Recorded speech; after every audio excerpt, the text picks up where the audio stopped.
Welcome to Moonlit Romance Library. Please follow for more stories. Seraphine Bramblevine had spent 17 years protecting Prince Lucivar Nightcrown's beautiful face, and it took him less than 17 seconds to pretend none of it had mattered. The Hall of 12 Moons was full when he rejected her. Every alpha family in the kingdom stood beneath the silver arches. Noble women wore heavy velvet gowns embroidered with pack crests. Warriors in formal armor lined the walls. At the far end of the hall, the empty black throne of the Alpha King waited beneath a crown carved from moonstone. His younger brother stood on the lower dais in white and gold, handsome enough to make half the court forgive him before he had even committed the offense. Seraphine had always loved that face. When they were children, Lucivar's fine bones and long gold-brown hair had made him look too delicate for the wrestling yard. Other boys had noticed. They had pushed him into mud, taken his boots, and called him a lamb born in a wolf's den. Seraphine, already stronger than boys twice her age, had put all three tormentors into a horse trough and asked Lucivar whether his nose had been damaged. He had stared at her with wet gray eyes and said no. "Good," she had told him. "I like your nose." For years after that, she had stood between him and every fist, insult, and cruel joke. When he grew taller and learned to fight, she trained with him. When his first shift left him feverish, she carried him 3 miles through snow to the healers. When he was afraid to speak before the Southern Pack Council, she sat in the first row and smiled until he remembered every word. She had pursued him openly. She had given him crooked protective charms and praised his hair with an honesty that made him blush. He had accepted her attention, held her hand in private, and once promised that no one would ever make her stand alone in a crowded hall. Now he stood in that very hall and looked through her as if she were an inconvenient pillar. "Lady Seraphine," Lucivar said, loud enough for every noble to hear, "there has been an unfortunate misunderstanding. I have never made a formal mating vow to you." A ripple of whispers crossed the chamber. Seraphine's right hand tightened around the small velvet box she had brought as a gift. Inside it rested the first magic sphere she had ever kept stable for more than a minute. It was no larger than a plum, silver blue and dense enough to crack a stone floor if she lost control. She had practiced for 6 months because she wanted to show Lucivar that her mother's explanation had been true. Her magic was not absent, it was compressed. Lucivar knew that. He had heard her mother explain it when they were children. He had watched Seraphine rise before dawn to train, watched wands split in her grip, watched spells collapse into heavy little balls that rolled through classrooms and shattered furniture. He had told her he believed her. Today, beside him stood Caldrissa Valahart, a highborn witch whose flame magic could fill a ballroom ceiling with golden birds. Caldrissa was lovely in a dark red gown, but her mouth was tense. She did not look at Seraphine. Lucivar continued. "The Southern Territories require a Luna whose magic is already proven. Lady Caldrissa has agreed to stand beside me." Someone near the musicians laughed. "Proven," an older noblewoman repeated. "A practical requirement. One cannot lift a curse by lifting the table." More laughter followed. Seraphine heard the words clearly. She also heard the faint crack inside the velvet box as her magic sphere grew heavier. She had explained herself for years. She had explained that her mother, Mevrian Bramblevane, had never lied about her potential. She had explained that dense magic matured differently. She had explained that strength was not a shameful substitute for witchcraft, but another gift entirely. No one who mocked her had ever wanted an explanation, so she did not give one. "Return the pearl clasp," Lucivar said. His voice lowered, as if gentleness could make the demand less public. "It belonged to my grandmother." Seraphine touched the clasp at her collar. He had fastened it there 2 winters ago after kissing her forehead beneath the old bell tower. He had said it suited the woman who would one day wear his colors. Her chest hurt, not theatrically, not in a way that could be answered with a clever sentence. It hurt with the quiet weight of every morning she had believed they were walking toward the same future. She removed the clasp and crossed the polished floor. Lucivar held out his palm. She set the pearl into it.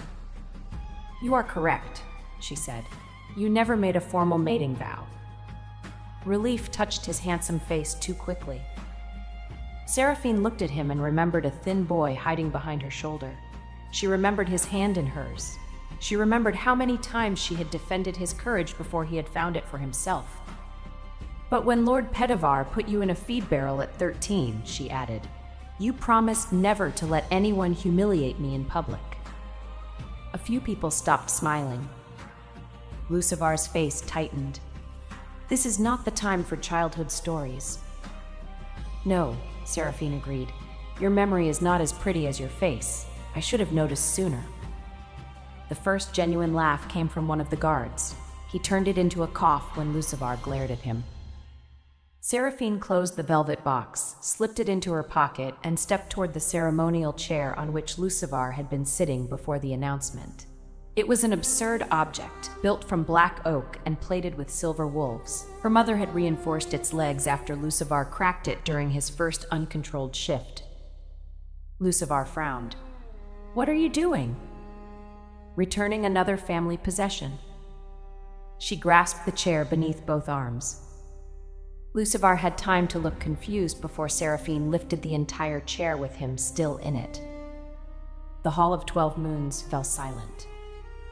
She raised him high enough that his boots swung above the floor, turned carefully, and carried him down the center aisle. Lucivar grabbed the carved arms. "Seraphine, put me down." "I intend to." Inside the hall. That detail was not specified. The nearest courtiers scattered. One elderly matron clutched her jeweled cane and laughed so hard she had to lean on a column. Caldrissa covered her mouth. Seraphine could not tell whether she was shocked or trying not to smile. At the open bronze doors, Seraphine set the chair on the outer landing with perfect care. Lucivar remained seated, red-faced and speechless. "Since you do not require my future," she said, "you probably do not require my mother's reinforced furniture either." A low voice behind her said, "Leave the chair, bring the woman back." The command did not need to be loud. Every wolf in the hall felt it. Seraphine turned. The Alpha King had entered through the northern doors without fanfare. Valar Nightcrown wore black silver armor beneath a heavy winter cloak. No skin showed below his throat. His dark hair brushed the collar of his armor, and a thin scar crossed one eyebrow without diminishing the severe balance of his face. He was broader than Lucivar, taller than any man near him, and carried the contained stillness of someone who had never needed to perform strength for a room. Seraphine's grief did something deeply disrespectful. It paused. Her gaze moved from his face to the armored line of his shoulders, then returned to his face because she had standards and intended to examine the better feature twice. Valar stopped 3 paces away. His eyes were a cold, unusual blue. They met hers directly. "Have you finished looking?" he asked. Seraphine considered lying. Her mother had raised her better. "No, Your Majesty, but this appears to be a formal moment, so I can continue later." A shocked sound moved through the court. The king's mouth did not smile, exactly. One corner merely reconsidered its position. He looked past her to Lucivar on the landing. "You received her loyalty for 17 years. Lucivar rose from the chair. "Brother, I can explain. That privilege was available before you invited 12 packs to watch you disgrace her. The Southern Council requires a proven Luna." Valar's gaze returned to Seraphine. "Did you ask her to prove herself today?" Lucivar hesitated. Seraphine answered for him. "No, he asked for his grandmother's clasp." "Efficient," Valar said. "Cowardly, but efficient." Lucivar's jaw hardened. "You have been away at war. You do not understand the pressure here." "I understand pressure. It is the thing that reveals structure. You appear decorative." The guard who had coughed before abruptly studied the ceiling. Valar removed his winter cloak. The heavy black fabric was lined in silver, and fastened with the royal wolf crown. He placed it around Seraphine's shoulders. It smelled of cold air, cedar, and the iron halls of the northern fortress. The gesture was protective, but not possessive. He did not touch her throat or pull her against him. He simply made it impossible for anyone in the room to pretend she stood alone. "She has explained her magic for years," Valor said to the court. "You chose not to believe her. That is a failure of your judgment, not of her truth." Seraphine looked up at him. He was even more unfair from this distance. Without turning, he murmured, "Now is still not the time to inspect me." "You are standing very close," she murmured back. "I am being challenged by circumstances." This time she saw the brief movement at the corner of his mouth. Then he faced the hall. "Lucivar has rejected Lady Seraphine Bramblevane. He is free to live with that decision." Caldrissa finally looked at Seraphine. There was relief in her expression, but also shame. Valor's voice deepened. "I claim her under the crown's right of open choice, not as property, not as consolation, as the woman I intend to court before every pack that mocked her." The words struck the hall harder than a roar. Lucivar went pale. Seraphine stared at the king. "You intend to court me?" "Yes." "Because I carried your brother outside?" "That improved the morning. It did not create my interest." "How long have you been interested?" "This is still a formal moment." She narrowed her eyes. "Convenient. You may interrogate me later." On the outer landing, Lucivar took one step toward them. "Seraphine, do not turn this into revenge." She looked at the man she had loved. The pain returned. It did not disappear because his brother was more handsome. Her heart was not a plate one could replace with a better plate. She had dreamed of Lucivar's hand in hers at this ceremony. She had believed he would be proud of her even before her magic awakened. But when she looked at him now, she also saw what he had chosen. Applause from people who had never carried him through snow, approval from nobles who had laughed when he was weak, and the comfort of a woman whose talents required no courage to defend. "I am not doing anything for revenge," Seraphine said. "For the first time today, I am considering something for myself." Valor extended his hand. He did not command her to take it. She studied his gauntleted fingers, then his face, then his shoulders again, because emotional injury had not made her blind. "If I accept your courtship," she said, "I am not agreeing to become queen." "Correct.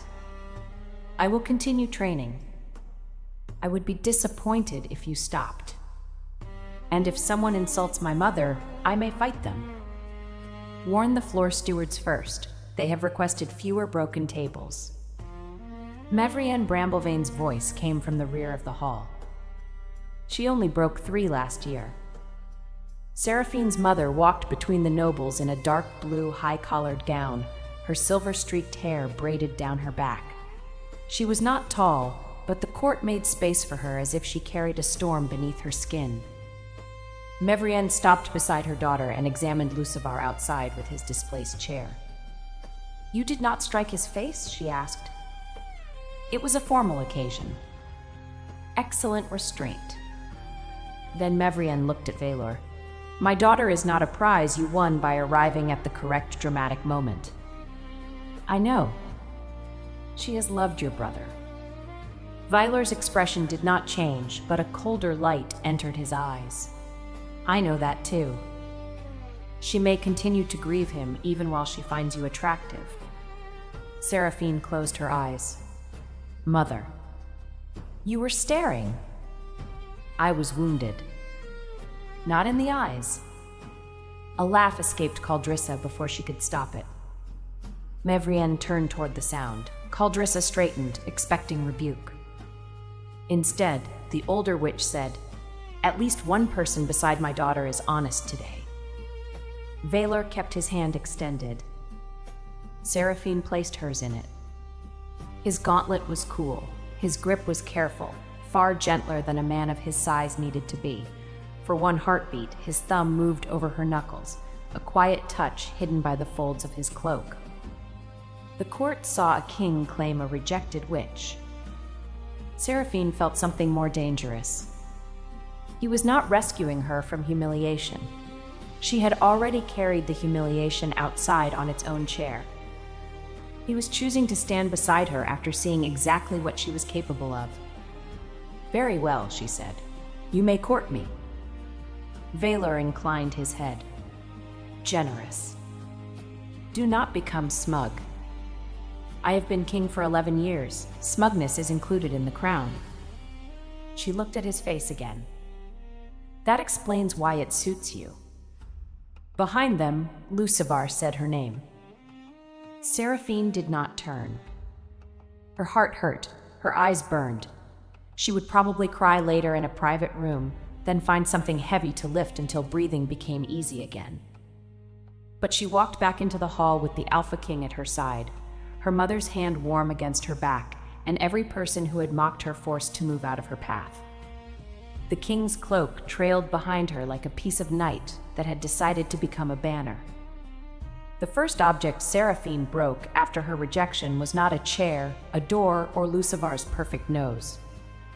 It was the court's certainty that she would leave quietly. The second object was a banquet table. That happened 3 hours later. Valor ordered the court luncheon to proceed, partly because 12 Alpha families had traveled for the ceremony, and partly because, as he informed Seraphine, "If I cancel the meal, they will think your temper frightened me." Did it? No, it interested me. That is not necessarily healthier. Kings are rarely selected for health. Seraphine sat at his right beneath the black throne. Her mother sat on her other side, calmly eating roast roots while every noble in the room pretended not to stare. Lucivar occupied a place 3 tables away. Caldrissa sat beside him but kept a careful distance. Neither spoke much. The small velvet box remained in Seraphine's pocket. Its weight increased with every glance she felt from the room. Mevrian noticed the pull of the fabric. "Your sphere is responding to distress." "I am not distressed." "The bench is bending beneath your pocket." Seraphine looked down. The carved wood had begun to bow. Valor leaned closer. "Is that the gift you brought for my brother?" It was. "May I see it?" She hesitated. "It is not impressive. Neither is half this court, yet they presented themselves freely." Seraphine drew out the box and placed it on the table. The wood gave a low creak. She opened the lid. The sphere glowed with pale moonlight. It was smooth, almost translucent, with threads of darker silver turning slowly inside. Beautiful, Seraphine thought, if one ignored that it weighed more than a suit of armor and had cracked the base of the box. Valor did not laugh. He removed one gauntlet and held his hand near it without touching. "It is pulling ambient magic toward itself." Mevrian nodded. "That is what I have tried to explain to the Coven Council. Seraphine does not fail to release magic. She condenses too much of it before release."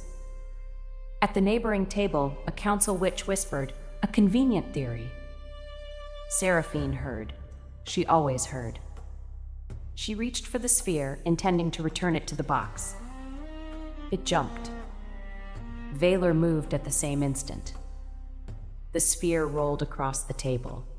Plates, goblets, and a silver gravy vessel slid after it as though the sphere had become a tiny moon with its own gravity. Seraphine lunged. Valor caught her around the waist before she pitched over the table, while his bare hand closed around the sphere. The table split down the middle. Everything on it slid into the laps of 6 dignitaries. For one suspended moment, no one spoke. The Alpha of the Eastern Marshes stared at a roasted onion resting in his ceremonial hood. Mevrian set down her fork. 4 tables this year. Seraphine was still held against Valor's armored chest. His arm was firm around her middle, supporting her without effort. She could feel the rise of his breath through layers of clothing and metal. He looked down at the sphere in his palm. "Heavy," he observed. Seraphine looked up at his face. "You are also heavy. I did not announce it to the room." You have not lifted me yet. Give me time. His eyes sharpened with amusement. Only then did Seraphine realize the hall had gone silent for a second reason. The king's arm remained around her waist. She cleared her throat. You can release me. You are standing on a broken table support. I can balance. I know. He did not release her until a servant moved the splintered wood. The delay was practical. The slight pressure of his hand before he let go was not. Lucivar had risen from his seat. Seraphine, are you hurt? The question came too late and too familiarly. She turned toward him. No. His gaze moved to Valor's bare hand around the sphere. That object could be dangerous. So could the woman who made it, Valor said. You were comfortable with both when they served you. Lucivar flinched. Caldrissa stared at her plate.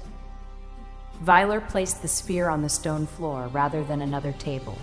It settled without damage, humming faintly. The Crown's wardmasters will study this with Lady Seraphine's permission, he said. Not to determine whether her power exists. That has become obvious. We will determine how it works.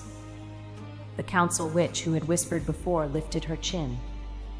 Your Majesty, a heavy light is not necessarily useful magic. Seraphine's mother inhaled. Seraphine touched her sleeve. I can manage this one. She faced the woman. You are correct. Weight alone is not useful. The witch looked pleased. Seraphine continued. That is why I have never thrown you. The Eastern Alpha choked on his drink. The roasted onion fell from his hood. Valor picked up his goblet from the wreckage and raised it toward Seraphine, a model of restraint. She accepted the compliment with dignity. The luncheon resumed around the broken table. Servants brought a replacement bench reinforced with iron. Seraphine ate little, but the ache in her chest changed. It was still grief. It was also anger, embarrassment, and a strange, unwelcome relief. Lucivar had ended the future she thought she wanted. Valor had not offered a replacement future. He had offered public courtship, investigation of her magic, and a place at his side from which she could choose. That difference frightened her more than a command would have. After the meal, Mevrian took Seraphine to a quiet chamber overlooking the inner courtyard. The moment the door closed, Seraphine leaned against it and covered her face.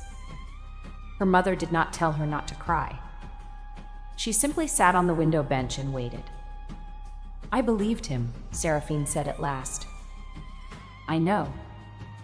I thought he was afraid to make the announcement because of the council.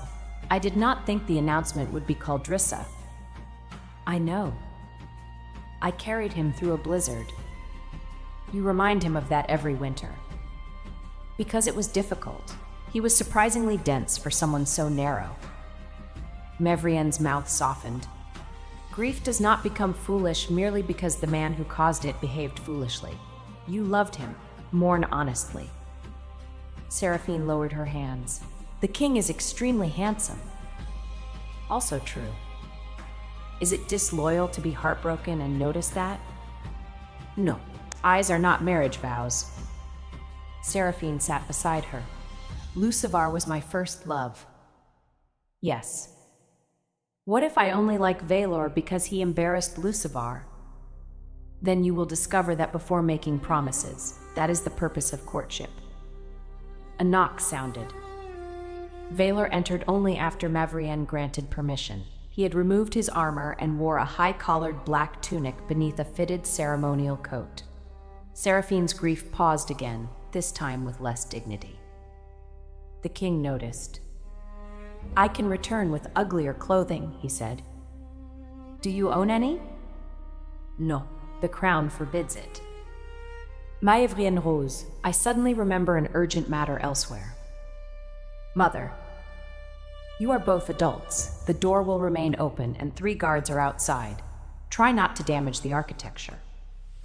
She left. Valor remained near the door. I did not come to demand gratitude. Good. I would have lifted you out. I considered that possibility.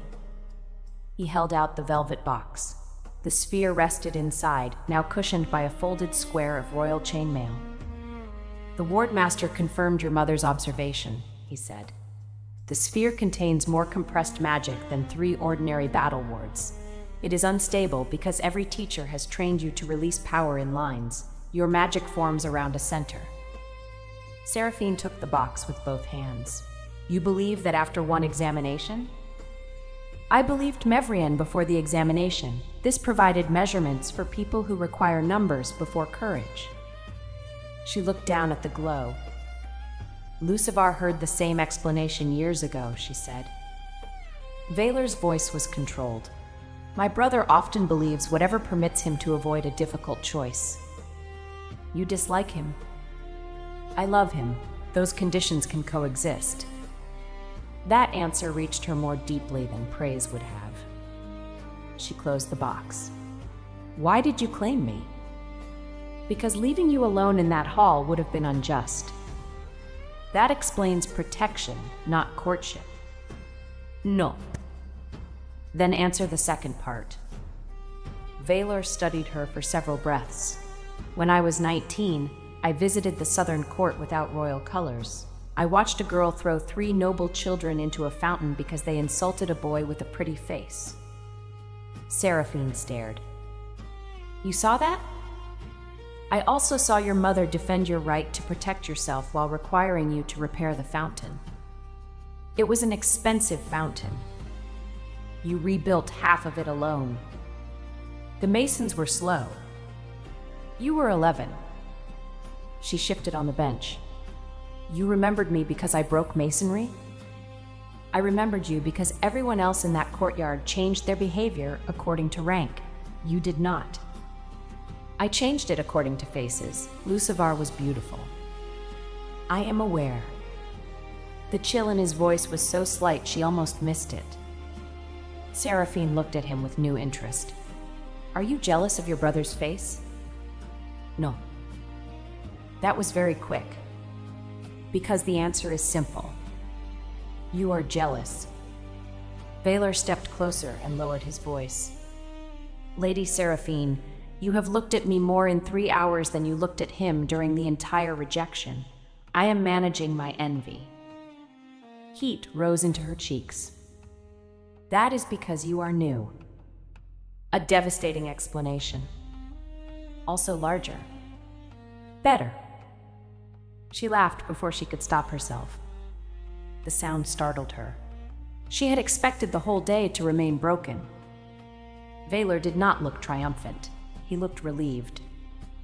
That expression made her wary in a different way. You truly remembered me, she said. Yes. For how long? Long enough that I knew your name before you lifted my brother. And you never approached me? You were pursuing him. I do not steal choices from women, even when I dislike their choices. Seraphine held his gaze. For the first time since Lucivar's announcement, she felt the shape of her own decision rather than the absence of his. Then court me, she said, slowly. Vaylor bowed his head. As slowly as you require. And do not use the crown to frighten away every man who speaks to me. I would never misuse royal authority. That answer was suspicious. I may give them administrative work. Vaylor. It was the first time she used his name. His eyes changed, the cold blue warming for one brief instant. Seraphine, he answered. The open door, the guards, and the whole stone castle remained exactly where they had been. Still, the room felt smaller. He offered his hand again, this time without an audience. She placed hers in it. The wardmaster expects us below, he said. He believes your sphere may be connected to the weakening moon wards along the northern roads. Us? Your magic, your decision, your investigation. I will provide access and protection. And your face? Unfortunately, it accompanies me everywhere. She rose. I will endure it.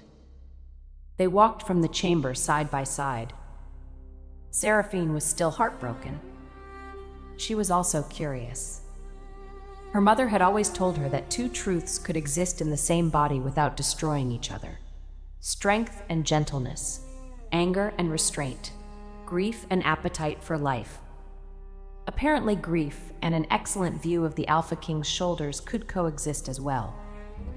The royal ward chamber lay beneath the oldest tower, where 12 black pillars carried silver lines into the bedrock. Seraphine had visited the upper court many times, usually to deliver messages for her mother or to retrieve Lucivar after a council meeting, but she had never been permitted below the third stair. Now Vaylor led her through 7 locked doors. The guards bowed to him and stared at her. She stared back until one young guard nearly walked into a wall. "You enjoy making them nervous," Vaylor observed. "Only when they begin it. He looked at you because you carried a prince outside. Then he should look with professional admiration. I will revise the guard handbook." At the lowest level, Wardmaster Dovrin Quill waited beside a circular stone basin. He was a lean, silver-haired man with ink on every finger and the permanently troubled expression of someone responsible for structures no one appreciated until they failed. Beside him stood his niece Fenella, a young witch in a practical gray gown and square spectacles. Seraphine knew her slightly from the Coven Academy. Fenella specialized in map spells and had once hidden Seraphine in a laundry cart after an argument with 6 older students. "I heard about the chair," Fenella whispered as Seraphine approached. "It was a throne." "Even better." Dovrin cleared his throat. "Your Majesty, Lady Bramblevane." "Seraphine," she said. "Lady Seraphine, then, we have a problem." He touched the basin. A map of the kingdom appeared across its dark water. 12 pale lines spread from the capital toward the Pact territories. 3 northern lines flickered. "The moon wards have weakened for 6 months," Dovrin said. "At first we blamed winter damage. Then the failures began moving south in a pattern." "A pattern toward the capital," Vaylor said. "Yes. Every damaged ward contains a dense knot of corrupted magic. We have tried cutting the knots apart. They reform. We have tried burning them. They absorb the fire." Fenella placed a black stone on the table. It looked ordinary until Seraphine came close. Then the velvet box in her hands began to hum. The silver-blue sphere rose from its cushion. Dovrin took a quick step back. Vaylor moved between Seraphine and the others, not to block her from the sphere, but to shield the room if it flew. "Do not," she said. He looked over his shoulder. "Do not stand in front of me whenever my magic moves. I need to see it." He considered this and stepped to her side instead. "Better?" "Yes." The sphere floated above her palm. It had never done that for more than 3 breaths. 1, 2, 3. It remained. Seraphine forgot the room. She focused on the turning silver threads inside the sphere. Her teachers had always ordered her to push magic outward, shape it into a line, and release. Her mother had suggested something different only recently. Find the center and allow the magic to gather around it. Seraphine imagined a small moon. The sphere steadied. Fenella whispered, "It is beautiful." The black ward stone trembled. A thread of dark magic lifted from its surface and stretched toward the sphere. "Stop," Dovrin said sharply. "That corruption may enter her core." Seraphine did not stop. She felt no invasion. The sphere drew the thread inward, wrapped silver light around it, and compressed it into a dark speck at the center. The stone cleared. The sphere dropped. Vaylor caught her wrist with one hand and the magic sphere with the other. The impact drove his boots half an inch across the floor. Dovrin stared. "That object weighs at least 400 pounds. 360, Seraphine said automatically. "Perhaps more after breakfast." Valor set it carefully into the basin's empty stone ring. You can estimate its weight? I have broken enough scales. Fenella rushed forward. You absorbed the corruption. Do you feel ill, dizzy, angry, compelled to overthrow the kingdom? Seraphine considered. Hungry. She was hungry before, Valor said. Dovrin bent over the purified ward stone. This was not destroyed. The corruption was separated and contained. Mevrienne entered with 2 assistants carrying books. She took in the sphere, the cleaned stone, and Valor's hand still around Seraphine's wrist. Promising, she said. Valor released Seraphine at once. Her mother looked amused. I referred to the sphere. So did I, Valor said. Of course. Seraphine lifted the sphere back into its box. It was much lighter now. The dark speck remained at the center like a distant star. The ward knots may be the same kind of compressed magic, she said. If I can contain one, perhaps I can remove them from the roads. Dovrin shook his head. The nearest failure is at Frostbarrow Quarry. The knot there is larger than this room. Then I will make a larger sphere. You cannot control one plum-sized sphere for an hour. Seraphine met his worried eyes. That is why I train before we go. Valor folded his arms. We leave in 7 days. Dovrin looked appalled. Your Majesty, I was arguing against the journey. Then you should have argued better. 7 days is not enough. The northern ward may fail in 9. Mevrienne placed her books on the table. My daughter will be ready to examine the knot. She will not be ready to remove it alone. She will not be alone, Valor said. Seraphine watched him. Do kings normally accompany experimental witches into unstable quarries? Only the attractive ones. Fenella made a choking noise. Valor's expression remained perfectly composed. Seraphine pointed at him. That was deliberate. I am told courtship requires effort. Your effort is dangerous. So is yours. For the next 7 days, Seraphine trained beneath the old tower until her arms ached for reasons that had nothing to do with lifting stone.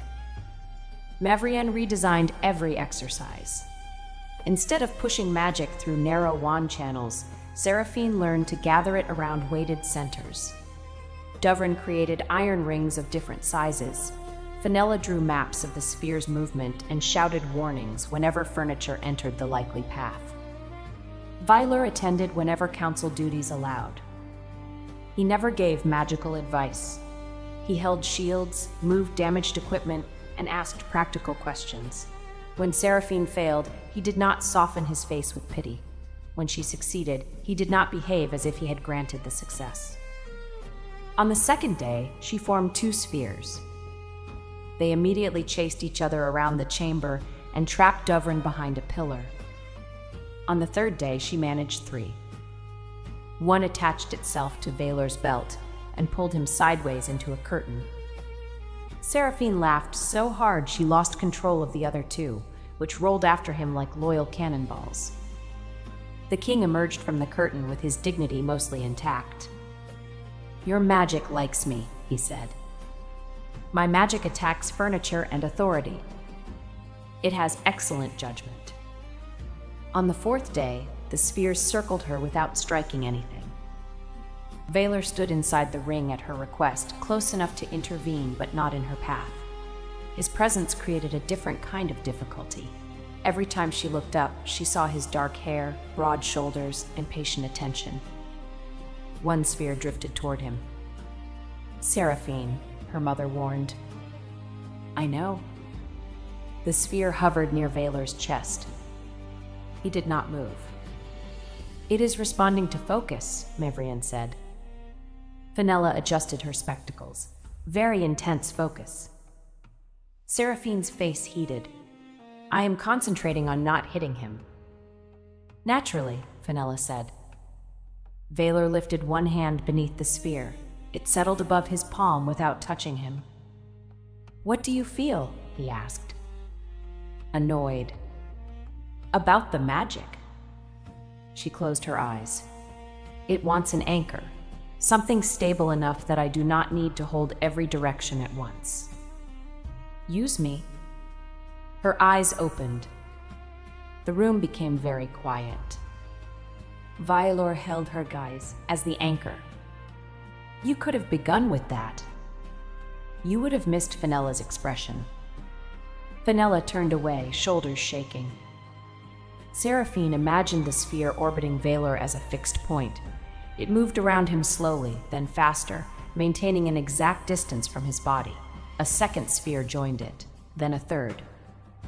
For the first time, the magic obeyed without strain. Valor stood in the center of 3 turning moons, watching her as though the rest of the chamber had vanished.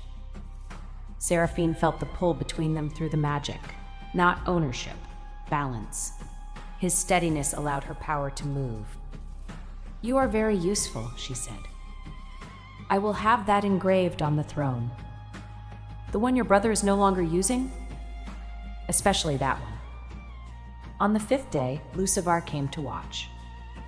He stood at the chamber entrance while Seraphine guided 4 spheres through iron rings. Caldrissa was with him. She wore a plain blue training gown rather than court red, and she kept her hands folded tightly.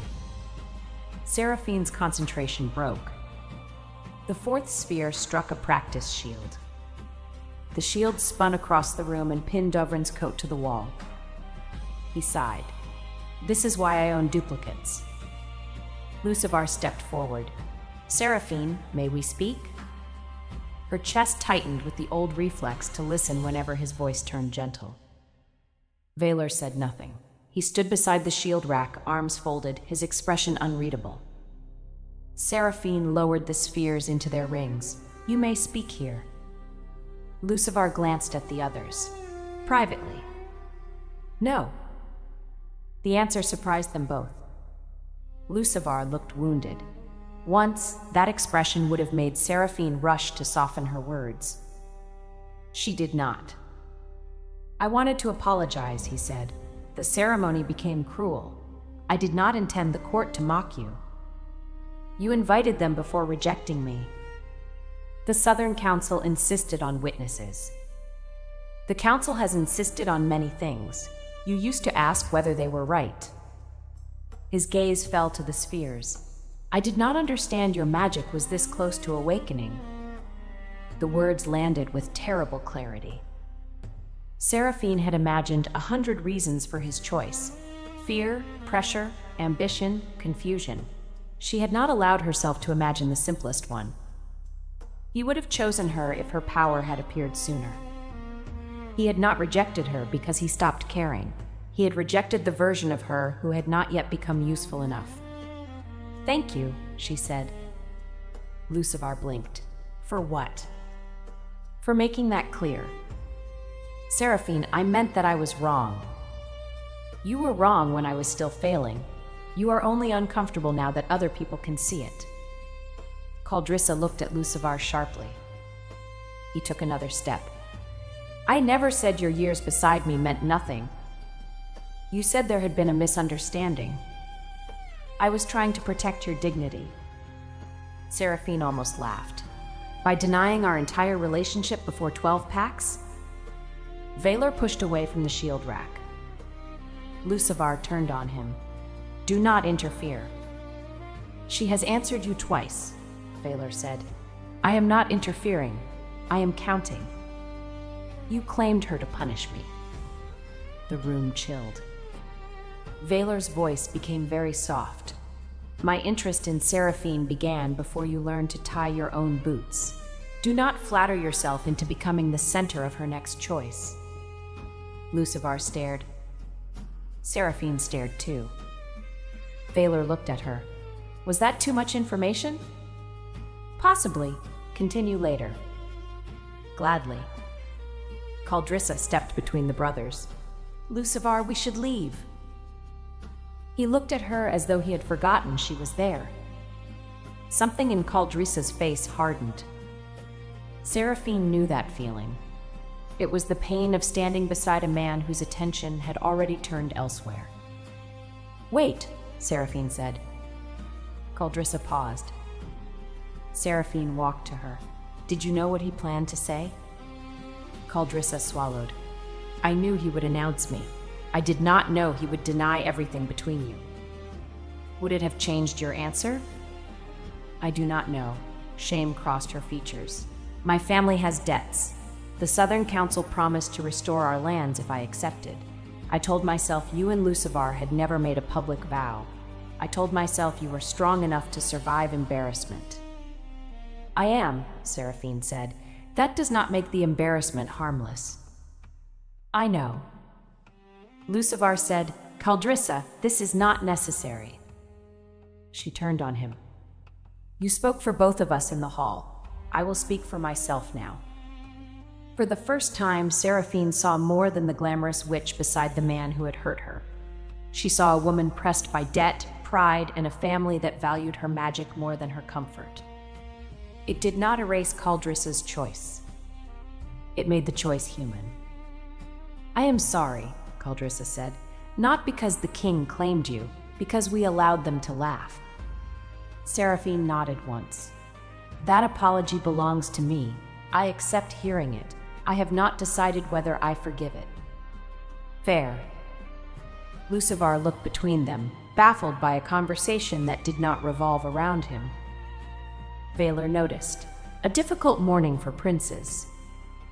Seraphine covered a smile. Lucivar left without another word. Caldrissa followed more slowly, pausing at the door to look back at Seraphine's spheres. They are beautiful, she said. Then she was gone. Seraphine stood very still.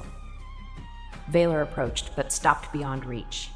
Do you want comfort, solitude, or something heavy to throw? She thought about it. All three, in that order. He opened his arms. The invitation was so unexpected that she nearly laughed. Then the ache in her chest rose again, and she stepped into him. His arms closed around her with careful strength. Her cheek rested against the high collar of his coat. He did not tell her Lucivar was unworthy or that she should be grateful for a better man. He simply held her while she breathed through the humiliation of learning that her first love had measured her by the timing of her power. When she drew back, Vaylor released her immediately. Solitude next? He asked. Not yet. Heavy object? She pointed to the iron practice pillar. Together they carried it to the outer yard. Vaylor could have moved it alone. Seraphine knew that. He let her take most of the weight without pretending otherwise. She threw it into a sand pit. The impact sent a brown cloud over 3 startled ministers. Vaylor watched them run. Effective, he said. I feel better. Excellent. Solitude may be postponed until after lunch. By the 7th day, Seraphine could hold 5 spheres in a stable orbit for 10 minutes. The expedition left for Frostbarrow Quarry at dawn. Vaylor rode at the front with 20 royal guards. Seraphine traveled beside her mother in a reinforced carriage containing Dovrin's instruments, Fenella's maps, and 6 iron cradles for magic spheres. Lucivar and Caldrissa remained in the capital by royal order, though Lucivar had argued that the Southern Alpha should join any investigation of the wards. Vaylor had replied, "You have a ceremonial chair to retrieve." The journey north took 2 days. Frostbarrow lay between steep gray hills where workers cut moonstone used in pack boundaries and healing halls. The quarry should have glowed after sunset. Instead, black veins spread through the exposed stone. The local forewoman, Isabet Cromere, met them at the gate. She was a broad, gray-haired woman with a missing front tooth and no patience for titles. "King," she said to Vaylor. "Witch. Other witch. Scholar. Spectacled scholar." Fenella looked delighted. "I like her." Isabet pointed toward the quarry. "The lower shelf cracked this morning. I pulled the workers out, but 4 ward anchors are still below.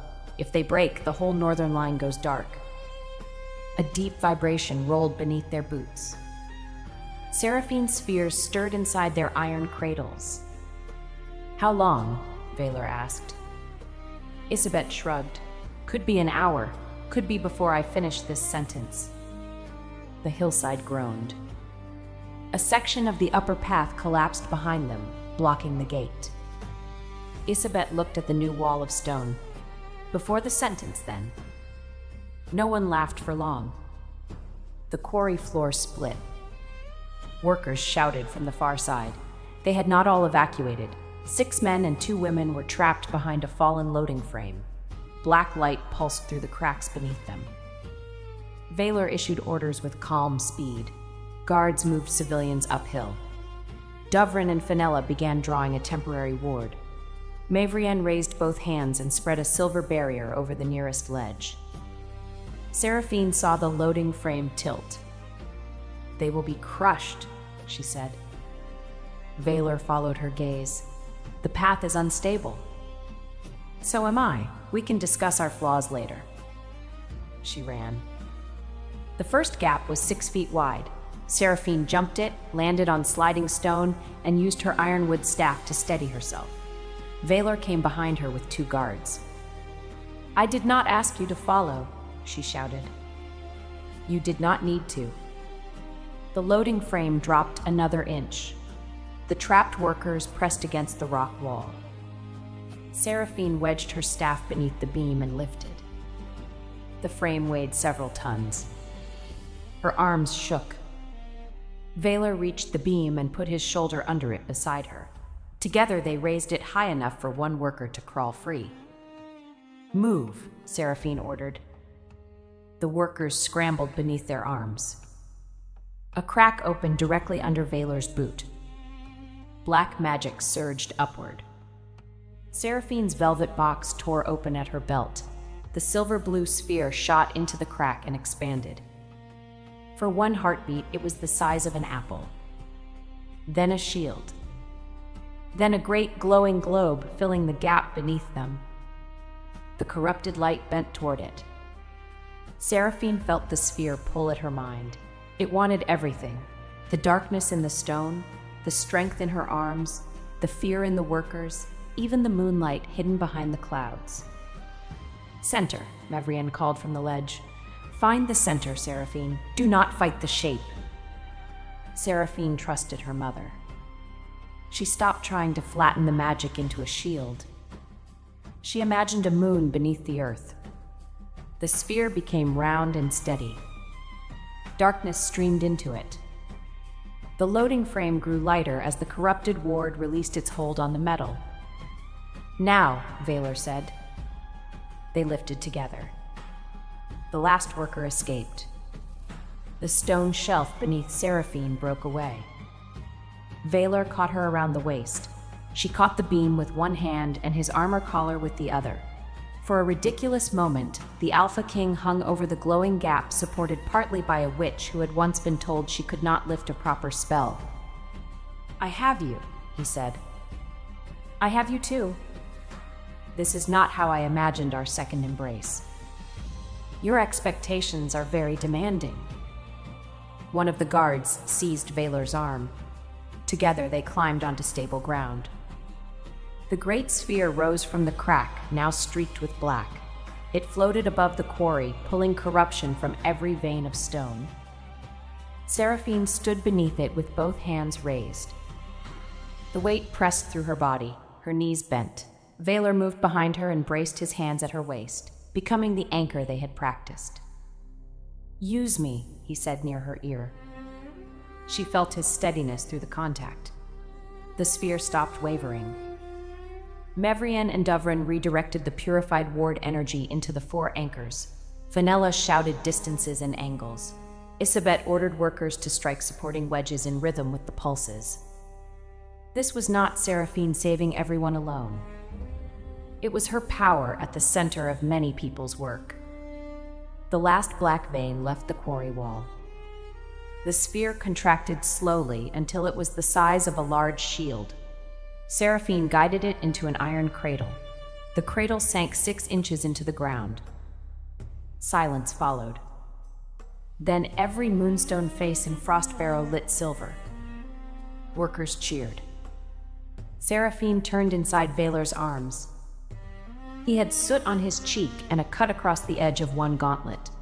His expression held fierce pride. She forgot the workers for one improper second and looked at his mouth.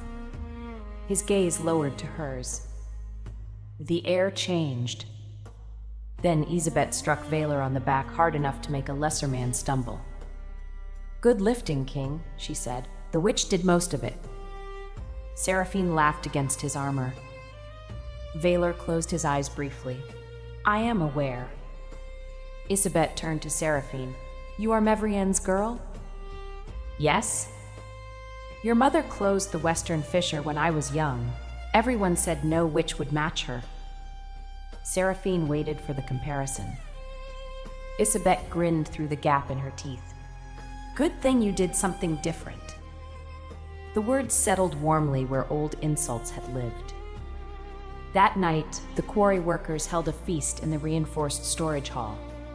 There were no delicate court dishes, only thick stew, black bread, baked apples, and enough benches to survive Seraphine's pockets. She sat between Fenella and Isabet while the workers retold the rescue with increasing exaggeration. By the fourth version, Seraphine had lifted the entire mountain. By the sixth, Valor had dangled helplessly from her belt. "I did not dangle," he said from across the table. Isabet drank her ale. "You were very elegant about it." Fenella leaned toward Seraphine. "The king is glaring at Captain Audran." Seraphine glanced down the table. Captain Audran Fenwick, commander of the Frostbarrow Watch, was a handsome, dark-skinned wolf with a warm smile and one silver braid at his temple. He had spent the last 10 minutes asking Seraphine whether she would consider teaching quarry guards how to fight with weighted staffs. Valor was not glaring. He was watching with the expression he used for unstable wardstones. Audran noticed and raised his cup to the king. Valor raised his in return. "He seems polite," Seraphine whispered. "He reassigned 3 ministers for looking at you," Fenella whispered back. "To where?" "Bridge inventory." Seraphine looked at Valor. "Administrative work." His eyes met hers. He had heard. "The bridges require counting," he said. Audran laughed. "Your Majesty, I already completed this district's inventory." "Do it again." "Because I spoke to Lady Seraphine." "Because accuracy is the foundation of government." Seraphine folded her arms. "Valor." "Seraphine." "Captain Audran may continue speaking to me." The king's face remained calm. "I have not forbidden speech. You are trying to bury him under bridge records. A captain should understand local infrastructure." Audran leaned back, openly amused. "I can admire her and count bridges. Wolves are capable of 2 thoughts." Valor's gaze cooled. "Some barely manage one." Isabet slapped the table. "Excellent. The king is jealous. We have not had entertainment this good since the flour mill exploded." "I am not jealous," Valor said. Every person at the table laughed. Seraphine looked at him, pleased despite herself. "That was very quick." "Because the answer is simple." "You used that sentence before." "It remains correct." Audran lifted both hands. "For the safety of the bridges, I withdraw from competition." "There was no competition," Valor said. "Naturally." Later, when the feast ended, Seraphine stepped outside for air. Snow had begun to fall. The repaired moon ward spread pale light across the quarry walls. She stood beneath the eaves and let the cold settle her thoughts. Lucivar would have hated this place. He disliked soot, rough benches, and meals without polished silver. She had spent years adjusting herself around those dislikes, not because he demanded it directly, but because she wanted his comfort. Valor came to stand beside her. "Audran is safely counting bridges," he said. "You are impossible." He volunteered. "After you threatened him with civic responsibility." A terrible fate. She smiled, then looked back at the glowing quarry. "I did it." "You did." Mother was right. She usually is. Do not tell her that. I value my life. Seraphine's smile faded. Part of me wishes Lucivar had seen it. Valor was silent for a moment. That does not offend me. It should. You are supposedly jealous. I am jealous of his history with you. I am not jealous of your honesty.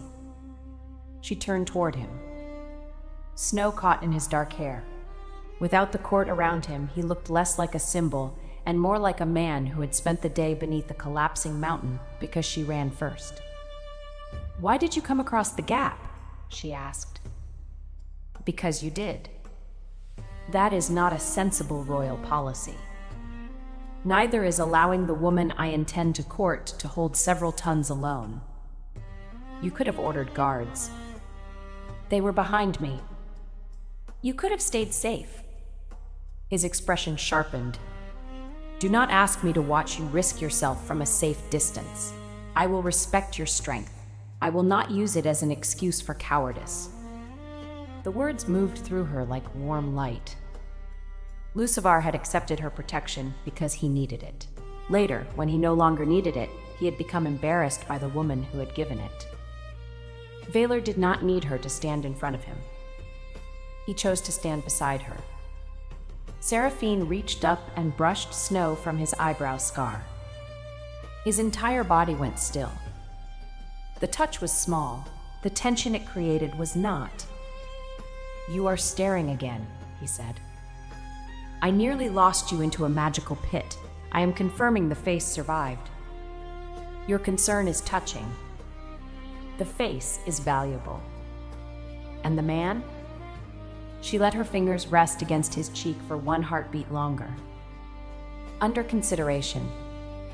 Valor's bare hand closed gently around her wrist. He turned his face into her palm, not enough to become intimate before she chose it, but enough that she felt the warmth of his breath. Take all the time you need, he said. She believed him. That made it difficult to step away. So she did not step far. They stood beneath the eaves while snow covered the quarry road, close enough that their shoulders touched, neither pretending the contact was accidental. News of Frostbarrow reached the capital before the expedition did. By the time Seraphine rode through the western gate, children were rolling painted wooden balls along the street and shouting that they were defeating curses. Merchants had already begun selling silver blue sweets called witch moons. One baker displayed a loaf shaped like a ceremonial chair with 2 little sugar boots sticking from it. Seraphine stopped the carriage. I need that bread. Valor, riding beside her, looked toward the bakery. For symbolic closure? For lunch, closure requires butter. The baker refused payment and nearly fainted when Seraphine lifted the entire display counter so his apprentice could retrieve a dropped coin. Valor bought every chair-shaped loaf and ordered them delivered to the palace dining hall. That is excessive, Seraphine said. I am a king. Moderation would confuse the public. The public was not confused. They cheered as Seraphine passed. The court was less enthusiastic. 3 days after their return, the Council of 12 demanded a formal hearing on Valor's declaration of courtship. The crown's right of open choice was ancient and legal, but several alpha families argued that a king could not announce a potential queen without testing her fitness. Seraphine read the petition twice. They want me to complete the Luna trials, she said. Fenella sat cross-legged on the library floor among stacks of law books. Not the ordinary trials, these are the old ones. How old? Old enough that one section involves carrying a stone wolf through an obstacle course while elders throw wet grain. Seraphine looked interested. How heavy is the wolf? That is not the concerning part. Mevrian turned a page. The trials were abandoned because they became public entertainment rather than a measure of judgment. The petitioners know she can lift things, Valor said from the window. They will choose tasks designed to make strength appear crude and magic appear insufficient. Seraphine leaned over the table.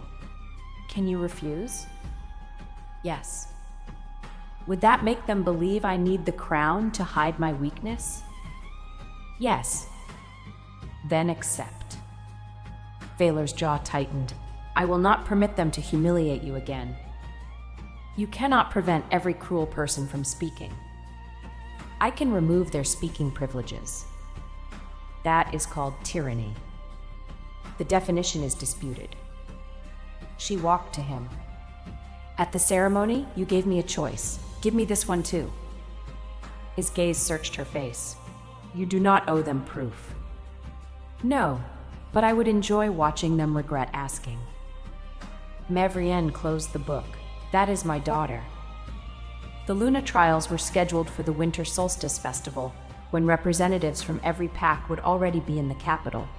Seraphine had 12 days to prepare. The petition named 3 tests: strength under restraint, magical protection, and judgment before the packs. The first was held in the Royal Training Arena.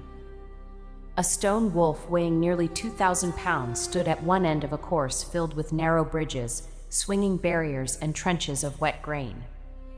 The candidate had to carry the statue to the opposite platform without damaging the course or dropping the wolf. The stands were full. Lucivar sat with the southern delegation. Caldrissa sat 2 places away from him, her posture formal. Vaylor occupied the central royal box with Mevrienne and the council. Fenella stood near the course, holding a clipboard and looking far too cheerful. Seraphine wore a high-collared dark blue training gown over fitted wool trousers and tall boots. The gown was split only at the lower sides for movement, with heavy panels covering her legs. Leather guards protected her forearms. Her ironwood staff remained outside the course. Councillor Varric Ashmorn, who had submitted the petition, addressed the crowd. He was an elderly alpha with a narrow face and a voice polished by decades of pretending insults were procedure. The first test measures power governed by care, he said. A Luna must bear great burdens without harming those around her. Seraphine looked at the hanging sacks of grain. And the food? A traditional distraction. It seems wasteful. The grain is old. Then it belongs in compost, not in my hair. A few spectators laughed. Varric did not. Begin. Seraphine approached the statue. Its carved body was wider than her shoulders. Iron rings had been set beneath its chest. She crouched, put both hands through the rings, and lifted. The crowd gasped as the stone wolf rose against her body. Seraphine adjusted the weight and stepped onto the first bridge. A sack burst overhead. Wet grain struck her hair and shoulders. She kept walking. The second sack missed her and hit Councillor Varric's assistant. Fenella checked the rope mechanism. Strange, the wind appears judgmental. The crowd laughed again. At the first swinging barrier, Seraphine could not pass while carrying the statue across her front. She shifted it onto one shoulder. The stone muzzle rose above her head like an enormous, disapproving hat. Vaylor leaned forward in the royal box. Seraphine caught his eye. Do not worry. I am admiring the hat, he called. She smiled and moved through the barrier. At the grain trench, the true trap appeared. The mud beneath the wet kernels was deeper than the course plans showed. Seraphine stepped in and sank to her knees. The crowd murmured. She tried to pull free without dropping the statue. The mud held. Varric's mouth tightened with satisfaction. Seraphine looked toward Fenella. Her friend was staring at the measurement stake beside the trench. The depth is wrong, Fenella said. Continue the test, Varric ordered. Vaylor rose. Seraphine shook her head once. He stopped, though every line of his body resisted it. She lowered the stone wolf carefully until it rested across the trench, its legs on either bank. Then she crawled beneath its belly, using the statue as a bridge while dragging herself from the mud. The old rules said she must not drop the wolf. They did not say the wolf could not carry her. She reached the far bank, stood, and pulled the statue after her. The arena erupted. At the final wall, 3 council-selected champions waited to block her. The test allowed them to push, pull, or obstruct the candidate without weapons. All three were adult male wolves in padded armor. Seraphine stared at Varric. "You chose only 3?" One champion growled. That was not an insult, she told him. It was concern for the schedule. They attacked together. Seraphine shifted the statue forward like a battering ram. The champions scattered. One climbed onto the stone wolf's back and wrapped both arms around its neck, apparently hoping his weight would slow her. She kept walking. The second seized her sleeve. She turned in a controlled circle, forcing him to run around her until he lost his footing and landed in the grain trench. The third planted himself on the final platform. "You will not pass," he said. Seraphine set the statue down before him. "Then you should move." He braced both hands against the wolf. She pushed. His boots slid across the platform. He strained, face reddening, while Seraphine advanced one slow step at a time. At the edge, she stopped. She could have pushed him off. Instead, she lifted the statue over his head and placed it on the marked pedestal behind him. The champion looked up between the stone legs. "You may move now," she said. He moved quickly. The arena roared with laughter and applause. Valor descended before the judges announced the result. He met Seraphine at the edge of the course and removed a wet piece of grain from her hair. "You wore the wolf well," he said. "It was heavy." "I was referring to the expression. I learned it from your counsel." Varric approached, displeasure hidden beneath ceremony. The candidate completed the strength trial. "And discovered an altered trench," Valor said. "The old plans may have been inaccurate." Fenella held up her clipboard. "The original depth is marked here. Someone removed the stone base last night." Varric looked at her. "Are you accusing the council?" "I am accusing someone with a shovel. The council's relationship to shovels remains under investigation." Valor's face became dangerously still. "Find who changed it." Seraphine touched his arm. "After the trials. Before someone attempts something worse." "Both," she said. "You investigate. I continue." He looked at her mud-covered gown and the grain tangled in her hair. "You should rest." "I carried 1 statue. And 3 champions. Only one stayed on long enough to count." His hand settled briefly at the back of her neck, warm and hidden beneath her hair. "Very well. But if the next test is altered, I end it." "Agreed." The second trial took place at dusk in Mooncourt Square. 100 volunteers stood inside a ring of 12 ward stones.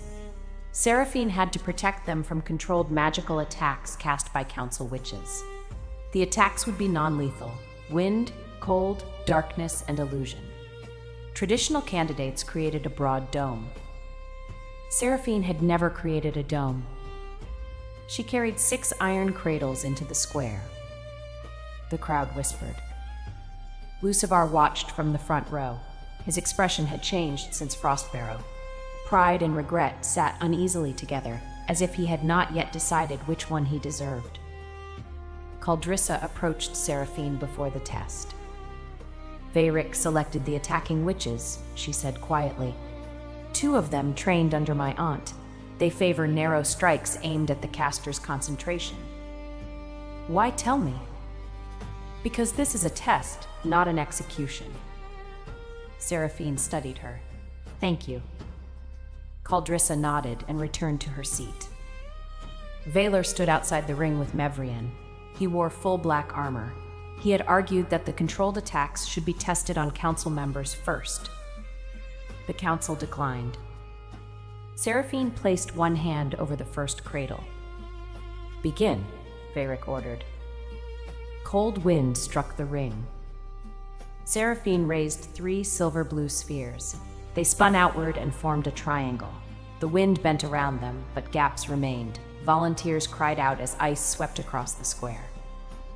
She added a 4th sphere. The pattern wavered. A spear of darkness came directly toward her face. Seraphine ducked. The spear struck the central ward stone and split into shadow birds. They filled the ring, screaming. The volunteers panicked. Seraphine's spheres began to fall. "Center," Mevrian called. Seraphine knew the lesson. Find a fixed point, build the orbit. She looked for Valor. He stood beyond the ring, unable to enter without invalidating the test. Their eyes met. He placed one hand over the royal crest on his chest. "Use me." Seraphine fixed her attention on him. The sphere steadied. But the volunteers were not around Valor, they were around her. She understood. The anchor did not need to be a person, it needed to be a decision. Protect them. She became the center. 6 spheres rose around her. They did not form a dome, they moved. One intercepted the cold and turned white with frost. One absorbed darkness, deepening to purple. 2 spun around the volunteers, knocking illusion birds apart without touching anyone. The last 2 hovered above the wardstones and drew loose magic into themselves. The attacks intensified. Seraphine widened the orbit. The spheres moved faster, creating a living wall that adjusted to each strike. Where a dome would have cracked, the orbit shifted. Where darkness gathered, a purple sphere swallowed it. Where wind entered, a silver sphere compressed it into harmless spirals that lifted hats and nothing else. One elderly volunteer's hat landed on Veyric. The square laughed. Veyric threw it aside. Increase the attack. Caldrissa rose. The agreed limit has been reached. Sit down. No. Lucivar looked at her in surprise. Caldrissa stepped into the open. The test measures protection. She has protected them. Continuing would measure how much harm the Council is willing to risk to avoid admitting it. Veyric's expression hardened. Your family lands depend on Council review. The threat was clear. Caldrissa went pale but did not sit. Seraphine saw it while holding the orbit. For one dangerous instant, anger pulled every sphere toward Veyric. She controlled them. Strength was not wrong, careless harm was. Her mother's lesson had never applied only to fists. End the trial, Seraphine said. Veyric ignored her. Continue. Valor entered the ring. The attacking witches stopped at once. The trial is ended, he said. Veyric stood. Then she fails. Every sphere in the square turned toward him. Seraphine had not commanded them to attack. They simply hovered in a perfect line, heavy enough to crush stone and controlled enough to leave the old man untouched. She walked between them. No, she said, I completed the task. The volunteers are safe. Caldrissa prevented you from changing the task into cruelty. Veyric glanced at the spheres. Is that a threat? It is a demonstration of restraint. You seem to require visual lessons. The volunteers began applauding. The applause spread into the crowd. One by one, the council witches lowered their hands. Duvrin announced the result before Veyric could speak. Protection trial completed. No injuries. All attacks contained. Fenella added, 1 hat displaced. It has been recovered. Valor looked at Caldrissa. Your family's debts will be reviewed by the crown, not used by the council as a leash. Caldrissa's chin trembled. She bowed. Thank you, Your Majesty. Thanks, Seraphine. She insisted your apology be judged separately from your usefulness. I am attempting to learn from her. Seraphine blinked. He had listened to a conversation he had not been part of and drawn the right lesson without claiming credit. Her heart, which had spent years serving a prettier but smaller dream, moved toward him with alarming ease. The third trial was judgment. At midnight, Seraphine stood before the 12-pack representatives in the Great Hall. No obstacle course waited. No spell attacked her. Instead, Veyric presented a dispute. 2 northern villages shared a moonstone bridge. One village had repaired it after storms. The other had refused to pay, claiming poverty. The council proposed closing the bridge to the poorer village until the debt was paid. Seraphine listened to both village leaders. The first spoke of labor and fairness. The second admitted his village could not pay because the failing wards had ruined their winter crops. Varric asked, "What is your judgment?" Seraphine looked at the map. "Who owns the quarry that supplies repair stone?" "The Crown," Dovrin said. "Who collected road taxes while the wards were failing?" Varric's mouth tightened. "The Regional Council." "Then the Regional Council will return the taxes collected for protection it did not provide. The poorer village will contribute labor rather than coin. The wealthier village will be reimbursed for half its materials from the restored taxes. The bridge stays open." The first leader frowned. "Why should we accept labor from people who refused before?" Seraphine faced him. "Because they did not refuse. They lacked coin after a magical failure the council concealed. You deserve repayment. They deserve access to the healer across the river. Fairness is not achieved by making the weaker village suffer until your anger feels balanced." The second leader bowed his head. Varric said, "You would burden the council for a natural ward failure?" "We do not yet know it was natural. We do know the council collected payment while protection weakened. Power receives responsibility with its privileges." Vaylor watched her from the black throne. Lucivar watched from below it. One looked proud. The other looked as if he had discovered the future he discarded had become visible only after it no longer belonged to him. The pack representatives voted. 10 supported Seraphine's judgment, 1 abstained. Varric voted against. The Luna trials were complete. The hall erupted. Mavrian reached Seraphine first and pulled her into a fierce embrace. "You did not throw Varric." "I considered it." "Excellent judgment." Fenella joined them. His expression was better than throwing him. Caldrissa approached more carefully. "You defended my family after I stood beside Lucivar." "I defended you from blackmail," Seraphine said. "Do not make me regret the distinction." Caldrissa's eyes filled. "I will not." Lucivar waited until the women moved aside. "You were magnificent," he said. The words once would have meant everything. Now they arrived after the proof. "Thank you," Seraphine said. He looked at the royal cloak around her shoulders. Vaylor had not placed it there tonight. She had chosen to wear it. "I would have supported you," Lucivar said, "if I had understood." "My mother explained. I explained. You did understand. You did not believe. There is a difference. Not to the person standing alone." He lowered his voice. "Do you love him?" Seraphine looked toward Vaylor. The king was speaking with village leaders. He had removed the crown and held it beneath one arm so an elderly woman could address him without craning her neck. He listened without interruption. His face was still excellent. His character had become inconveniently better. "I am learning him," she said. Lucivar flinched. "You knew me all your life." "I knew the boy I protected. I did not know the man who would deny me. I made one mistake." "No, you made one decision in public after many decisions in private. The public one only allowed me to see them." Valar looked up. He did not approach. He gave Seraphine room to finish. Lucivar followed her gaze. "He has always taken what he wants." He asked, "A king's request is still pressure. Then why did I feel more choice beside his throne than beside your promise?" Lucivar had no answer. Seraphine touched his sleeve, a final gesture of tenderness for the boy he had been. "I do not regret protecting you, but protection was not a debt you could repay by marrying me, and my love was not permission to hide me when I became inconvenient."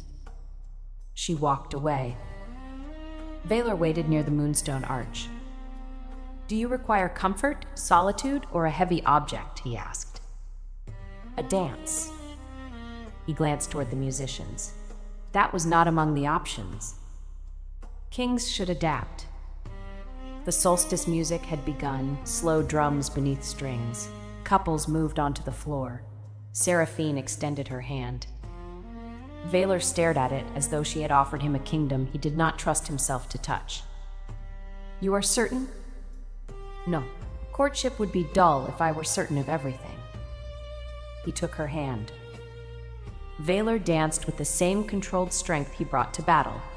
He guided without dragging, adjusted when she chose a different step, and never acted surprised by the weight of her hand or the firmness of her balance. Seraphine had danced with Lucivar many times. She had always made herself lighter, quieter, less likely to lead. With Valor, she tested the movement. She turned them sharply. He followed. She reversed direction. He smiled. "Trying to overthrow me?" he asked. "Assessing stability." "Your findings?" "Promising." The dance carried them beneath the central moon window. Silver light crossed his face. Seraphine's attention wandered. "Again?" he murmured. "The lighting is unfair." "To whom?" "My judgment." His hand at her back drew her 1 inch closer. Every layer of clothing remained proper, every movement public, yet the small change sent warmth through her. "Your judgment survived 3 trials," he said. "It may survive my face." "Your confidence is unattractive." "A tragedy. Fortunately, the rest compensates." He laughed softly. At the edge of the floor, Odrin Fenwick lifted a cup in greeting. Valor turned Seraphine so his own broad back blocked the captain from view. She looked up at him.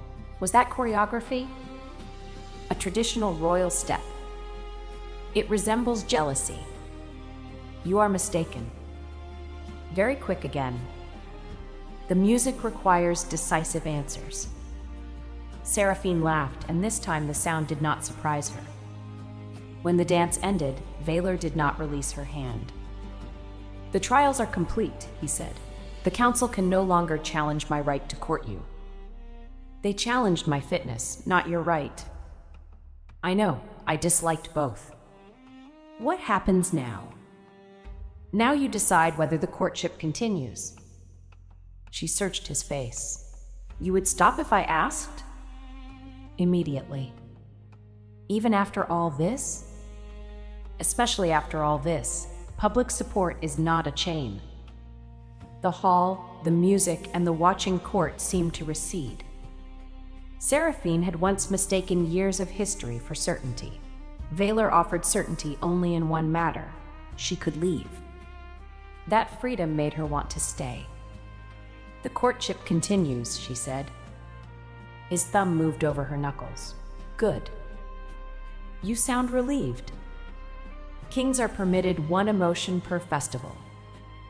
"Which did you choose?" "You." The answer stole every clever reply. Valor lifted her hand and pressed a restrained kiss to her knuckles. It was not one of the kisses that changed her life. It was the one that made her realize such kisses were approaching. After the festival, Seraphine expected the court to become easier. Instead, it became stranger.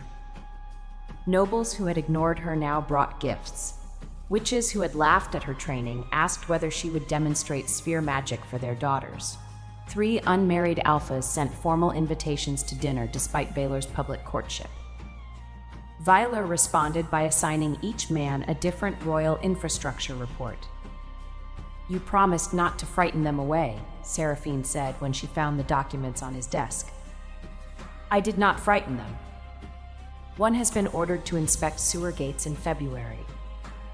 The city requires functioning sewer gates. You are jealous." "I am governing." "With suspicious focus." He leaned back in his chair. The royal study was warm with firelight. Maps covered one wall. Reports covered every surface except the chair Seraphine occupied. "Would you prefer I accept their invitations on your behalf?" he asked. "No." "Then my approach has produced the desired outcome. I could refuse them myself." "You may, after they complete the reports." She threw a cushion at him. He caught it one-handed. "Violence against the crown," he said. "Administrative correction. I will need a committee." She crossed the room to retrieve the cushion. Valor stood at the same time. They reached it together. His hand closed over hers. Neither moved. Seraphine was suddenly aware of the quiet room, the fire, and the way his coat stretched across his shoulders when he bent. Valor noticed her attention.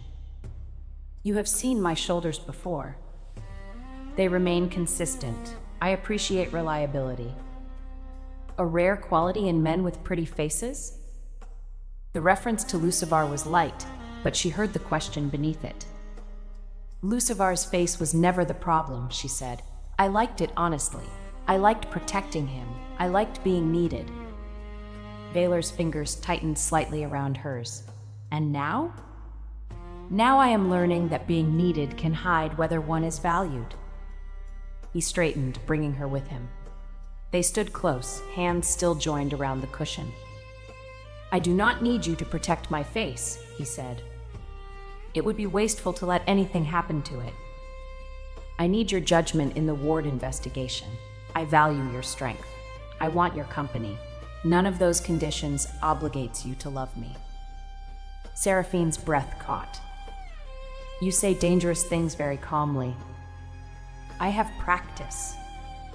What do you want from me now?" His gaze moved to her mouth and returned to her eyes. "Permission." The word contained no pressure. Seraphine understood what he was asking. Her first instinct was to think of Lucivar. The memory came, but it did not command her. She remembered a forehead kiss beneath a bell tower, a pearl clasp, and years of hope. She honored the memory by refusing to pretend it had never existed. Then she looked at the man before her. "You may kiss me," she said. Valor released the cushion and touched her face with one hand. He moved slowly enough that she could change her mind at any point. She did not. Their first kiss was gentle, closed, and brief. It held no demand for more. It was warm, careful, and startling in its restraint. Valor stepped back first, though his hand remained against her cheek. Seraphine opened her eyes. "That was very controlled. You asked for slow." "I did. Do you object?" She considered. "Not to the principle." His eyes warmed. A promising judgment. She rose onto her toes and kissed him once more, equally brief but less cautious. When she stepped back, Valor looked as though the entire Northern War had been easier than remaining still. Seraphine picked up the cushion and returned it to the chair. "I have training," she said. "Now?" "Yes." "You kiss a king twice and leave for training?" "My mother says consistency is essential." "Your mother has become my enemy." From the open doorway, Mevrian said, "Only now?" Valor closed his eyes. Seraphine began laughing. Her mother entered carrying a sealed black stone. Dovrin found this inside the altered trench. It contains the same corruption as Frostbarrow. Someone placed it there deliberately. The warmth left the room. Valor took the stone without touching it directly. Can it be traced? Possibly, but there is more. The corruption carries a council seal. Seraphine looked toward the maps. The weakening wards, the altered trial, the pressure against Caldrissa's family, and Varric's insistence on increasing the magical attack no longer appeared separate. "He wanted my spears to absorb more corruption," she said. Mevrian nodded. "The question is why?" Valor's hand closed around the sealed case. "We will ask him." Seraphine shook her head. "Not yet. If Varric is working alone, arresting him ends it. If he is not, the others disappear. He endangered you. He endangered volunteers, workers, and the northern packs. That is larger than me." Valor's anger remained visible only in the stillness of his body. "What do you propose?" Seraphine looked at the black speck turning inside her silver sphere. We let him believe I absorbed exactly what he wanted. Then we watch who comes to collect it. The plan required Seraphine to behave as though she had become careless after victory. This was more difficult than expected because half the court already believed carrying a stone wolf through wet grain was a sign of poor judgment. Duvrin built a false containment sphere around a fragment of harmless shadow glass. Mevrian layered it with Seraphine's magical signature. Fenella altered the royal vault records to show that the corrupted sphere from Frostbarrow had been moved into the Moon Archive for private study. Vaylor assigned guards who understood they were supposed to be seen avoiding the North Corridor at midnight. "They are terrible actors," Seraphine whispered from behind a library screen. One guard walked past the corridor and announced loudly, "I certainly hope no criminal notices that the Moon Archive is unguarded." Vaylor stood behind her, close enough that his breath stirred a loose strand of hair. "I selected them for loyalty, not subtlety. Subtle men often become ministers." "You dislike ministers?" "I dislike most collections of men seated around a long table." She looked back at him. "That sounds difficult for a king." "It is why I attend meetings armed." They waited. The palace settled into winter silence. Outside, snow pressed white against the windows. Inside the Moon Archive, the decoy sphere glowed within a glass case. A thread of false corruption turned at its center. Near midnight, the North Corridor door opened.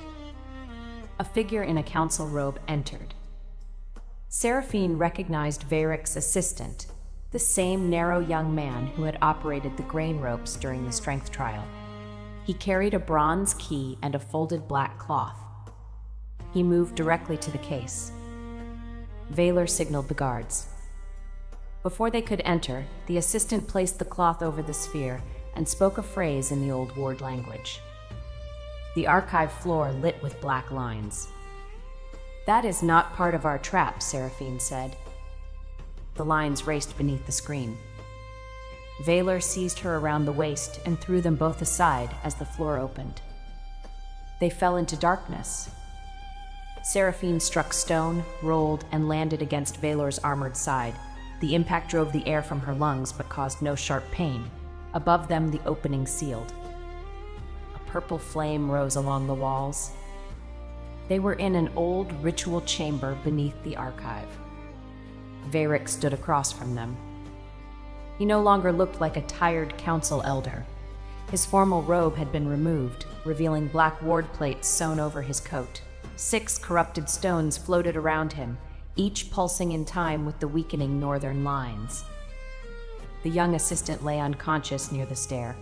Vayric had apparently used him to trigger the mechanism, then discarded him. "Your Majesty," Vayric said, "you were not supposed to enter with her." Vaylor rose and placed himself at Seraphine's side. "Your disappointments have become a public service." Seraphine pushed to her feet. "You altered the trench." "Yes." "You corrupted Frostbarrow." "One of several necessary wounds." "Necessary for what?" Vayric looked at her with something worse than hatred. He looked with ownership. "The crown has controlled the Moon Wards for 400 years. Kings decide which territories receive stone, soldiers, and repair funds. Councils advise and are ignored. I intended to create failures severe enough that the Pax would grant emergency control to us." Vaylor's voice was cold. "You would destroy villages to increase committee authority. Temporary hardship. Workers nearly died. They did not." Seraphine stepped forward. "Because we arrived." "Because you arrived," Vayric corrected. "Mevrian's daughter, carrying the only magic capable of compressing corruption without dispersing it. I believed your mother exaggerated. Then I saw your first sphere." The 6 stones turned toward Seraphine. Her magic answered painfully. Silver light gathered beneath her skin. Vayric smiled. "Every knot you absorb makes your core more useful. Tonight, you will draw the capital's corruption into one sphere. I will remove it, bind it to the council seal, and present myself as the man who restored the wards. And if the sphere crushes you? Seraphine asked. It will obey the seal. My magic does not obey seals. All magic obeys structure. Mine threw the king into a curtain. Vaylor glanced at her. An important precedent. Varric's expression sharpened. You mistake disorder for freedom. Your strength, your spheres, your public insolence, all of it exists because your mother refused to discipline you into a proper witch. Seraphine felt anger rise. Not because he insulted her. She had heard worse from better people. Because he spoke of Mevrien's love as failure. My mother taught me control, she said. She simply did not teach me obedience to cowards. Varric raised one hand. The corrupted stones struck. Vaylor shifted before Seraphine could move. Black-silver wolf power spread from him in a curved shield. The first wave broke against it, driving him back one step. Seraphine called her spheres. Nothing came. The ritual chamber walls were lined with iron channels that dragged her magic downward. Silver light formed at her palms and sank into the floor. Varric laughed. Without your little moons, you are only a strong woman in a locked room. Seraphine looked at the stone ceiling. That is still an unfortunate room to share with me. She seized the nearest iron channel and pulled. The metal tore from the floor with a scream. The corrupted stones wavered. Vaylor drove forward through the next attack, using his shield to force Varric away from the central seal. Seraphine ripped out a second channel and swung it into the third, breaking the pattern. Magic rushed back into her hands. A sphere formed instantly. It was larger than her head and red gold with anger. Varric's smile vanished.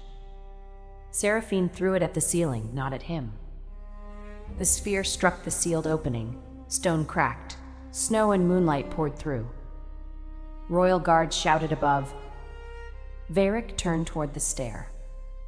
Vaylor caught him by the front of his coat and slammed him against a pillar without drawing blood. You endangered my kingdom.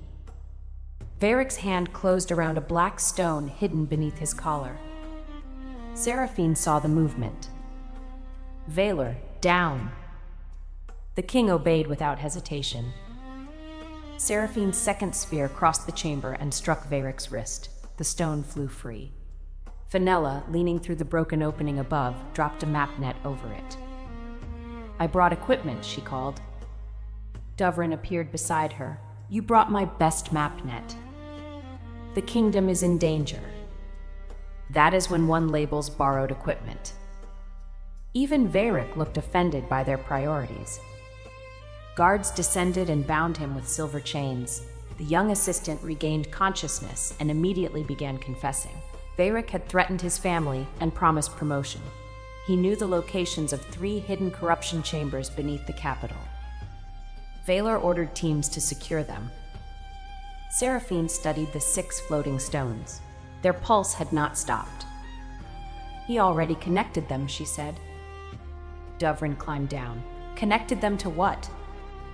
Varric smiled from the chains. A deep bell sounded beneath the city. Not the royal bell, not a temple bell. The old moon warning. Once. Twice. Then all 12 ward lines on Fenella's map turned black. Varric lifted his chin. To everything. Vaylor's hand tightened on the chain. How do we stop it? You do not. The capital will draw every damaged line inward. By dawn, the moon well will open into a void. Dovrin went pale.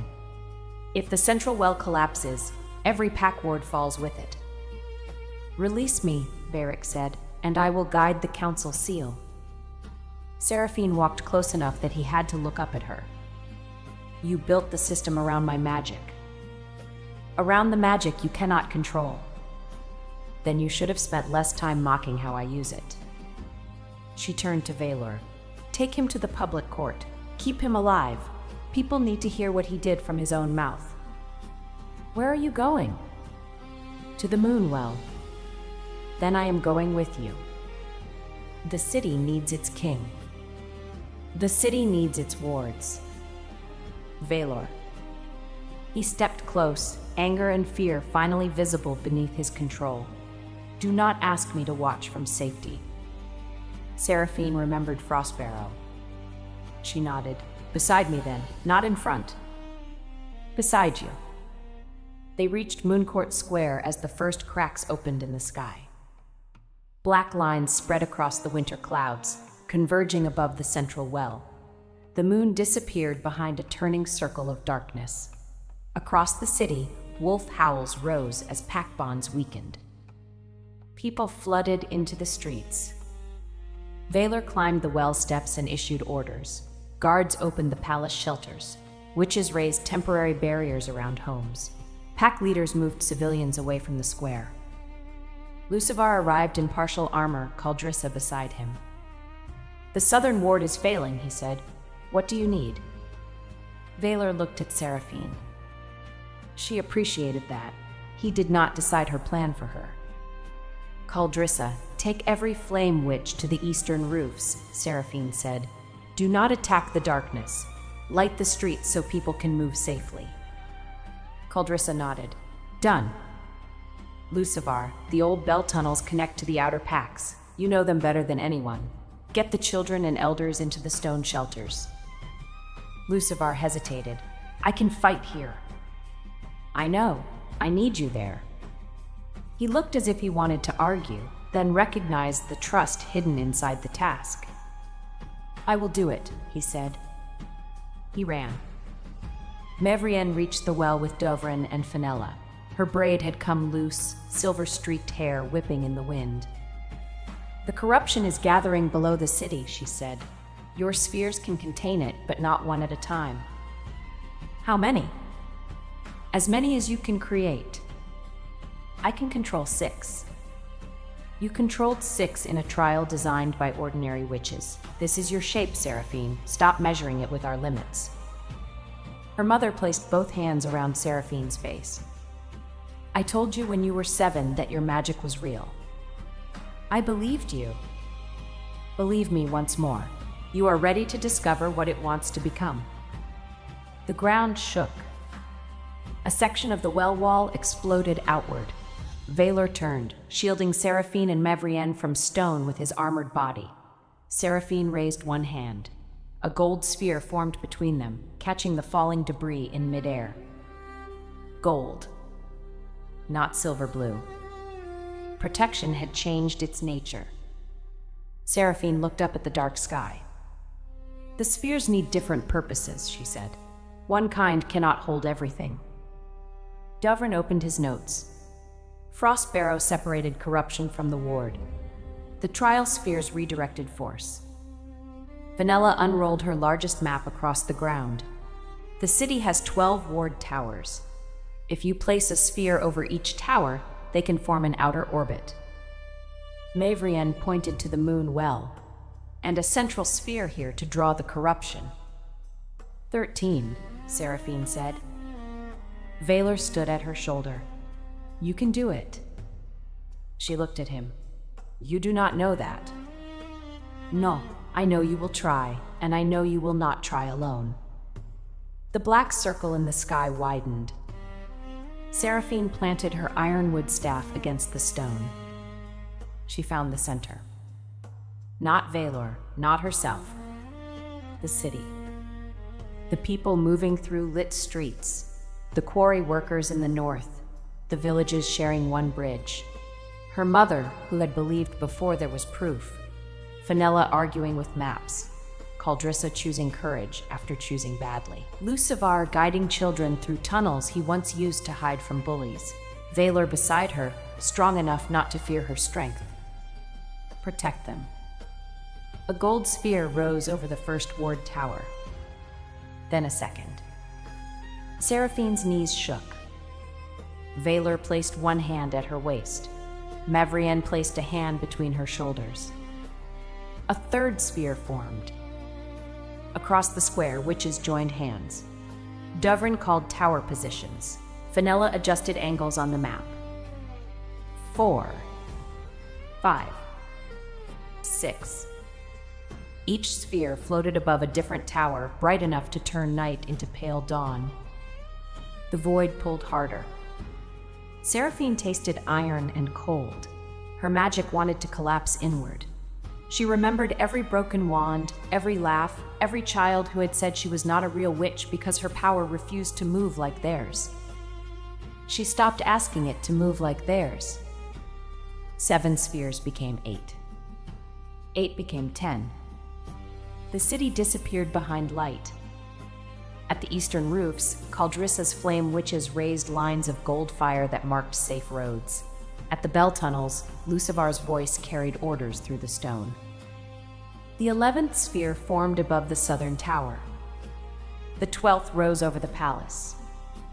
The outer orbit was complete. Now the central sphere. Black magic surged from every street crack toward the moon well. Seraphine drew it upward. The central sphere appeared as a tiny purple point. It grew. And grew. The weight drove Seraphine to one knee. Valor went down with her, arm locked around her middle. "Stay with me. I am here. Tell me what you see." "Your face." "Seraphine, it is still distracting." His grip tightened. "Then keep looking." She laughed once breathlessly, and the fear loosened. The purple sphere rose above the well, swallowing corruption in dark rivers. It grew larger than the palace dome. The outer gold spheres began to spin. A crown of moons formed above the capital. People stopped in the streets to stare. The void in the clouds pulled against the central sphere. For a moment, both remained suspended, equal forces tearing at the city between them. Seraphine could not hold. Her arms fell. The central sphere dropped 10 feet. Valor's wolf power erupted around them, black, silver, and immense. He did not take control of the sphere. He formed a living shield around Seraphine, absorbing the wind and flying stones so she could concentrate. Mavrienne began an old moon chant. The witches joined her. Dovrin and Fenella anchored the tower map with iron weights. Lucivar returned from the tunnels with the last group of civilians and took position at the southern ward stone. Caldrissa came from the roofs and added a ring of flame beneath the central sphere. Everyone had a role. The choice remained Seraphine's. She stood. Veyric wanted one sphere he could own, she said through clenched teeth. He should have planned for 13 that belonged to no one. She lifted both hands. The gold spheres accelerated. The purple sphere rose. It entered the black circle in the clouds. For one terrible second, darkness covered everything. Then the sphere compressed. The void folded inward around its center, shrinking from a storm to a tower, from a tower to a shield, from a shield to a plum-sized point of purple light. Seraphine closed her fist. The point vanished. Moonlight returned. The 12 gold spheres remained above the city, turning slowly like a crown. Silence spread across the capital. Then the wolves began to howl. Not in fear, in recognition. The sound rose from every street and tower, deep enough to shake snow from the roofs. Seraphine stood at the center of it, held upright by Valor's arm and her mother's hand. "You did it," Mavrienne whispered. Seraphine looked at the moon crown above them. "We did it." "No," her mother said. "We helped. You created something none of us knew how to imagine." Seraphine's vision blurred. She turned toward Valor. His armor was dusted white with powdered stone. A crack crossed one shoulder plate. His face, unfairly, remained perfect. "The face survived," she said. "Your priorities honor me." Her knees gave way. He lifted her into his arms. Seraphine had carried Lucivar countless times. She had never understood how strange it felt to be carried by someone who knew she could walk and chose to ease the burden anyway. "I can stand," she murmured. "I know. People are watching." They watched you carry my brother. Balance must be restored. She rested her head against his shoulder. You are very broad. You have mentioned it. I was correct each time. Rest, witch. That sounded possessive. It was a medical order. She smiled and closed her eyes. When Seraphine woke, sunlight filled a palace chamber. Her mother slept in a chair near the window with a book open on her lap. Fenella lay across a couch under 3 maps. Valor stood at the foot of the bed, speaking quietly with Dovrin. Seraphine opened her eyes and said, "You are all terrible at guarding unconscious people." Mavrian woke instantly. You slept for 14 hours. Then I was excellent at being unconscious. Fenella sat up, maps sliding to the floor. The wards are stable, better than stable. Your gold spheres dissolved at dawn, but each left a rotating core above the towers. Dovrin says the network can now isolate damage instead of spreading it. Dovrin looked offended. I said the evidence suggests that scholars do not announce certainty before breakfast. Vyler came to the bedside. He had changed into a black, high-collared tunic, but the crack in his shoulder armor had left a dark bruise near his collar. Seraphine frowned. You were hurt. A stone object struck me. I have experience with those around you. She reached for him. He sat beside her. Her fingers touched the bruise through the fabric. You should have told me. You were holding the sky together. That is not an excuse.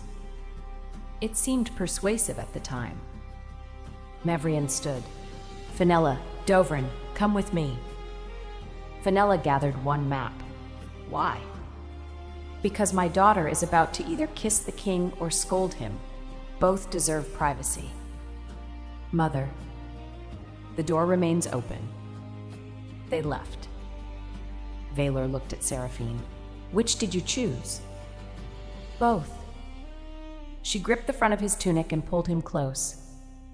Their third kiss was not cautious, but it remained tender and brief. It carried relief, gratitude, and the clear choice of 2 people who had survived danger without mistaking danger for love. When Seraphine released him, Valor rested his forehead against hers. You pulled a king by his clothing, he said. You were too far away. A sound legal defense.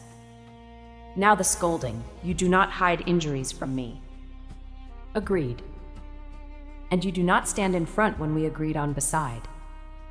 The wall exploded. Walls are not known for respecting agreements. You should compensate. How? She looked toward the breakfast tray. Bring that closer. Valor obeyed. Courtship has become demanding, he said. You claimed a hungry witch in public.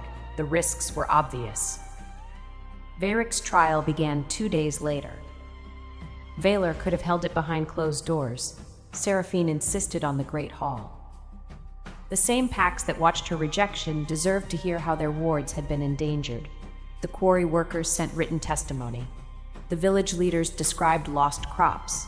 Caldrissa produced the debt contracts Varric had used to control her family. The young assistant testified under protection. Varric denied nothing.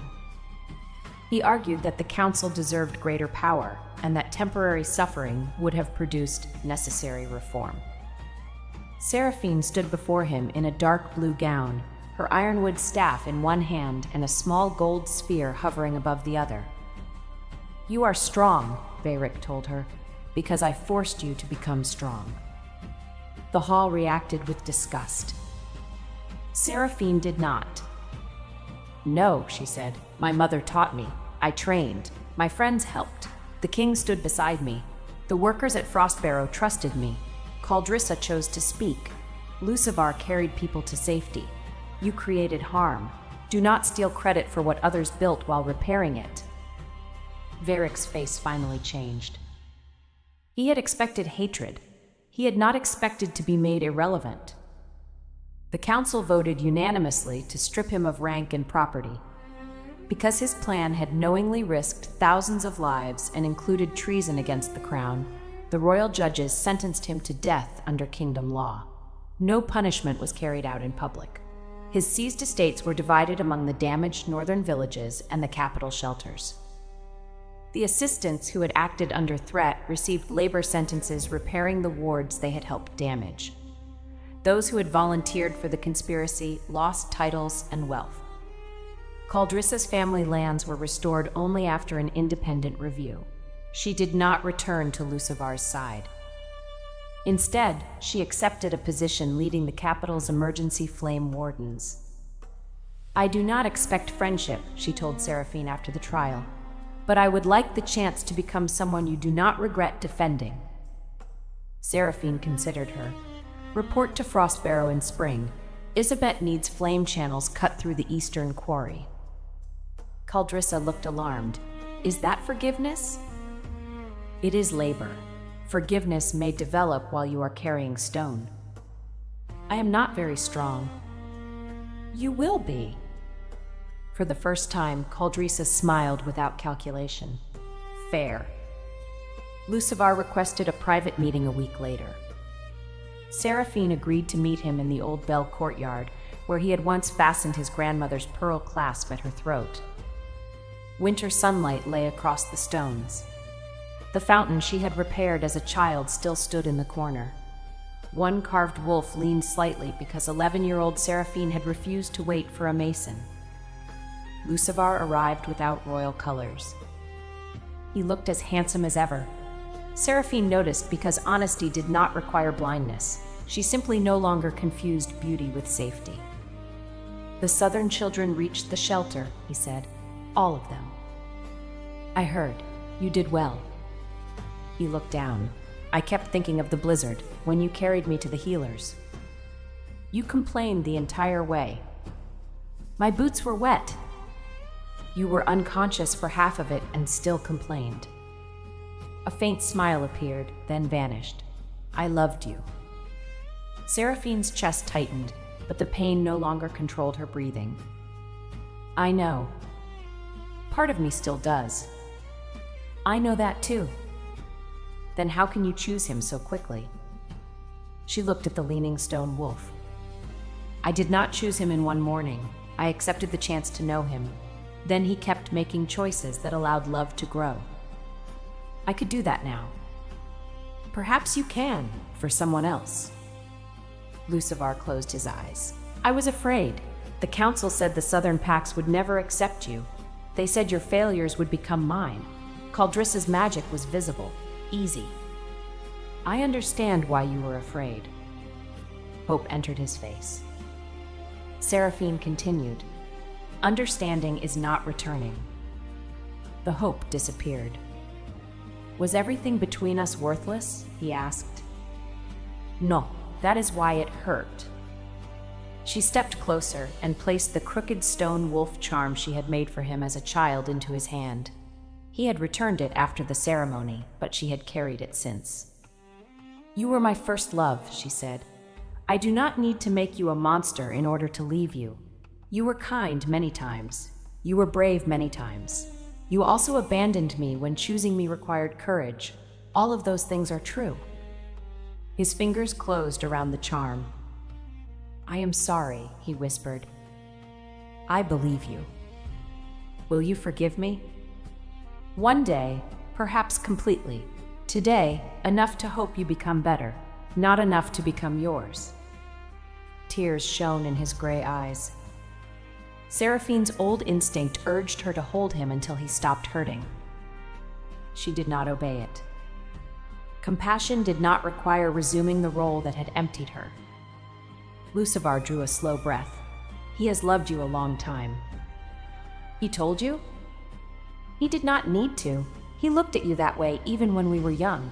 I thought he was watching me." Seraphine laughed softly. "You have always been very confident about your face. You encouraged it. That was one of my mistakes." He laughed too, though tears remained. They parted without bitterness, but not without consequence. Lucivar left for the southern territories the next morning. He remained Alpha, but the council stripped away the special succession advantage he had pursued.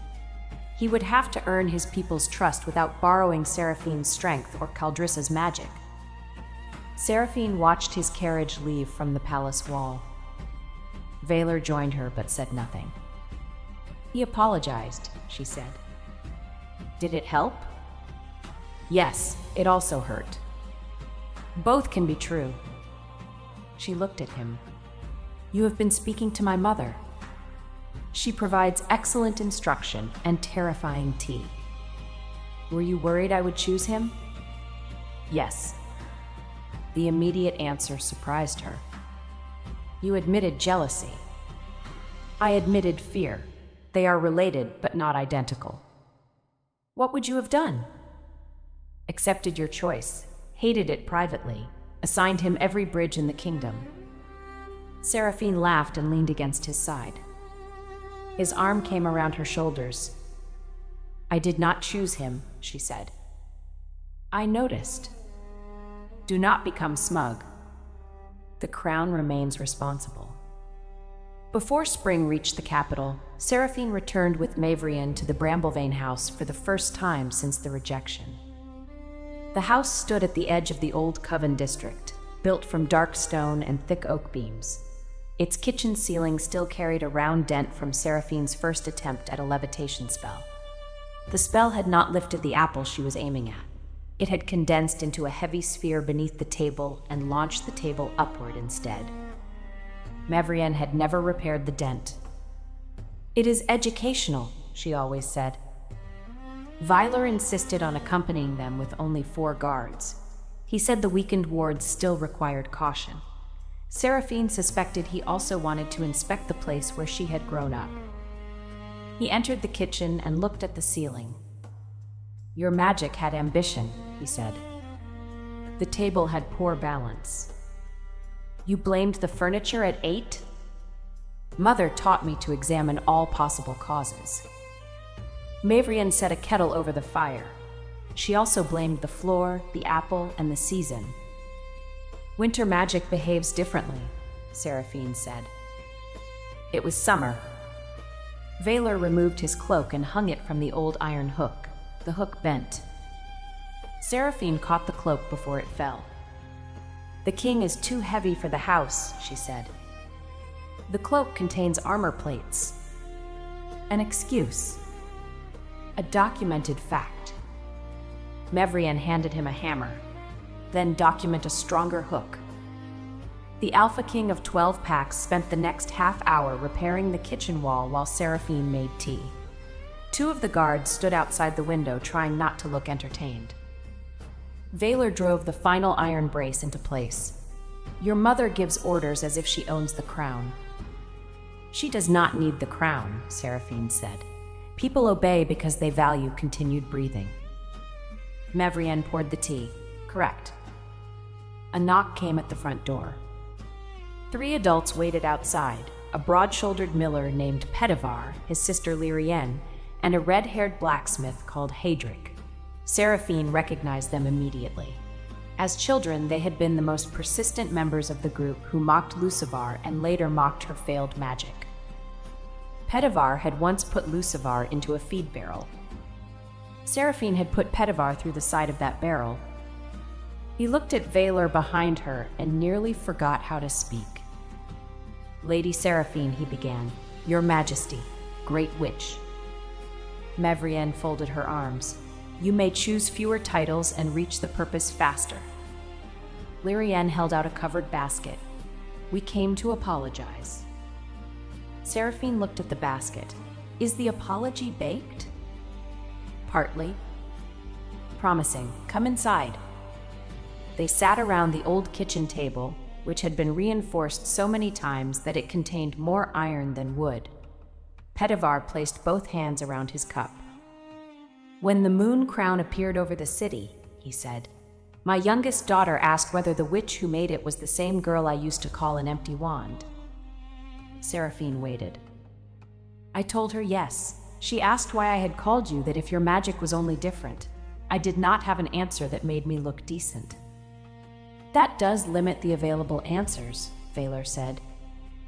Petavar swallowed. Seraphine touched Valor's knee beneath the table, a silent request to allow the conversation to continue without royal pressure. The king leaned back. Lyrien spoke next. "We did not believe your mother. We thought she was protecting you because she was famous and proud. Every time you explained, we laughed harder." "I remember," Seraphine said. "Then you stopped explaining and started challenging people in the yard." "Also true." Hadric rubbed one shoulder as if an old memory still ached. "You threw me into a hedge. You cut my training rope." "I did. The hedge was fair." Pedivar looked toward Mavrian. "You always stood behind her. We told ourselves you encouraged violence." Mavrian's eyes cooled. "I encouraged consequences. Seraphine received them when she began a fight. So did anyone who began one with her. You dislike the second part." "Yes," he admitted. The direct answer softened something in the room. Seraphine opened the basket. Inside were moon-shaped cakes, one of them flattened on one side. "Why is this one damaged?" she asked. Lyrien looked embarrassed. "My daughter tried to make it float. It struck the wall." Seraphine smiled. "Does she want help?" "After the way I treated you?" "Your daughter did not treat me any way." Lyrien's eyes filled. "She is 10. Her magic makes square flames. The academy teachers keep telling her fire should rise in points, not corners. She has begun hiding her hands." Seraphine set down the cake. The apology mattered. The child mattered more. "Bring her to the new school when it opens," she said, "and tell her not to flatten the corners before I see them." Lyrien covered her mouth. Pedivar said, "You forgive us?" "I accept that you are ashamed and trying to change. Forgiveness is not a gate that opens once. It is more like rebuilding this table. Many braces, repeated work." Valor examined the table. "This object has survived admirably." "It learned after the ceiling incident," Seraphine said. Hadric pushed the basket closer. "There are 12 cakes. That is an excellent first brace." They stayed until the tea was gone. Before leaving, Pedivar offered to supply timber for the ward school. Hadric promised iron sphere cradles at cost. Lyrien wrote her daughter's name on a scrap of paper and gave it to Seraphine as carefully as if she were handing over a treasure. When the door closed, Seraphine remained beside it. "Are you well?" Valor asked. "I thought an apology would make the old years disappear." Mavrian came to her side. "Did Lucivar's apology make your love disappear?" "No." "Then why would theirs erase pain? An apology does not rewrite memory. It changes what may be built after it." Seraphine leaned her head against her mother's shoulder, as she had done after childhood fights. "You never doubted me," she said. "I doubted your explanations for broken household objects." "Not my magic." "Never your magic." Valor stood nearby, giving them space without leaving. Seraphine reached one hand toward him. He took it and stepped closer, forming a small circle in the old kitchen. Mother, daughter, and the man who had not replaced the first person who believed in her, but had joined her. That evening, snow trapped them at the Bramblevane house. The royal guards occupied the front room. Valor was given the narrow guest bed upstairs. Seraphine slept in her childhood room across the hall, where old training diagrams covered the walls. After midnight, she woke to a crash. She seized a wooden practice staff and opened the door. Valor stood in the corridor holding one half of the guest bed frame. The other half had collapsed beneath the mattress. They stared at each other. "The king is too heavy for the house," Seraphine said. The frame was old. A documented excuse. Mavrian opened her door, took in the broken bed, and sighed. "Now I understand why you two suit each other." "I did not break it intentionally," Valor said. Neither did she, most of the time. They moved the mattress to the floor. Seraphine lifted one end while Valor took the other. "I can carry it," he said. I know. Then why are you helping? She recognized the echo of his own words at Frostbarrow. Because you are carrying it. His gaze warmed. Mevrian pointed toward the guest room. Continue that emotional exchange inside. Some of us value sleep. Seraphine laughed and helped settle the mattress. At the doorway, Valor touched her wrist. Stay one moment. The door remains open. She stayed. Moonlight entered through the small window, silvering the plain room. Without armor, crown, or court, Valor looked younger. Still formidable, but not distant. This house explains you, he said. The broken ceiling? The reinforced table, the repaired fountain outside. Your mother's refusal to replace evidence of failure when it could become evidence of learning. Seraphine looked toward the hall where Mevrian's door had closed. She made it easy to believe her. No, she made it safe to keep trying. Belief was still your work. That distinction mattered. Seraphine sat on the edge of the mattress. When people laughed, I knew Mother was right, but sometimes knowing did not stop it from hurting. Vyler sat beside her, leaving respectful space. Confidence is not the absence of pain. You sound like her again. She threatens me with tea until I learn. Seraphine smiled. Were you ever mocked as a child? Not often. I was large early. Of course you were. I was feared instead. My father praised that. He believed a king should be difficult to love and impossible to challenge. Do you? No, fear can enforce silence. It cannot create loyalty. She studied his face in the moonlight. Was that why you stayed away when I chose Lucivar? Partly.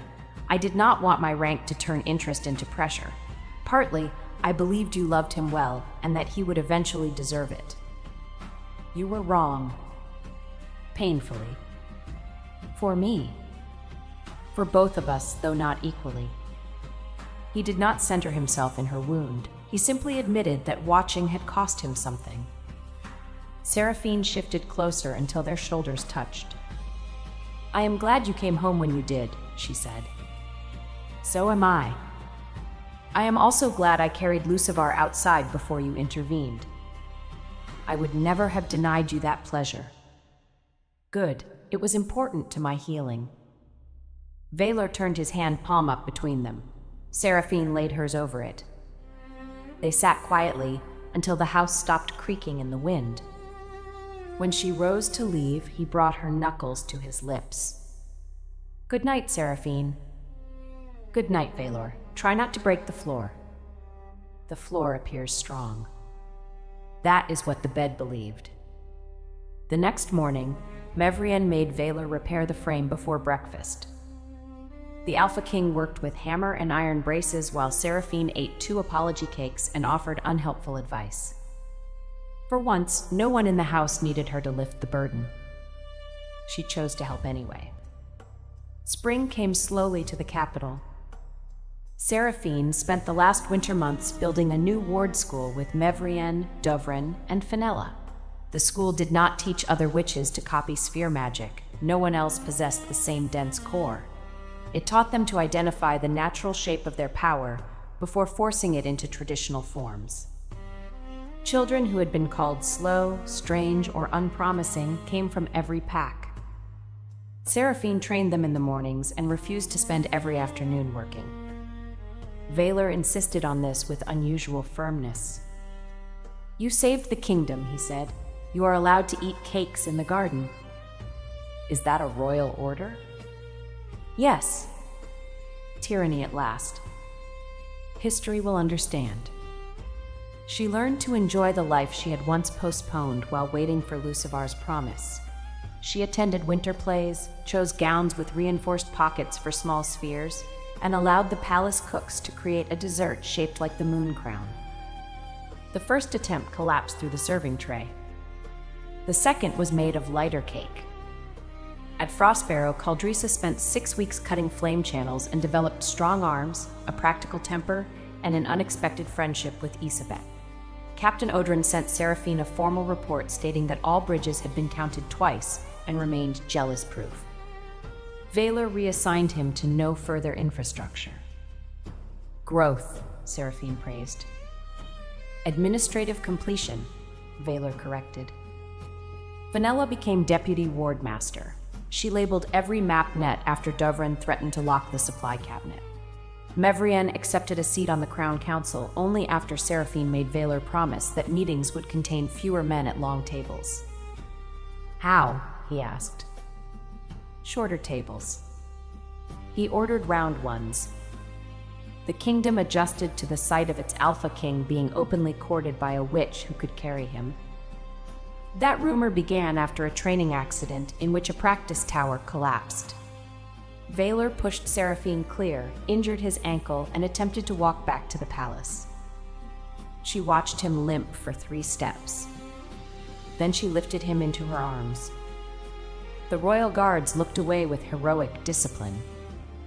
"Put me down," Valor said.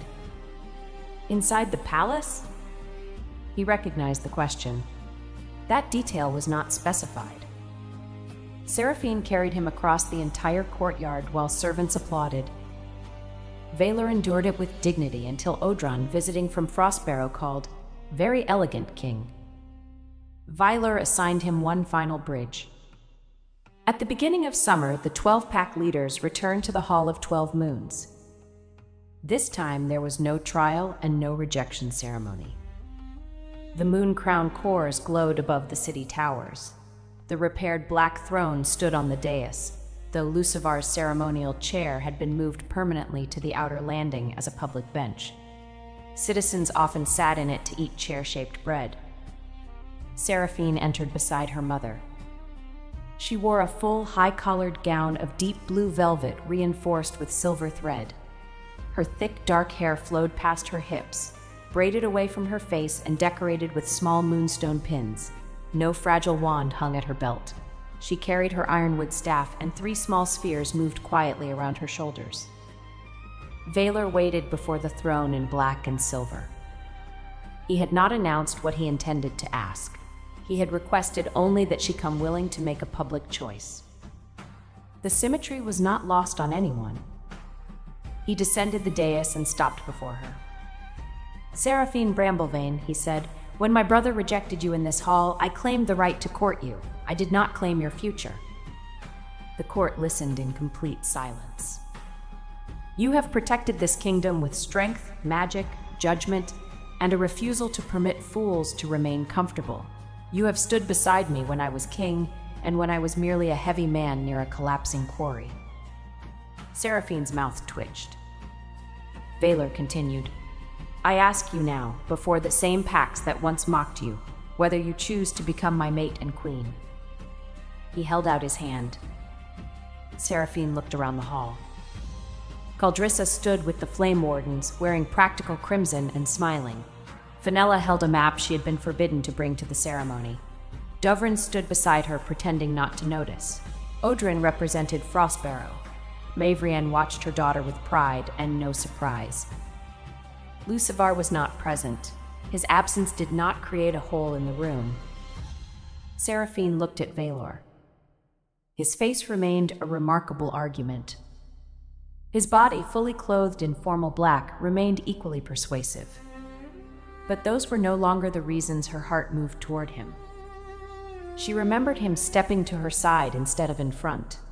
She remembered his hand anchoring her magic without directing it. She remembered that he had loved her quietly while respecting her choice to love someone else. She remembered that he could carry power without demanding that everyone around him become smaller. "I choose you," she said. The hall erupted. Valor's composure broke into a real smile. Seraphine pointed one finger at him. "With conditions." The hall quieted again. "Naturally," he said. "The ward school remains independent. My mother may criticize the crown without punishment. Fenella receives a larger map budget. Caldrissa's Flame Wardens answer to emergency law, not noble families. And no man who speaks to me is assigned sewer inspection merely for being handsome." Valor glanced at Odrin. "The last condition is dangerously broad. Accept it." Very well, they will be assigned bridges instead. Valor. I accept all conditions. Mevrian called from behind Seraphine, add cake in the garden twice a week. Mother. Queens require rest. Valor nodded solemnly. The crown agrees. Seraphine looked between them. This alliance is becoming oppressive. Do you withdraw? Valor asked. She stepped closer. No. He fastened the royal moon clasp at her shoulder. Unlike Lucivar's pearl, it did not signify a future someone else controlled. Valor had asked. She had answered. The three spheres around Seraphine rose and circled them both. Valor lowered his voice. May I kiss my chosen queen? You may kiss the woman who chose you. The title is secondary. He kissed her gently before the entire kingdom. The court cheered. The wolves howled. One of Seraphine's spheres became distracted and rolled down the dais, collecting 6 ceremonial cushions and Counselor Dovrin's shoe before Fenella trapped it beneath a map net. Label that net, Dovrin shouted. Seraphine began laughing against Valor's shoulder. The ceremony became less dignified from there. It became much happier. Seraphine did not become her mother. She did not become the quiet Luna Lucivar's council had imagined, or the grateful, rejected woman the court expected Valor to rescue. She became the first Moon Core Queen, the creator of the Crown Sphere Wards, a woman strong enough to carry a throne and wise enough to know when not to throw it. Valor remained the most powerful alpha in the kingdom. He protected her fiercely, loved her with restraint and certainty, and continued to deny jealousy while maintaining suspiciously accurate bridge records. Mavrienne continued to defend her daughter, though she no longer needed to stand in front of her. Most often, she stood nearby with tea and legal advice. Lucivar became a better alpha in the south. Regret followed him for years, but he learned not to turn regret into another demand upon Seraphine. He honored what they had been by finally accepting what they would never be again. Caldrissa rebuilt her family lands through work rather than marriage and became one of the kingdom's most trusted emergency wardens. Fenella filled the new school with maps. Odren counted no more bridges unless the bridges genuinely required it. And on quiet afternoons, when Seraphine sat in the palace garden eating cake under royal order, she sometimes looked across the roses at Valor reading council reports. He always noticed. Again? He would ask. The face remains reliable. And the man? She would call a small gold sphere into her palm and send it floating toward him. It would settle above his hand, steady and warm. Also reliable, she would say. Then the Alpha King would leave his reports, come sit beside his queen, and make certain she remembered that a woman did not have to earn love by carrying everyone alone.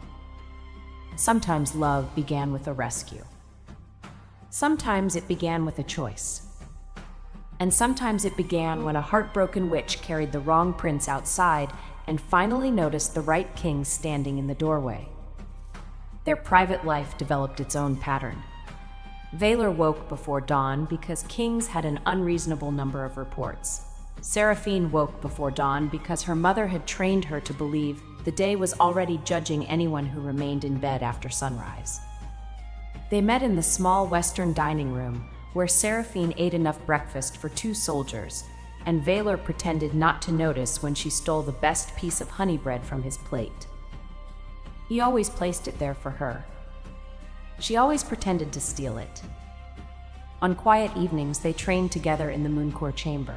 Seraphine's spheres had become more precise. She could build a ring of gold light around Valor without touching his armor, send a silver sphere through a sequence of moving iron gates, and pull a purple sphere back from a curse before it absorbed too much darkness.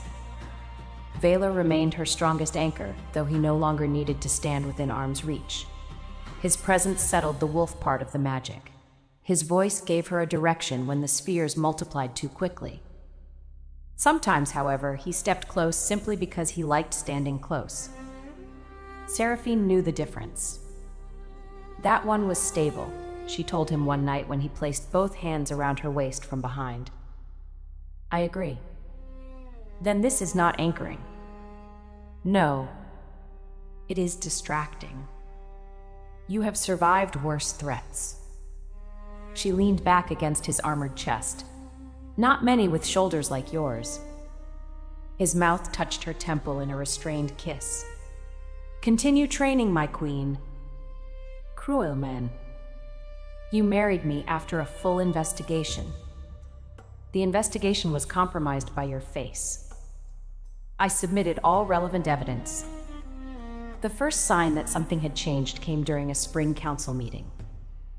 Seraphine was listening to Fenella explain a new system of emergency ward maps when the room tilted slightly to the left.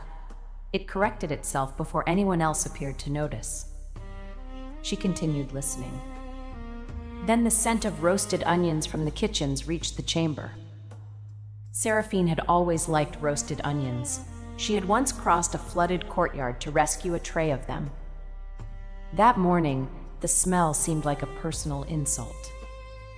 Her gold sphere, which had been hovering politely near the ceiling, dropped 6 inches. Fenella stopped speaking. Your Majesty? The onions have betrayed me. Everyone looked toward the doors. Valor rose so quickly his chair struck the wall. Seraphine held up one hand. I am not dying. His eyes had already changed, silver wolf light sharpening through the dark. You do not know that. I know that death usually feels more dramatic. Mavrienne, seated beside Fenella, observed her daughter for several quiet seconds. Then she asked, When did you last eat? At breakfast. How much? The normal amount. Valor said, She left half the honey bread. The chamber became silent.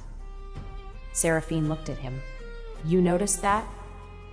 You have never left honey bread in the 11 years I have observed you. Fenella slowly lowered her map. Dovrin, who had attended to discuss the palace wards, began gathering his instruments as though expecting an explosion. Mavrienne stood. We are ending the meeting. Mother, I became dizzy for one moment. And abandoned honey bread. That sounds serious when everyone repeats it. Valor was already beside her. He did not sweep her into his arms, because she had once warned him that carrying her without need would result in him being carried in return. Instead, he placed a steady hand under her elbow. Walk with me, he said. I can walk alone. I know, walk with me anyway. The royal healer arrived in Seraphine's private chamber with 3 assistants, 2 boxes of instruments, and the terrified expression of a man who had just been told that the Alpha King might judge his breathing. Seraphine sat on the edge of the bed. Valor stood close enough to cast a shadow across the healer's hands. Mavrienne stood on the other side, calmer but no less watchful. Everyone needs to stop looking as though I have been stabbed, Seraphine said. The healer swallowed. No one believes you have been stabbed, Your Majesty. The king does. I believe something has changed, Valor corrected. Your face believes murder. His face did not change. The examination was simple, respectful, and brief. The healer asked questions. Seraphine answered them. Mavrienne corrected the date of one missed moon cycle because Seraphine had forgotten it during the reconstruction of a western bridge. Then the healer smiled. Valor became more frightening. Why are you smiling? He asked. The healer glanced at Seraphine before addressing them both. Because the queen is healthy, and because, if the signs continue as expected, the royal family will welcome a child before winter. For one rare moment, Valor Nightcrown did not move. Seraphine stared at the healer. The room seemed to narrow around that one sentence. A child. She had considered children in the distant, sensible manner one considered rebuilding a northern road. She and Valor had spoken about them carefully. They both wanted a family, but neither had treated it as a debt owed to the crown. They had agreed that the kingdom already possessed heirs through several royal branches, and that Seraphine's body would never become a public schedule. Yet now the future had changed quietly inside her, while she argued over timber and stole honey bread. Her hand moved to her abdomen, though there was nothing to feel yet. Vyler lowered himself before her. The Alpha King, who had refused to kneel before 3 invading warlords, went to one knee on the carpet and covered her hand with his. "Are you afraid?" he asked. His voice was low enough that the others could pretend not to hear. Seraphine considered lying. She had never been good at it. "A little." "So am I." She looked at him in surprise. He held her gaze. "I know how to protect a kingdom. I know how to hold a fortress through winter. I do not yet know how to protect someone I cannot see." Mevrian's expression softened. Seraphine curled her fingers around his. "You could begin by not frightening the healer into an early grave." The healer nodded before realizing no one had asked him. Vaylor glanced over his shoulder. "Was I frightening you?" "No, Your Majesty." "He is lying," Seraphine said. "Poorly," Mavrian added. Vaylor looked back at Seraphine. The severe line of his mouth finally broke. He pressed his forehead against her knuckles. "A child," he said. Seraphine's eyes burned unexpectedly. "Apparently. Ours. Unless the onions arranged this." He laughed once, a quiet, rough sound that made the healer stare at the floor in astonishment. The news remained private for 6 weeks. This was partly for Seraphine's comfort and partly because Vaylor developed an immediate, unreasonable interest in removing every sharp corner from the palace. The first carpenter received an order to round the edges of the western staircase. The second was asked whether the council chamber windows were capable of surviving a child who could inherit Seraphine's strength.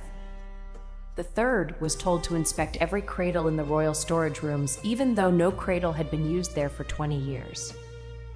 By the time Seraphine discovered the work, 12 tables had been altered, 3 balconies had new railings, and an ancient statue of the first Alpha Queen had been moved because Vaylor disliked the angle of its stone spear. She found him in the nursery wing speaking to Dovrin about protective runes. The nursery wing had been closed since Vaylor and Lucivar were children. Dust covers hung from furniture, and faded silver moons decorated the walls. Vaylor stood in the center with a building plan in his hands. Seraphine leaned against the doorway. Her body had not changed much yet, but exhaustion arrived without permission and vanished just as suddenly. "What are you doing?" Vaylor did not appear guilty. "Planning." Dovrin appeared guilty enough for both of them. Seraphine entered and took the plan. It showed 7 layers of defensive wards, 2 emergency exits, a fireproof inner chamber, and a reinforced floor capable of supporting a siege engine. Are we raising a child or storing royal artillery? The possibilities may overlap. Vaylor, your childhood strength is documented. My mother kept records because the academy kept sending repair bills. At 3 years old, you pulled a gate from its hinge. It was a small gate. Dovrin coughed into his hand. Seraphine turned to him. Was it a small gate? The surviving hinge suggests otherwise. Vaylor folded his arms. Seraphine looked around the dusty chamber. Beneath the absurd plans, she saw something else. Vaylor had grown up in these rooms after losing his own mother young. He had never spoken much about the empty nursery, or the way responsibility had settled on him before his shoulders were broad enough to carry it. He was not only preparing for danger, he was trying to build the safety he had once needed. Her irritation softened. She gave the plan back to him. Keep the fireproof chamber. Remove the arrow slits. They are observation openings. They point toward the corridor. A corridor can become hostile. Remove them. Very well. And no guards inside the nursery unless there is an actual threat. Our child will not grow up surrounded by soldiers. Vaylor's jaw tightened, then eased. Agreed. One more thing. Name it. The cradle will be built by my mother. Dovrin blinked. The Great Witch builds furniture? Mevrian's voice came from behind them. Better than your last apprentice. Dovrin nearly dropped his instruments. Mevrian entered carrying a measuring cord. I built Seraphine's first bed. It survived her. That is the only qualification that matters. Vaylor handed her the plan without argument. Seraphine watched the two most formidable people in her life bend over the drawing and immediately begin disagreeing about ward geometry. She sat on a covered chest, rested both hands over the secret new life inside her, and laughed until she had to wipe her eyes. As the months passed, Seraphine discovered that pregnancy did not make her fragile, but it did make her body unpredictable. Her strength remained. Some days it increased so sharply that she broke door handles without meaning to. Other days she became tired halfway up a staircase and had to accept Vaylor's arm without turning it into an argument. Her magic changed most dramatically. The spheres no longer responded only to danger or intention. They responded to the child. A small gold light appeared whenever the baby moved strongly. Silver spheres gathered around Seraphine when she slept, hovering like silent moons above the bed. Once, during a tedious tax hearing, a purple sphere rolled under Counselor Bravain's chair and lifted it 3 inches every time he exaggerated a number. Seraphine claimed she had not done it. Mevrian examined the sphere and agreed. Vaylor looked toward Seraphine's abdomen with solemn approval. The child has sound judgment. Bravain requested that future hearings take place without magic. The request was denied. The child also reacted to Vaylor. Whenever he spoke in his command voice, a gold sphere appeared near his shoulder. The first time it happened, he was ordering border guards to stand down after a dispute. The sphere rose from Seraphine's palm, crossed the room, and struck his armor with a soft bell-like sound. Every guard froze. Vaylor looked down at it. The sphere bumped him again. Seraphine covered her mouth. Is the child attacking me? He asked. Correcting your tone, perhaps. The sphere bumped his chest a 3rd time. Vaylor lowered his voice. The border guards will return to their posts calmly. The sphere floated back to Seraphine. Vanella wrote the event into the Royal Ward records under the title First Successful Prenatal Negotiation. Vaylor ordered her to change it. She added royal objection, noted beneath the title. By late autumn, Seraphine could no longer train with her heavy staff for long periods. She hated the restriction for 3 days, then redesigned the sessions herself. She practiced seated sphere control, built defensive patterns around moving targets, and trained younger witches to direct magic through weighted centers. She also began teaching palace guards how to move around a pregnant woman who could still throw them farther than they expected. Captain Odran visited from Frostbarrow and volunteered for a demonstration. Valar watched from the edge of the training yard with his arms folded. Odran adjusted his padded armor. Your Majesty, I assure you this is educational. I am certain you will learn something. Seraphine placed one hand on Odran's shoulder and one at his belt, lifted him cleanly, and set him on a high practice platform. The guards applauded. Odran bowed from the platform. Excellent control. Vaylor said, Remain there. The bridges are safer at that height. Seraphine laughed so hard that the baby moved, producing 3 gold spheres that circled her head. Vaylor crossed the yard immediately. Are you well? Your jealousy amused the child. I was not jealous. From the platform, Odran called, The child appears unconvinced. A gold sphere rose and tapped Vaylor's shoulder. The entire yard became silent. Seraphine smiled sweetly. The evidence is becoming difficult to suppress. The birth began on the first night of winter, while snow covered the palace roofs and the moon wards shone clean above the capital. There was no battle, no curse, and no assassin. Seraphine had privately expected some catastrophe because important moments in her life rarely occurred without damaged furniture. Instead, there was only pain, time, fear, and the steady presence of people who loved her. Mavrian remained at her left side. The royal healer and two experienced midwives guided her with calm instructions. Valor stayed at her right, one hand locked around hers and the other braced against the bed frame whenever her strength tightened. The first bed frame cracked. No one commented. The second had been built by Mavrian. It held. Hours passed. Seraphine endured them with less dignity than she had hoped and more courage than she recognized. She shouted at Valor twice, apologized once, then withdrew the apology because he had deserved the second shout. At one point, he tried to tell her to breathe. She looked at him with such concentrated fury that every candle in the chamber bent away.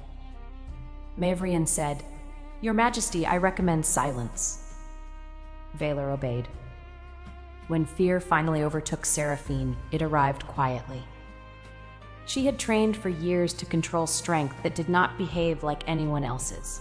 Now her body was performing something ancient and powerful without waiting for her permission. She could not lift the pain away. She could not strike it, argue with it, or compress it into a sphere. "Mother," she whispered. Mavrian leaned close.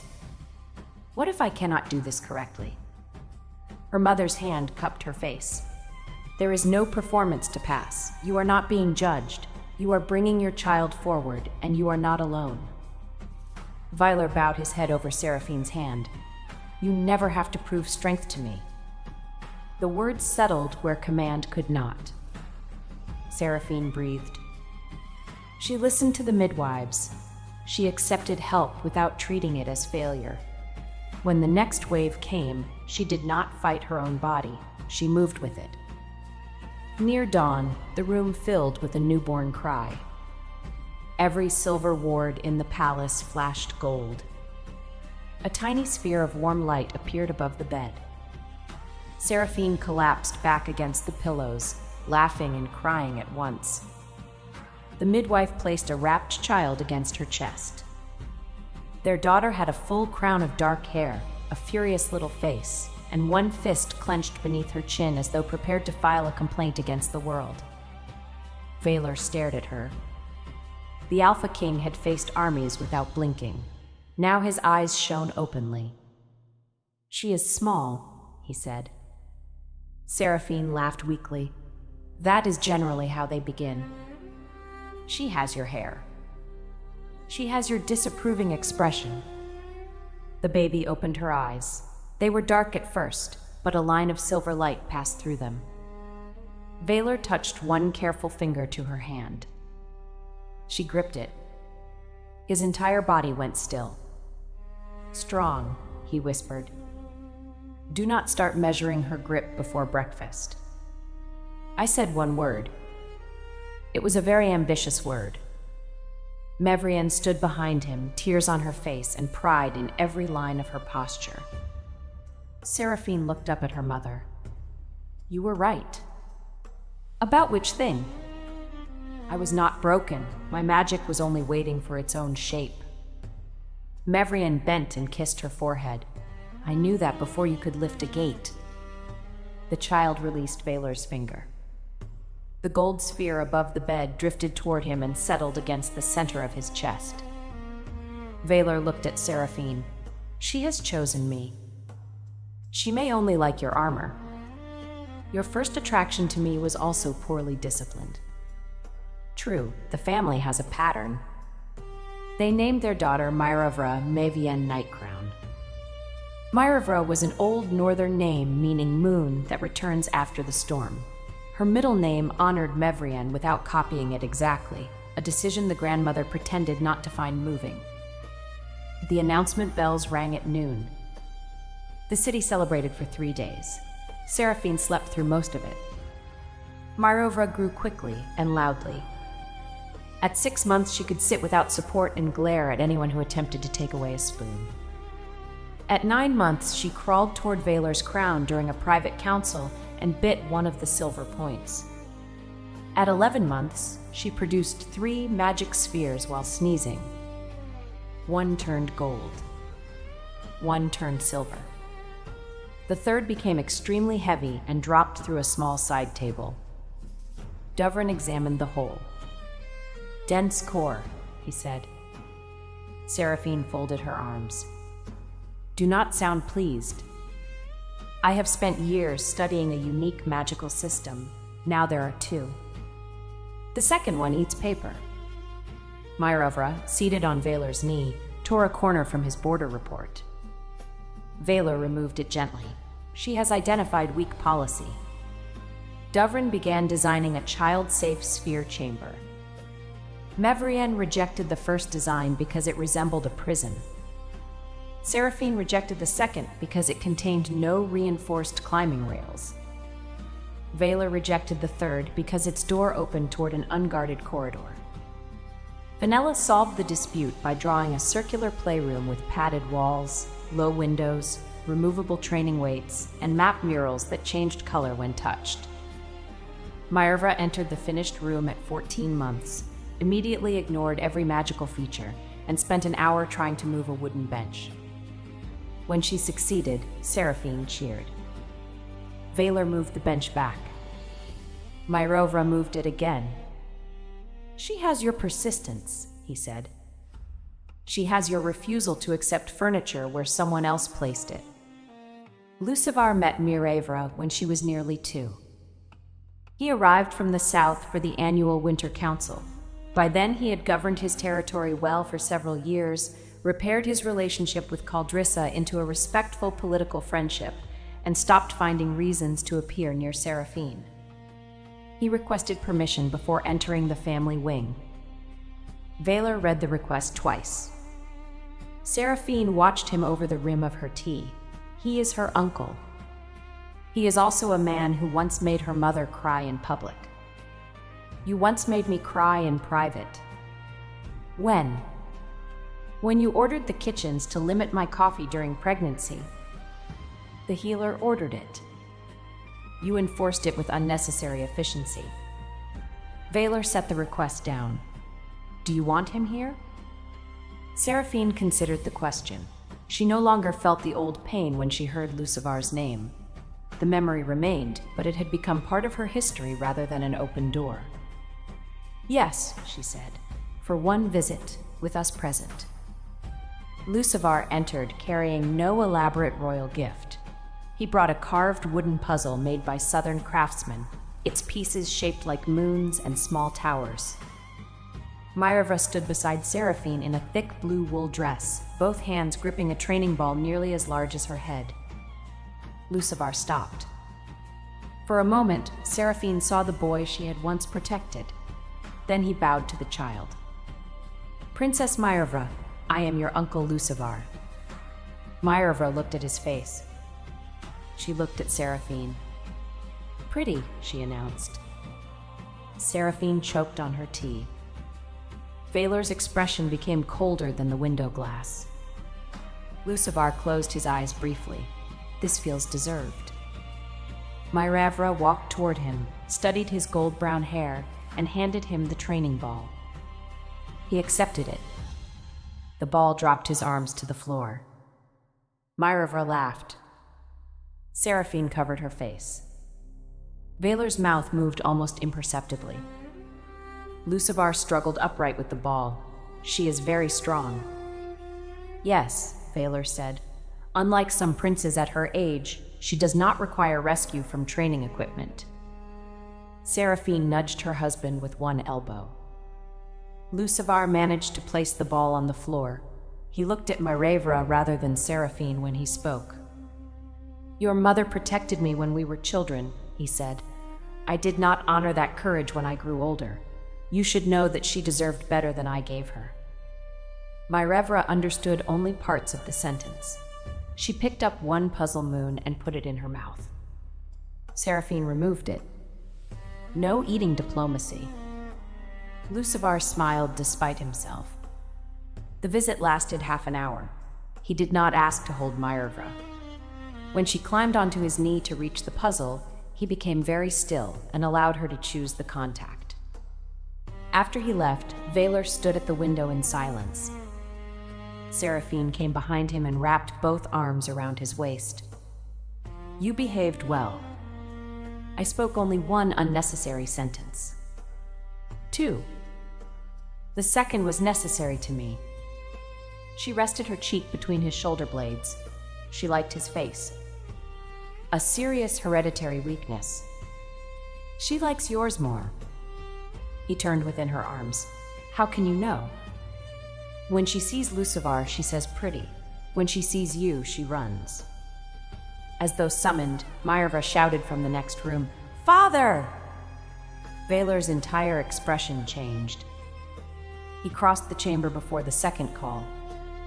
Seraphine followed more slowly, smiling. Maierva's second year was marked by 3 major achievements. She learned to speak in complete sentences. She learned to climb the library shelves. She learned that the phrase royal order did not work on her grandmother. Mevrienne visited the nursery twice each week and refused all ceremonial titles from the child. Grandmother, she corrected whenever a servant said Great Witch.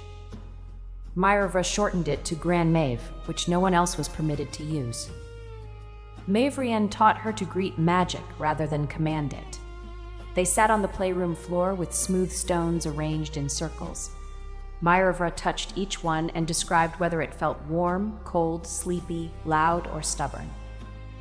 Seraphine watched from the doorway. She remembered sitting with her own mother in a much smaller cottage, listening while Mevrienne explained that magic did not become false merely because others failed to recognize it. Now Marevra had a court that celebrated every gold spark. Seraphine worried that belief without discipline might become another kind of burden. Everyone expects her to be extraordinary, she told Mevrienne one afternoon. What if she wants to be ordinary? Mevrienne continued arranging stones. Then we defend her right to be ordinary. And if she has no interest in becoming a witch? Then Dovrin will survive the disappointment. From across the room, Dovrin said, I heard that. Good. Prepare emotionally. Seraphine sat beside her daughter. What do you want to be when you grow up? Maierva thought deeply. Tall. A practical ambition. And carry father. Valar, entering behind them, stopped. Seraphine smiled. Your training begins tomorrow. No, Valar said. Maierva pointed at him. Royal order. Mevrienne shook her head. It still does not work here. When Maierva was 3, Seraphine discovered she was carrying another child. This time, the first sign was not nausea or abandoned honey bread. It was silence. Maierva had climbed into Seraphine's lap during breakfast and pressed one ear against her abdomen. There is a moon inside, she said. Seraphine nearly dropped her cup. Valar set down his report. Mevrienne, who had joined them that morning, looked from Maierva to her daughter. How long have you suspected? She asked. I have not suspected anything. Maierva patted Seraphine's stomach. A tiny gold sphere appeared beneath her palm. Valar stood. Seraphine pointed at him. Do not summon every healer in the capital. Only the royal healer. And do not rebuild the nursery wing. The west room requires reinforcement. It survived Maierva. Barely. Maierva climbed down and looked at her father. Baby moon?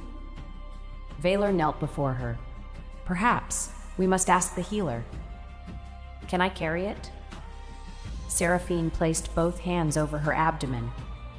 Not yet. Maierva frowned at the delay. The healer confirmed the pregnancy by noon. The second child developed under different circumstances. Seraphine was less frightened by the unknown, but more aware of everything that could change. Maierva was old enough to notice when her mother became tired, old enough to ask whether the baby would take her room, her toys, or her place at breakfast. Seraphine refused to dismiss those fears as childish. She and Valar answered every question. The baby would have a separate room, but might sleep near them at first. Myravra would not be required to share her most important toys. She would remain their daughter even when another child needed attention. Love was not grain in a winter storehouse. Giving some to the baby would not leave less for her. Myravra listened with grave concentration. Can the baby have Counselor Bravain's chair? Seraphine looked at Valor. She understands redistribution. The pregnancy also forced Seraphine to confront a new fear. During Myravra's birth, she had been surrounded by certainty and care. Now she knew exactly how difficult the process could be. Knowledge did not always reduce fear. Sometimes it gave fear a map. One winter evening, she stood alone in the Mooncore chamber, watching 5 gold spheres orbit slowly. Valor found her there. He did not ask why she had left bed. He stepped into the circle and waited until she looked at him. I am afraid again, she admitted. I know. That answer is irritating. You have moved the same sphere around the same column for an hour. It is a complicated column. He came closer. What shape does the fear have? Seraphine looked down at her hands. Last time I feared I would fail. This time I know I can endure it, and I still do not want to suffer again. That feels cowardly. Valor's face hardened, not at her, but at the word. Wanting less pain is not cowardice. My mother endured it. Your mother also complains when tea is cold. Endurance does not require gratitude for discomfort. A laugh escaped Seraphine. He placed one hand over hers. You may hate every moment and still be brave. You may ask for every form of help available. You may change your mind about plans. You may shout at me again. I was planning that last part. I assumed. She leaned her forehead against his chest. His body was warm beneath the high-collared tunic, solid and familiar. What if this child does not have magic? She asked. Then the child does not have magic. What if the child is not strong? Then the child is not strong. What if the court compares them to Myravra? Then the court learns silence. Seraphine looked up. By law? Preferably. And if law fails? I married a woman with several alternatives. The second baby arrived in early summer after a shorter labor and a much louder argument about whether Valor was allowed to order the sun to rise more slowly. He had not actually attempted to command the sun. Seraphine maintained that his expression suggested preparation.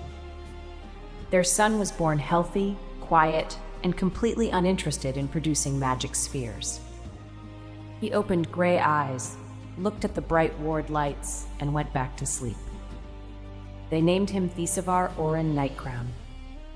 Thesivar was a Western name meaning patient heart. Oren honored Odran, who pretended the choice was merely political and then cried behind a stable wall where Fenella found him. Myravra met her brother in the family chamber. She approached the cradle with both hands behind her back because Seraphine had warned her not to lift him without permission. Thesivar slept beneath a blue blanket. Myravra stared for a long time. He is very small. You were also small, Valor said. No. There are witnesses. She looked at the baby's face. He is not pretty like father. Seraphine made a strangled sound. Valor remained solemn. He has time. Thesivar opened his eyes. Myravra extended one finger. He closed his hand around it. A silver sphere appeared above the cradle, but it came from Myravra, not the baby. The sphere spread into a thin, protective shell. Myravra looked frightened. I did not mean to. Seraphine knelt beside her. You felt protective. Your magic listened. Did I trap him? No. You made a shield. We can release it together. They placed their hands side by side. Seraphine guided her daughter through a slow breath. The silver shell dissolved into harmless sparks. Myravra looked at her brother again. He can have Bravain's chair, she decided. The court expected the two royal children to become identical wonders. They did not. Maervra inherited Seraphine's strength early. At 4, she could drag a training shield across the courtyard. At 5, she lifted one end of a banquet bench while 3 servants were still seated on it. At 6, she created stable gold and silver spheres, but struggled to make them stop following her emotions. Thisavar developed no visible magic during his first years. He was smaller than Maervra had been, cautious in movement, and fascinated by locks, hinges, written symbols, and the quiet spaces behind walls. He listened before speaking. When he finally began talking in full sentences, he used them to ask why doors opened inward, why ward lines curved around windows, and why Counselor Bravain's chair had scratches beneath one arm. "Because your sister tried to move it," Vaylor said. Maervra corrected him. "I did move it." Thisavar studied the chair. "Not far." Maervra narrowed her eyes. Seraphine stepped between them before history repeated itself at breakfast. "No fighting over furniture." "He insulted my distance," Maervra said. He made an observation. It was a rude observation. Thisavar ate a piece of apple. It was accurate. Vaylor covered his mouth with one hand. Seraphine turned on him. "Do not encourage this." "I said nothing." "Your face is encouraging him." The children adored each other in the complicated manner of siblings who knew exactly where the other was vulnerable. Maervra protected Thisavar from older children who mocked his lack of wolf strength. Thisavar protected Maervra from consequences by noticing guards before she climbed forbidden towers. Maervra taught him how to fall safely. Thisavar taught her how to open the pantry without breaking the lock. Seraphine punished both lessons. Vaylor secretly improved the pantry lock. At 7, Maervra entered the Royal Moon Academy. Seraphine had considered educating both children privately, but she and Vaylor agreed that isolation would not teach them how to live among people who did not bow. The academy accepted noble and common students based on skill. Royal guards remained outside the classrooms rather than inside them. On the first day, Maervra wore a high-collared dark blue school dress, sturdy boots, and an expression of royal confidence. Thisavar 5 held her hand until the last gate. "What if they are rude?" he asked. "I will tell the teacher." Seraphine raised one eyebrow. Maervra sighed. "First, I will tell the teacher first." "And if the teacher does nothing?" Thisavar asked. Maervra looked at her mother. Seraphine crouched before both children. "Then you come home and tell us. You do not have to endure cruelty to prove you are strong, but you also do not strike someone because they say one foolish thing. Give people one chance to correct themselves." "How many chances did you give people?" Maervra asked. Mevrian, standing nearby, said, "Usually 1, sometimes half." "Mother, accuracy matters." Maervra's first week passed peacefully. During the second, an older student named Helvran mocked Thisavar at the gate. He was the son of a minor alpha and had inherited the unfortunate belief that loudness resembled authority. "A prince without a wolf," he said. "Maybe the queen used all her magic on the first one." Thisavar looked at the ground. Maervra stepped between them. She was smaller than Helvran, but much stronger. "Say it again," she said. Helvran did. Maervra looked toward the supervising teacher. The teacher had heard. He hesitated because Helvran's father sat on a regional council. Maervra understood hesitation. She had seen adults use it before they chose the safer person to disappoint. Her fists closed. A gold sphere formed over her shoulder. Seraphine, who had arrived early to collect them, saw the moment from across the courtyard. She did not shout. She walked forward and stopped beside her daughter. Maervra's whole body trembled with held force. He insulted Thisavar, she said. I heard. The teacher did nothing. I saw. May I hit him now? Every child in the courtyard became silent. Seraphine looked at Helvran, then she looked at the teacher. No, she told Myrovra, not because he deserves your protection, because you deserve choices larger than the ones I had at your age. She turned to the teacher. You will explain why you ignored cruelty in your courtyard. The teacher went pale. Helvran tried to laugh. My father will not allow you to punish me. Seraphine smiled politely. Your father does not govern this school. He governs 3 valleys. Then he has enough work without defending your manners. Helvran's face reddened. The prince has no wolf. Everyone knows it. Thisavar raised his head. Before Seraphine could answer, Myrovra's gold spear shot forward. It did not strike Helvran. It struck the heavy practice bell behind him. The bell rose from its frame, crossed the courtyard, and settled over Helvran like a large bronze cup. His feet remained visible beneath it. He was unharmed, but trapped. Myrovra looked horrified. Seraphine stared at the bell. From inside came Helvran's muffled voice. Get me out!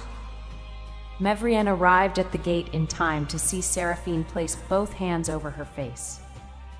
She did not hit him, Mevrian observed. Do not sound proud. I am evaluating progress. The incident resulted in consequences for everyone. The teacher was suspended and later retrained. Helvran apologized publicly to Thisavar and spent a month assisting the academy caretaker with bell maintenance. Myrovra repaired the damaged frame and wrote a full account of how her anger had moved the sphere before she chose its direction. Seraphine did not shame her daughter. That evening, they sat together in the Mooncore chamber. I wanted to hurt him, Myrovra admitted. Wanting is not doing, but power moves quickly when anger gives it permission. You fought people. Yes, sometimes I was right to defend myself. Sometimes I was only hurt and wanted someone else to hurt too. Your grandmother supported me, but she also made me repair every broken gate. Myrovra looked at her hands. Were you disappointed in me? Seraphine's heart tightened. She drew her daughter close. Never for being angry. Never for loving your brother. I will be disappointed only if you stop caring what your strength does to people. Myrovra leaned against her. Thisavar, who had been listening from the doorway, entered carrying the crooked stone wolf charm. He placed it in his sister's lap. You can have it tonight, he said. Why? It is for courage when things are imperfect. Myrovra hugged him hard enough to lift his feet. Too strong, he said into her shoulder. She loosened her arms immediately. Seraphine watched them and understood that motherhood was not giving children a world without pain. It was giving them language, protection, and another chance after mistakes. Thisavar's magic appeared when he was 7.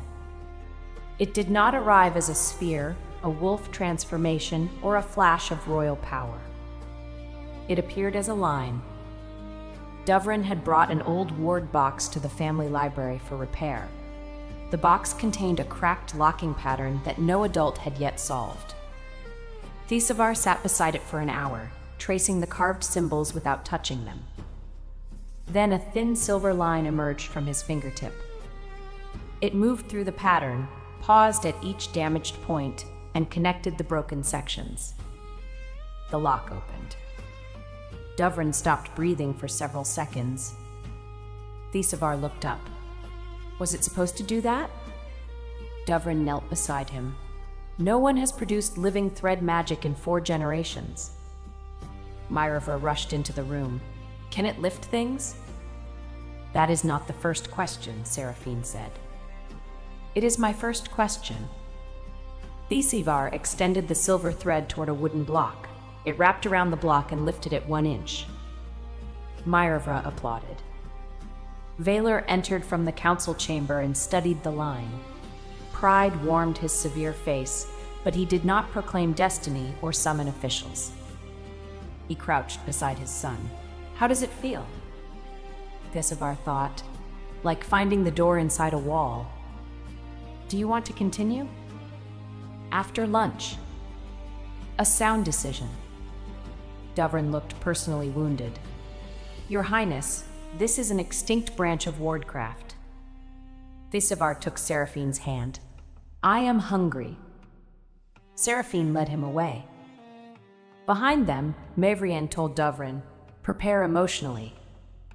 The children's differences became the strength of their bond. Myrevra could generate power faster than she could understand structure. Thisivar understood structure before he possessed enough force to affect it.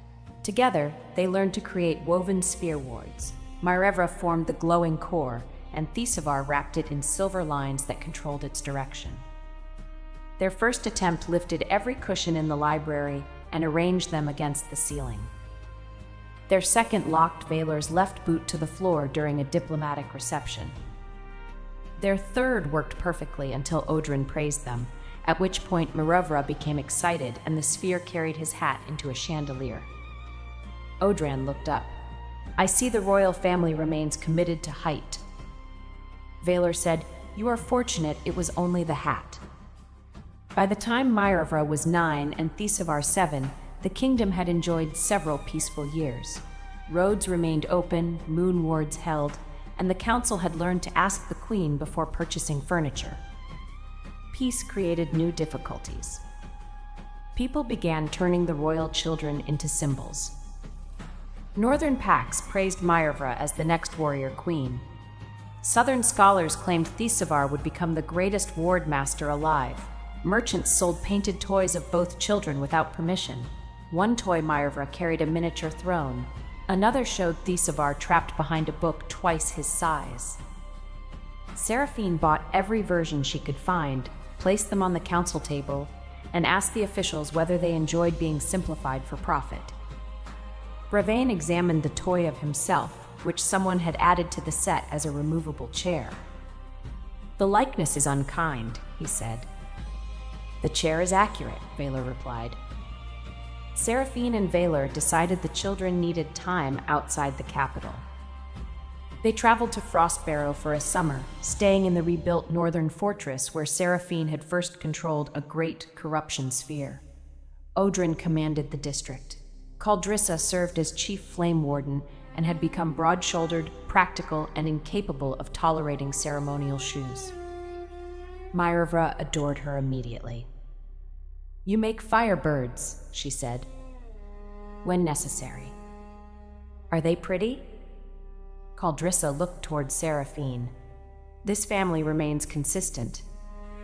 Thisivar preferred the quarry ward rooms. He followed Dovrin through the tunnels, asking questions until the older man began carrying extra paper solely for answers. The summer was meant to be restful. It remained restful for 11 days. On the 12th, an old nursery ward beneath the fortress awakened. The ward had been built during a century when Alpha families hid children underground during border wars. It was designed to respond to royal blood, close every exit, and protect young heirs until an adult Alpha gave the release command. No one knew it still functioned. Myrevra and Thisivar found the entrance while exploring with Fenella's supervised map group. The moment both crossed the threshold, silver doors sealed behind them. No one was injured. The chamber was supplied with air, water, benches, and ancient painted walls. But the locking ward rejected every modern command. Seraphine reached the sealed door within minutes. Her first instinct was physical. She braced both hands against the silver panels and pushed. The fortress shook. The doors did not move. "Mother," Myrevra called from the other side. Her voice was steady but too high. "We are all right." Thisivar added, "The ward is frightened." Seraphine stopped pushing. Vaylor arrived beside her in full armor, having crossed the upper yard at a run. His wolf light pressed against the door. The ancient ward flashed red and tightened. Dovrin bent over the symbols. It interprets royal force as an attack. Vyler withdrew immediately. Seraphine's heart hammered. Her children were separated from her by one slab of metal, and every gift she possessed made the barrier stronger. "Tell me how to break it," she said. Dovrin shook his head. "Breaking the outer pattern may collapse the chamber ceiling." Caldrissa placed both palms against the stone wall, testing heat. "Fire is impossible." Odran cleared the corridor of unnecessary guards. Mavrienne, who had traveled with them, stood beside Seraphine. "Listen before you act." Seraphine almost shouted that listening would not open the door. Then she remembered saying the same thing to Myervra after the academy bell. Power moved quickly when fear gave it permission. She closed her eyes. Behind the door, Thesivar spoke softly. "The lines are tangled around a picture of two wolves, one big, one small." Dovrin pressed his ear near a narrow seam. "Can you see where they begin?" "The small wolf's heart." Myervra said, "There is a round place above it." Seraphine understood. The old ward had not been built to obey a king. It had been built to respond to a child and the protector connected to that child. "Myervra," she called, "can you make one gold sphere? Very small."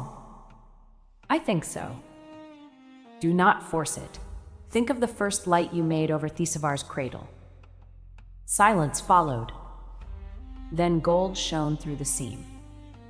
"I have it," Myervra said. "Thesivar, wrap your thread around the sphere, not the door." "Why?"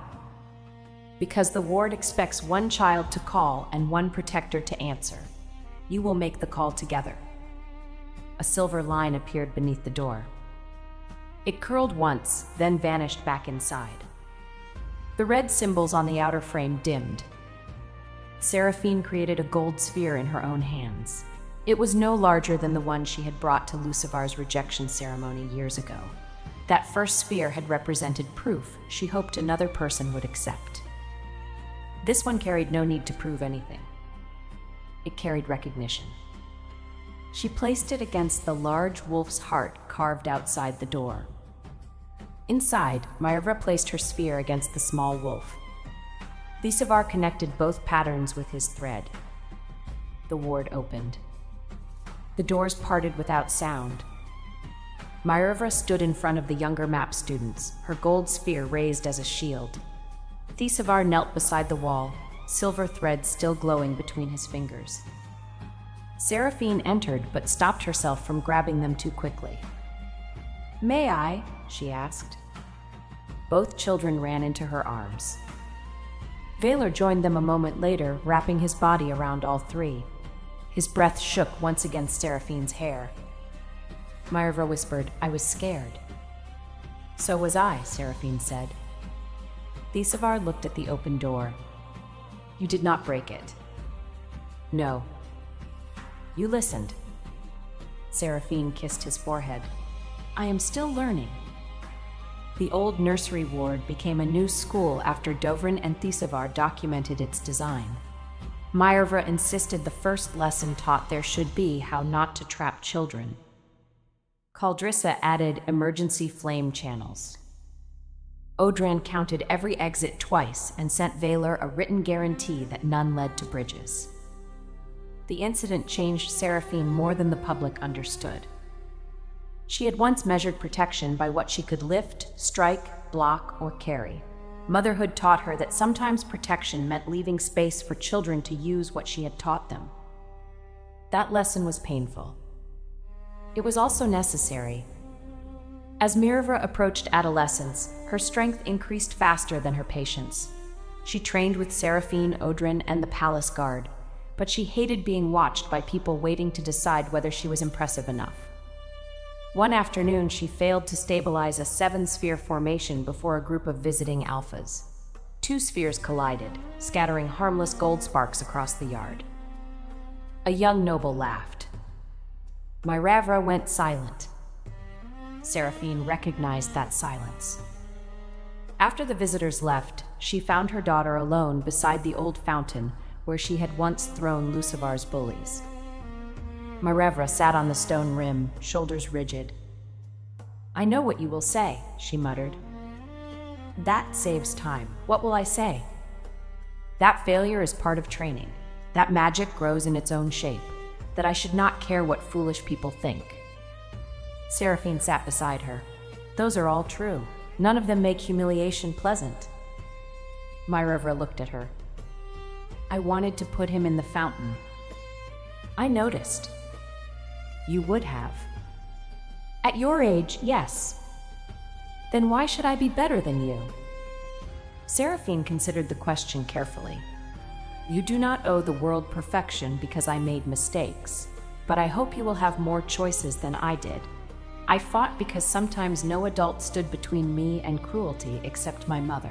You have me, your father, your grandmother, teachers, laws, and your own voice. Use all of them. Keep your fists as one tool, not the only one." Marevra looked down at the water. "What if people think I am weak for not fighting?" "People thought I was weak while I carried a prince and his throne. Their thoughts were not reliable." A reluctant smile appeared. Seraphine nudged her shoulder. "Also, if you put every fool in this fountain, the gardeners will demand higher wages." "Would father pay them?" "He would make the fools pay." "That is fair." Marevra leaned against her. Across the courtyard, Valor watched without approaching. He had learned that some rescues required him to remain near enough to help and far enough not to interrupt. Thesivar grew into a quiet boy with a dangerous understanding of buildings. At 10, he discovered 3 hidden passages in the palace and reported 2 of them. Seraphine learned about the 3rd when she found both children entering the kitchen through a wall cupboard after midnight. Marevra held a pie. Thesivar held a detailed map. "Explain," Seraphine said. Thesivar looked at the map. "The western passage requires ventilation." "Explain the pie." Marevra held it closer. "Evidence." Valor arrived behind Seraphine, took in the scene, and asked, "What kind?" "Apple." "Then the investigation will be thorough." Seraphine turned slowly. "You are not helping." He took the pie from Marevra. "I am securing evidence." They ate it in the family sitting room while the children described the passage. The next morning, Thesivar helped Dovrin seal 2 unsafe sections and convert the rest into an emergency route. Seraphine made both children apologize to the cook. The cook forgave them after receiving a new pantry lock designed by Thesivar and a promise from Marevra not to test it with physical force. The promise lasted 4 months. The family returned to the Hall of 12 Moons on the 15th anniversary of the day Lucivar rejected Seraphine. The court called it Mooncore Day now, though Seraphine still thought carrying the wrong chair day would have been more accurate. The ceremony honored new village wardens, teachers, miners, healers, and craftspeople. Seraphine had insisted that the celebration belonged to the kingdom rather than to her marriage. Marevra stood at her left, tall for her age, dressed in a complete, high-collared dark blue gown with silver training cuffs. 7 small spheres moved around her in a calm ring. Thesivar stood at Valor's right in a formal black tunic. Fine silver threads connected the hall's oldest cracked moon carvings, repairing them without hiding their age. Mavrienne watched from the front row. Lucivar attended as Southern Alpha. Time had silvered one strand of his gold-brown hair, but his face remained beautiful enough that Marevra leaned toward Seraphine and whispered, "Still pretty." Valor heard. "Hereditary weakness," he murmured. Seraphine squeezed his hand. "You remain the preferred evidence." Caldrissa stood with Fenella and Odron near the wardens. Dovrin complained quietly that the ceremony lighting interfered with his measurements. Brevane sat in a reinforced chair he had purchased with his own money and registered through the correct office. The final honoree was a young witch from a western village. She had failed every traditional flame test. Instead, her magic formed flat squares that could seal broken roofs during storms. The academy had mocked her until Marevra found one of the squares holding a collapsed training wall. The girl approached Seraphine with shaking hands. "Your Majesty," she said, "they told me my magic was wrong." Seraphine remembered a plum-sized sphere in a velvet box. She remembered laughter, a pearl clasp, and the weight of a throne beneath her hands. She also remembered her mother saying the truth before anyone else believed it. "Magic is not wrong because a teacher has not learned its language," Seraphine said. "But power must still be trained. Will you do the work?" The girl nodded fiercely. "Then the Mooncore School will do its work too." Seraphine placed the warden's silver cord around her shoulders. The hall applauded. A sudden crash sounded near the eastern doors. Every guard turned. Myervra's spears flared. Thisivar's threads tightened. Valor stepped forward. Then Counselor Brevane emerged from behind a fallen display board, uninjured but covered in ceremonial ribbons. "The support was poorly balanced," he announced. Thisivar examined it. "You leaned on it." Brevane looked offended. "I tested it." Myervra lifted the entire board with one hand. "Where should I put him?" she asked Seraphine. The hall became silent with expectation. Seraphine considered the eastern doors. Brevane raised both hands. "Your Majesty, I have repaired 3 villages this year."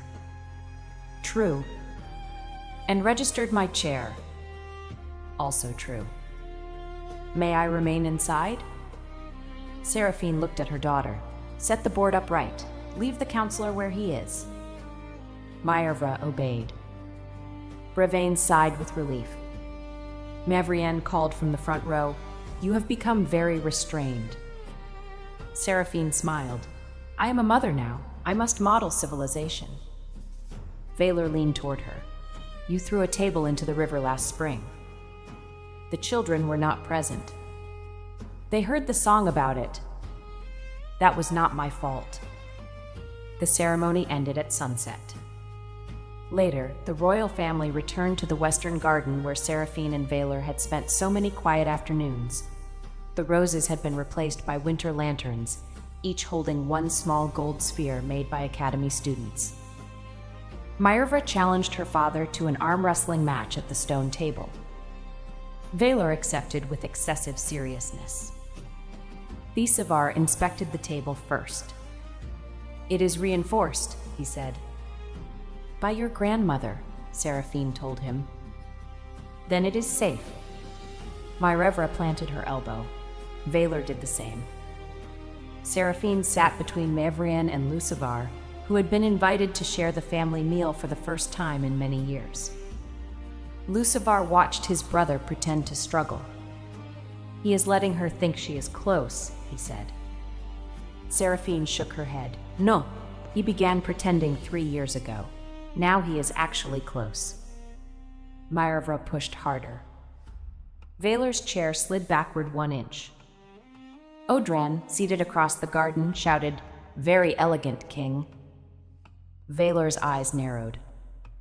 Myervra used the distraction and forced his hand to the table. The garden erupted in cheers. Valor looked at his daughter, pride overcoming royal dignity. Again. "Tomorrow," Myervra said, "I need cake." "A sound warrior's judgment," Seraphine said. Thisivar had already cut the cake into mathematically equal pieces. He gave the largest to Mavrienne because she had built the table. Lucivar received a smaller piece and accepted it without complaint. At one point, Myervra asked him whether he had truly been carried outside on a throne. He looked at Seraphine. She waited. "Yes," he said. "Your mother was heartbroken and still stronger than everyone in the room." "Did you cry?" "Later." "Did grandmother defend mother?" "She always did." Myervra considered this. "Did father claim her because she was strong?" Valor answered before Lucivar could. "No, I chose her because she was herself when no one was applauding. Her strength was part of her. It was never the price of being loved." Seraphine looked at him across the lantern light. Years had altered his face only slightly. He remained the most handsome man she had ever seen, which she considered a remarkable act of royal consistency.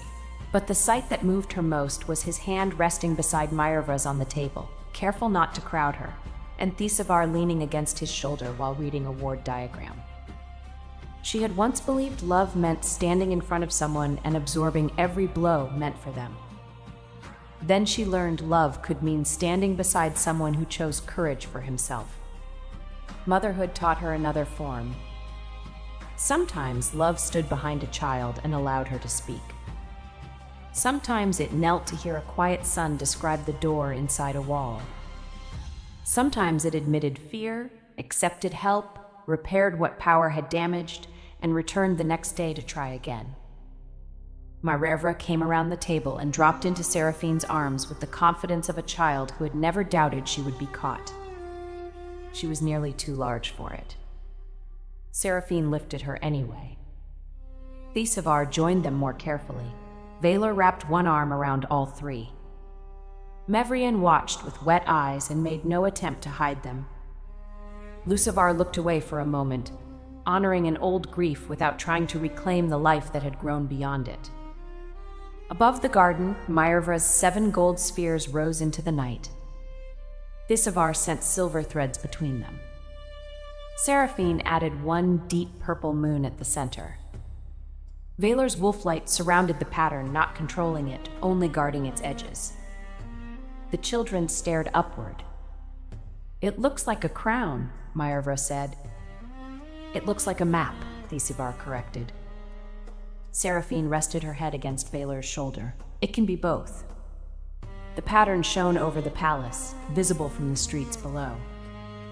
People stopped to look. No one saw a rejected witch begging to be believed. They saw a queen who had created a new language for magic, a king who had learned that protection did not mean possession, a grandmother whose faith had never depended on proof, and 2 children free to become more than symbols of their parents. Seraphine looked at Myerva's determined face and Thesivar's quiet eyes. "Do you know what I want you to remember?" she asked them. Myerva answered first. "Do not put people under bells." "That is useful, but not the main lesson." Thesivar said, "Ask before carrying someone." Valar gave Seraphine a pointed look. "Also useful," she said, "but no." The children waited. You do not have to become extraordinary to deserve love. You do not have to rescue everyone to earn a place beside them. And when people refuse to believe the truth about you, you may keep explaining if the explanation serves you, but you may also stop wasting your breath and continue building your life. Myerva thought about that. May I still fight sometimes? When protection truly requires it, when other choices have failed, and when you are prepared to repair what you break. That is many conditions. Your grandmother created most of them. Mevrian lifted her cup. Civilization is complicated. Thesivar traced 1 silver thread through the air. What if a door is locked? Seraphine smiled. First, learn why. Then decide whether to open it, mend it, or build a better door. Valar's hand tightened gently at her waist. And what if someone buys another unnecessary table? Myerva asked. Seraphine looked toward the river beyond the walls. Valar sighed. Then, Seraphine said, we consider the depth of the water. The children laughed. The magic crown above them brightened, steady and warm. Years earlier, Seraphine had carried the wrong prince outside because heartbreak had left her with no patience for dignity. Now she stood surrounded by the life that had followed, a husband whose beauty had first distracted her and whose character had given her peace, a mother who had never asked the world for permission to believe in her, a daughter strong enough to lift royal furniture, and a son who could find hidden doors without breaking walls. She had been mocked for magic that arrived in the wrong shape. She had been rejected by a man who loved what she gave him more than he loved the whole of her. Neither wound had become the center of her life. The center was here. It was a child's hand in hers. It was Valar's quiet laughter when Myrevra challenged him again. It was Thisivar repairing the edge of a cracked lantern instead of hiding the crack. It was Mevrian demanding another slice of cake. It was the freedom to be strong without carrying everything alone. And when Seraphine looked across the lantern-lit garden at her husband, she still noticed his face first. Valar caught her staring. "Again?" he asked. "The evidence remains excellent." "And the man?" She moved closer, placed one hand over his heart, and looked at the family gathered around them. "The man gave me room to become more than the woman he claimed in a doorway." His gaze softened. "You were never mine because I claimed you." "I know. You became my queen because you chose me." "I know that too." "Then why do you still tell the story incorrectly?" Seraphine smiled. "Because carrying your brother outside is the part everyone remembers." Myrevra raised her hand. "I remember father losing the arm match." Odran called from across the garden, "So does the north." Valar looked toward him. "Captain, there are several bridges that require counting." "At night?" "Especially at night." Seraphine laughed against Valar's shoulder while the children protested on Odran's behalf. The Alpha King maintained that he was not jealous. The gold spheres above him disagreed. True strength is not proving that pain never mattered. It is honoring what was real, choosing what is better, and refusing to become smaller for people who only value finished miracles. Thank you for listening. Please follow Moonlit Romance Library for more Rejected Mate, Ex-Regret, and Chosen Love romances. Welcome to Moonlit Romance Library. Please follow for more stories. The day Aveline Ashwood's husband came home with a younger Luna, the entire North Hall smelled of roasted venison and betrayal. She knew something was wrong the moment the iron gates groaned open at noon, because Garrick Blackmere never returned early from border campaigns. Garrick liked his wars the way he liked his ale, long, loud, and preferably involving someone else's suffering. For him to cut a 3-month campaign down to 6 weeks meant one of two things. Either the Eastern Wolf clans had surrendered spectacularly, or Garrick had found something more interesting than fighting. Aveline stood at the top of the stone staircase in Ashenmoor Keep, her hands dusted with flour because she had been in the kitchens again. She was always in the kitchens, not because anyone expected the Luna of Blackmere pack to bake bread, but because Aveline had discovered years ago that the kitchen staff were the only people in this entire frozen fortress who did not look at her with pity.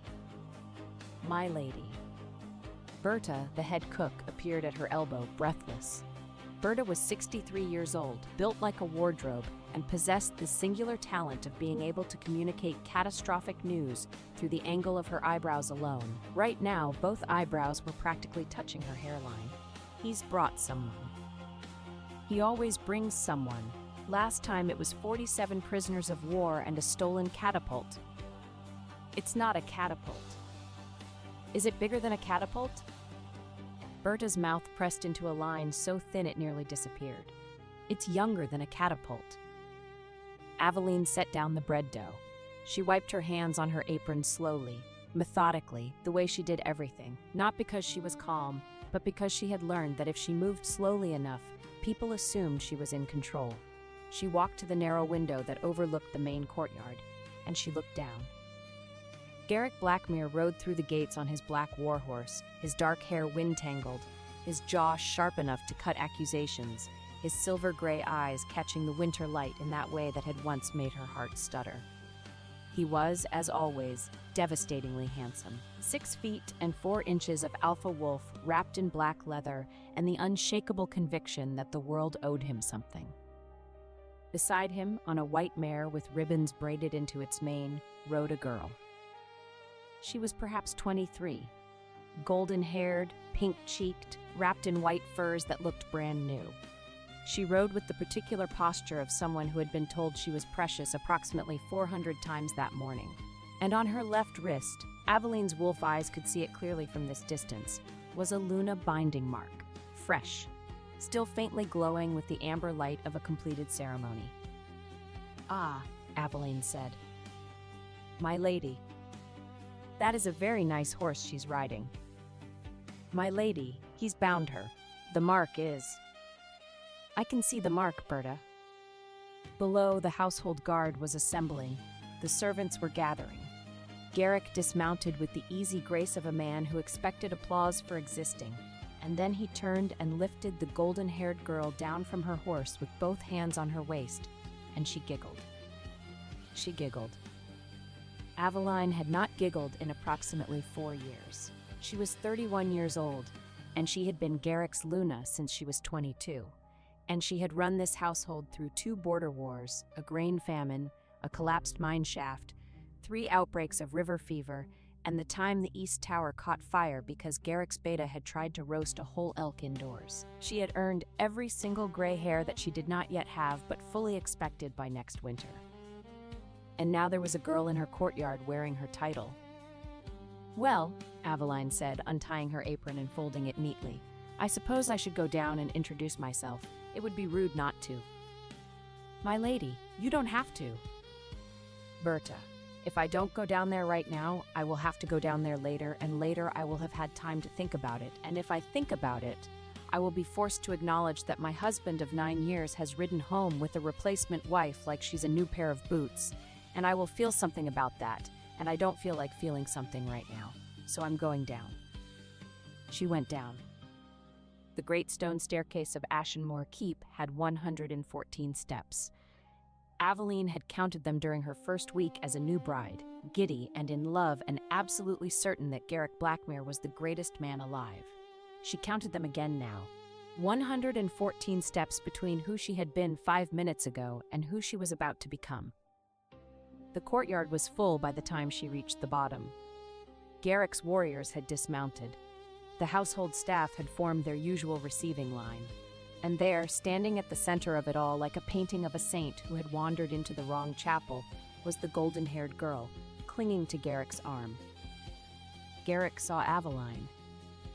She watched it happen, the flicker of something in his silver eyes. Not guilt, exactly. Garrick Blackmere did not do guilt.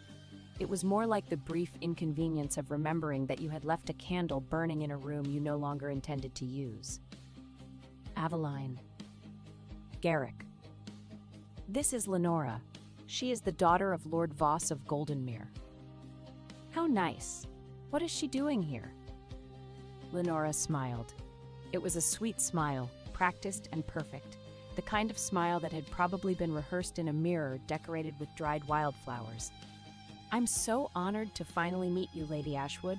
Garrick has told me so much about. What is she doing here, Garrick? The courtyard went quiet. Even the horses stopped shifting. Garrick straightened. He was taller than Aveline by nearly a foot, and he used that height now the way he always did. Not as a weapon exactly, but as a fact. A reminder that the world was built for men of his size, and everyone else was just borrowing space. Lenora is my mate, he said, my true mate. The bond awakened during the Eastern Campaign. I have already completed the Luna binding. There it was. Spoken in front of 50 people, the household guard, the kitchen staff, 2 stable boys, and a pigeon that had been sitting on the gate and was now regarding the whole scene with visible judgment. Your true mate, Aveline repeated. The pull was undeniable. I resisted for weeks, but... Weeks? You resisted for weeks. I know this is difficult. You resisted for weeks. She let the words sit there. We were married for 9 years, Garrick. 9 years. And you resisted this girl for weeks. I'm genuinely impressed by your restraint. Lenora's smile wavered. She looked up at Garrick with wide, uncertain eyes. You said she would understand. She will understand, Garrick said, and his jaw tightened in that way that meant he had already decided how this conversation was going to end and was merely waiting for reality to catch up. Aveline looked at him, really looked at him, at the face she had kissed 10,000 times, at the hands she had held through nightmares, at the man she had believed was her home. She did not cry. She had cried exactly once in her marriage, the night their first and only pregnancy had ended at 3 months. and she had bled alone in their bed because Garrick had been at a council meeting and no one had wanted to interrupt him. She had decided after that night that crying was a currency she could not afford to spend on people who would not value it. "You're right," she said. "I understand perfectly." Then she turned to Lenora and she smiled. It was not a kind smile. It was the smile of a woman who had balanced 9 years of household accounts, negotiated grain prices with merchants who thought female Lunas were decorative, and once physically carried a wounded border scout 6 miles through snow because the patrol wagon had broken an axle. "Lady Lenora, welcome to Ashenmore Keep. I'll have the servants prepare a room for you. The East Tower is lovely this time of year. The roof leaks only when it rains, but it almost never rains here, so you should be fine." She looked back at Garrick. "Except it's winter, and winter means snow, and snow melts. So I suppose the roof will leak constantly, but I'm sure your true mate is very resilient." Then she walked back inside. She made it all the way to the kitchen before her hands started shaking. Berta was waiting. Berta was always waiting. The old cook took one look at Aveline's face and said nothing, because Berta was the kind of woman who understood that sometimes the most compassionate thing you could do for someone was to simply witness their composure without testing it. "I need to leave," Aveline said. "Yes, my lady." "Tonight?" "Yes, my lady." "He'll try to keep me here, for appearances. The pack expects a proper transition of Luna status, and Garrick won't want the Northern Territories to think he discarded his Luna without cause. He'll want me to stay and smile and hand Lenora the household keys in some ridiculous ceremony so it all looks civilized. Then we don't give him the chance." "No, we don't." Aveline's mind was already working. She had always been like this. She felt things deeply, but processed them practically. Heartbreak could wait. Logistics could not. "I'm taking the ledgers," she said. "The household ledgers?" "All of them. 9 years of accounts, grain contracts, trade agreements, mine yields, border patrol rotations, and the tax reconciliation files. I wrote them. I organized them. They're in my handwriting because no one else in this keep bothered to learn double-entry bookkeeping. Without those ledgers, Garrick won't know how much grain is stored, how much is owed to Goldenmere, or when the next shipment of iron is due." Berta stared at her. Then a slow, magnificent grin spread across the cook's weathered face. "You brilliant girl. Also, I'm taking the spice cabinet. The saffron alone is worth more than Lenora's horse. I purchased every ounce of it with my personal dowry funds. It's mine." Berta laughed. It was a low, dangerous laugh, the laugh of a woman who had survived 3 husbands and trusted none of them. "What else?" Aveline considered. "My mother's silver, my books. The winter medicine stores, I compounded them myself, so they're mine, and the cheese." "The cheese?" "The aged Firewolf cheese in the cold cellar. 42 wheels. I spent 3 years perfecting that recipe. Garrick doesn't even like cheese. He won't miss it until his new Luna tries to host a feast and realizes there's nothing in the larder but salted pork and regret." By evening, Aveline had packed 14 crates. She had done it quietly, efficiently, with the help of Berta and 2 kitchen maids who had volunteered without being asked, because it turned out that the household staff had opinions about Garrick's romantic decisions, and none of those opinions were favorable. The problem was leaving. Ashenmore Keep sat on a rocky plateau surrounded by pine forest on 3 sides and a sheer cliff drop on the 4th. The main gate was guarded. The postern gate was locked at sundown, and Garrick, for all his emotional failures, was not stupid. He would expect her to try to leave, and he would have instructed the guards to prevent it, not out of love, but because a discarded Luna wandering the northern roads was politically inconvenient. Aveline was standing at the kitchen window, considering her options, when she heard the noise. It came from the old granary behind the keep, a low, rumbling sound, half growl and half whimper. She knew that sound. She had heard it before, on border patrols, in the deep forests. It was the sound of a wolf. Not a shifter wolf, not a pack wolf, but a real wolf. A wild one. She should not have gone to investigate. She had 14 crates to move, a a keep to escape, and a rapidly narrowing window of time before Garrick decided to summon her for whatever humiliating conversation he was surely planning. But the sound was wrong. It was pain-wrong, and Aveline had never been able to walk away from pain-wrong sounds, which was how she had ended up married to Garrick in the first place, because 9 years ago she had heard a wounded soldier howling in the rain and had gone to help him, and the wounded soldier had turned out to be the most handsome alpha she had ever seen, and he had looked at her like she was the only warm thing in a cold world, and she had loved him. She had loved him so much. She went to the granary. The wolf was silver, not gray, not pale. Silver, like moonlight, had been hammered into fur. It was enormous, easily twice the size of a natural wolf, with eyes that shone the pale blue of glacier ice. It was also very clearly injured.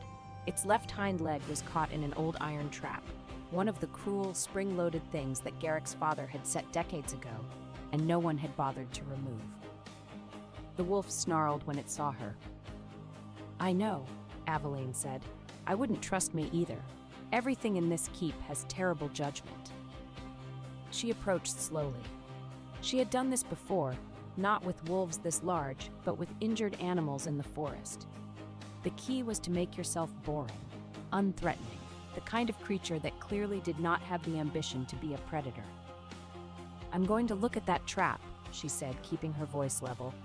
"And then I'm going to open it, and then you're going to not bite my hand off because I need my hands. I have 14 crates of cheese and spices to load onto a cart tonight, and it's really hard to drive a cart with stumps." The wolf watched her. Its ice blue eyes tracked her every movement with an intelligence that was not entirely animal. Aveline knelt beside the trap. It was rusted, but still brutally functional. The iron jaws had bitten deep enough to draw blood, but not deep enough to break bone. She studied the mechanism. She knew these traps. She had spent her first year as Luna systematically disarming them across Blackmere territory because she thought they were barbaric, and Garrick had let her because it had not seemed important enough to argue about. "This is going to hurt," she told the wolf. "I'm sorry." She pressed the release lever with both hands. The jaws opened. The wolf yelped, a sound that was far too dignified to be called a yelp, but there was no other word for it, and yanked its leg free. Then it just sat there, looking at her. "You're welcome," Aveline said. "Now please go away. I have a dramatic escape to execute, and I don't have time for a wildlife encounter." The wolf did not go away. It licked its injured paw, then stood, testing its weight. It limped, but it walked. It looked at Aveline with those impossible glacier eyes, and then it looked at the keep, and then it looked back at Aveline. Then it lay down across the granary doorway. "You're not helping." It yawned. Its teeth were very large. "Fine, guard the door. That's useful. I'm going to go be publicly humiliated now, and then I'm going to steal my own cheese and leave. If anyone asks, you didn't see me." She left the wolf in the granary. She had larger problems. The summons came at dusk. A servant, not one of the loyal kitchen staff, but one of Garrick's personal attendants, a thin man named Harwick, who had the personality of a damp sock, knocked on Aveline's chamber door and informed her that the Alpha required her presence in the Great Hall. "Required," Aveline repeated. "His word, my lady." Of course it was. She dressed carefully. Not in the plain wool she usually wore for kitchen work, but in the one fine gown she owned, deep midnight blue with silver thread at the cuffs, the gown she had sewn herself for last winter's solstice feast. She braided her dark auburn hair and pinned it with her mother's silver combs. She did not do this for Garrick. She did it for herself, because she understood that in the next hour her dignity was going to be tested. And dignity was easier to maintain when you felt like you looked like someone who deserved it. The Great Hall of Ashenmore Keep was a massive stone room with a vaulted ceiling supported by pillars carved to look like wolves standing on their hind legs. Garrick sat in the Alpha's chair on the raised dais at the far end, and Lenora sat beside him in a smaller chair that had been hastily draped with white silk. That chair had been Aveline's. She had sat in it for 9 years. She walked the length of the hall. Every step echoed. The pack was assembled, warriors, elders, household staff. They watched her with expressions ranging from sympathy to discomfort to the specific blank-faced neutrality of people who knew something was wrong but were not personally willing to do anything about it. "Aveline," Garrick said, and he had the decency to look uncomfortable, though whether that was actual guilt or just the social inconvenience of explaining to a room full of people why he had replaced a perfectly functional wife, she could not tell. "Please sit." There was no chair for her. "Where?" she asked. The silence was surgical. Garrick's beta, a barrel-shaped man named Griff, who had the emotional intelligence of a fence post but at least the honesty of one, shifted his weight and muttered something that might have been a curse. "A chair," Garrick snapped at a servant. "Bring a chair." They brought a chair, a small wooden one, the kind used by scribes, and they set it below the dais, not on the platform. Below it. Below Garrick. Below Lenora. Aveline looked at the chair. She looked at Garrick. She did not sit. "You have something to say to me," she said. "Say it standing." A low male voice came from the Western delegation near the rear doors.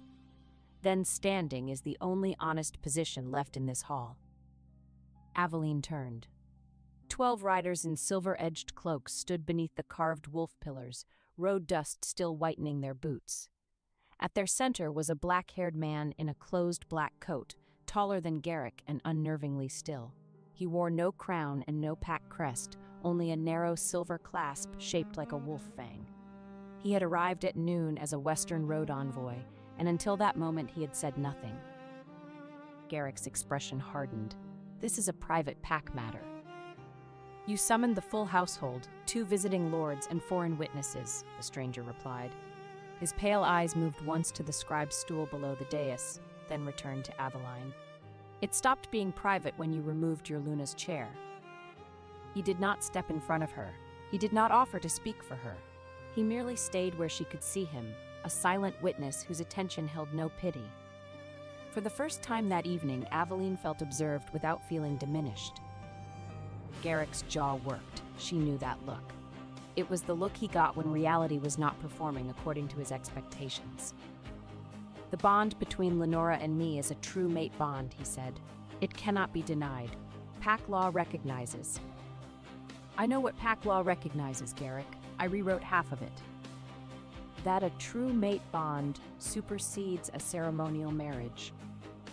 When confirmed by the Pack Elder Council, witnessed by 3 neutral alphas, and recorded in the Sovereignty Ledger, which I also maintain, none of which has happened." Garrick's eyes narrowed. "It will happen." "Then let it happen properly. But you didn't call me here to discuss procedure, did you?" Lenora leaned forward. She had changed into a white gown embroidered with gold, probably from the keep's own textile stores, which Aveline had stocked herself. And she had the expression of someone who was trying very hard to appear gracious, and was mostly just appearing nervous. "Lady Ashwood," Lenora said, "I want you to know that I never intended to." "To what? Take my husband? Take my title? Take my chair?" "I know this must be painful. What's painful is that you're wearing a gown made from fabric I imported from the southern weavers at a rate of 12 silver marks per bolt, and you've cut the hem crooked." Lenora looked down at her hem. It was, in fact, crooked. Aveline turned back to Garrick. "What are your terms?" "You'll be given quarters in the East Tower. The tower with the leaking roof. And you'll retain the courtesy title of Lady Ashwood." "How generous! A leaking tower and a fake name." "And you'll participate in the formal transition ceremony, where you'll transfer the Luna Seal to Lenora in front of the pack." The Luna Seal. It was a medallion of dark iron, stamped with the Blackmere wolf, worn by every Luna of the pack for generations. Aveline had worn it for 9 years. She reached up and touched it now, feeling the cool metal against her collarbone. "You want me to hand my seal to this girl, in public, and smile. I want you to do it with grace, Aveline. You've always had grace." "Grace," she repeated. "You want me to have grace?" She looked at him, at this man she had loved since she was 22, this man whose nightmares she had soothed, whose wounds she had stitched, whose household she had held together with nothing but stubbornness and double-entry bookkeeping. She looked at the silver in his eyes and remembered when those eyes had looked at her like she was the only thing worth seeing. "All right," she said. "When is the ceremony?" 3 days. 3 days. Fine. She paused. "But Garrick?" "Yes. You should know that I've taken the household ledgers." The room shifted. Garrick's expression changed. "All of them," she continued. "Grain stores, trade contracts, mine yields, tax reconciliations, patrol rotations, every record of how this keep functions. I wrote them. They're mine." "Aveline." "Also the spice cabinet and the aged Firewolf cheese. 42 wheels. I'd say I'm sorry, but I spent 3 years perfecting that recipe while you were off deciding which wars to start, so I'm not even a little bit sorry." Griff, the beta, made a choking sound that might have been a laugh. He turned it into a cough. "You can't take the ledgers," Garrick said, standing. "Those are pack property. They're written in my personal cipher. Nobody else can read them, which means they're either my property or they're very expensive kindling. Your choice." Lenora looked between them with the expression of someone who had just realized that the fairy tale she had walked into had footnotes she had not read. "I'll give you the ledger cipher key," Aveline said. "When I am released from this marriage with my full dowry restored, my mother's silver returned, and a formal letter of good standing signed by you and witnessed by 3 neutral alphas. Until then, I hope Lenora is good at arithmetic, because winter tax season starts in 6 weeks, and the northern mines will want their yield reports." She turned and walked out of the great hall. Behind her, she heard Garrick say, "Aveline," and she did not stop. She did not stop until she reached the granary, where the silver wolf was still lying across the doorway, and then she sat down on an overturned bucket, and she pressed her hands over her face, and she breathed. The wolf lifted its head and watched her. "Don't look at me like that," she said, her voice cracking exactly once. "I'm fine." The wolf stood. It limped over to her on its injured paw and pressed its enormous silver head against her knee. Its fur was surprisingly warm. It smelled like pine sap and cold stone, and something else, something sharp and electric, like the air before a lightning strike. She put her hand on the wolf's head. She did not cry. But she sat there for a long time, with her hand on a wild animal's silver fur, and she breathed, and she planned. 3 days, Garrick had said. She would be gone in 1. The escape happened at the 3rd bell past midnight. Berta had arranged a cart. Not one of the fine ones from the keep's carriage house, but a sturdy farm cart from the village below, driven by Berta's nephew Tam, a lanky 19-year-old with perpetually startled hair and the useful quality of asking no questions about anything ever. "Where are we going?" Tam asked. "South," Aveline said. "How far south?" "Far enough that Garrick Blackmere's name is a boring fact and not a present danger." "That's very far south." "Then I hope this horse is well rested." They loaded the crates in silence. 14 crates of ledgers, spices, medicine, cheese, silver, and books. Everything Aveline owned, everything she had earned. Her entire life in Ashenmore. Keep reduced to what could fit on a farm cart. The silver wolf appeared as they were finishing. It materialized from the tree line like a patch of moonlight that had decided to go for a walk, and it sat at the edge of the clearing and watched them with those glacier blue eyes. "No," Aveline said. The wolf tilted its head. "I am not adopting a wild wolf. I have enough problems." The wolf stood up and walked to the cart and lay down underneath it. "That's not, you can't just..." Tam looked at the wolf, looked at Aveline. "It seems decided, my lady." "It's a wild animal." "It seems like a decided wild animal." They left. The postern gate had been locked, as Aveline had expected, but Berta had one final gift, the key. She had taken it from Harwick's belt while he was eating supper, because Berta had the hands of a pickpocket and the moral flexibility of a woman who had watched her mistress be humiliated in front of 50 people. "Go," Berta said, pressing the key into Aveline's hand. "Don't stop until you're past the river crossing, and don't come back for that man, not if he begs on both knees." "Berta, don't you dare cry, not for him. You cry when you're somewhere warm and safe and eating your own cheese, and not a moment before." Aveline hugged her. Berta was not a hugger.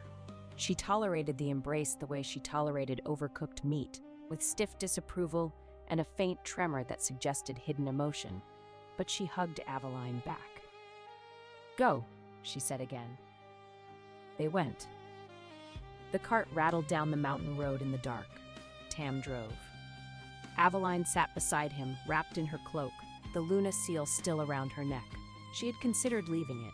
She had held it in her hand and looked at it, and thought about setting it on Garrick's pillow with a note that said something cutting and memorable. But she did not leave it, not because she wanted to keep it, but because she had earned it, and she was done leaving behind things she had earned. The silver wolf trotted alongside the cart. Its limp was improving. In the moonlight, its fur shone like liquid metal, and its glacier eyes caught every shadow, every movement, every rustle in the dark pines. It moved with the particular alertness of an animal that was not following, it was escorting. They traveled south for 3 days. On the first day, they crossed the Blackmere border into unclaimed territory, the vast, lawless stretch of pine forests and rocky valleys between the northern wolf packs and the Silver Reaches. Tam drove the cart with the grim determination of a young man who had been raised by Berta and therefore feared nothing in the known world except his aunt's displeasure. Aveline navigated from memory because she had spent years studying the maps in Ashenmore Keep's library, while Garrick had been too busy being alpha to notice that his wife had memorized every road, river, and border crossing in the Northern Territories. On the second day, they ran into bandits. There were 5 of them. They emerged from the trees at a narrow point in the road where the pines pressed close and the cart could not turn around. They were the usual sort, rough, unwashed, armed with short swords, and the misplaced confidence of men who had never met a woman who could lift a grain sack over her head with one arm. Aveline could lift a grain sack over her head with one arm. "Off the cart," the lead bandit said.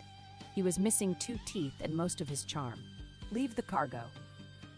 Aveline looked at him. She looked at the cart full of her possessions. She looked at the wheel of Firewolf cheese that was sitting on top of the nearest crate, aged to perfection, worth approximately 40 silver marks at market.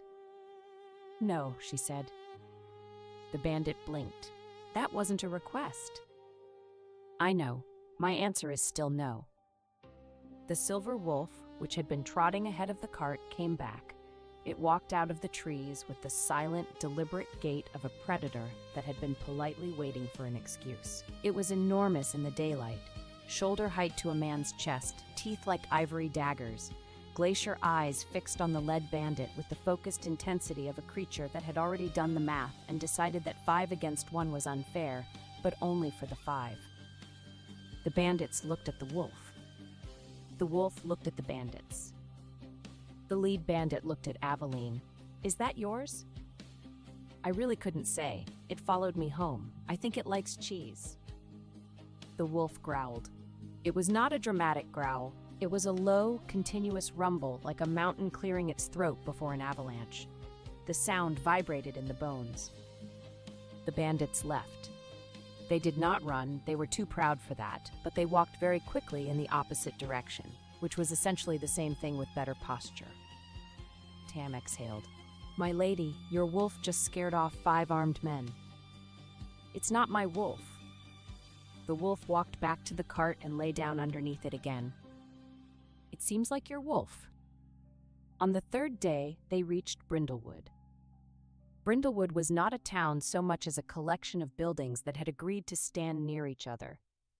A trading post, a blacksmith, a tavern called the Crooked Antler, and a scattering of stone cottages clinging to the hillside like determined barnacles. It sat at the crossroads where the northern road met the old King's Highway, and it was the kind of place where people came to disappear. Aveline did not intend to disappear. She intended to regroup, resupply, and formulate a plan that extended beyond Go South. But first, she needed information, and information lived in taverns. The Crooked Antler was warm, dim, and smelled of wood smoke and spilled ale. The proprietress was a tall, sharp-faced woman named Marin, who had the look of someone who had seen everything and was disappointed by most of it. "Looking for a room?" Marin asked, wiping down the bar with a cloth that had probably been white sometime during the previous century. "Looking for news," Aveline said. "What's happening in the territories? Any major pack movements?" Marin studied her. Aveline was still wearing her midnight blue gown, travel-stained now, and her mother's silver combs, and the Luna seal around her neck. She did not look like a refugee. She looked like a Luna who had decided to go for a very long walk. "You're from Blackmere," Marin said. "I was." "Heard something about that? Alpha Blackmere took a new Luna?" "News travels fast. Merchants talk, especially when they're drunk." Marin leaned on the bar. "Lot of unrest in the territories right now. The Silver Reaches have been quiet for years, but the new Silver Wolf King took his throne about 2 years back. He's been consolidating the western packs. Rumor is he's building something. Army, alliance, nobody knows. But the northern alphas are nervous, Blackmere included." "The Silver Wolf King," Aveline repeated. She had heard the title. Everyone had. The Silver Reaches were a vast territory to the west, historically fractured, historically weak.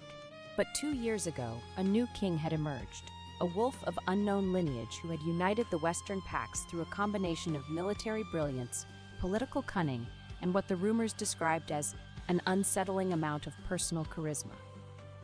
Nobody knew much about him. He did not attend councils. He did not send emissaries to social functions. He was, by all accounts, a ghost who happened to command the largest wolf army west of the mountains. "The Silver Wolf King doesn't concern me," Aveline said. "I need to find work, something that uses organizational skills and an extremely detailed knowledge of northern trade routes." Marin raised an eyebrow. "You're a bookkeeper?" "I'm a Luna who ran a keep for 9 years. I can do accounts, negotiate trade contracts, manage provision routes, mediate territorial disputes, compound medicines, bake bread, and disarm iron traps. I can also lift a grain sack over my head with one arm, but I prefer to lead with the bookkeeping." Marin smiled. It was a thin, surprised smile, the smile of a woman who had not expected to be impressed and was annoyed at herself for it. "There's a position," she said. "Not here, north of here, actually. The border garrison at Thornwall, it's a neutral outpost, sits right on the line between unclaimed territory and the Silver Reaches. They need a quartermaster. The last one embezzled the supply funds and ran off with a traveling bard." A quartermaster position at a border garrison. It's not glamorous, but it's legitimate work, and the garrison commander doesn't care about pack politics. They just need someone who can count barrels and not steal from them. Aveline considered. A border garrison was not where she had imagined ending up, but it was work. It was far from Ashenmoor, and it was the kind of position where her skills would actually be valued rather than taken for granted. "I'll take it," she said. "You haven't even asked about the pay. Does it come with quarters that don't have a leaking roof?" "Stone cottage, dry, comes with a fireplace." "Then I'll take it." She left Brindlewood the next morning with Tam, the cart, and the Silver Wolf.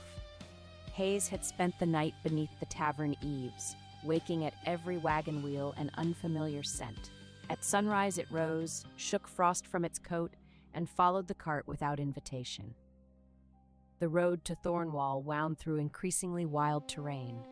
The pines grew taller, the valleys grew deeper.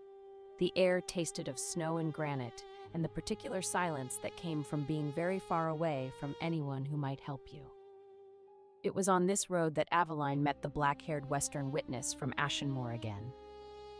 He stepped from the pines alone this time, without the 12 silver-cloaked riders who had stood behind him in the Great Hall. Aveline recognized the disciplined stillness before she recognized his face. Men did not walk alone in the borderlands unless they were foolish or dangerous, and nothing about him suggested foolishness.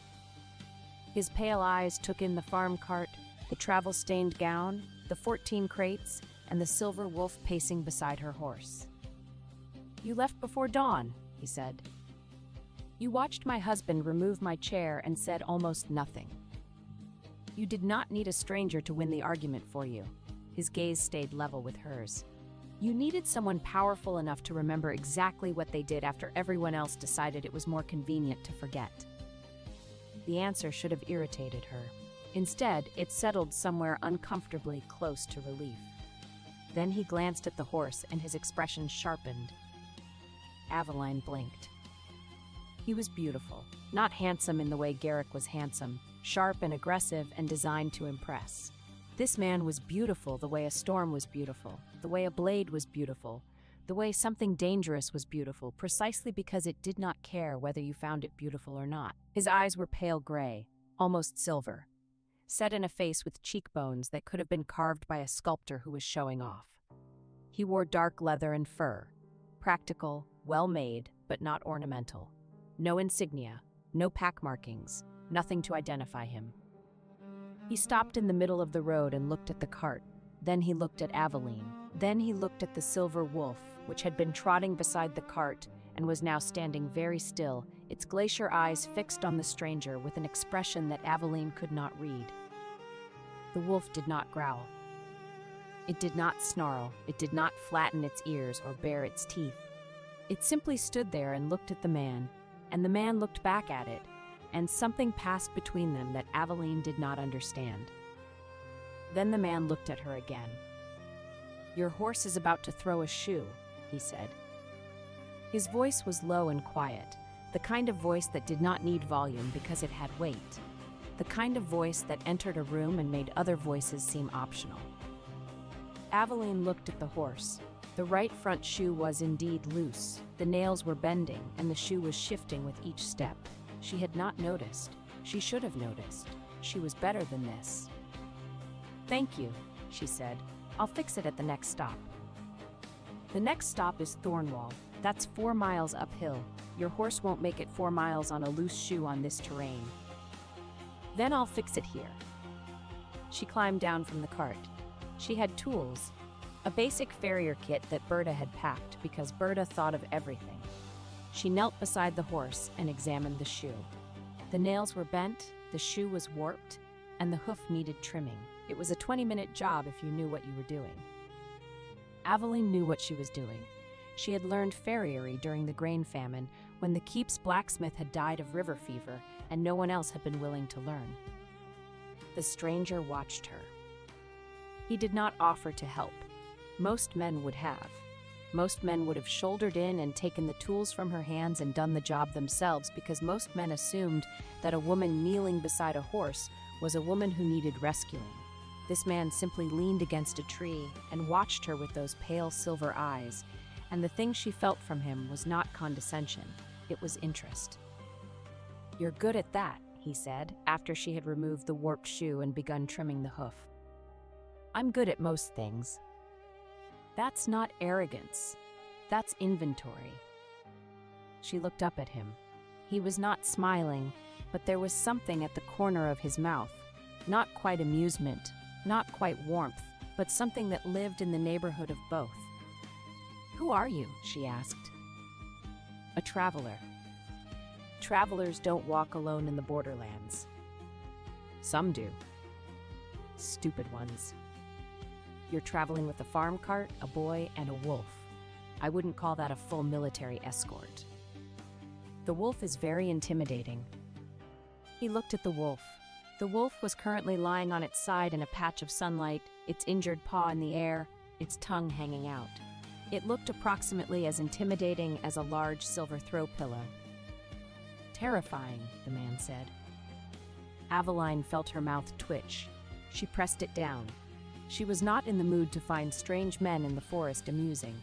She had recently been replaced by a 23-year-old with a crooked hem, and her sense of humor was on temporary leave. She finished the hoof, fitted a spare shoe from the farrier kit, and nailed it into place. It was not her best work. She did not have a proper anvil, but it would hold to Thornwall.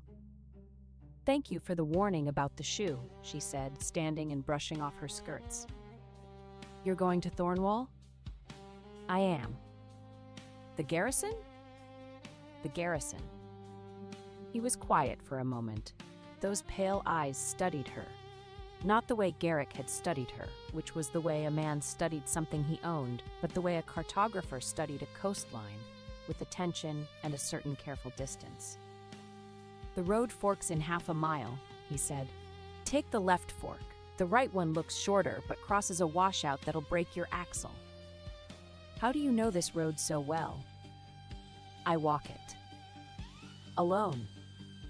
"Alone." She looked at him, and he looked at her, and there was a moment, a brief, electric moment, like the air before a lightning strike when something shifted.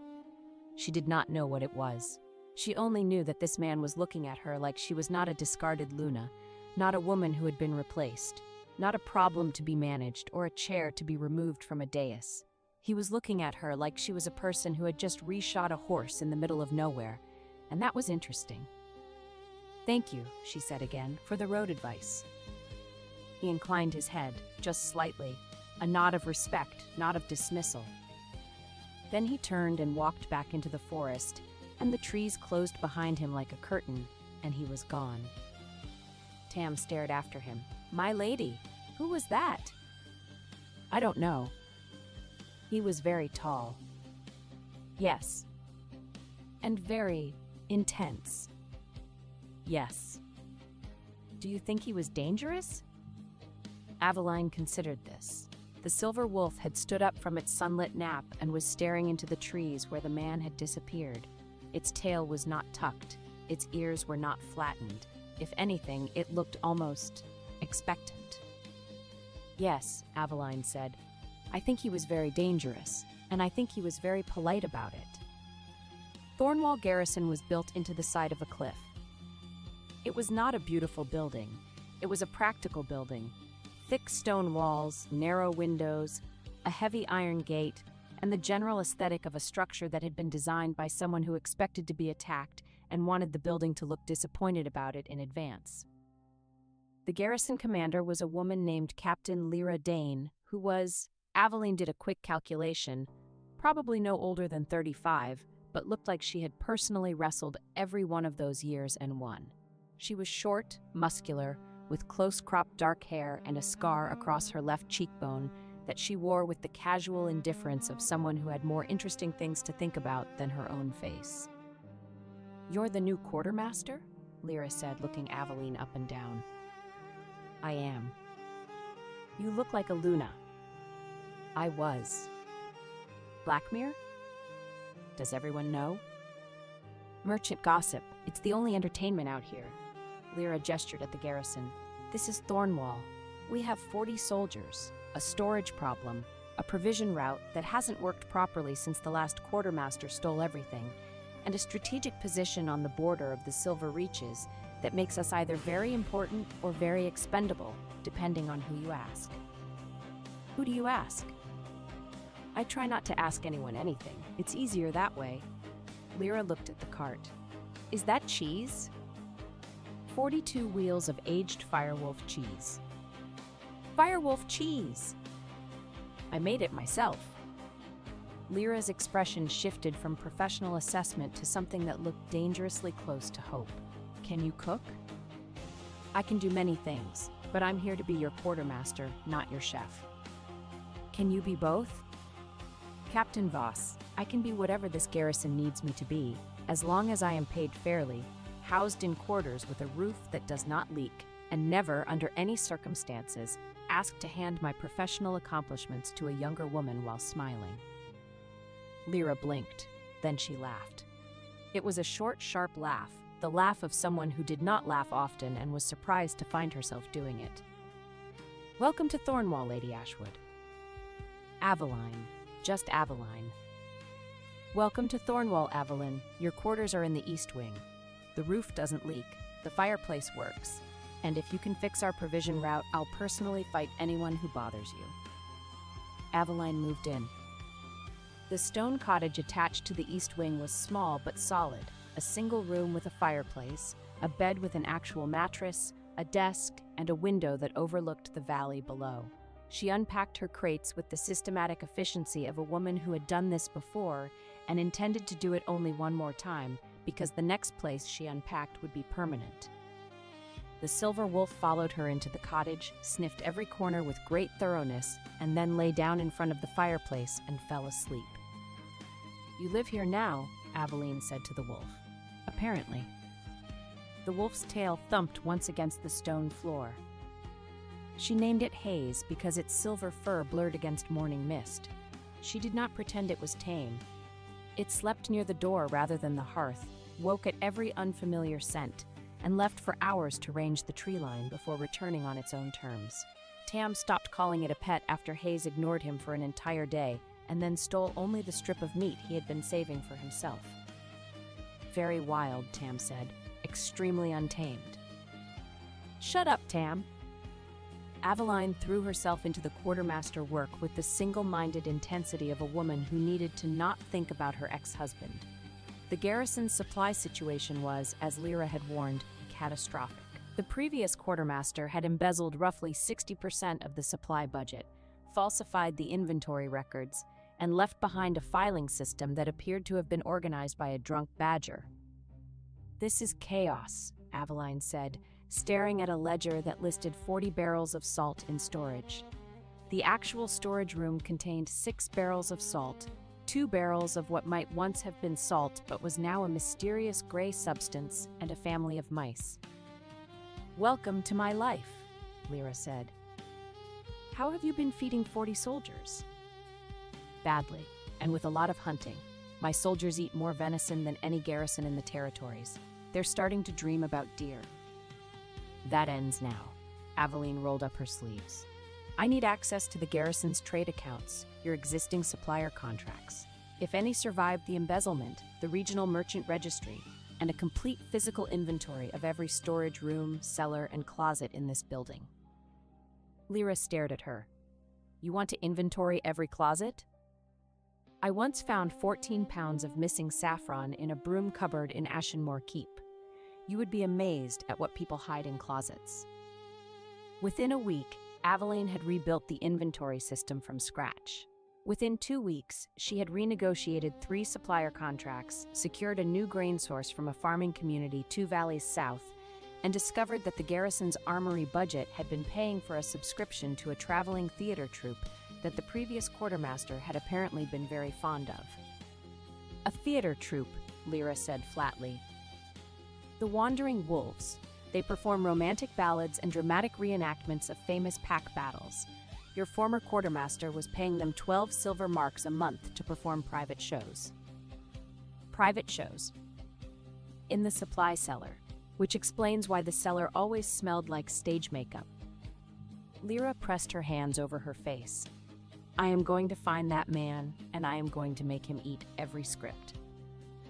The garrison soldiers, who had been surviving on venison and suspicion, responded to Aveline's arrival with the cautious optimism of people who had been disappointed before but were willing to try hope one more time.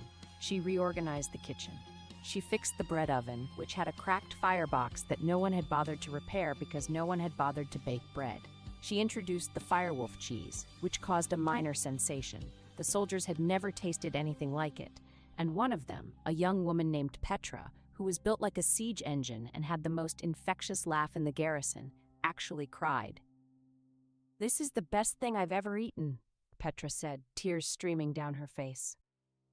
"It's cheese," Aveline said. "It's the best cheese. It's cheese that understands me." Petra became Aveline's first real friend at Thornwall.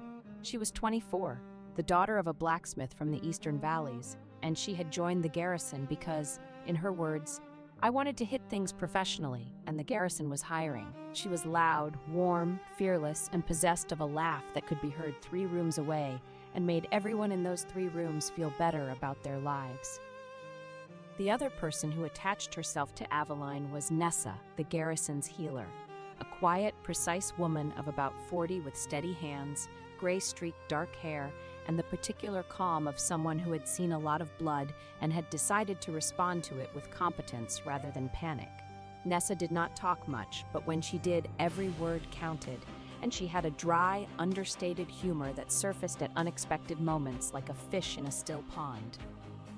"Your wolf is in my herb garden again," Nessa said one morning, appearing at Aveline's door with the expression of a woman who was trying to be annoyed and failing. "It's not my wolf. It ate my chamomile. Wolves don't eat chamomile. This one does. It also dug up my valerian root and rolled in it. My entire herb garden smells like a wolf who is having a very relaxing day." Hayes adjusted to the garrison without becoming a house animal. It slept where it could see both the door and the window, followed Aveline only when strangers entered, and patrolled the outer wall at dusk. Once it dug through Nessa's chamomile bed while tracking a vole and rolled in the crushed leaves afterward, smelling so strongly of herbs that even the sentries kept sneezing. Its protection was instinctive rather than obedient. It placed itself between Aveline and danger, but it did not wait for commands. 3 weeks after Aveline arrived at Thornwall, the stranger from the forest appeared again. She was in the garrison courtyard, arguing with a merchant about the price of lamp oil. The merchant wanted 6 silver marks per barrel, Aveline wanted 4, and they had been negotiating for 20 minutes with the intensity of 2 people who both knew the fair price was 5, but were too stubborn to say it first when she saw him. He was standing at the garrison gate.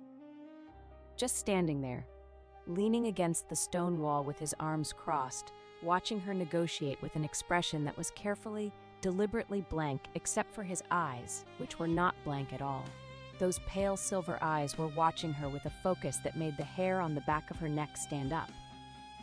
He was dressed differently than before, still dark leather and fur, but cleaner, more deliberate, as if he had actually considered what to wear before leaving the house, which struck Aveline as unusual for a man who claimed to be a wandering traveler. 5 marks, the merchant said. 4.5. 5. 4.5, and I'll buy your entire stock of tallow candles at market rate. The merchant considered. Done. Aveline shook his hand, signed the purchase order, and turned to find the stranger standing approximately 6 feet behind her. He had moved from the gate to the courtyard without making a sound, which was either impressive or alarming and was probably both. "You're good at that," he said. "You said that last time, about the horseshoe." "It was true last time. It's true now." "Is there something I can help you with, traveler?" "I'm passing through. Thornwall is on my route." "Your route to where?"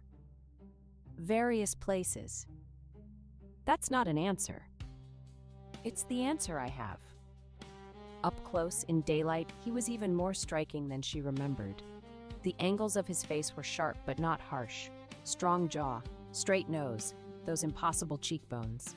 His hair was very black, cut short enough to be practical but long enough to look deliberate. And his eyes, pale gray, almost silver, almost the same color as Hayes's fur, which was a coincidence that Aveline noted and filed away. "You found Thornwall, then," he said. "The left fork." "The left fork. My axle survived. Thank you." "Your wolf seems to like it here." He nodded toward Hayes, who was lying in a sunny spot near the well.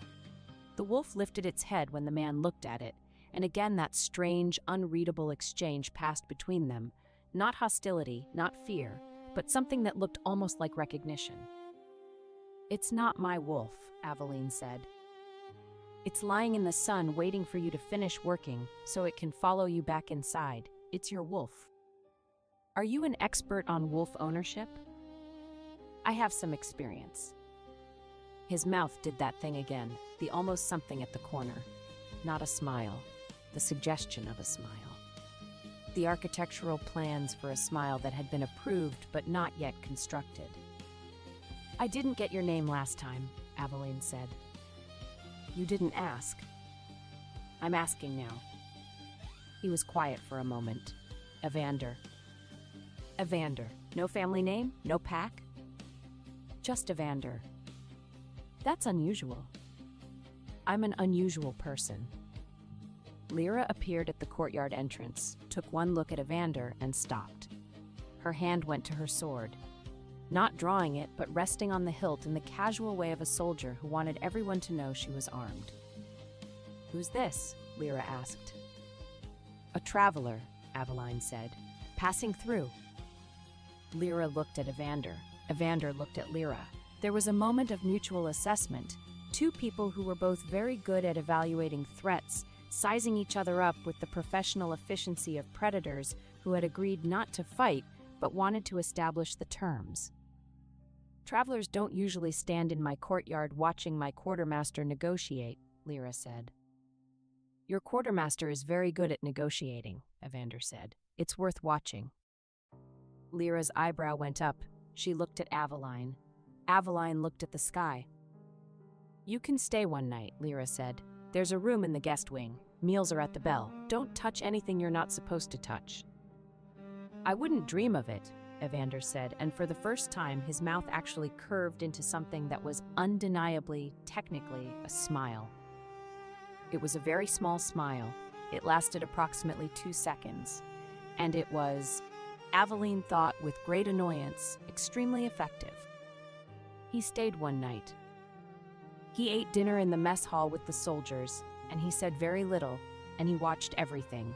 And when Petra tried to engage him in a drinking contest, because Petra tried to engage everyone in a drinking contest, he declined politely and said, "I don't drink with people who can clearly outdrink me." Petra beamed. "I like him," she told Aveline. "You like everyone." "I like him specifically. He's got good eyes." "He's got eyes. I don't know that they're good." "They're good. Trust me. That man looks at you like you're the answer to a question he's been asking his whole life." "Petra, I'm just saying." "Please stop just saying." In the morning, Evander was gone. He had left before dawn, the guest room neatly arranged, the bed made with military precision. The only evidence he had been there at all was a small bundle left on the windowsill of Aveline's cottage. A bunch of dried wildflowers, the kind that grew only in the deep forests of the borderlands, tied with a strip of dark leather. There was no note. Aveline stared at the flowers for a very long time. Then she put them in a cup of water on her desk and went back to work, because she was a practical woman and she did not have time to develop feelings about mysterious strangers who left wildflowers on windowsills. She had provision routes to manage and a garrison to feed and 42 wheels of cheese to distribute before spring. Hayes sniffed the flowers and wagged its tail. "Don't start," Aveline told the wolf. Evander came back. He came back a week later, then 5 days after that, then 4 days, then 3. Each time he appeared at the garrison gate like a man who happened to be passing through, and each time he stayed one night, and each time he watched Aveline with those pale silver eyes that saw everything and revealed nothing, and each time he left dried wildflowers on her windowsill. The second time, he helped her repair a broken supply cart. He worked beside her in easy silence, his hands steady and precise. And when she struggled with a stubborn bolt, he did not take the wrench from her. He simply braced the axle so she could get better leverage. And when the bolt finally gave way, he said, "That bolt didn't stand a chance," and she laughed before she could stop herself. The third time, he arrived during a rainstorm. The garrison was battened down, the soldiers huddled in the mess hall, and Evander appeared at the gate soaking wet with the calm demeanor of a man who had been rained on before and had decided it was not worth having an opinion about. Aveline gave him a blanket. He wrapped it around his shoulders and sat in her cottage while she made tea, and Hayes lay between them and sighed with the deep contentment of a wolf who was exactly where it wanted to be. "You're settling in," Evander said, looking around the cottage. She had made it hers, the desk covered in orderly ledgers, the shelf of medicine jars, the silver combs on the mantel, a wheel of Firewolf cheese aging on a rack in the corner. "I'm working," she corrected. "There's a difference?" "For me, there isn't. Work is the only thing I've ever had that no one could take away from me." She paused. She had not meant to say that. It had come out before she could stop it, the way truth sometimes did when you were warm and dry and sitting near someone whose silence felt safe. Evander looked at her. The firelight caught his face, softening those sharp angles, making his pale eyes look almost warm. "Someone tried to take everything from you," he said. "It was not a question. My husband replaced me with a younger woman and expected me to hand over my title with a smile. I took the cheese and the ledgers instead." "You took the ledgers?" "All of them, written in my personal cipher. Without them, he can't run the keep. He doesn't know how much grain is stored, what the trade contracts say, or when the taxes are due. I imagine it's very inconvenient for him."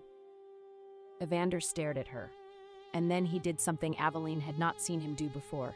He laughed. Not a small laugh, not a polite laugh. A real laugh, low and warm and startled out of him like a bird flushed from cover.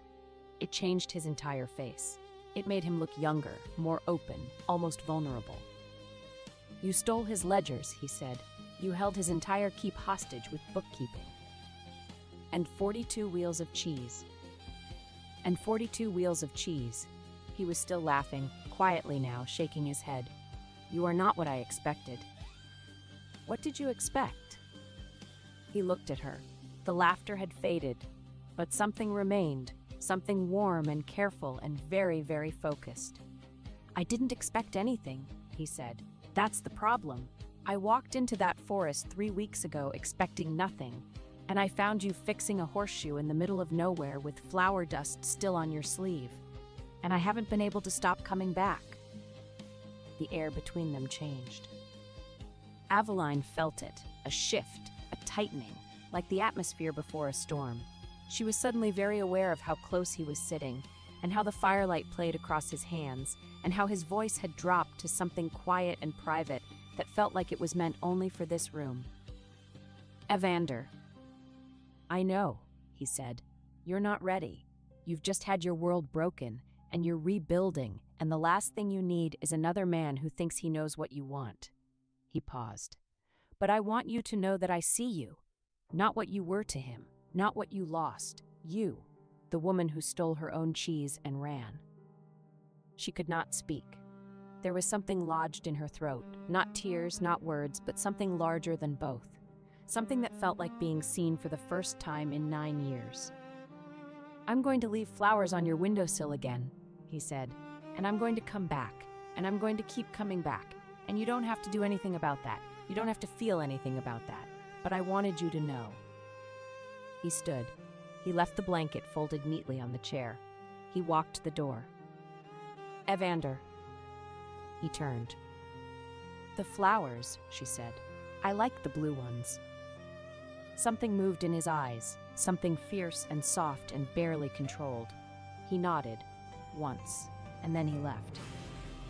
The next time he came, the flowers on her windowsill were all blue. The news from Ashenmore arrived 6 weeks after Aveline's escape, carried by a merchant who had the look of a man who knew his gossip was valuable and intended to extract maximum ale in exchange for it. "Blackmere's a mess," the merchant announced to the Crooked Antler in Brindlewood, where Aveline happened to be purchasing supplies. "The new Luna can't manage the household. Grain stores are wrong, trade contracts are lapsing, the winter taxes are late, and the northern miners are threatening to withhold iron shipments because nobody can find the yield agreements." "How terrible," Aveline said, signing a purchase order for 60 pounds of salt. "The Alpha's furious. He's been tearing the keep apart looking for the old ledgers. Apparently they're written in some kind of code nobody can crack. A cipher. It's called a cipher. Whatever it is, the new Luna tried to reconstruct the accounts and got the grain totals so wrong that they accidentally ordered triple the usual wheat shipment and have nowhere to store it. There's wheat stacked in the Great Hall."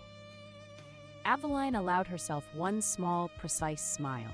It was the smile of a woman who had spent 9 years being underestimated and was now watching the entirely predictable consequences of that underestimation unfold. "Also," the merchant added, lowering his voice, "word is Blackmere is looking for her. The old Luna. He's sent scouts south." The smile faded. "He wants the ledgers?" Aveline asked.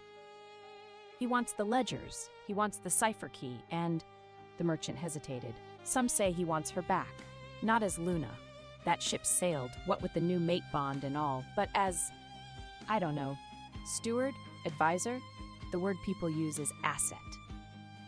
Asset, Aveline repeated. His word, not mine. Asset. 9 years of marriage, and she was an asset, like a horse, like a trade contract, like a very useful piece of furniture that you did not appreciate until someone moved it and you discovered that the floor underneath was scratched. She finished her purchases. She loaded them onto the cart. She drove back to Thornwall with her jaw set and her hands steady and her heart doing something complicated that she refused to examine. Garrick was looking for her. Garrick wanted his ledgers back. Garrick wanted his asset back. She was not going back. The first time Evander touched her, really touched her, not a brush of hands while passing tools, not the accidental contact of fingers around a teacup, was during the raid. It happened at night. Avalon woke to the sound of howling, not wolf howling, but the organized, tactical howling of a pack assault. Someone was attacking Thornwall. She was out of bed and dressed in 45 seconds. She had learned to dress quickly during border emergencies at Ashenmoor. Muscle memory from years of being the person who managed crises while Garrick managed glory. She grabbed her boots, her cloak, and the heavy iron poker from the fireplace. Because she did not have a sword, but she had arms that could lift grain sacks, and a poker was essentially a very angry stick.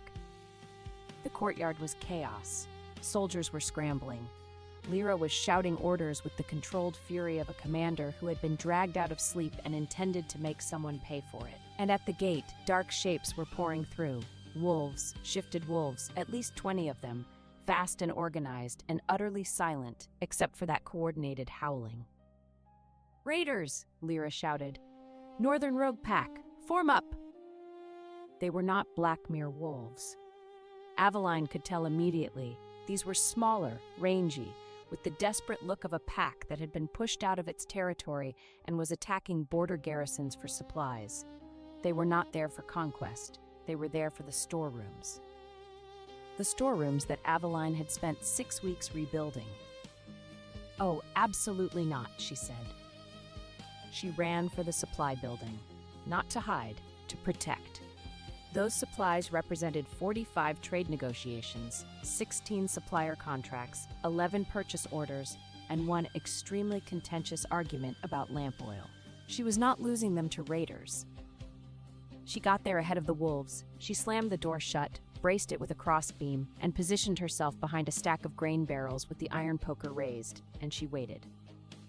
2 raiders hit the door, then 3. The crossbeam held, but the door was old and the wood was groaning. And then Evander was there. He appeared beside her. She did not see him arrive, did not hear him. He was simply suddenly there, as if the shadows had decided to take a specific and extremely competent shape. He had a sword, not a garrison sword, not a standard issue blade, a beautiful, lethal weapon with a silver pommel shaped like a wolf's head, the kind of sword that was made for one person and one person only. "Stay behind me," he said. "I have a poker." "I can see that. Stay behind me anyway." The door broke. 2 wolves came through, huge, snarling, teeth bared. Evander moved.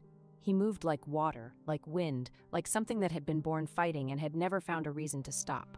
The sword flashed silver in the dark, and the first wolf yelped and scrambled backward, a shallow cut across its shoulder. Not lethal, not cruel, just precise enough to say, "I can kill you, but I am choosing not to." The second wolf lunged, and Evander caught it by the scruff and threw a full-grown shifted wolf, back through the door with one arm. One arm. Aveline stood there with her poker and thought, very clearly, "Oh." A third wolf came through a window. It landed on a stack of crates behind Aveline, and she did not think, she just swung. The poker connected with the wolf's shoulder, with a crack that she felt in her bones, and the wolf yelped and tumbled off the crates and scrambled for the broken window, and Aveline stood there breathing hard with the poker raised and iron in her blood. Evander looked at her. In the dark, his pale eyes were almost luminous, and there was something in his expression that she had never seen on a man's face before. Not surprise, not admiration, but something deeper, something that looked like recognition. Like he had been looking for something and had just found it. "You hit a shifted wolf with a fireplace poker," he said. "It was on my grain." "Your grain?" "I negotiated that grain shipment for 3 days. I'm not losing it to a wolf with poor impulse control." The fight outside was ending. Lyra's soldiers had pushed the raiders back. Aveline could hear the howling fading into the forest. It was over. She was shaking. She always shook after, not during, never during, but after, when the emergency was handled and the adrenaline had nowhere to go. She gripped the poker and breathed and tried to steady herself. Evander sheathed his sword. He stepped close to her, not touching, not yet, just close. Close enough that she could feel the heat of him. Close enough that his presence was a wall between her and the cold dark outside. "You're shaking," he said. "I always shake after. It's fine. It stops." "Can I?" He hesitated. It was the first time she had heard him hesitate about anything. "Can I touch your hand?" She looked at him. In the dark supply room, surrounded by the grain she had negotiated and the cheese she had made, and the evidence of a life she was building with her own hands, she looked at this man who asked permission. "Yes," she said. He took her hand. His fingers closed around hers, warm, steady, careful. He did not squeeze. He did not pull her closer. He simply held her hand, and his thumb pressed against the inside of her wrist where her pulse was hammering, and he held steady until the shaking stopped. It took 3 minutes. She counted. "Thank you," she whispered. "You hit a wolf with a poker," he said. "You don't need to thank me for holding your hand. I'm thanking you for asking first." Something moved in his face, something raw and almost wounded, and she understood he was not used to being thanked for basic decency, which meant that somewhere in his life, basic decency had been rare, and that understanding made her chest hurt in a way she was not prepared for. He let go of her hand, slowly, like releasing something fragile. "I need to talk to Captain Voss about the garrison's defenses," he said, and his voice was steady again, controlled, the voice of a man who had feelings and kept them on a very short leash. Those raiders knew the layout. They knew where the supply rooms were. Someone told them. "You think there's a spy in the garrison?" "I think your supplies are too valuable for a random attack. Someone is targeting this garrison specifically." He paused. "And I think it might have something to do with the man who's looking for you." Garrick. The name hung in the air between them. "He wouldn't," Aveline said. But she heard the uncertainty in her own voice. "He sent scouts south. He wants his ledgers. And you're living in a garrison that's strategically positioned between his territory and the Silver Reaches." Evander's jaw tightened. "He doesn't need to send his own wolves. He just needs to make this place unsafe enough that you have nowhere to go except back to him." The thought settled into Aveline's stomach like cold iron. "I'm not going back," she said. "No," Evander said, "you're not." He said it with a quietness that was not a suggestion. It was a fact, a decision, a line drawn in the dirt with a silver sword. In the morning, Evander did not leave. He did not explain why. He simply appeared at the mess hall for breakfast, sat down across from Petra, who looked delighted, and ate his porridge with the calm, methodical efficiency of a man who had decided to stay and saw no reason to make a speech about it. Lyra cornered Aveline in the supply room. "Your traveler is still here." "I noticed. He fought off 3 shifted wolves single-handedly last night. One of my soldiers said he threw a full-grown wolf through a door with one arm." "I was there. I saw it." "Who is he?" "He says his name is Evander." "That's not what I asked." Aveline looked at Lyra. "I don't know who he is, but he fights like a king, moves like a shadow, carries a sword with a silver wolf pommel, and every time he shows up, my wolf acts like it's been waiting for him." "Your wolf?" "The wolf that is not mine but lives in my cottage." Lyra was quiet for a moment. Then she said very carefully, "Aveline, the Silver Wolf King. Nobody knows what he looks like. He doesn't attend councils, he doesn't send portraits, He's not the Silver Wolf King. He carries a silver wolf sword. He fights like a one-man army. He appears and disappears from the borderlands at will, and he seems very, very interested in a garrison that sits directly on the border of the Silver Reaches." "He's not the Silver Wolf King," Aveline repeated, but something cold and electric was crawling up her spine because Lyra was very smart and Lyra was very rarely wrong. "Ask him," Lyra said. "And if he is? Then we're either very safe or very compromised, and I'd like to know which before I eat any more of his porridge." Aveline did not ask him. Not yet. She told herself she was waiting for the right moment. She told herself she needed more information. She told herself that a man's identity was his own business, and she was not the kind of woman who demanded answers she was not prepared to receive. The truth was that she was afraid. Not of Evander. She was not afraid of Evander. She was afraid that if she asked the question and got the answer she suspected, everything between them would change. It would stop being a woman and a man and wildflowers on a windowsill. It would become politics, territory, power, the same things that had destroyed her marriage. So she did not ask, and Evander stayed, and the days settled into a rhythm. He worked. That was the thing that surprised her most. He did not sit idle. He helped repair the garrison wall where the raiders had damaged it. He worked with Lyra on defensive strategies, and Lyra, who trusted no one, began to trust him, which was either a testament to his character or his charisma, or both. He trained with the soldiers in the mornings, and they were in awe of him because he fought with a speed and precision that was not natural, that was not normal, that was something other than human. And he was near Aveline, always near, not hovering, not intrusive, but present, a gravitational constant, a fixed point. When she worked in the supply rooms, he was nearby, helping lift crates she could have lifted herself but didn't mind sharing. When she negotiated with merchants, he stood at the edge of the courtyard and watched with those pale silver eyes and that almost smile. When she walked the garrison walls in the evening, looking out at the darkening forest and thinking about all the things she had lost and all the things she was gaining, he appeared beside her and stood in silence. And his silence was the most comforting thing she had ever known. "You're doing it again," she said one evening, standing on the wall walk with the wind pulling at her hair. "Doing what?" "Standing near me and being quiet and making me feel like everything is going to be fine." "Is that a complaint?" "It's an observation." "Would you prefer I stood far away and was loud and made you feel uncertain?"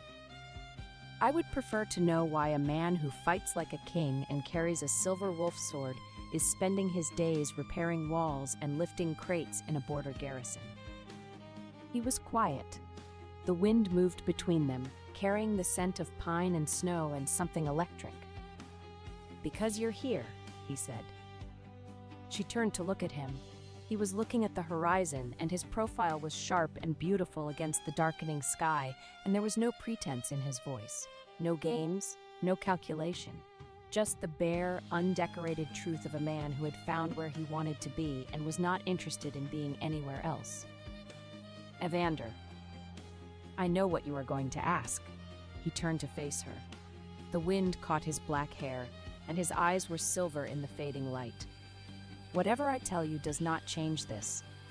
I first saw you stand in a hall while a man tried to remove your place in front of everyone who depended on you. Then I found you in a forest fixing a horseshoe with 14 crates and no intention of surrendering. I have been unable to walk away from you since. Tell me." "My name is Evander Argentus. I am the Silver Wolf King." The world did not shift. The wall did not crack. The sunset did not change. But Aveline felt the ground beneath her reorganize itself, felt the shape of the last 6 weeks reassemble into a new pattern, one that made more sense and less sense at the same time. The Silver Wolf King. The Ghost King. The man who had united the Western Pax, who commanded the largest wolf army west of the mountains, who was rumored to be brilliant, ruthless, and completely unknown. He was standing on a wall walk in a border garrison, and he was looking at her like she was the only thing he had ever wanted, and he had been leaving wildflowers on her windowsill. "How long had you known about me? Before Ashenmoor? Before the forest? How long?" she asked. "I heard about you 3 months ago, the Luna of Blackmere who ran the Northern Keep single-handedly, the woman who disarmed every trap in the territory, the Luna who was smarter than her alpha and never got credit for it. Your name was in every merchant report, every trade negotiation, every territorial briefing that crossed my desk. You came looking for me?" "I came looking for the woman in the reports. I didn't expect—" He stopped. For the first time, his composure cracked, and underneath was something unguarded and almost desperate. "I didn't expect you." "What did you expect?" "A political strategist, a useful mind." His voice dropped. "I did not expect the woman in those reports to make every title I carried feel less important than whether she trusted me." The air between them was charged. Aveline could feel her heartbeat in her throat, in her wrists, in the tips of her fingers. She could feel the heat of him, even though they were not touching, even though there were 6 inches of cold air between them that felt like nothing at all. "The wolf," she said. "Hayes, that's one of yours." "That's my scout, my best scout. I sent it ahead to watch the borderlands. It found you instead." "It got caught in a trap." "I know. It told me." "It told you?" "Pack bond. Not words, impressions, images. It sent me the image of a woman with flower on her sleeve and steady hands who opened an iron trap and told a wolf not to bite her because she had cheese to steal." Aveline stared at him. "That's when I came to find you," he said. "Not for the reports, not for the politics.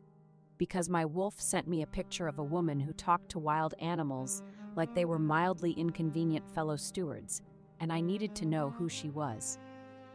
Something broke open inside her. Not pain, something warmer, something that had been locked away so long she had forgotten what it felt like.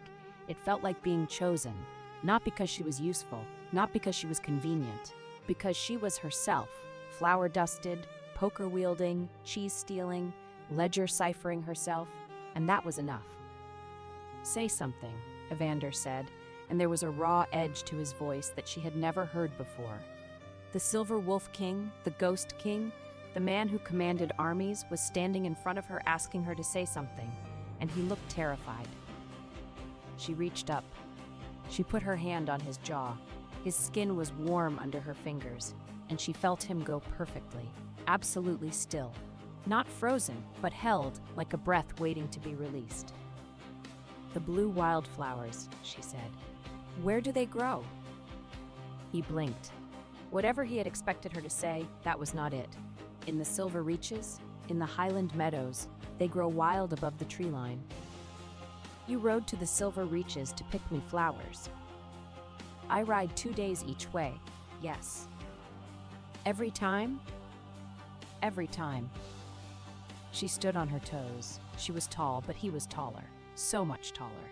And she had to stretch, and her hand slid from his jaw to the back of his neck, and she felt his pulse hammering under her fingertips. She kissed him. It was not a gentle kiss. It was not careful. It was the kiss of a woman who had spent 9 years being gentle and careful and getting nothing for it, and she was done being gentle. She kissed him like she meant it, and he made a sound, a low, broken sound, and his hands came up to her waist, and he pulled her against him, and his arms were strong, and his mouth was warm, and the wind whipped around them on the wall walk, and she did not feel cold at all. When she pulled back, his eyes were dark. Not pale silver anymore, dark like storm clouds, like something had been unleashed behind them that he could barely control. "Aveline," he said, and her name in his mouth sounded like a prayer and a curse at the same time.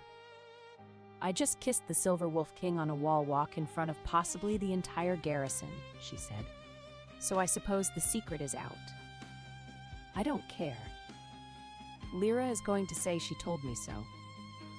"I don't care." "Petra is going to make this into a ballad." "I really don't care." He kissed her again. This time it was slower, deliberate, thorough. The kiss of a man who had been thinking about this for weeks and intended to be comprehensive. His hand came up to cup the side of her face, and his thumb traced her cheekbone, and he kissed her like she was something precious that he was afraid of breaking and determined to hold. Below the wall, Petra's voice carried up with perfect clarity. "I knew it." They broke apart. Aveline buried her face in Evander's shoulder and laughed, really laughed, the first real laugh she had felt in months. And Evander's arms tightened around her, and his chin rested on top of her head, and she could feel his chest vibrating with a laugh he was trying very hard to suppress. "Your soldiers are watching," he said. "They're not my soldiers." "They are now." The days that followed were strange and golden and terrifying. Strange, because Aveline was suddenly in the middle of a border balance she had not anticipated. Evander, the Silver Wolf King, she was still getting used to that, had not come to the borderlands alone. He had, as it turned out, a network of scouts, informants, and strategically placed wolves throughout the unclaimed territory, and Thornwall Garrison was sitting at the center of it, like a pawn on a chessboard that had just been promoted to queen. Golden, because Evander was, there was no other word for it, magnificent. Not just physically, though that was undeniable. He was brilliant. He was strategic. He was the kind of leader who listened more than he spoke, and who treated every person in the garrison with the same careful respect, from Lyra to the youngest recruit. And when he looked at Aveline, which was often, his face did something that she suspected he was not aware of, something soft and stunned and so openly adoring that it made Petra weep into her breakfast. "It's not fair," Petra said, wiping her eyes. "He looks at her like that, and I'm supposed to just eat my oatmeal." "Eat your oatmeal, Petra," Nessa said dryly. Terrifying, because word was spreading. Merchants talked, soldiers talked. The story of the Blackmere Luna who had fled with the household ledgers and ended up in the arms of the Silver Wolf King was the kind of story that people could not resist telling, and they told it from the Crooked Antler to the northern border and back again, gaining embellishments with each retelling. By the time the story reached Ashenmore Keep, Aveline had apparently stolen not 42 but 400 wheels of cheese, seduced the Silver Wolf King with witchcraft, and was plotting to invade the northern territories with an army of enchanted wolves. The real story was more mundane and more wonderful. She was a quartermaster who was falling in love with a king who kept leaving flowers on her windowsill. The jealousy came next. Not from Evander, or rather from Evander, but not in any way that was hostile. It surfaced in small, precise, almost invisible ways that Aveline might not have noticed if she had not been paying very close attention. There was a merchant named Aldrich, tall, dark-haired 20-something, with the kind of easy charm that came from a lifetime of knowing he was good-looking and had excellent teeth. He came to Thornwall every 2 weeks to deliver dried goods, and he had, since Aveline's arrival, been flirting with her in the cheerful, harmless way of a young man who did not expect to get anywhere but enjoyed the journey. "Lady Ashwood," Aldrich said, sweeping into the supply room with his usual theatrical bow. "The most beautiful quartermaster in the Northern Territories. I've brought your salt, your tallow, and a poem I wrote about your eyes." "I don't need a poem about my eyes, Aldrich. I need 30 pounds of beeswax." "I can get you beeswax. I can get you anything. I once sourced a live peacock for a duke's wedding." "A peacock, Lady Ashwood. Have you ever tried to transport a live peacock? They scream. They scream like someone is murdering them, which is unfair because I was providing excellent accommodations." "The beeswax, Aldrich." "Right. Yes, beeswax. I'll have it next shipment. In the meantime..." He reached into his coat and produced a single red flower, slightly crushed from the journey. "A humble token of my undying." "Merchant." Aldrich turned. Evander was standing in the doorway of the supply room. He was leaning against the doorframe with his arms crossed, and his expression was perfectly, dangerously neutral. "Oh," Aldrich said. "Hello, are you the..." "I'm the man who is standing in this doorway," Evander said. "Watching you give my..." He stopped, corrected himself with visible effort. "Watching you give the quartermaster a crushed flower. It's not crushed, it's artfully wilted. It's dead. It's romantically distressed." Evander looked at the flower. He looked at Aldrich. He looked at Aveline. His expression did not change. It remained that perfect porcelain neutrality, but his left eye twitched exactly once, and Aveline, who had become an expert in the micro-expressions of the Silver Wolf King, recognized that twitch as the equivalent of a volcano politely clearing its throat. "Aldrich," Aveline said, taking the flower and setting it on the counter, "thank you for the salt. I'll see you in 2 weeks for the beeswax." "Of course, my lady. Always a pleasure, always an honor. I'll go now. The tall man is looking at me like I'm a mathematical problem he's solving, and I don't think I'm going to like the answer." Aldrich left, quickly. Aveline looked at Evander. "He's harmless." "He brought you a dead flower." It was a gesture. "It was a dead flower. I ride 2 days through mountain passes to bring you live flowers from Highland Meadows, and that boy gives you a dead weed from his pocket." "Are you jealous?" "I am not jealous. I am making an objective qualitative comparison between floral offerings." "You're jealous." "I am the Silver Wolf King. I do not experience jealousy. I experience border sense." Aveline smiled. She walked up to him, slowly, deliberately, watching his composure fracture with each step. She stopped close enough that she had to tilt her head up to look at him, and she put her hand flat against his chest. "Your heart is beating very fast for someone who isn't jealous," she said. His jaw tightened. His hand came up and covered hers, pressing it harder against his chest, and she could feel the hammering of his heart, the raw, undeniable evidence of a man who was not as controlled as he pretended to be. "The flowers from the meadow," he said, his voice low. "Do you prefer them?" "You know I do." "Then I need you to know that I will continue to bring them. Every time, no matter how far the ride." His thumb traced across her knuckles. "And if that merchant brings you one more flower, dead or alive, I am going to buy his entire stock of beeswax and candles and anything else he sells and have it delivered to you in a cart with my seal on it, so he understands exactly whose quartermaster he is flirting with." "That seems excessive." "I'm a king. Excessive is my baseline." She kissed him. Just a brief, firm kiss against his jaw, and she felt him shudder, a full-body shudder, barely controlled, and his hand tightened on hers. "Go be territorial somewhere else," she said. "I have inventory to finish." "I am not territorial." "You are literally growling." He was, in fact, growling, a low, barely audible rumble in his chest that he clearly had not realized he was producing. He stopped, blinked, looked down at his own chest with an expression of mild betrayal, as if his body had done something without consulting him. "I'll be outside," he said. "You'll be outside." "Strategically." "Of course, strategically." He left. Aveline watched him go and felt her heart doing something complicated and warm and absolutely ungovernable, and she pressed her hand against her own chest and breathed. Petra appeared from behind a stack of crates where she had clearly been hiding. He was growling. "Petra." "He was growling because a pretty merchant boy gave you a flower.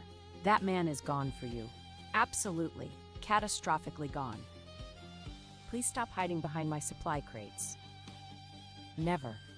This is better than the Wandering Wolves theater troupe, and they once did a production of The Ballad of the Lost Moon King that made an entire audience weep." Evander had ridden west before dawn after receiving a sealed report from his commanders. He had left no promise except that he would return. Aveline told herself she did not need one. The empty place beside the supply table disagreed. The confrontation came on a cold morning in late autumn. Aveline was in the garrison courtyard, supervising the delivery of winter supplies, the culmination of 2 months of careful planning, negotiation, and the kind of meticulous organizational work that nobody ever celebrated, but everyone relied on. Barrels of salt, crates of dried meat, bolts of heavy cloth, jars of preserved fruit, bundles of medicinal herbs, enough to sustain the garrison through the darkest months. She heard the hooves before she saw the riders. They came from the North Road, a column of mounted warriors, maybe 30 strong, carrying the dark banner of Blackmere Pack. At their head, on his black warhorse, rode Garrick. He looked different, harder. The easy confidence that she had known was still there, but it was strained, like a wire pulled too tight. His silver-gray eyes swept the garrison with the particular intensity of a man who was accustomed to being the most powerful person in any room and was reassessing that assumption. Beside him, on a fine chestnut horse, rode a man Aveline did not recognize. Broad, dark-bearded, with the bearing of a noble and the expression of someone who was enjoying himself more than the situation warranted. His armor bore the crest of Goldenmere. Lord Voss, Lenora's father. Behind them, on the white mare with the braided ribbons, rode Lenora. She did not look like the blushing bride who had ridden into Ashenmore Keep 2.5 months ago.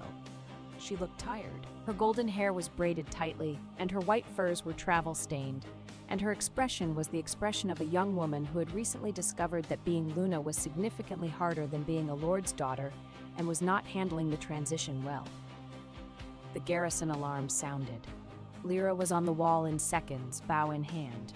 Her soldiers assembled with the disciplined speed of people who had been trained by a captain who did not tolerate delays. "Blackmere," Lyra shouted from the wall. "State your business." Garrick looked up. "I'm here for my wife." Lyra looked at Aveline. Aveline's jaw was set, her hands were steady, and she was holding a clipboard because she had been in the middle of checking a delivery manifest, and she was not the kind of woman who dropped a clipboard for dramatic effect. "Your wife is standing right next to you on a white horse," Aveline called up from the courtyard. Her voice carried clean across the stone walls. "Perhaps you should look to your left." The courtyard went silent. One of Lyra's soldiers choked on a laugh. Garrick's jaw tightened. "Aveline, open the gate." "This isn't my gate to open. You're addressing Captain Voss's garrison, not my kitchen. Though I notice you never asked me to open anything when it was my kitchen. You just walked in and expected dinner." Lyra looked down at Garrick. She looked at the 30 mounted warriors.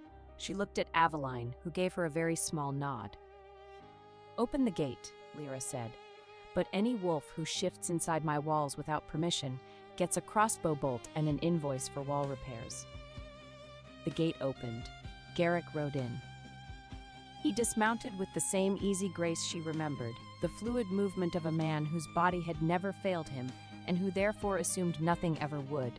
He handed his reins to a soldier and walked across the courtyard toward Aveline, and she watched him come, and she felt, what? Not fear, not love. Something complicated and heavy and ancient, like finding a book you used to love and discovering that the pages had gone yellow and the words no longer moved you. He was still beautiful. That was the cruelest part. Time and betrayal had not diminished him. His silver-gray eyes still caught the light. His jaw was still sharp enough to cut paper. He was still the man she had married at 22, flushed and shaking and so certain that love was enough. "Aveline," he said, and his voice was softer now. The command was gone. What remained was something rawer, something that might have been regret if Garrick Blackmere had been the kind of man who admitted to regret. "Garrick, you look well." "I am well. I have a job, a cottage with a roof that doesn't leak, and 42 wheels of cheese. I've never been better." "I need the ledgers." "I know you need the ledgers. I hear you accidentally ordered triple the wheat, and it's stacked in the Great Hall." "Who told you that?" "Merchants. They talk. Especially when your new Luna tried to renegotiate the grain contract and offered twice the market rate because she didn't know what the market rate was, because I'm the one who tracked the market rate for 9 years, because I'm the one who did everything, Garrick." He flinched. It was small, a tightening around his eyes, a shift in his shoulders, but she saw it because she had spent 9 years learning to read this man, and she could read him even now, even after everything. "I know," he said. "I know you did everything. I didn't see it. I should have." "Yes, you should have. Come back." The words landed like stones in still water. "Not as Luna," he added quickly. "I know. The bond with Lenora, but as advisor. Steward. You could run the household, the accounts, the trade. You want me to come back and do all the work I used to do, without the title, without the position, without the marriage, while your new wife sits in my chair and wears my role and sleeps in my bed. Our bed. It was never our bed, Garrick. It was my bed. I'm the one who lay in it alone every night you were gone, which was most nights, and I'm the one who bled in it when I lost our child alone, because you were at a council meeting and nobody wanted to interrupt you. The courtyard went very, very still. Garrick's face changed. Something cracked behind his eyes, not the controlled discomfort of a political problem, but something deeper, older, the kind of crack that happened when a man was forced to see something he had spent years looking away from. I didn't know, he said. I didn't know you were alone when... You didn't ask. You came back from the council meeting and I told you what happened and you held me for 5 minutes and then you left to handle a border report. 5 minutes, Garrick. That's what our child was worth. 5 minutes. Lord Voss, still mounted, shifted uncomfortably.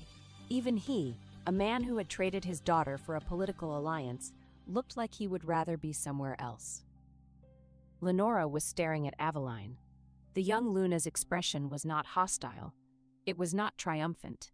It was the expression of a girl who was hearing the actual cost of the thing she had been given and was realizing, perhaps for the first time, that she had bought something with someone else's blood.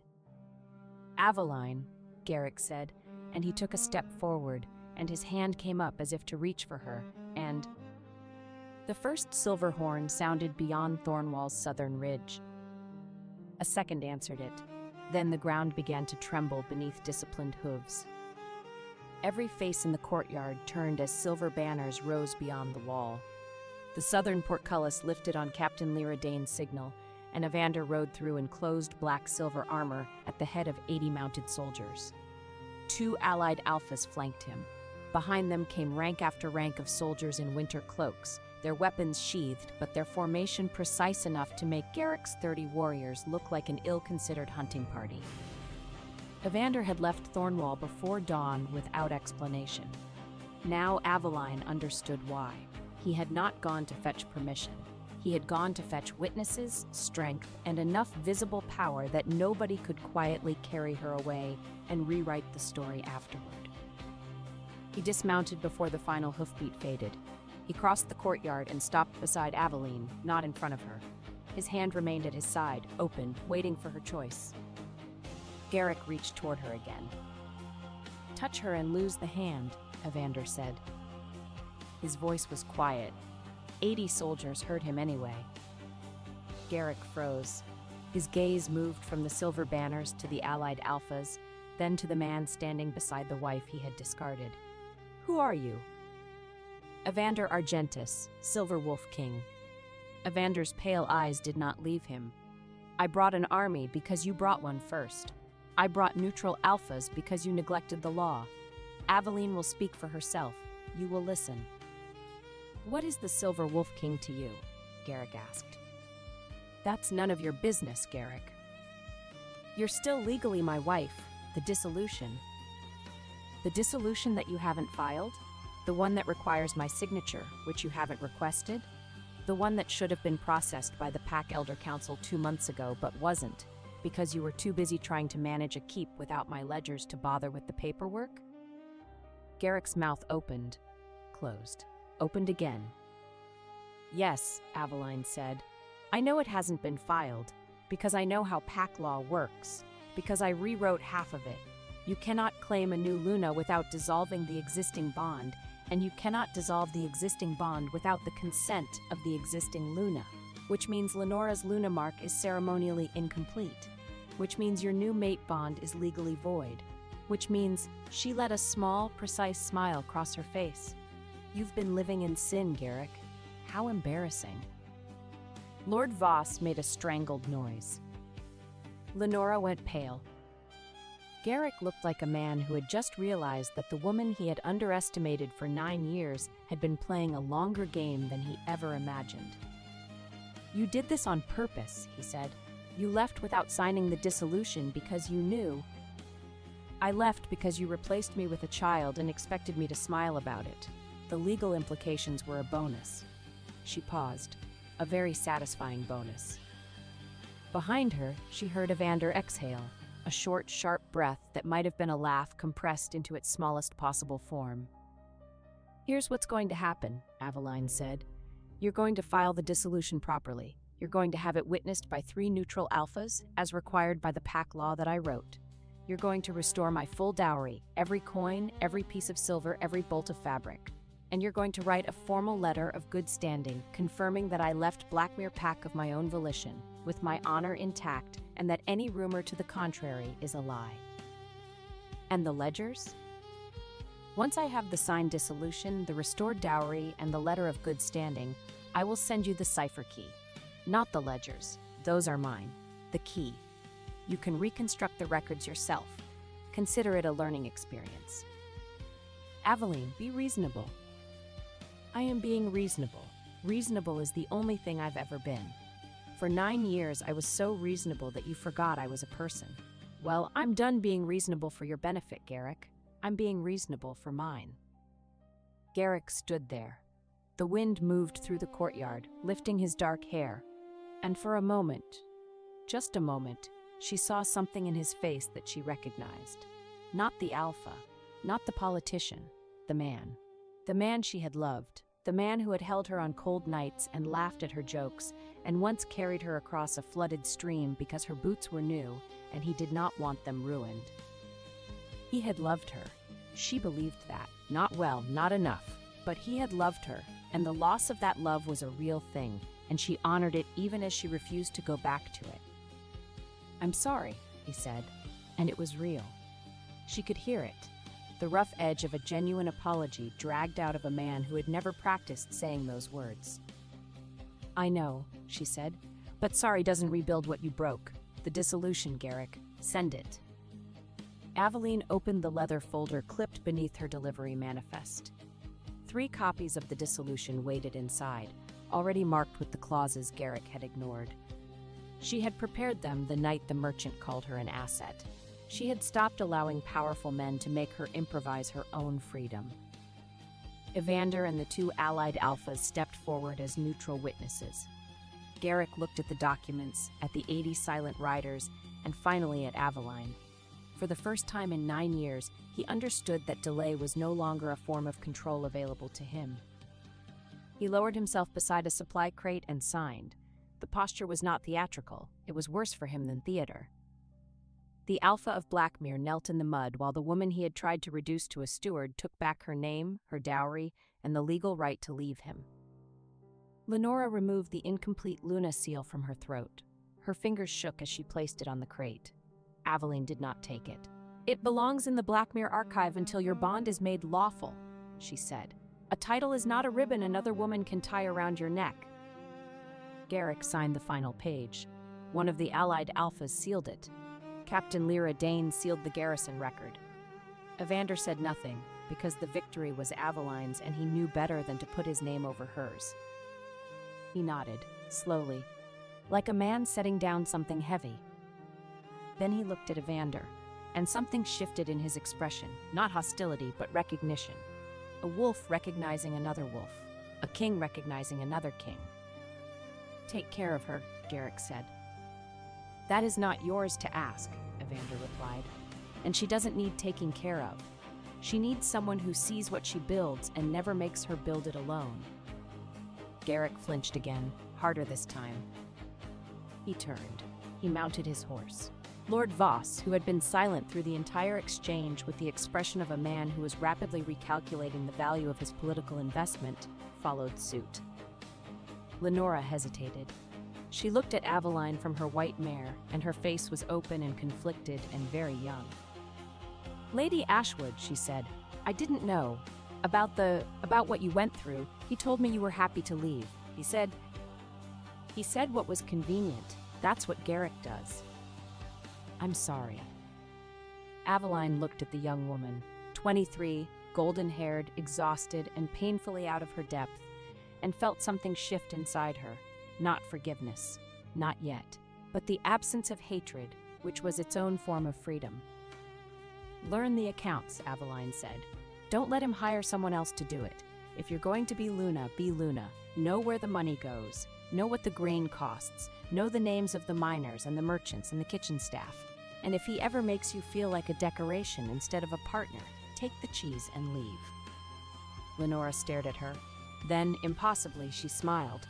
A real smile, small and startled and genuine. "The cheese," she said. "Always the cheese." They left. 30 warriors, 2 lords, and a young woman on a white horse rode back north through the garrison gate and into the cold morning. Aveline stood in the courtyard and watched them go.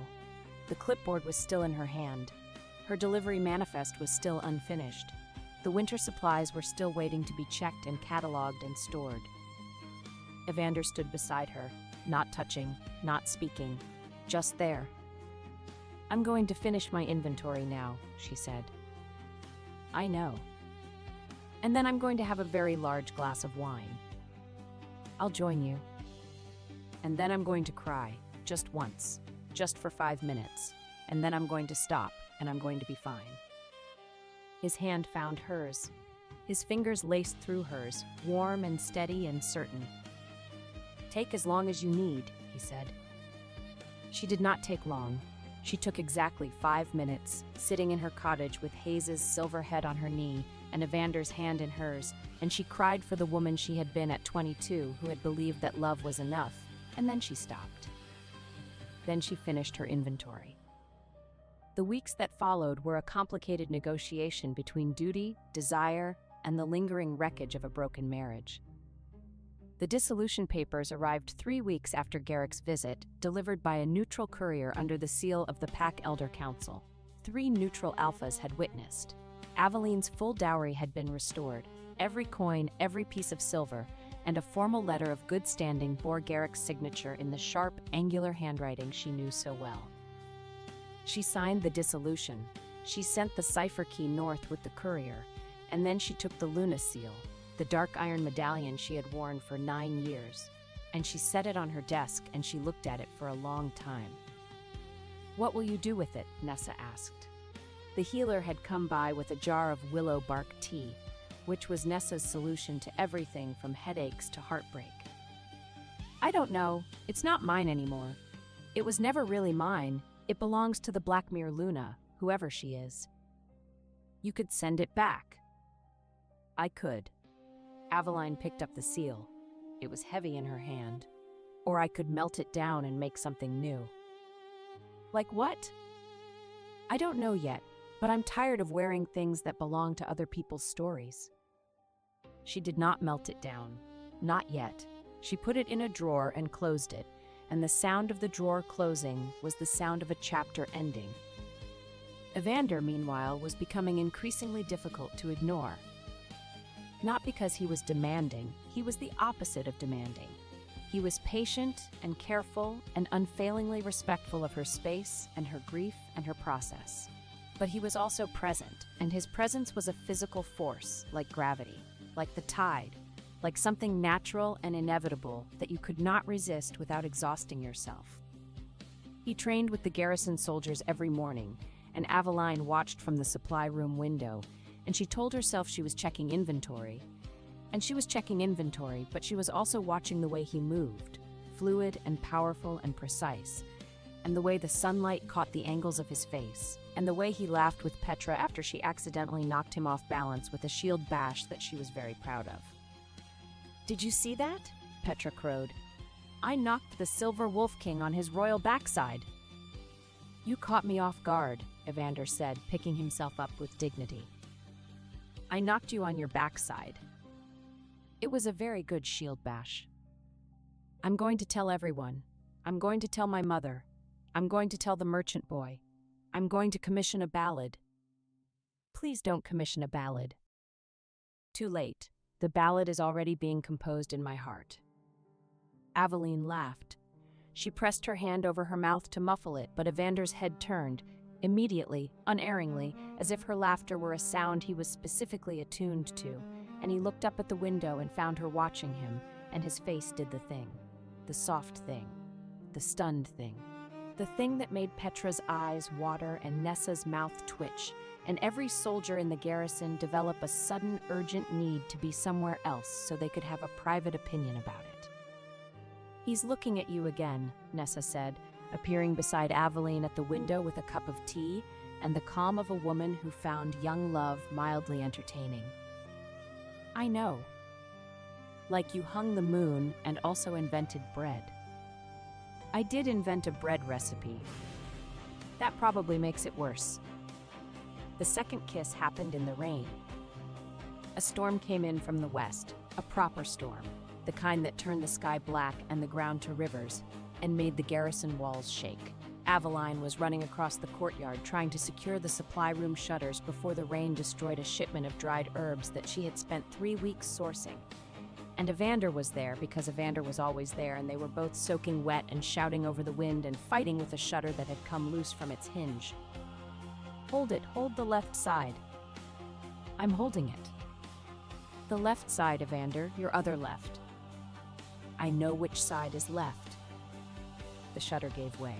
It swung open and cracked Evander across the shoulder, and he grunted. And Aveline grabbed the shutter and slammed it shut with both hands and held it while he jammed the locking pin into place. And then they were standing in the rain, gasping, soaked to the skin, and the shutter was secure, and the herbs were saved, and Evander was looking at her. His hair was plastered to his forehead. Water ran down his face, his jaw, his neck. His pale eyes were luminous in the storm dark, and he was breathing hard, and his shirt was soaked through and clinging to shoulders that were broad and defined and extremely distracting. "Your herbs are safe," he said.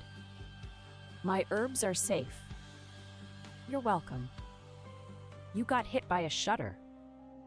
"It was a tactical sacrifice." She laughed. She was soaking wet and cold and standing in a thunderstorm, and she laughed, and his eyes went dark, and he took one step forward, and his hands came up and framed her face. Wet hands, warm hands, steady hands, and he kissed her. The rain came down, the thunder rolled, his mouth was warm against the cold rain on her lips, and her hands fisted in the front of his soaked shirt, and she pulled him closer, and the rain ran between their mouths, and it tasted like lightning and pine, and the specific electric sweetness of wanting someone who wanted you back with equal ferocity. When they broke apart, he pressed his forehead against hers. Water streamed down both their faces. His thumbs traced her cheekbones, wiping away rain that was immediately replaced by more rain. "I am going to build you a supply room with better shutters," he said. "That's the most romantic thing anyone has ever said to me. I'll build you a whole fortress if you want, with a cheese cellar, and a library, and shutters that don't come off in a light breeze." That wasn't a light breeze, that was a gale. "For you, I would fight a gale." "You just did fight a gale." "Then consider it a down payment." She kissed him again. Briefly, firmly, a punctuation mark on a sentence she was still learning to write. Then she pulled away and wrung the water out of her hair. "We should go inside before we both catch a cold," she said. "Nessa will make us drink willow bark tea, and it tastes like misery in a cup." "I've had worse." "You haven't had Nessa's willow bark tea." They went inside. Separately, because Aveline was a woman who understood that some things needed to move at a pace, and because the garrison soldiers were already composing commentary that she did not need to encourage. But she could feel him behind her, the warmth of him, the weight of his presence, the gravitational pull of a man who had declared himself and was waiting, with infinite patience, for her to be ready. She was almost ready.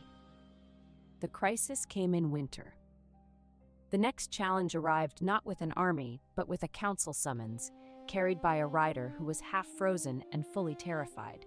The seal belonged to the Northern Alpha Council, whose elders intended to force the Silver Reaches back into dependence through winter tolls and closed mountain roads. Evander read it in Aveline's cottage. Hayes was lying in front of the fire. Aveline was sitting at her desk, and she watched his face as he read, and she watched it go hard. "What is it?" "The Northern Alpha Council has declared the Silver Reaches a threat to territorial stability." They're demanding that I surrender my western borders and submit to council oversight. They can't do that. They can if they have enough alphas to vote for it, and Garrick Blackmere is leading the coalition. Aveline went cold. Garrick? He's been consolidating northern support for months. This isn't about the Silver Reaches, it's about leverage. He signed the dissolution. He gave you the letter of good standing. But he's been building a political weapon since the day he left this garrison. If he can force me into submission, he can claim this territory, including Thornwall, including you. He wouldn't. He would, not because he wants you back as a wife, because he can't stand that someone else has what he threw away. I've seen it before. Men who don't want the thing they lost, they just want to make sure nobody else has it either. Aveline stood. She walked to the window and looked out at the garrison courtyard, where snow was falling softly, blanketing the stone walls in white. She had built something here. A life, a purpose, a place where she was valued for what she did, not for who she belonged to. How many alphas does Garrick have? She asked. 7. He needs 9 for a council majority. The 9th and 10th votes are undecided. Alpha Auric of Ironwood and Alpha Maeve of Red Hollow. Maeve, Aveline said. I know Maeve. She traded with Ashenmore for years. I negotiated her iron contracts personally. Evander looked at her. You know Maeve? I know her grain needs, her iron yields, her shipping seasons, and the name of the Forge Widow, whose cooperative she protected when 3 lords tried to seize it. Maeve does not care about territorial theater. She cares whether ordinary people survive the winter. If Garrick threatens that, she will vote against him. And Auric? Auric is a pragmatist. He doesn't want war. He wants predictability. If you can offer him a trade alliance that's more profitable than Garrick's coalition, he'll swing your way. Evander was staring at her. Not with surprise. He had stopped being surprised by her weeks ago. But with the particular intensity of a man who was watching the woman he loved become the most strategically important person in the room. You can do this, he said. You can turn the council. I can do the numbers. I can draft the trade proposals. I can reach Maeve through the merchant channels, and I can build a case for Auric based on harvest and tribute forecasts. But I need access to your trade records, your territorial assessments, and your military disposition reports. You want access to the Silver Reaches classified intelligence. I want access to the things I need to save your kingdom from my ex-husband's bruised ego. His mouth twitched. The classified intelligence is in the Silver Reaches, in my capital, in my council chambers. Then I suppose I need to go to the Silver Reaches. He stood. He crossed the room to where she stood at the window, and he was close, so close that she could feel his breath on her temple, and his hand came up and touched her hair, just barely, just the lightest brush of his fingers against the dark auburn strands that had come loose from her braid. Come with me, he said. Not as a guest, not as an advisor. Come as my equal. Stand beside me in my council chamber and show them what I already know, that you are the most brilliant strategist in the Northern Territories, and Garrick Blackmere was a fool to let you go. You're asking me to enter the Silver Wolf King's court. I'm asking you to enter my home. The word hit differently than she expected. Home.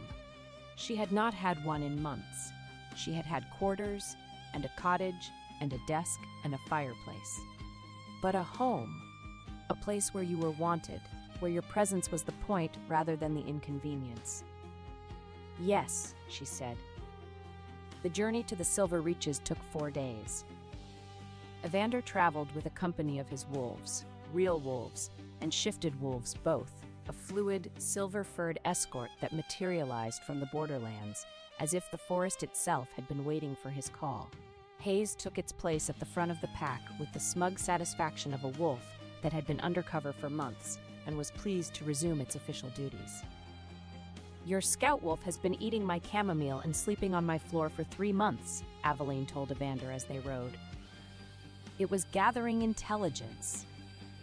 It was rolling in valerian root and begging for cheese. Those activities are not mutually exclusive. Lyra stayed at Thornwall with the garrison. Petra came with them, partly as Aveline's personal guard, partly because Petra had declared that she was not missing the most exciting political event of the decade and had packed her kit with the enthusiasm of a woman who believed that all problems could be solved with sufficient arm strength and a good attitude. Nessa also came because Aveline had asked her to, and because Nessa had said, in her quiet, precise way, "You'll need someone who sees clearly when everyone else is seeing what they want to see." The Silver Reaches were breathtaking. The landscape changed as they crossed the border. The dark pines of the borderlands gave way to silver birch forests, crystal-clear rivers, and mountain valleys that looked like they had been painted by someone who had very strong feelings about the color blue. The air was thinner, sharper, cleaner. Everything glittered. "It's beautiful," Aveline said. "It was falling apart 2 years ago," Evander said. "The Western Pacts were fractured.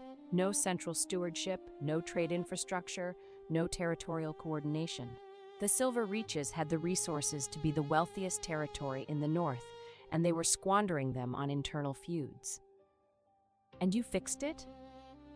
"I'm fixing it. It's ongoing. The military is stabilized, the borders are secure, but the economy is still fragile.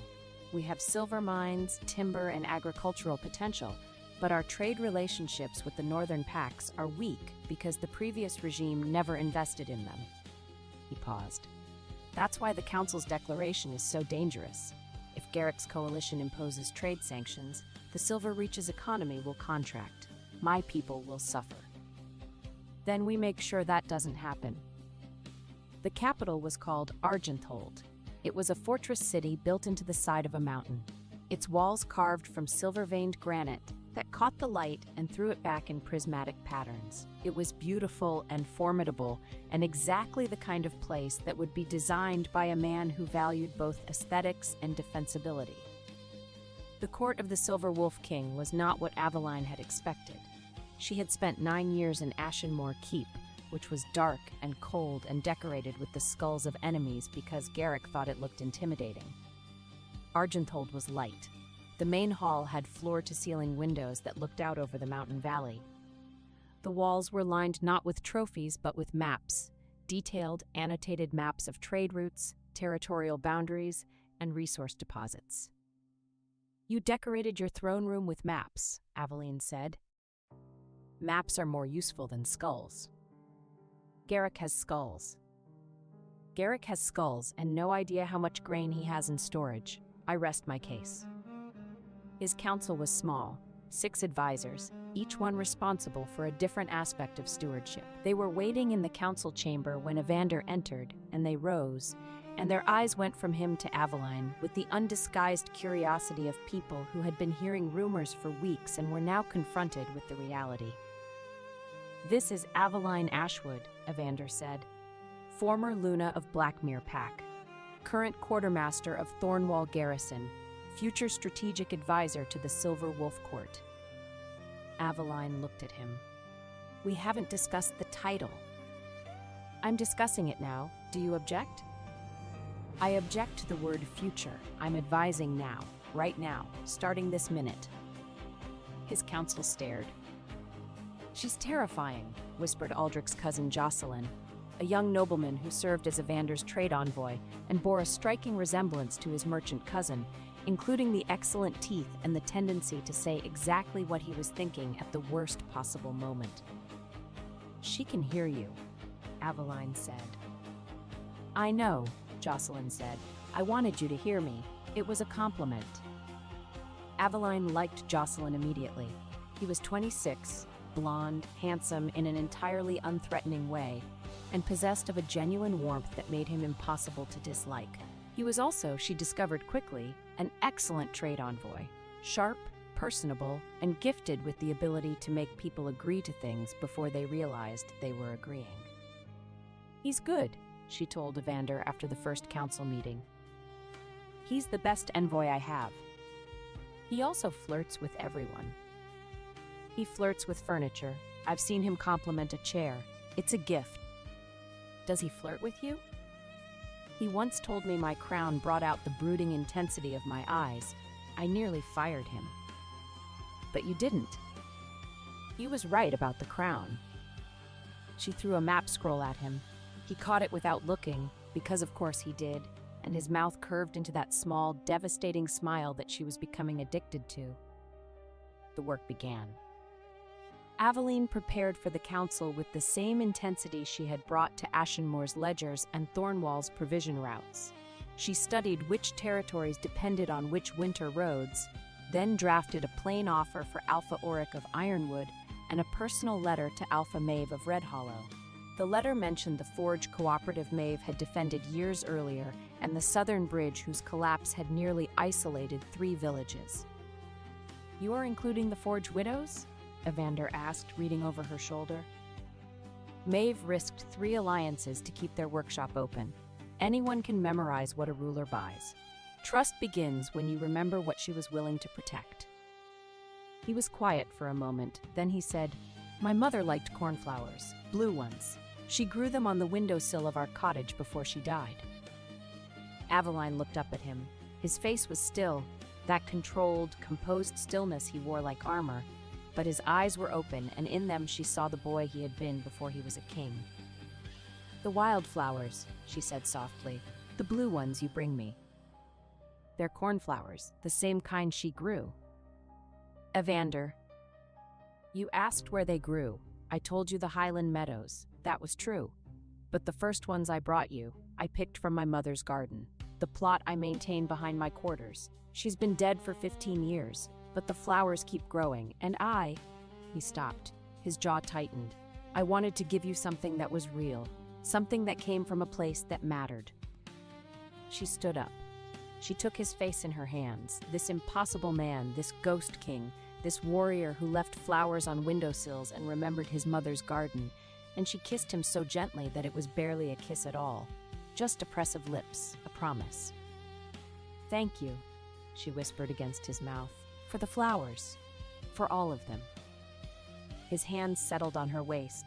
He pulled her closer, not urgently, but certainly, the way you pull a door shut against the cold. "You should probably know," he said, "that Jocelyn is standing in the doorway and he's weeping." "I'm not weeping," Jocelyn said from the doorway, very clearly weeping. "I have allergies. This castle is dusty. I'm a professional." "Please leave, Jocelyn." I'm leaving. But for the record, this is the most beautiful thing I've ever witnessed, and I'm including the sunset over Lake Argentum, which is widely considered the most scenic view in the Western Territories." "Leave, Jocelyn." He left, still weeping, professionally. The council summit was held at Argenthold because Evander argued, correctly, that neutral territory was meaningless when the Northern Alpha Council had already declared its position, and hosting the summit on Silver Reach's soil was both a strategic statement and a practical advantage. The Alphas arrived over the course of 3 days. They came with retinues, banners, horses, and the specific air of people who were accustomed to being the most important person in any given room, and were now confronted with a room full of other people who felt the same way. Garrett came. He arrived on the second day with 20 warriors, his Blackmere banner, and Lenora, who looked even more tired than the last time Aveline had seen her. Lord Voss came separately, with his Goldenmere guard, and he brought his own wine, which suggested he did not trust Evander's hospitality. He was right not to. Evander had instructed the kitchen to serve Lord Voss exclusively from the oldest, most vinegary barrel in the cellar, which was the kind of petty excellence that Aveline found deeply satisfying. Alpha Maeve of Red Hollow arrived on the 3rd day. She was a woman of 50, built like a stone wall, with iron-gray hair cut short and the handshake of a blacksmith. She took one look at Aveline, and her face split into a grin.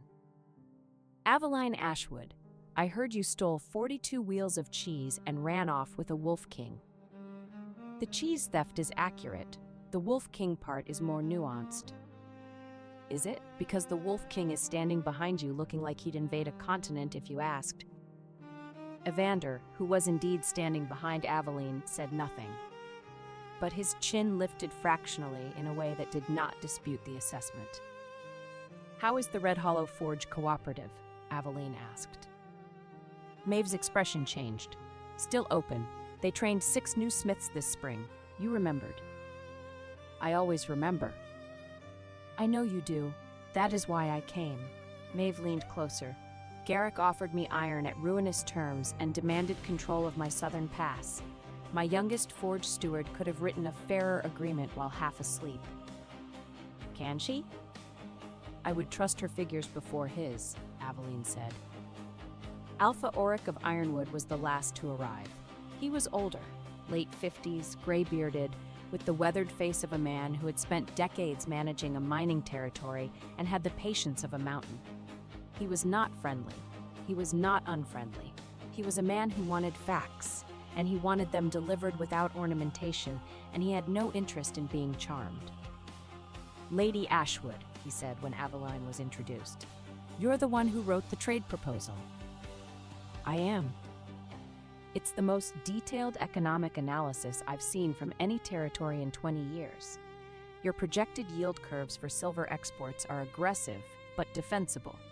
Your trade corridor routing saves my merchants 4 days of transit time, and your proposed tariff structure is irritatingly fair. Thank you. It wasn't entirely a compliment. Irritatingly fair means I can't find a flaw in it, and I spent 3 days looking. He studied her. You did Blackmere's accounts for 9 years? I did everything for 9 years. Then Blackmere is an idiot. I try not to comment on the intelligence of my ex-husband in political settings. I have no such restraint. He's an idiot. The summit convened. The council chamber of Argenthold was arranged in a half-circle, with the Silver Wolf King's seat at the center and the visiting alphas arranged on either side. Evander sat with his council behind him. Aveline sat at his right hand, not behind, not below, but beside, and she could feel the weight of every gaze in the room settling on that arrangement and drawing conclusions. Garrick was directly across the chamber. His silver-gray eyes moved from Evander to Aveline to the space between them, and his expression was a masterwork of controlled neutrality that did not quite hide the storm beneath. The Northern Alpha Council has declared the silver reaches a threat to territorial stability, said the council's spokesman, a round, officious man named Elder Harlan, who had the voice of a man who enjoyed hearing himself talk and the waistline of a man who enjoyed everything else. We request the Silver Wolf King submit to council oversight of his borders, military, and trade operations. Request, Evander repeated. That's a polite word for a threat. It is a diplomatic overture. It is a threat dressed in diplomatic language, and we all know it. The question is what's behind it. Alpha Blackmere? Garrick stood. He was tall and dark and commanding, and even Aveline, who was done with him, completely done, had to admit that he filled a room. The Silver Reaches have been consolidating military power for 2 years, Garrick said. The Western Pacts are now unified under a single king with an army larger than any individual Northern Pact can match. That represents a grave threat to the balance of power. And grave threat, Evander said. I united pacts that were starving, feuding, and dying. I built infrastructure, trade networks, and defensive positions. If stability is a threat, then I plead guilty. Stability under your control? Under my stewardship, there's a difference. I govern with a council. You govern with a chair and a wife you replace when the first one becomes inconvenient. The room went dead silent. Garrick's face darkened. Lord Voss half rose from his seat. Lenora, sitting behind Garrick, went white. That's a personal attack, Garrick said, his voice tight. It's a relevant observation. You're asking this council to trust your judgment about territorial threats. I'm asking this council to consider the judgment of a man who discarded the most competent steward in the Northern Territories because he wanted a younger mate. How is your grain situation, Alpha Blackmere? Your mine yields? Your winter tax reconciliation? All running smoothly without the woman who did all of it? Garrick's jaw worked. The room watched. My keep's household rule is not the subject of this summit. Your keep's household rule is a direct metaphor for this summit. You had something brilliant and you didn't see it. You lost it. And now you're trying to use political force to control what you couldn't keep through basic competence. Enough. Garrick's voice rose. His wolf was close to the surface. Aveline could see it in the silver blaze of his eyes. the tension in his shoulders, the barely leashed predator underneath the politician. Aveline stood. She had not planned to speak. She had planned to sit beside Evander and let the politics unfold and step in only if the numbers were needed.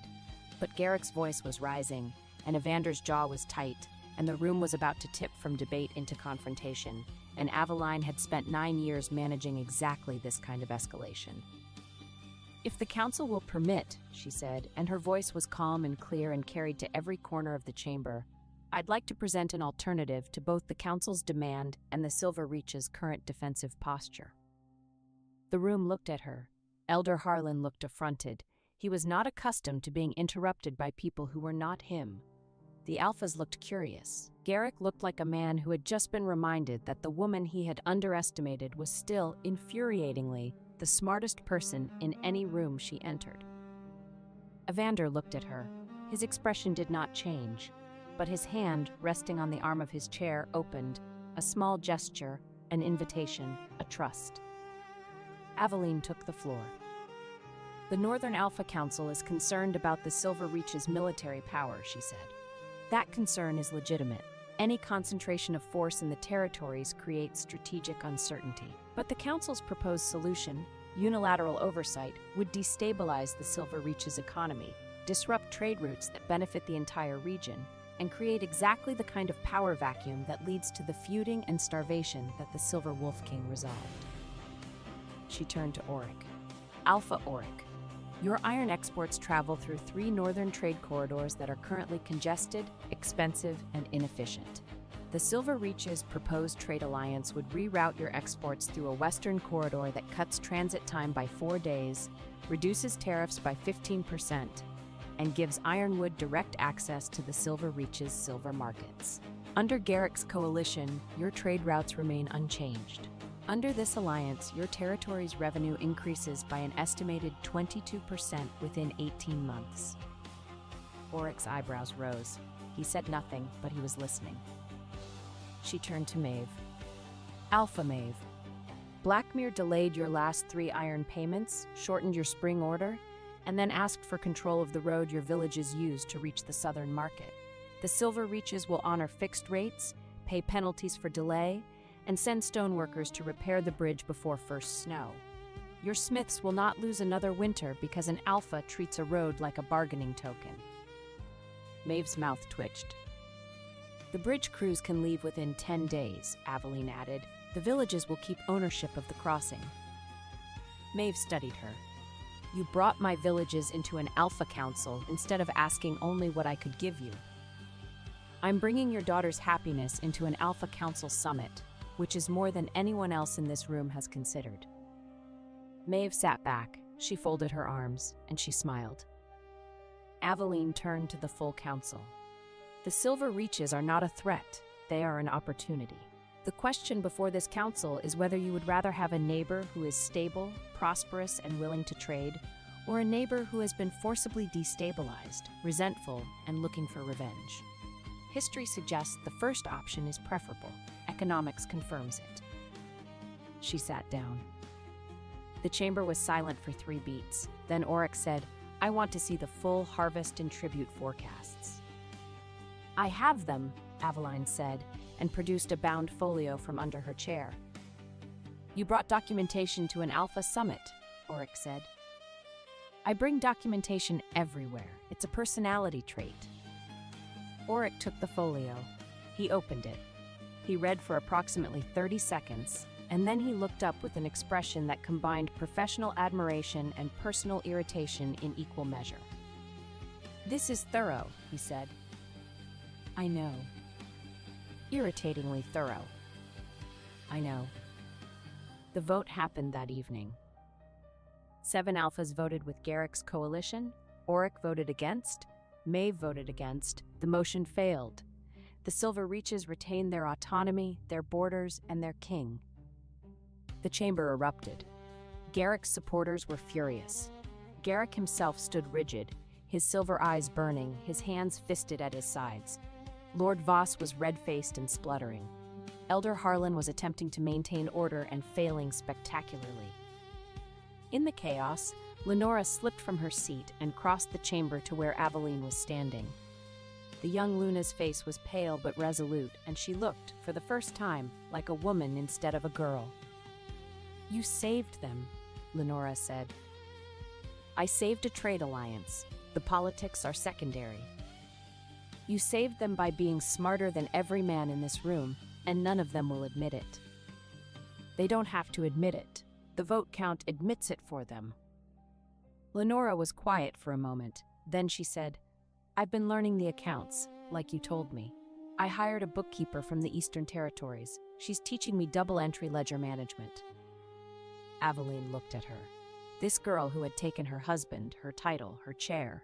This girl who had ridden into Ashenmore, keep on a white horse, and giggled. "Good," Aveline said, and she meant it. "I found the saffron," Lenora added. "I took the saffron." "No, the other saffron. There was a hidden stash in the second pantry, behind the flour." Aveline blinked. "The second pantry has a hidden compartment?" "Behind the flour, left wall, third stone from the floor. It pops out." "I lived in that keep for 9 years, and I didn't know about a hidden compartment. I found it because I was actually looking. You were too busy running everything to look." Something passed between them. Not friendship, not yet, but something adjacent. The mutual recognition of two women who had been put in an impossible situation by the same man and were both, in their own ways, finding their way out. "Take care of the keep," Aveline said. "I will. I'm going to be a good Luna." "I know you are." Lenora nodded. She turned to go. Then she stopped. "Lady Ashwood?" "Aveline." "Aveline, the Wolf King, the way he looks at you." Lenora's voice was quiet, almost wistful. "Garrick never looked at me like that. He never looked at anyone like that. I thought the mate bond would be enough, but it's not the same, is it? The bond just means you're tied. It doesn't mean you're chosen." Aveline felt something shift in her chest. Not pity, recognition. The recognition of a woman hearing another woman articulate something true and painful and important. "No," Aveline said. "It's not the same. Being chosen is different. Being chosen means someone looked at all of you, the flour dust and the ledger tables and the stubbornness and the grief, and decided that was exactly what they wanted. The bond doesn't do that. Only a person does that." Lenora nodded. Her eyes were bright, but she did not cry. She turned and walked back to Garrick's side of the chamber, and she sat down in her chair, and she squared her shoulders, and she looked like a woman who was beginning to understand the difference between a title and a life. The aftermath of the summit was loud. Garrick's coalition fractured within hours. With Auric and Maeve's votes against the motion, the remaining 7 alphas lost their unified position, and the political arguments that had held the coalition together began to dissolve into individual grievances, personal ambitions, and the usual territorial squabbling that characterized Northern Wolf politics. Lord Voss cornered Garrick in the corridor outside the council chamber, and their argument carried through 3 stone walls. "You told me this was guaranteed," Lord Voss hissed. "You told me the council votes were secured. I gave you my daughter, Blackmere. I gave you a Luna from the most prestigious bloodline in the Eastern Territories, and you can't even deliver a council majority?" The votes were secured. Auric and Maeve were supposed to be neutral. Neutral? Auric just agreed to a trade alliance with the Silver Wolf King based on a proposal written by your ex-wife, Blackmere. The woman you threw away because my daughter batted her eyelashes at you during a military campaign. That's not what happened. That is exactly what happened, Lord Voss said. I wanted my daughter as Luna of Blackmere because it gave Goldenmere access to the northern routes. But those routes are worthless without the woman who kept them alive. Now she sits beside a rival king and defeats you with better terms and a longer memory. A longer memory? Garrick said. Don't ask. The point is that you've destroyed my investment. My daughter is Luna of a keep that can't balance its own ledgers, married to an alpha who has just been politically humiliated in front of every major power in the territories. This is not what I paid for. Their voices faded as they moved down the corridor. Aveline, who had been standing around the corner and had heard everything, leaned against the stone wall and breathed. Petra appeared beside her. "Did you hear all of that?" "Every word." "Lord Voss sounds like a man who just realized his merchandise has depreciated." "Lord Voss sounds like a man who traded his daughter for a trade route and is now upset that the trade route has potholes." "Do you feel sorry for him?" "No, I feel sorry for Lenora. She was a bargaining chip and nobody told her the game." Petra was quiet for a moment. Then she said, "You're a very good person, Aveline. You know that, right? Most people in your position would want her to suffer." "Suffering doesn't undo my suffering. It just adds more suffering to the general supply, and the world has enough inventory as it is." Petra laughed. It was her big, booming laugh, the one that echoed off stone walls and made everyone within 3 rooms feel warmer. The celebration that night was extraordinary. Argenthold's great hall was transformed with silver lanterns, blue cornflowers arranged in crystal vases on every table. Aveline noticed and felt her throat tighten, and the kind of food that suggested Evander's kitchen staff had been preparing for this outcome with considerable confidence. The soldiers celebrated. The council advisors celebrated. Jocelyn celebrated by giving a toast that lasted 11 minutes and made 4 people cry, including himself. Petra challenged 3 Silver Reaches warriors to an arm wrestling tournament and won all 3, which she announced to the hall at full volume while standing on a table. Maeve sat with Nessa after the hearing. They spoke about winter clinics, smiths burned at the forge, and the difficulty of keeping mountain villages supplied when snow closed the passes. Their friendship began through practical questions rather than instant sentiment. "I like your healer," Maeve told Aveline later. "She's the most sensible person I've met in years. She makes terrible willow bark tea." Nobody's perfect. Aveline sat at the high table beside Evander, and the hall blazed with light and laughter and the particular joy of a crisis averted, and she felt, for the first time in months, perhaps for the first time in years, that she was exactly where she was supposed to be. Evander was quiet beside her. He had been quiet through the celebration, not unhappy but contained, the way he always was in public. The Silver Wolf King did not perform. He observed. He acknowledged. He was present without being performative, and his people loved him for it, because there was something profoundly reassuring about a king who did not need to be the loudest person in the room. But he was watching her. She could feel it, that focused, intent gaze resting on her face like sunlight through a window. Every time she turned to speak to someone, she could feel his eyes follow. Every time she laughed, she could see his expression soften. Every time she looked back at him, he did not look away. He held her gaze with the quiet certainty of a man who had decided where he wanted to look and had no intention of looking anywhere else. "You're staring," she said without turning her head. "I'm appreciating." "You can appreciate less intensely. You're making Jocelyn emotional again." "Jocelyn is always emotional. He cried during the cheese course." "It was very good cheese." "It was your cheese. You made it." "He cried because the Silver Wolf Kings," he paused, chose his words with care, "because the woman beside me made the cheese and he found that romantic." "The woman beside you," she repeated. She turned to face him. "Is that what I am?" His pale eyes held hers. In the lantern light, they were warm, warmer than she had ever seen them, stripped of the careful control he wore in public. Underneath the king, the strategist, the ghost, there was a man who was looking at her like she was the answer to every question he had been too afraid to ask. "You're whatever you want to be," he said.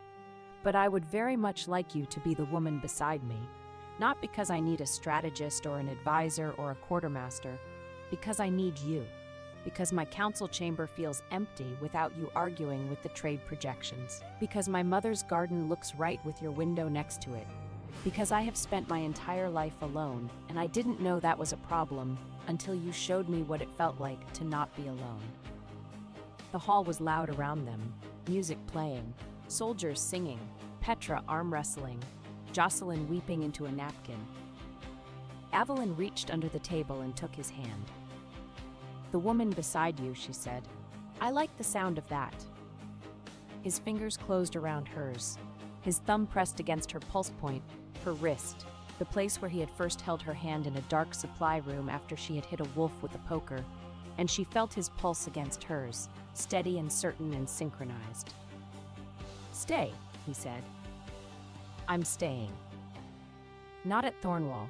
Here, with me, in Argenthold, in the garden, at the table, beside me, stay. She looked at him, at this man who had found her in a forest, who had walked alone through the borderlands because he could not stop coming back, who had picked cornflowers from his dead mother's garden and left them on her windowsill because he wanted to give her something real. I'll stay, she said, but I have conditions. Name them. I want a proper supply room, with shutters that don't come off. Done. I want access to the full trade records, the harvest and tribute forecasts, and the territorial assessments. Done. I want a seat at the council table, not behind, not below, beside. You already have it. You've had it since the moment you walked into that chamber. And I want you to keep bringing me flowers. His hand tightened on hers. Something moved in his face. That raw, barely controlled thing, the thing he kept leashed in public but could not hide from her, the thing that looked like love expressed by a man who had never had the practice. Every day, he said, every single day. Even when the Highland passes are snowed in and I have to dig through 3 feet of ice to reach the meadow, even when my council thinks I've lost my mind, even when I'm old and slow and the ride takes me 3 days instead of 2.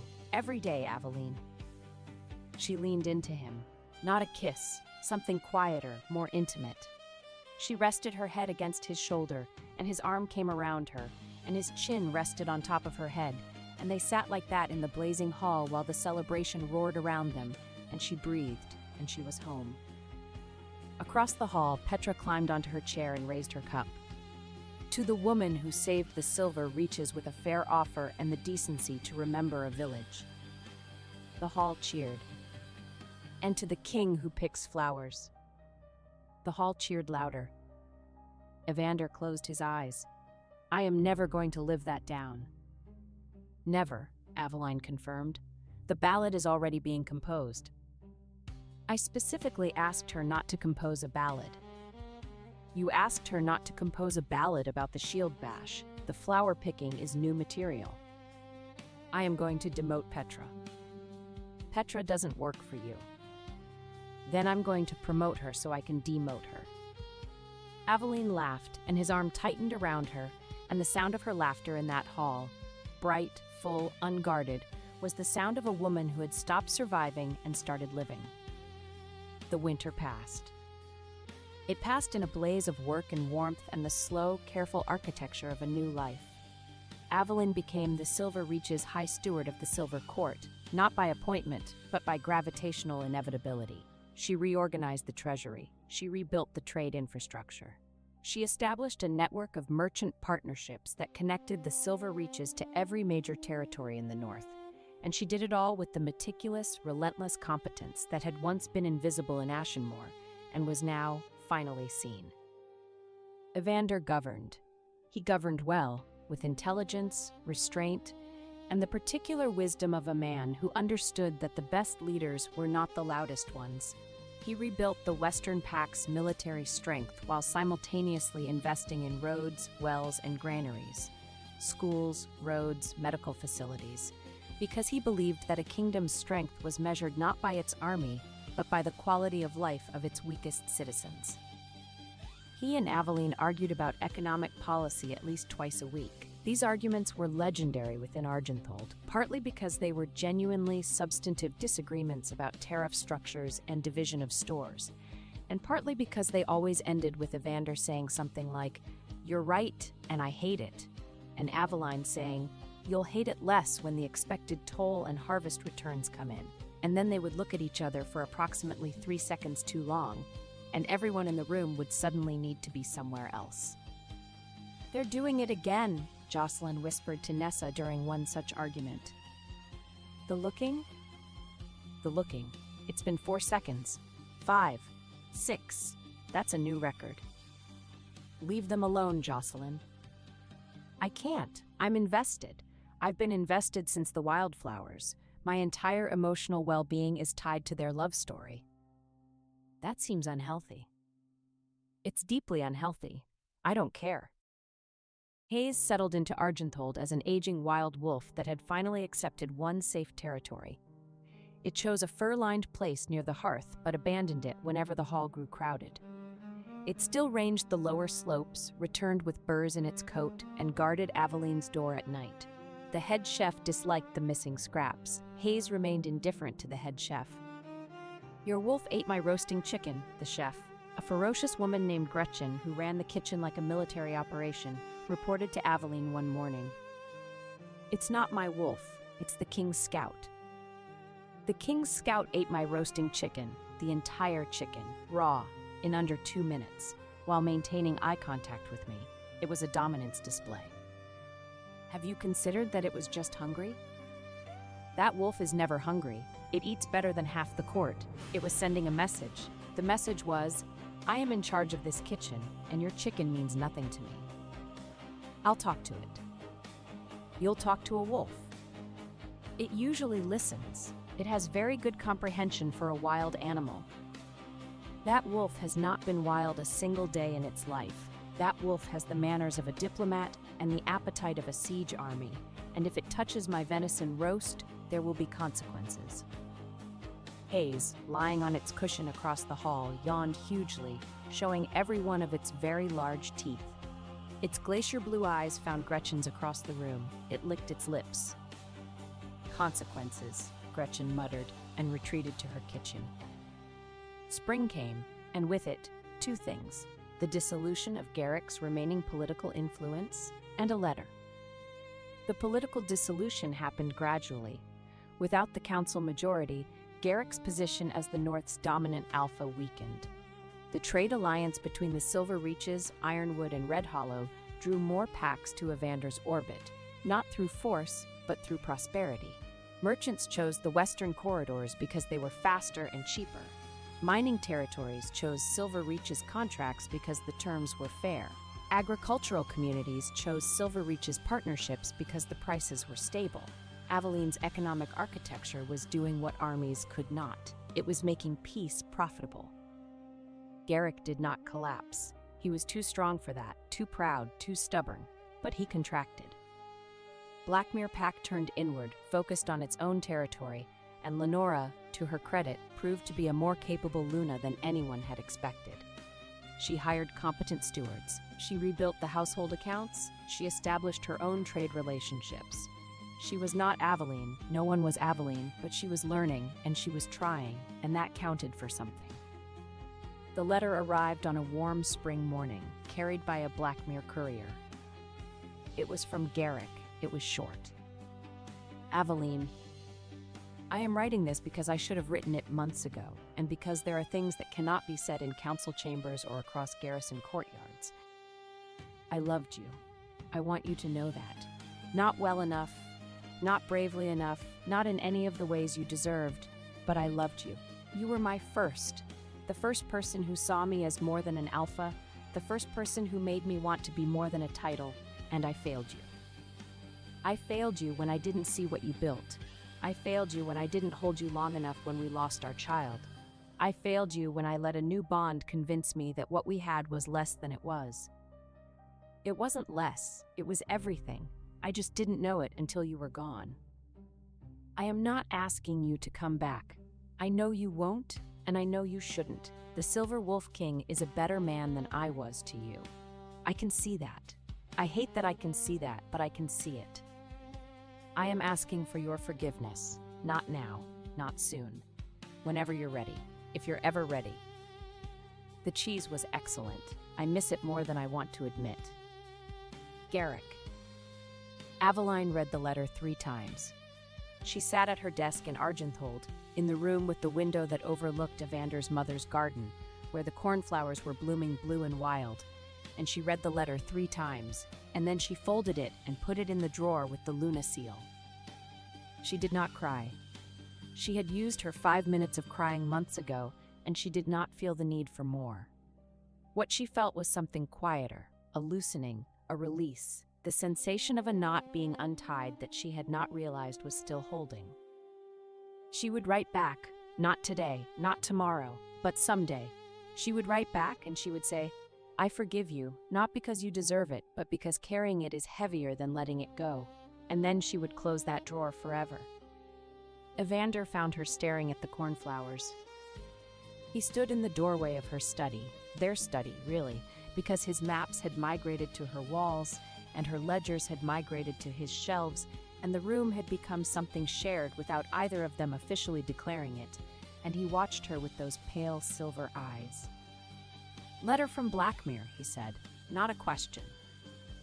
He apologized. "Good.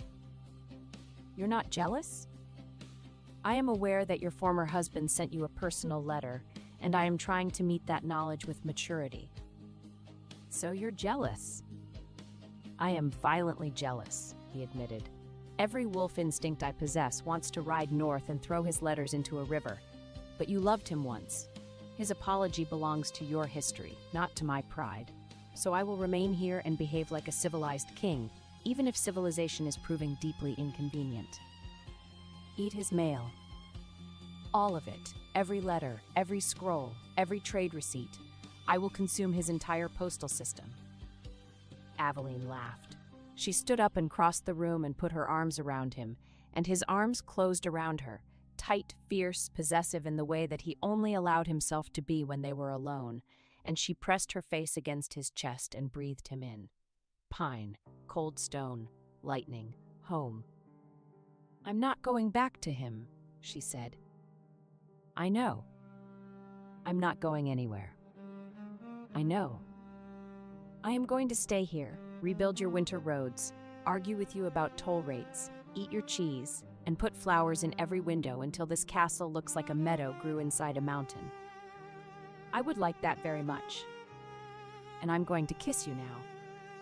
I would like that even more." She kissed him. Not gently, not carefully. She kissed him the way she did everything, with purpose, with commitment, with the full force of a woman who knew what she wanted and was done apologizing for wanting it. His hands came up into her hair, pulling the pins loose, and her dark auburn hair tumbled down her back, and his fingers tangled in it, and he kissed her back with a desperation that he had been holding at bay for months, a controlled, shaking intensity that made her knees buckle. He caught her. Of course he caught her. One arm locked around her waist, bracing her against him, and his other hand cupped the back of her neck, and he kissed her deeply, thoroughly, like he was memorizing her, like he was making up for every day he had spent alone before he found her. When they broke apart, his forehead rested against hers. His breathing was uneven. His eyes were dark. "Aveline," he said. "Evander, I need you to know something." "What?" "You are the first, the only. There has never been anyone before you, and there will never be anyone after you. And I don't say that because I'm a king making a declaration. I say that because I'm a man who walked alone for 34 years and didn't know he was lonely until you put your hand on a wild wolf's head and told it not to bite you because you had cheese to steal." Her eyes burned, not with tears, with something brighter, fiercer, something that refused to be contained. "You're a very strange king," she said. "You're a very strange quartermaster. I prefer High Steward of the Silver Court. You are a very strange High Steward of the Silver Court, and I am very desperately in love with you." She kissed him again, softly this time, a kiss that was not hunger but tenderness, not urgency but certainty. The kiss of a woman who had finally stopped running and found at the end of the road not a destination but a person. In the garden below, the cornflowers bloomed. Before the summer ceremony, the Northern Alpha Council reconvened in Argenthold for a public tribunal. The same elders who had tried to discuss Aveline as a useful mind were required to sit beneath the Silver Reach's banners, while she stood at the central table with only 3 pieces of evidence: Lord Voss's payment order, the raider captain's marked token, and Elder Harlan's bribery entry. Nothing was hidden beneath a mountain of rules. Every person in the hall could understand who had profited, who had been harmed, and who had chosen to look away. Lord Voss was stripped of his iron privileges and estates. The wealth taken from miners and independent merchants was returned to their communities. He was sentenced to 10 years of supervised labor, rebuilding the mountain roads he had deliberately allowed to fail. When he protested that manual work was beneath his station, Aveline replied, "Then 10 years should give you time to rise to it." Elder Harlan lost his council seat and property. Because he had used paperwork to hide hunger, he was ordered to spend 3 winters in the northern grain depots, measuring rations, repairing damaged storehouses, and answering directly to the widows whose supplies he had diverted. His punishment was not ceremonial. It required cold hands, an aching back, and the daily knowledge of what his signatures had cost. The 2 raider leaders responsible for 3 merchant deaths were tried under territorial law and sentenced to death. The ruling was recorded and carried out without public spectacle. The remaining raiders were offered supervised resettlement and labor on farms or permanent exile. Most chose work. A few eventually became competent farmers, which Petra considered proof that a shovel could succeed where speeches failed. Garrick was not charged for failing as a husband.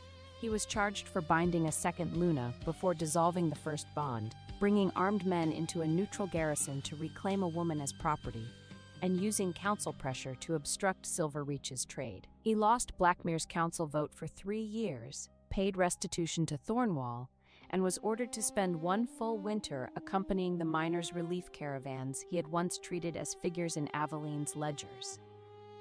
He accepted the sentence standing, but when the clerk brought the public declaration clearing Aveline of every accusation, he knelt before the council to sign it. "I loved her," he said, his voice rough enough to scrape the silence.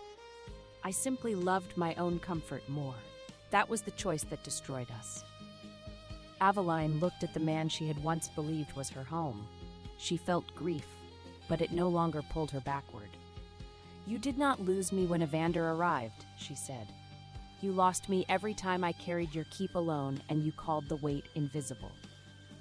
Lenora was not convicted of a crime. She returned the improperly granted seal, testified against her father, and chose to remain at Blackmere under no ceremonial title until she had learned the names of the miners, servants, merchants, and widows whose lives Aluna was supposed to protect.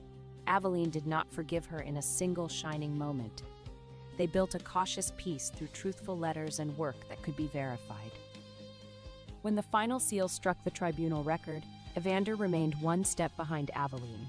His army had made the hearing possible. Her evidence, her choices, and her voice decided its outcome. "This is not vengeance," Aveline told the council. "It is the first ledger none of you will ask a woman to balance in secret." The formal ceremony happened on the summer solstice. It was not a wedding, not yet, not technically. Evander's council proposed a formal alliance between the Silver Wolf King and the former Luna of Blackmere. Aveline refused any ceremony that made her sound appended to his title. She demanded an equal seat in the Silver Court, independent authority over stores and roads, and the right to keep her own name. In the end, Jocelyn called it a declaration of mutual everything, while Petra called it the best party this mountain has ever seen. The ceremony was held in the Great Hall of Argenthold, which had been decorated with, at Aveline's insistence, wildflowers from every region of the Silver Reaches. Blue cornflowers from the highland meadows, white silver bells from the valley floor, purple mountain heather from the upper slopes. The hall smelled like every beautiful place in the kingdom had sent its best representatives. Aveline wore midnight blue. Not because it was traditional, it wasn't, but because it was hers. The same color as the gown she had sewn for Ashenmoor's winter solstice, the gown she had worn the night she was humiliated in the Great Hall, the gown she had worn when she walked away. She had a new one made, finer fabric, better cut, silver thread at the cuffs, but the color was the same, because she was the same woman who had walked down those 114 steps in Ashenmoor Keep, and she wanted the world to know it. Her mother's silver combs held her hair. Her neck was bare, no Luna seal, no medallion, no symbol of belonging to someone else's story. Evander wore black, because Evander always wore black, and because he had attempted to wear silver for the occasion, and Jocelyn had told him he looked like a very handsome chandelier, and he had changed immediately. The ceremony was simple. They stood in front of the council, the garrison, the Silver Reaches court, and approximately 40 soldiers who had been personally threatened by Petra into attending in clean uniforms. Maeve attended with her daughter and the master smith from the Red Hollow Cooperative, both wearing formal winter blue cloaks. Oryx stood near the rear wall with his usual stone expression. Only the white pressure of his fingers around the bench rail betrayed how much the moment affected him. Lyra was there, standing against the back wall with her arms crossed, looking like a woman who was not crying and was fully prepared to fight anyone who suggested she was. Nessa was there with a cup of willow bark tea, because Nessa brought willow bark tea to everything. Tam was there because Berta had written him a letter that said, "Go to that ceremony or I will find you," and Tam feared his aunt more than any living creature. Hayes rested near the open doors, close enough to watch Aveline and far enough to leave if the crowd became too loud. Its silver coat caught the lantern light. One ear remained turned toward the mountain wind. Evander took Aveline's hands. His fingers were warm. His pulse was steady. His eyes, pale silver, mountain clear, holding everything he had never said and everything he would spend his life saying, were fixed on hers. "I don't have a speech," he said. "I had one. Jocelyn helped me write it. It was 4 pages long and contained 3 historical references and a metaphor about rivers." "What happened to it?" "I burned it. I do not need 4 pages. He paused. "I first saw you standing in a hall where everyone expected you to become smaller. Then I found you in a forest repairing a horseshoe beside a cart full of everything you had refused to surrender. You were the most magnificent thing I had ever seen, and I will spend the rest of my life making certain you know it." The hall was silent. Aveline looked at him, at this man, this king, this person who had walked alone through the borderlands and found her and stayed. "I don't have a speech either," she said, "but I have a ledger entry." She reached into the pocket of her gown and produced a small, folded piece of paper. She unfolded it. Date: summer solstice. Item: 1 silver wolf king encountered first as an inconvenient witness and later beside a damaged horseshoe. Condition: excellent. Value: incalculable. Notes: comes with silver banners, a flower garden, and a tendency to growl at merchants. Recommend permanent retention. Evander stared at her. His composure, the composure of a king, the composure that had held through councils and summits and political crises, cracked, not broke, cracked. And through the crack, something luminous poured out. Something that looked like joy, raw and unfiltered and astonished. The joy of a man who had expected nothing from the world and had been given everything. He pulled her into his arms after she nodded permission, and the hall erupted. Petra shouted. Jocelyn openly sobbed. Maeve applauded with rare abandon, and Captain Lyra Dane turned her face toward the banners as if the cloth had suddenly become fascinating. Evander kissed her before the court, the council, and the soldiers.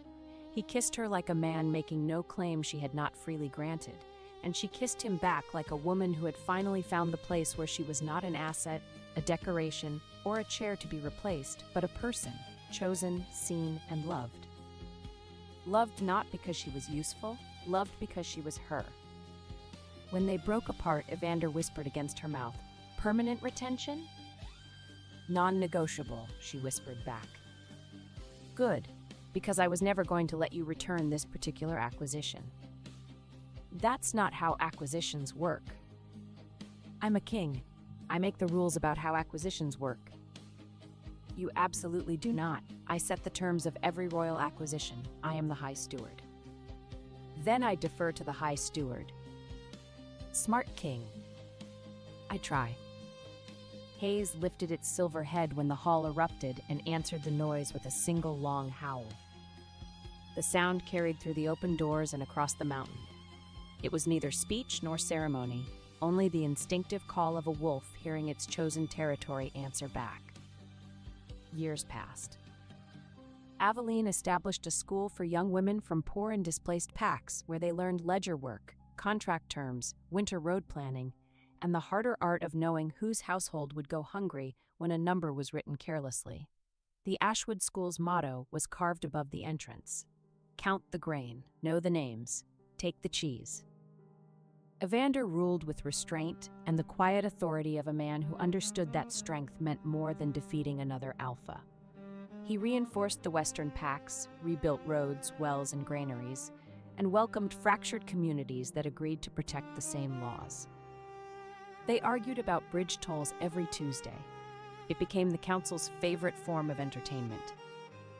They had flowers in every window of Argenthold, and the castle smelled like a meadow that had grown inside a mountain, and visitors who came from other territories were often seen standing in the corridors just breathing, because the air was sweet and the light was golden, and the Silver Wolf King and his partner were visibly, embarrassingly, incandescently in love in a way that made everyone who witnessed it feel slightly better about the world.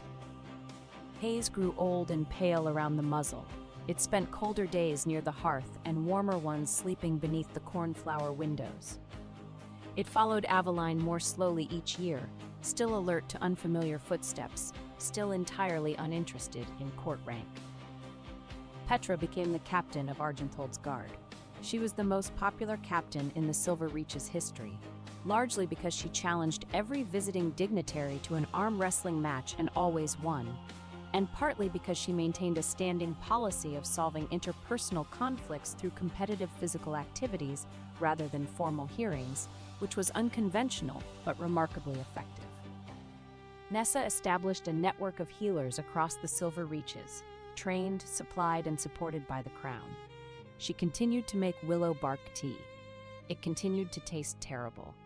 She continued to not care. Jocelyn became the most successful trade envoy in the territories. He was also the most emotional trade envoy in the territories. He cried at every ceremony, every formal dinner, and every particularly beautiful sunset. He was universally beloved.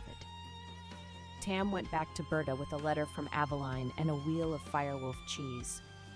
Berta read the letter, ate the cheese, and said, "Good, now come help me with the bread, and stop growing, you're too tall." Lenora in Ashenmoor became a competent Luna. Not a great one, not yet, but a real one. She learned the accounts, she learned the names, she learned that running a household was not about being loved by an alpha, it was about being useful to a community. She and Aveline exchanged letters twice a year. Polite, practical letters about trade terms and grain prices, with occasional postscripts about cheese recipes and hidden compartments. They were not friends, but they were something. Two women who had survived the same man and come out the other side with their dignity intact. And on every windowsill of Argenthold, in every season, in every weather, there were blue cornflowers. Evander picked the cornflowers himself whenever the passes were safe. On storm days, he brought them from his mother's sheltered garden. Each morning, Aveline found fresh blue petals on the sill, and over the years, the ritual became one of the quiet measures by which she trusted time. "You don't have to keep doing this," Aveline said one morning, finding fresh flowers on the sill.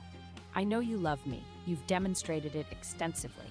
You could delegate the flower picking to Jocelyn." Jocelyn would cry too much. The flowers would be waterlogged. Then delegate to Petra. Petra would pick them with too much enthusiasm. They'd be crushed. Then delegate to Hayes. They both looked at Hayes, sleeping near the open window with its nose turned toward the mountain air. Age had softened the silver around its muzzle but had not made it obedient. "Hayes does not accept delegated duties," Evander said. "Then I suppose you'll have to keep picking them yourself." "I suppose I will." He crossed the room. He took her face in his hands, the way he had on the wall walk, the way he had in the rain, the way he did every time he wanted her to see what he could not always say, and he kissed her forehead. "Every day," he said. "I promised you every day." "You did." "I keep my promises." "I know you do." She smiled up at him, the full, unguarded smile that she gave no one else, the smile that was his and only his. "That's why I stayed." He kissed her. One more time, softly. A kiss that was not a beginning and not an ending, but a continuation. The ongoing, daily, extraordinary act of choosing the same person over and over and over again. Outside, the cornflowers bloomed. Near the window, Hayes shifted once in its sleep and settled again. And in a castle made of silver-veined stone, on a mountain in the western reaches, a woman who had been told she was replaceable built a life that was irreplaceable, beside a man who had never stopped walking until he found her. She was not an asset, she was not a decoration, she was not a chair. She was Aveline Ashwood, High Steward of the Silver Court, partner to the Silver Wolf King, builder, strategist, cheese thief, poker wielder, and the woman who had taught an entire kingdom that invisible work still had a name. And she was home. Aveline had once believed leaving meant losing the life she had built. In the end, leaving was how she carried its strongest parts with her. The rest could remain behind with the man who had failed to value them. And if freedom required a night road, 14 crates, and 42 wheels of cheese, she had no regrets about the cart. Thank you for listening. Please follow Moonlit Romance Library for more Rejected Mate, Ex-Regret, and Chosen Love romances. Everyone in the kingdom knew one rule. Never. Everyone in the kingdom knew one rule. Never, under any circumstance, touch the Dragon King. Not his hand, not his cloak, not even the air too close to his skin. Because the moment flesh met flesh, it turned to ash. And yet before the entire royal court, she grabbed his hand. And nothing happened. No fire, no scream, no smoke rising into the vaulted ceilings of the throne hall. Just silence. A silence so deep it felt like the world itself had stopped breathing. And that was the moment everything began to unravel. She had always been invisible, not in the mystical sense. No magic cloaked her presence. No spell hid her face. She was simply nothing. A servant girl born without a wolf, in a kingdom where even the lowest child carried the pulse of the beast beneath their skin. Among warriors and nobles who could shift into creatures of fang and fury, she remained painfully, humiliatingly human. They called her Empty, a name whispered in corridors, laughed behind goblets, spat like something bitter on the tongue. She scrubbed floors where nobles walked. She lowered her gaze when alphas passed. She learned to make herself smaller, quieter, less noticeable than the shadows that stretched along the stone walls. Because in a world ruled by strength, weakness was not pitied. It was erased. The day of her humiliation arrived wrapped in silk and cruelty. The royal court had gathered every alpha, every noble bloodline, every ambitious eye turned toward the great hall for a ceremonial demonstration of loyalty. Servants were brought forward, one by one, to kneel before the throne and swear their service. It was a tradition meant to reinforce order, but for her, it was something else. A spectacle.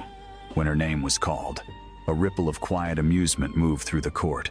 "Bring forward the wolfless one," a noblewoman murmured, her voice dripping with delight. She stepped forward, barefoot against cold marble, her hands trembling despite every effort to steady them. The weight of hundreds of eyes pressed down on her like a physical force. At the center of it all sat the Dragon King. He did not move. He did not speak, but the air around him shimmered with heat. Even from a distance, it was suffocating, like standing too close to a forge that had never once cooled. His presence was not simply powerful, it was wrong, unnatural, as though his body rejected the world around him, burning everything that dared come near. She had heard the stories. Servants who brushed against him gone in an instant.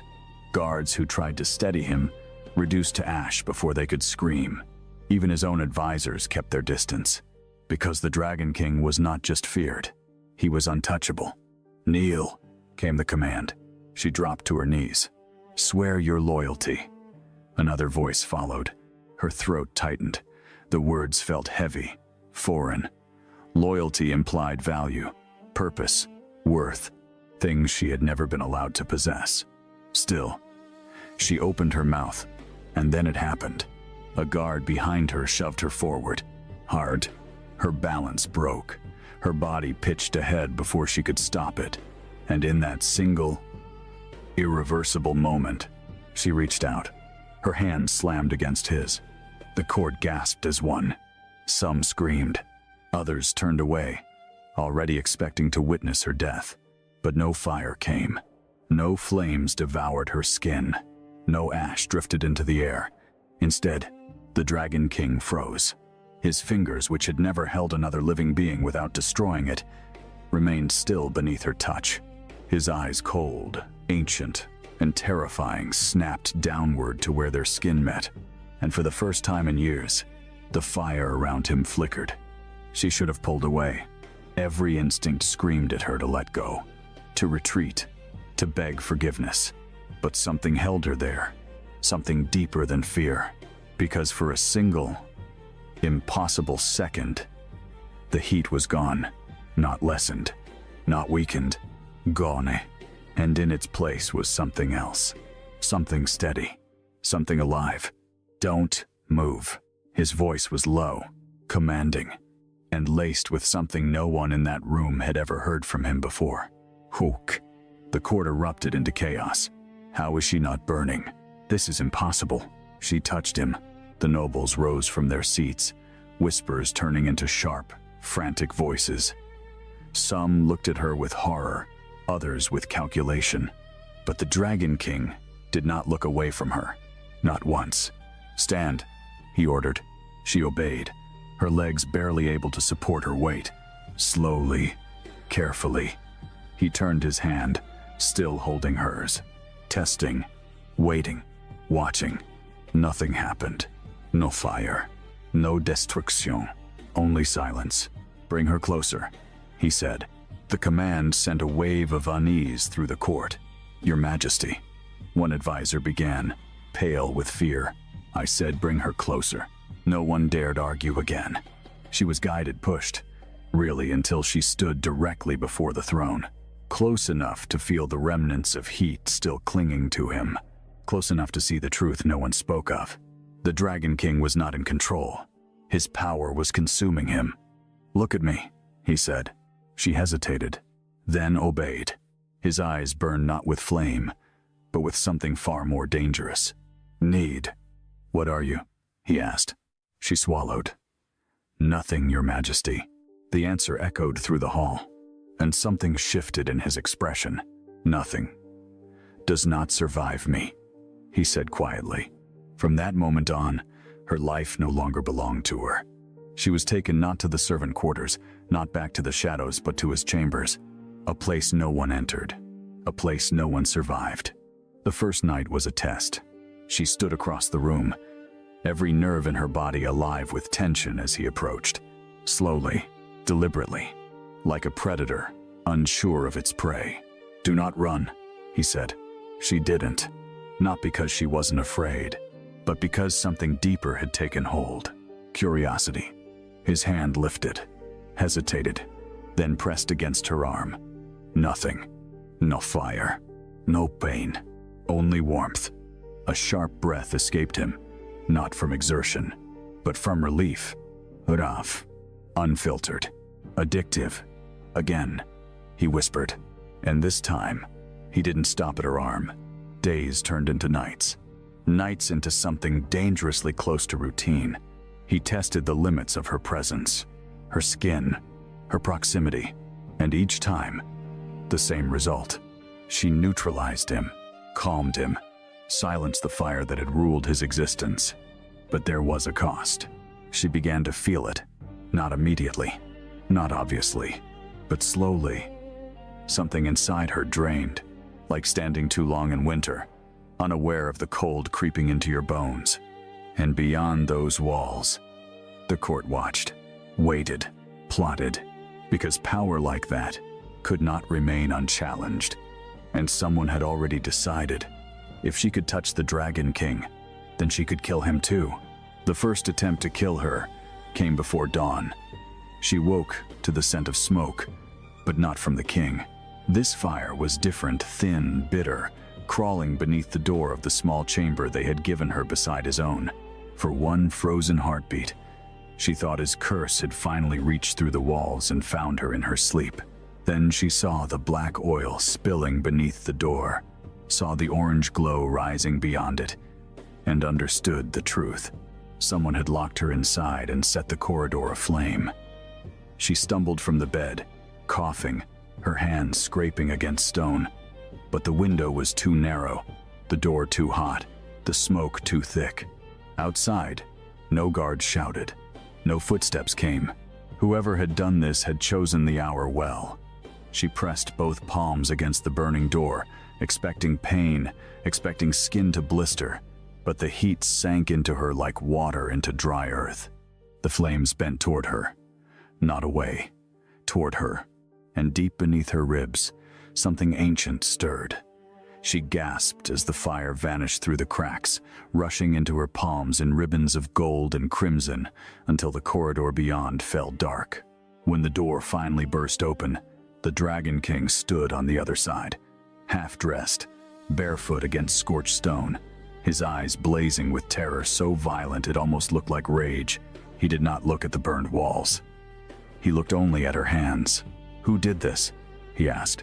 She opened her mouth, but no answer came, because behind him, standing among the guards with perfect calm, was Lady Seraphine, the noblewoman promised by blood treaty to become his queen. And she was smiling. From that morning onward, the palace changed. The servants no longer called her empty where the king could hear, but their silence became sharper than insults. The nobles lowered their voices when she passed. The royal council demanded answers the Dragon King refused to give. Seraphine, beautiful as polished ivory and cold as a blade left in winter, began visiting the throne hall every day, dressed in red silk as if she already wore his fire. She never accused the servant girl directly. She did not need to. She merely asked questions in front of the court. Why had a wolfless slave survived what every warrior could not? Why did the king summon her at night? Why had his fires weakened since she came near him? And most dangerous of all, was she saving him or slowly binding him? The council listened, and fear did what fear always does in royal courts. It gave cowardice the appearance of wisdom. The Dragon King grew more restless as the whispers spread. He called her to him more often, not only when the curse flared, not only when the flames crawled up his arms and cracked the stone beneath his feet, but when the silence inside him became unbearable. At first he only took her hand. Then he began to keep her seated beside him during council meetings, where the nobles stared as though a servant on the king's right hand was a greater crime than murder. At night, when the fire beneath his skin raged hardest, he would stand in the dark and say nothing until she crossed the room to him. The first time she placed both hands against his chest, he trembled. The great Dragon King, conqueror of 7 wolf kingdoms, the man whose name made rival Alphas kneel, trembled beneath the touch of a girl who had once scrubbed ash from his hearth. "Does it hurt?" she whispered. His jaw tightened. "Always." And that single word broke something in her, because until then, she had believed monsters did not suffer. But each time she calmed him, she weakened. Her fingers turned cold after touching him. Strange gold marks appeared beneath her skin, faint at first, then brighter, like veins filled with sunlight. She hid them beneath sleeves, but the king noticed. Of course he noticed. He noticed everything about her now, the way she swayed after standing too long, the way her breath caught when his fire surged, the way she lied when he asked if she was well. One night, he caught her wrist before she could hide it. The gold lines glowed between them. His expression darkened. "You are paying for this." She tried to pull away. "It is nothing. Do not lie to me." His voice was quiet, but the room seemed to bow beneath it. "Everyone in this palace lies to me.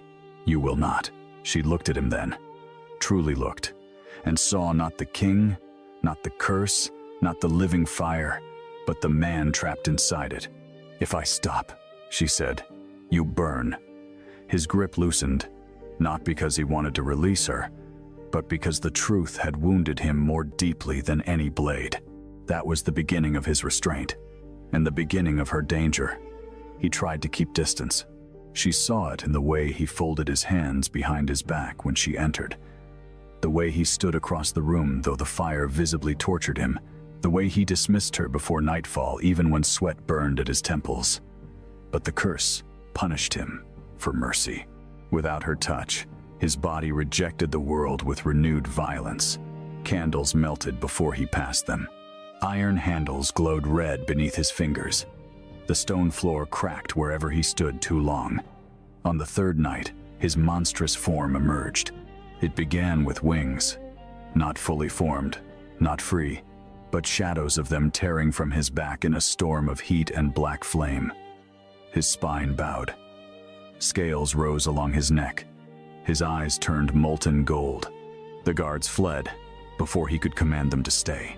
Only she remained, frozen in the doorway as the Dragon King became the beast his enemies prayed he would become. He roared, and the windows shattered outward into the night. "Leave!" He forced through clenched teeth. "I cannot hold it." She should have obeyed.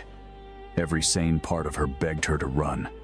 But then he looked at her not as a king, not as a beast, but as a man terrified of what he might do. And she crossed the broken glass barefoot.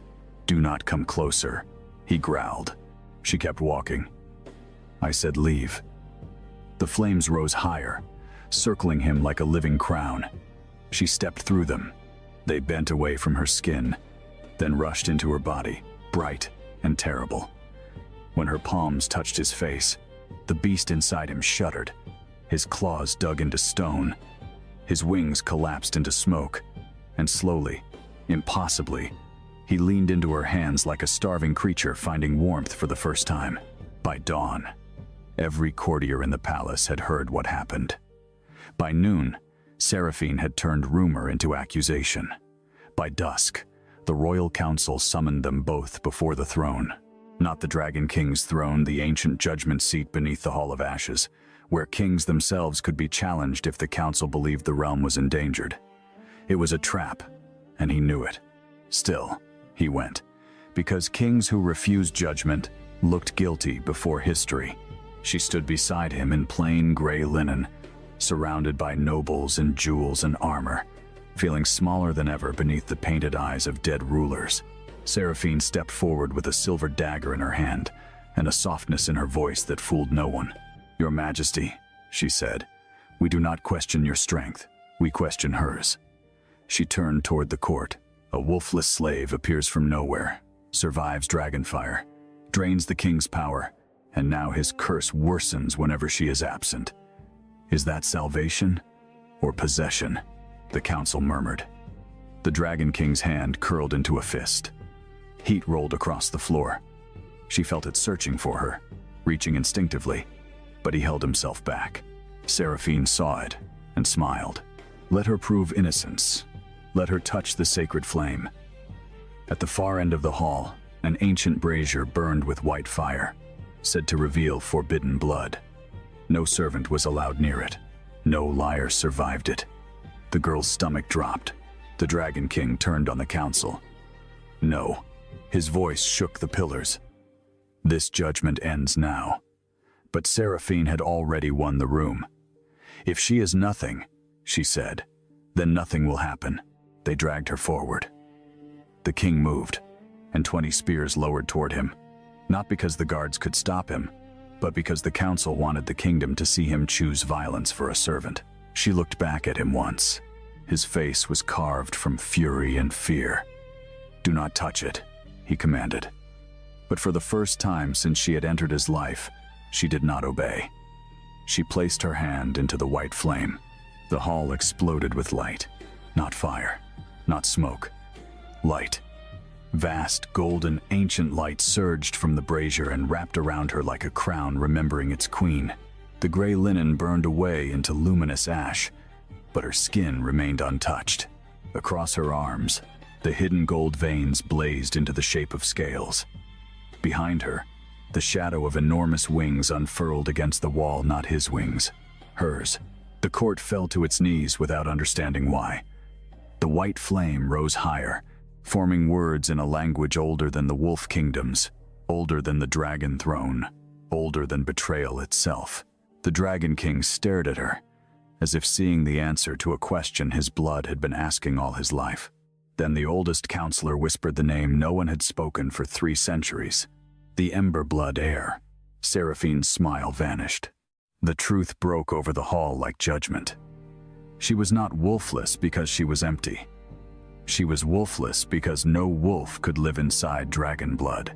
She was the last descendant of the ancient Emberblood queens, the royal line that had once balanced the Dragon Kings, not by serving them, not by obeying them, but by anchoring the fire inside their bodies so it would not consume the world. Her blood did not absorb his flame by accident. It recognized him, and his fire did not spare her because it was weak. It spared her because it had been searching for her since the day he was cursed. Seraphine lunged before anyone could stop her. The silver dagger flashed toward the girl's heart, but the Dragon King moved faster than flame. He caught the blade in his bare hand. For one breath, the court expected the dagger to melt. Instead, blood ran down his palm. Real blood. Human blood. Because while she stood within the sacred flame, his curse was silent. For the first time in years, he could bleed instead of burn. He looked at the blood in wonder. Then he looked at Seraphine. "You tried to murder my queen." The word queen shattered the last illusion of order. Rival alphas rose. Seraphine screamed that the Ember bloodline was cursed, that the servant had bewitched him, that no court would bow to Ashborn blood. The traitorous commander of the royal guard drew his sword and declared the king unfit, claiming the council's authority to seize the throne before dragon madness destroyed them all. And then the war, hidden beneath courtly manners, finally revealed its teeth. Chaos consumed the Hall of Ashes. Wolves shifted between pillars, tearing silk and armor as they lunged. Flame spiraled from the ancient brazier. The Dragon King fought without unleashing the full curse, because she was still too close, still glowing, still draining herself to keep him whole. He saw her knees buckle, saw the light in her veins flicker, and for the first time, he chose not to take what she offered. He chose to give something back. He crossed the hall through blood and fire, seized her hand, and pressed it against his chest. "No more," he said. "You will not die keeping me alive." She looked up at him, trembling. "If I let go, you become the curse again." His eyes softened in the middle of battle, impossibly, painfully. "Then let the curse take me." But she understood then what he did not. The bond was not meant to be one way. She was not born to be consumed. She was born to command the balance. So when the commander raised a black iron spear forged to pierce dragon hearts and hurled it toward the king's back, she stepped in front of him. The spear struck the light around her and stopped inches from her chest. Her eyes ignited gold. Her voice, when it came, did not sound like the servant girl they had mocked. It sounded like a throne waking from a long sleep. "Kneel." Every flame in the hall obeyed. The sacred brazier, the torches, the burning banners, even the fire beneath the Dragon King's skin surged outward and bowed toward her. The wolves froze. The nobles dropped to the floor as pressure filled the hall, ancient and absolute. The commander screamed as his black spear melted into dust. Seraphine staggered backward, all her beauty stripped bare by terror. The girl looked at her and saw every corridor insult, every cruel smile, every hand that had shoved her toward death. But she did not burn her. She did something worse. She spared her before the entire court. "Let her live," she said, "so she remembers whom she called nothing." The Dragon King looked at the girl then, not with possession, not with hunger, not with the desperate need that had first chained them together, but with reverence. He lowered himself to one knee before her.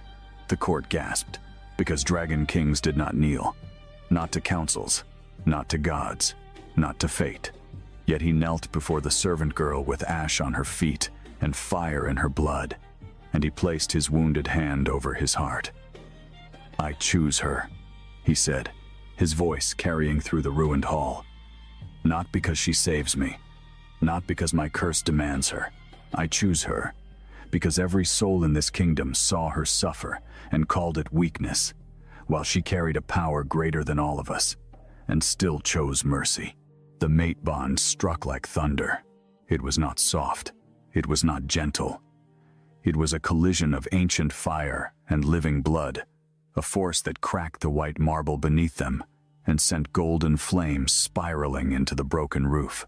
She felt him not only his power, but his loneliness, his agony, every year of untouchable silence.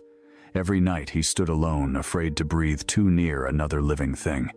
and he felt her the girl who had scrubbed floors while royal blood slept hidden in her veins.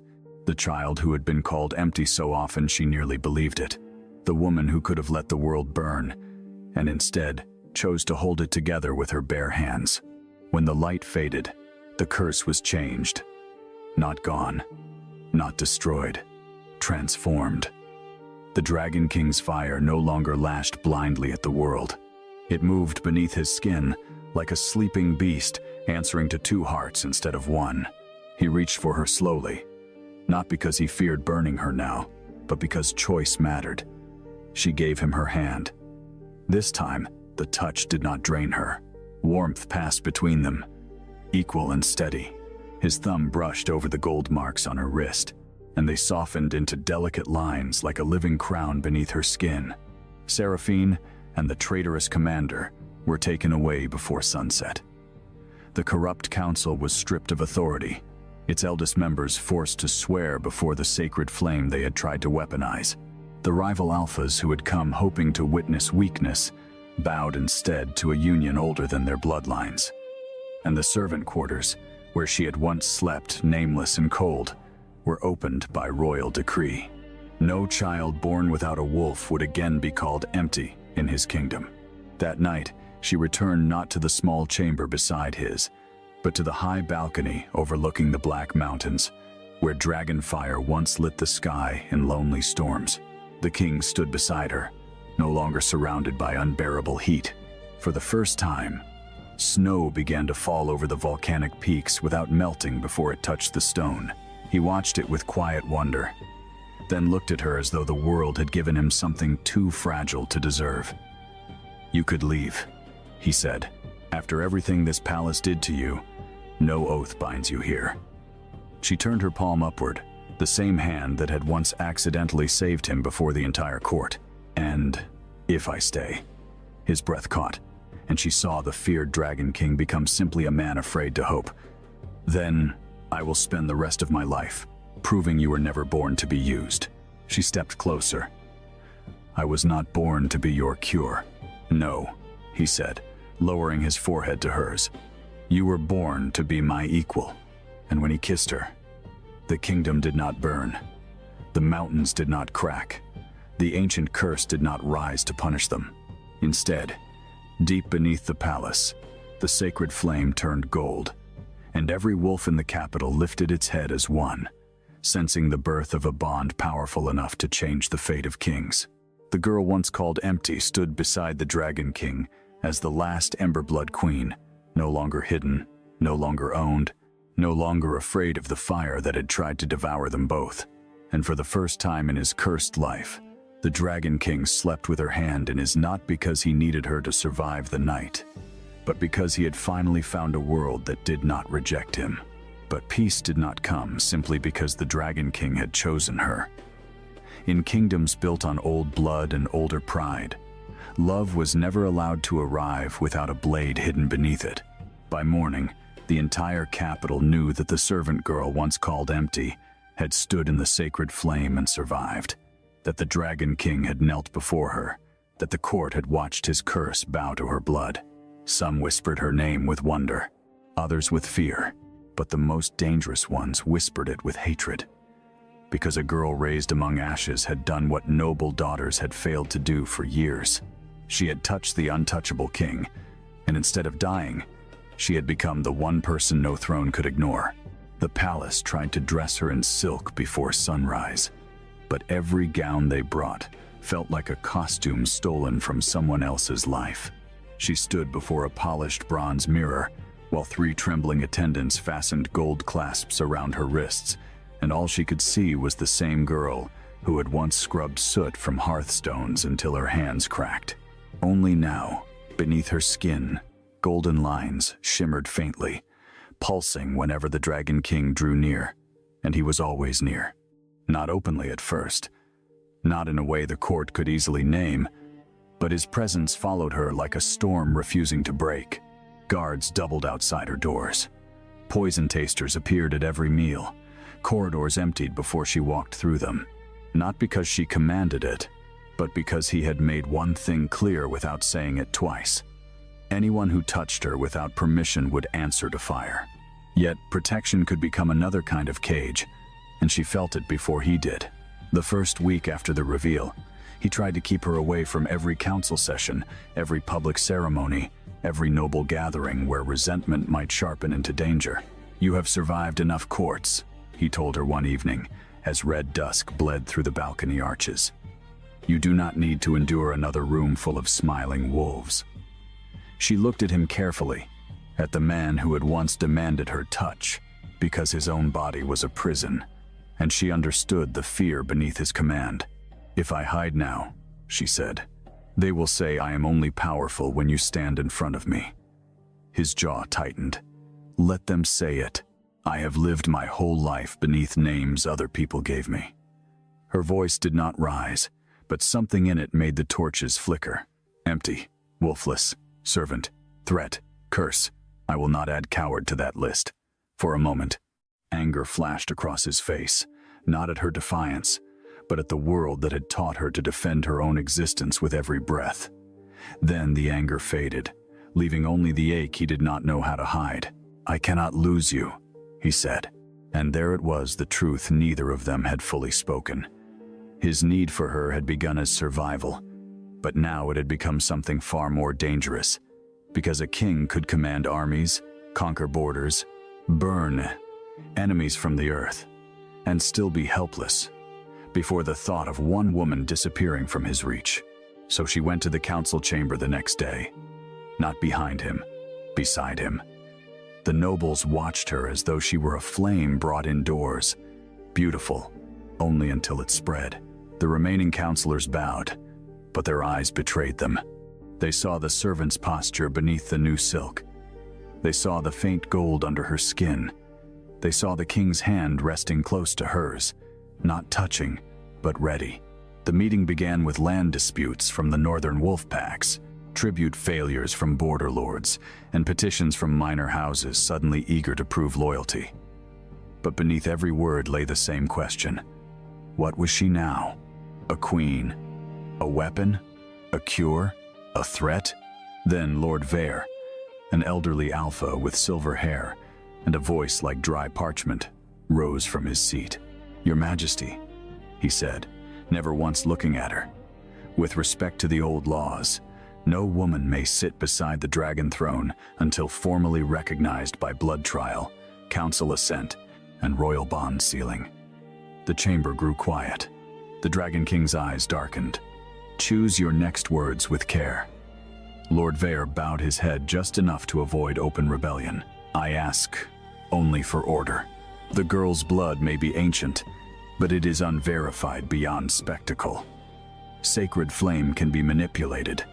Prophecy can be misread, and a mate bond, especially one formed under distress, may be a curse wearing the face of destiny."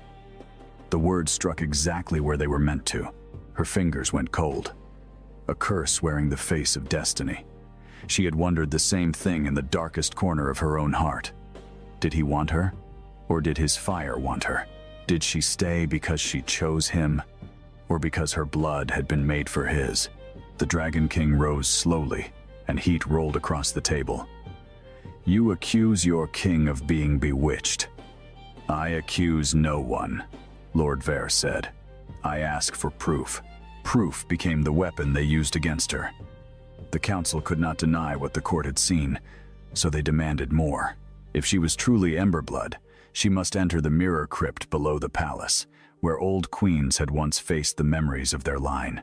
If she emerged with the ancestral mark, the court would recognize her claim. If she failed, the council would declare her an unstable magical anomaly and place her under royal confinement. For her own protection, the Dragon King refused at once. The mirror crypt had not been opened in 3 centuries. No one knew what waited beneath it, but the more he refused, the more the council looked at her as if she were a frightened servant hiding behind a monster. And so, before he could burn the chamber down with politics still inside it, she stood. "I will enter." His head turned sharply. "No." She met his eyes in front of them all. "Yes." The room held its breath, sensing the first true fracture between them. He leaned closer, voice low enough only she could hear. "You do not understand what ancient places take from living blood." "Then tell me." Pain moved through his expression. "I cannot. The old records were destroyed." "Then you do not know it will kill me. I know everything this court asks of you is meant to cut you until you bleed obedience." Her heart twisted, but she did not look away. "Then let them see what rises when I bleed." The mirror crypt opened at moonrise. The entrance lay beneath the Hall of Ashes, sealed behind a door of black stone veined with gold. When the Dragon King pressed his palm to it, the stone did not burn. It recognized the altered fire in him now, the flame steadied by their bond. With a groan like the earth remembering pain, the door parted. Cold air breathed out, not the clean cold of winter, but the ancient cold of sealed grief. She descended alone because the law demanded it, though she felt him above her with every step.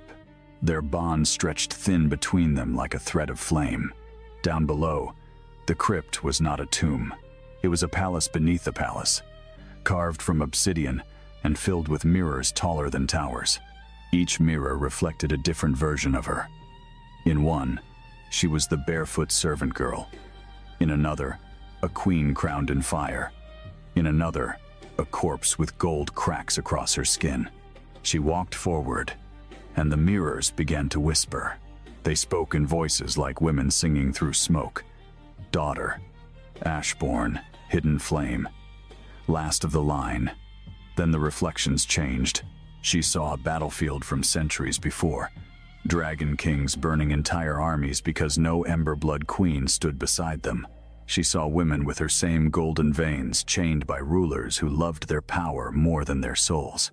She saw one queen place both hands on a king's chest and burn away into light while he survived, weeping over ashes. She stumbled back, horror tightening around her throat. This was the truth the legends had hidden. Emberblood women had not always been honored. Sometimes they had been consumed. Sometimes they had been called destiny, when the world meant sacrifice. Above, the Dragon King felt her fear through the bond and nearly broke the law to go after her.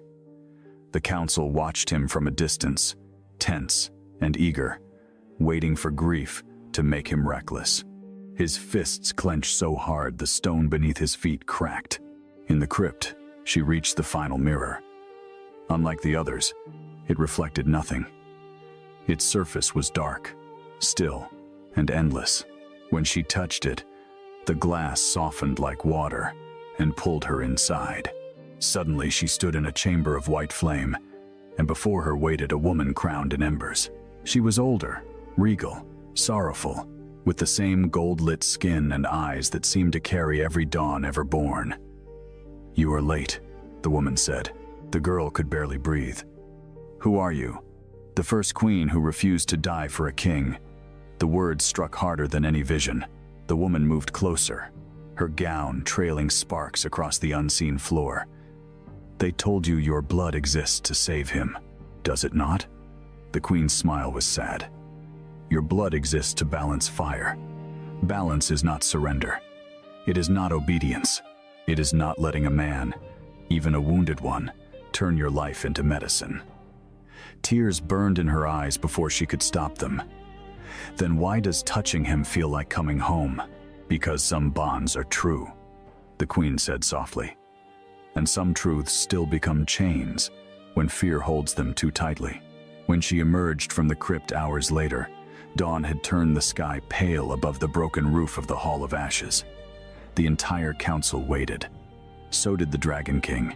He looked as if he had not moved once all night. The moment she stepped through the black door, his control nearly broke.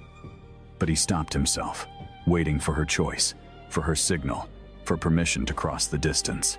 That restraint, more than any vow, told her the crypt had not lied about him. He was capable of need without taking, love without consuming, power without possession. She lifted her hand. Only then did he come to her. The council saw the mark before he reached her.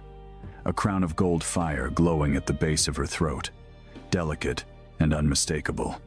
Lord Vare went pale. The blood trial had not merely recognized her. It had crowned her.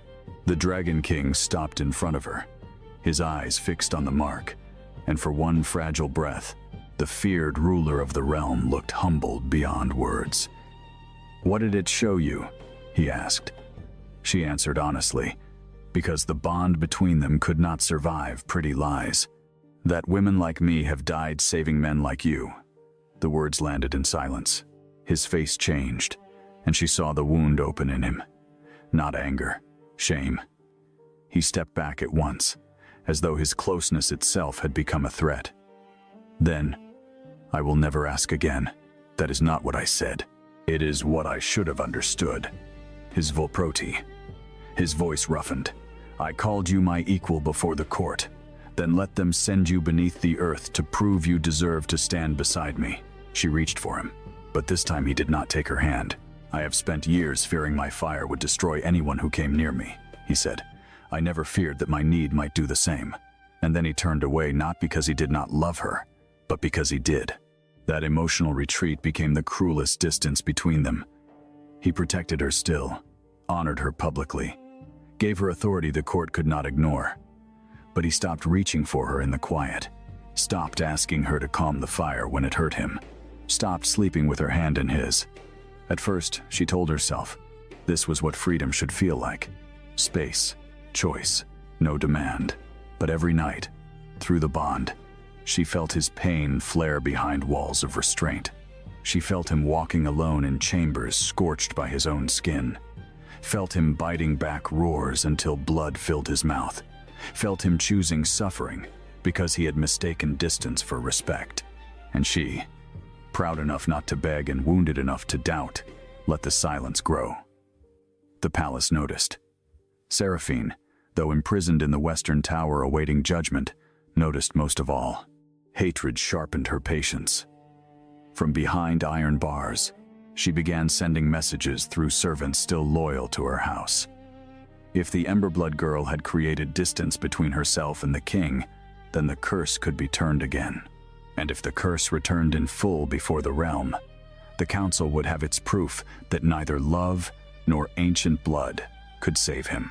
The attack came during the Moon Tribunal, a gathering of the werewolf kingdoms under the Dragon King's rule.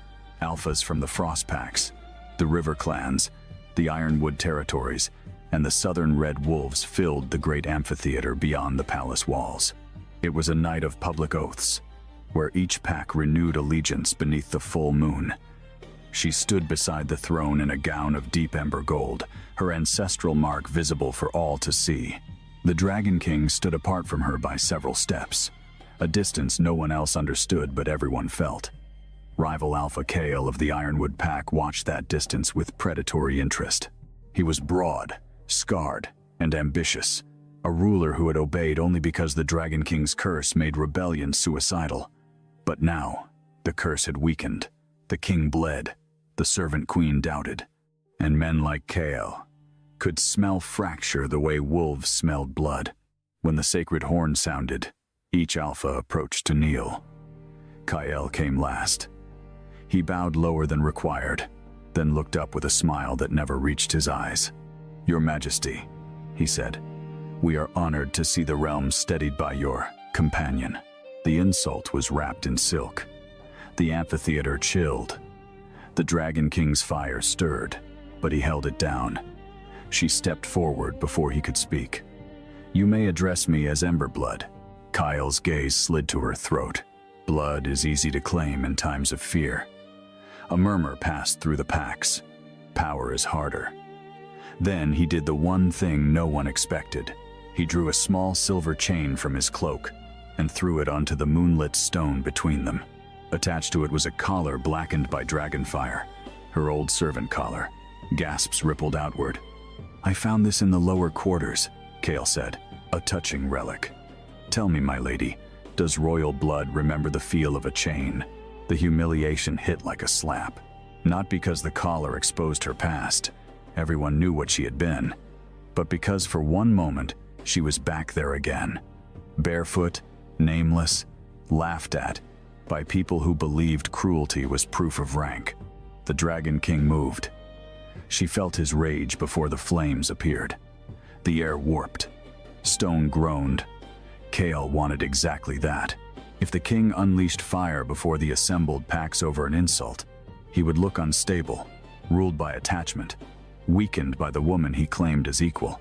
She reached for him through the bond, not with magic, but with a single, silent plea. Do not let him make me your wound. The flame stopped inches from the ground. The king's eyes burned white gold, but he did not strike. She bent, picked up the collar, and held it before the entire tribunal. Her voice carried across the amphitheater. Yes, she said. Royal blood remembers the chain. It remembers who fastened it, who ignored it, who benefited from it, and who now fears the neck beneath it was never bowed, only waiting. Then she closed her fist. The collar melted not from his fire, but from hers. Golden flame poured between her fingers, clean and controlled. The packs went silent. Alpha Chaol's smile faded, but Seraphine's true plan had not been humiliation. It had been poison, not in wine, not in food, in the sacred horn itself.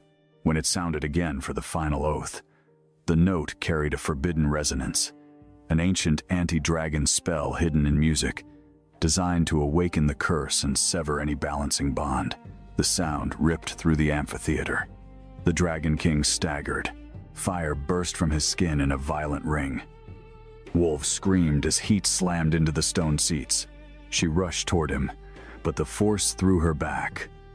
For the first time since the bond formed, his fire did not recognize her. His eyes turned molten and empty.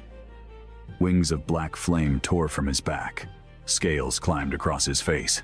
The monstrous form returned, larger and more terrible than before. The assembled alphas drew weapons. Chaol shouted, "Behold your king!" And the rebellion began. The amphitheater descended into war beneath the moon. Wolves shifted mid-leap, their bodies twisting into massive beasts that charged the throne. Dragon fire spiraled upward, uncontrolled, striking pillars and turning banners into suns. The Dragon King fought himself harder than he fought them, roaring as he tried to pull the flames inward before they reached her. She could feel him somewhere beneath the curse, trapped behind burning walls. She ran toward him again, but Alpha Chaol intercepted her in wolf form, a massive iron-gray beast with jaws wide enough to crush her spine. He lunged. She raised her hands, and golden fire formed a shield just as his claws struck. The impact drove her to her knees. Around her, loyal guards battled traitors, packs turned on packs, and above them all the Dragon King's monstrous shadow blotted out the moon. Chaol shifted back just enough to speak, blood on his teeth. "You are not his salvation," he snarled. "You are the leash, and I will free the realm from both of you." He struck again, and this time her shield cracked. She was still learning power that her ancestors had carried from birth.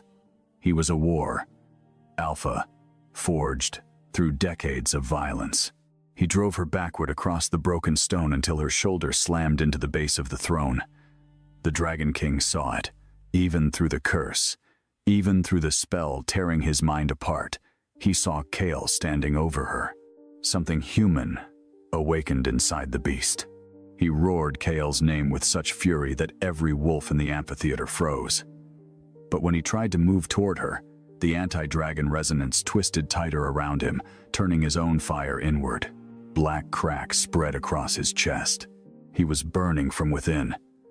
She understood then that Seraphine had not meant merely to expose him. She had meant to make him destroy himself before the realm. There are moments when fear ends not because courage arrives, but because love becomes more unbearable than death. She rose despite the blood at her temple, despite the trembling in her legs, despite the ancestral queen's warning that balance must never become sacrifice. This was not surrender. This was choice. She stepped past Chaol and walked into the inferno surrounding the Dragon King.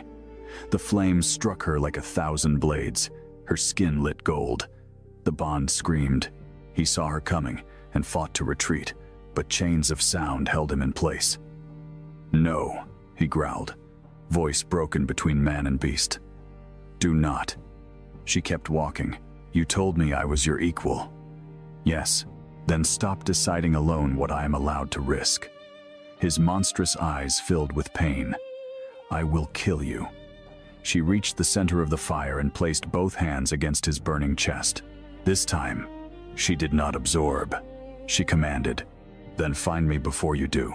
The world vanished into flame. Inside the curse, she saw him. Not the king, not the beast, but the boy he had been before power became punishment. A child standing in a nursery of burning curtains while adults screamed beyond the door. A prince whose dragon blood awakened too early, too violently, incinerating the nurse who tried to comfort him. A young ruler taught never to touch, never to cry, never to desire closeness because desire made him dangerous. A man crowned, not by triumph, but by isolation. He had not rejected the world first. The world had recoiled from him until his body learned to do the same. She moved through that memory fire and found him kneeling in the center of it, hands covered in ash. "I am tired," he whispered. "I know," she said. "I have burned everything. Not me." He looked up at her, eyes haunted. "I wanted to. The confession would have frightened anyone else." But she heard what lay beneath it. Not cruelty, but terror. He had wanted to hold her so badly that need itself felt monstrous. She knelt before him. Wanting is not taking. She held out her hand. "Come back." When they emerged from the flame, the amphitheater was silent. The Dragon King stood in human form, shaking, his face streaked with ash and tears. No one dared acknowledge. Her hands remained pressed to his chest, but the gold light no longer drained her. It flowed between them in a circle, fire answering blood, blood answering fire. The anti-dragon spell shattered with a sound like glass breaking beneath the moon. Across the amphitheater, the sacred horn cracked open, revealing a hidden black rune carved inside. Every eye turned towards Seraphine's tower in the distance. Her betrayal was no longer rumor. It was proof. Alpha Kale, seeing the rebellion falter, made one final desperate move. He seized a fallen spear and charged not at the Dragon King, but at her. The king turned, but she lifted one hand. This time, she did not need saving. The ground beneath KL erupted with golden flame, not burning his flesh, but binding his shadow to the stone. He collapsed mid-stride, unable to move. She walked toward him slowly, the entire tribunal watching. "You wanted proof of power," she said. "Here it is." Kyle strained, veins bulging in his neck. "Kill me then." She looked at the assembled packs, at the nobles, at the soldiers who had once watched her humiliation as entertainment. No. Death is too easy for men who mistake cruelty for strength. She turned to the Frostpack Alpha, an older woman with silver eyes who had not joined the rebellion. Let him stand trial before the packs whose sons he brought here to die for his ambition. The Frost Alpha bowed, not to the Dragon King, to her. That bow changed everything. One by one, the loyal Alphas knelt, not from fear of dragonfire, not from obligation to the throne, but because they had seen the girl once mocked as wolfless stand between madness and massacre and choose justice over vengeance. The Dragon King watched them kneel before her, and no jealousy touched him, only pride. Fierce, quiet, devastating pride. When she returned to his side, he did not reach for her in front of them all. He waited. She slipped her hand into his. The gesture was small, but the amphitheater felt it like a coronation. Seraphine was brought down from the western tower before dawn. She had traded silk for prison gray, but even chained, she held herself like a woman who believed beauty could still command mercy. They brought her into the damaged throne hall, where the sacred flame now burned gold instead of white. The council gathered, diminished and afraid. The packs stood witness. Seraphine looked first at the Dragon King, then at the girl beside him. Hatred flickered, but beneath it was something uglier. Grief. "It should have been me," she said. Her voice was raw now, stripped of courtly music. "I was raised for him, trained for him, promised to him. Every lesson, every ritual, every breath of my life was shaped around becoming queen. Then, a servant touched his hand by accident, and destiny threw me away. For the first time, the girl saw not only the villain, but the wound that had fed her. It did not excuse the murders, the fire, the poison, the rebellion, but it made the cruelty human, and somehow that made it worse. The Dragon King's voice was cold. You tried to burn her alive, because she took the only future I was allowed to want. Seraphine turned to her then. Do you think mercy makes you better than me? You stand there with his hand in yours because fate chose your blood. Had it chosen mine, you would still be scrubbing floors. The words struck deep because part of them was true. Fate was not fairness. Blood was not virtue. Power did not make suffering meaningful. The girl stepped closer. You are right about one thing, she said. If my blood had never awakened, this court would have left me in chains. The hall stilled. That is why the court must change. Seraphine blinked, thrown by the answer. You expected me to deny it. I will not. This kingdom does not become just because I rose within it. It becomes just when no girl needs ancient blood to be treated as human. The sacred flame flared behind her, as if the old queens approved. Judgment was passed before sunset. Seraphine was stripped of title and sent to the northern monastery fortress. Not as a guest, not as a martyr, but as a prisoner under oath, where she would spend her life healing those burned by the wars her family had funded. Lord Vaer and the corrupt counselors were removed from office. Alpha Kael was delivered to the Pack Tribunal. The traitorous commander, who had survived the Hall of Ashes, confessed under sacred flame that half the rebellion had been planned months before the servant girl ever touched the king. They had always intended to overthrow him. She had merely become their excuse. That revelation spread across the kingdom faster than fear. People began to understand that the Dragon King's curse had not been the only danger in the realm. Men without fire had done just as much burning, but victory did not heal everything. In the days that followed, she struggled beneath the weight of her new name. Emberblood, Queen-marked, Flamebinder, Savior. The words changed depending on who spoke them, but each one tried to turn her into something larger than a person. In private, she still woke from dreams of the Mirror Crypt, seeing ancient queens vanish into the men they loved. Sometimes she pulled her hands away from the Dragon King before realizing she had done it. Sometimes he flinched from touching her, haunted by the same fear from the other side. Love had saved them in battle, but ordinary tenderness required a different courage. No prophecy could teach them how to sit together in silence without wondering who owed what to whom. One night, weeks after the rebellion, she found him in the old nursery of the East Wing. It had been sealed for years. The walls were still scarred by fire, though someone had tried to cover the damage with tapestries. He stood before a small blackened cradle, his face unreadable. She remained at the doorway. Is this where it began? He nodded. I was 4. The number made her chest ache. 4 years old, and already treated as a disaster. They told me later I had killed a woman who loved me. His voice was steady, but she knew what steadiness cost him. After that, no one entered my room without gloves, chains, or fear. She crossed the room slowly and stood beside him. You were a child. Children can still destroy.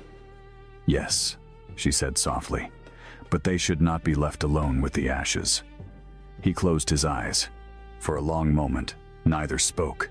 Then he said, when you first touched me in the throne hall, I wanted to lock every door in the palace and keep you where no one could take you. The confession hung between them, dark and honest. I know. I am ashamed of that. Good, she said, and his eyes opened in surprise. She smiled faintly, sadly. Shame means you know the difference between love and hunger. He looked at her then, as if she had placed a blade in his hand and trusted him not to use it. And do you trust me? She took time before answering, because the truth deserved more than comfort. I trust the man who fights his hunger. I do not trust fate blindly. I do not trust crowns. I do not trust need when it goes unnamed. She reached for him. but I trust what you choose after you name it." His hand trembled before he took hers. That night, he did not ask her to calm the fire. She did not offer to. They simply sat together on the nursery floor until dawn touched the burned walls. And somehow, that became more intimate than any desperate touch before it. No curse forced them. No court watched them. No prophecy demanded proof. When his fire stirred, he breathed through it. When her gold marks glowed, she let them fade naturally. They were two wounded creatures learning that love could be quiet and still be real. The coronation came at midsummer. Not a wedding first, though the court expected one. She insisted on recognition before romance, law before ceremony, change before celebration. The Dragon King agreed without hesitation, and that agreement did more to silence opposition than any threat could have. Before the gathered kingdom, he amended the old hierarchy. Wolfless children could no longer be enslaved by packhouses. Servant collars were outlawed in royal territories. Any noble found using blood status to claim ownership over another living soul would lose title, land, and protection. The alphas shifted uneasily at the decrees, but none dared oppose them openly, not after the Moon Tribunal. She stood beside the king while the laws were read, hearing whispers ripple through the crowd. Some called her dangerous, some called her impossible.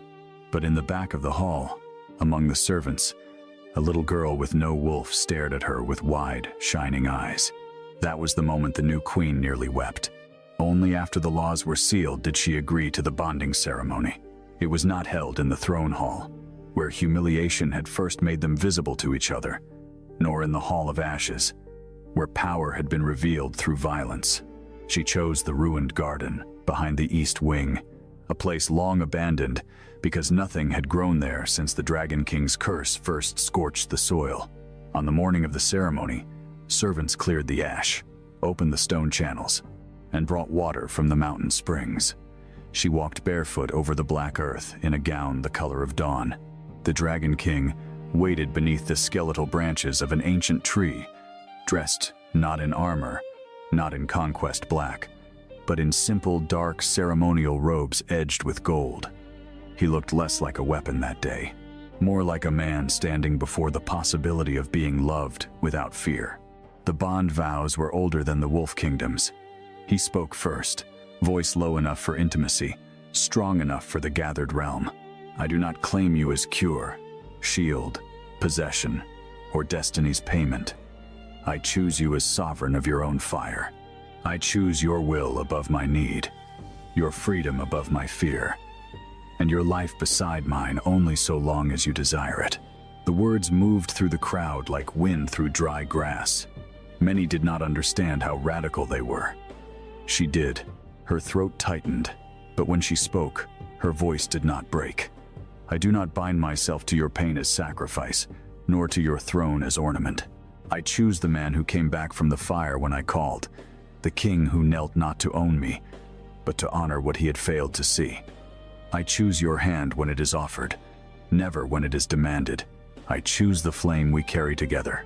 Then she placed her palm against his chest, and he placed his over her heart.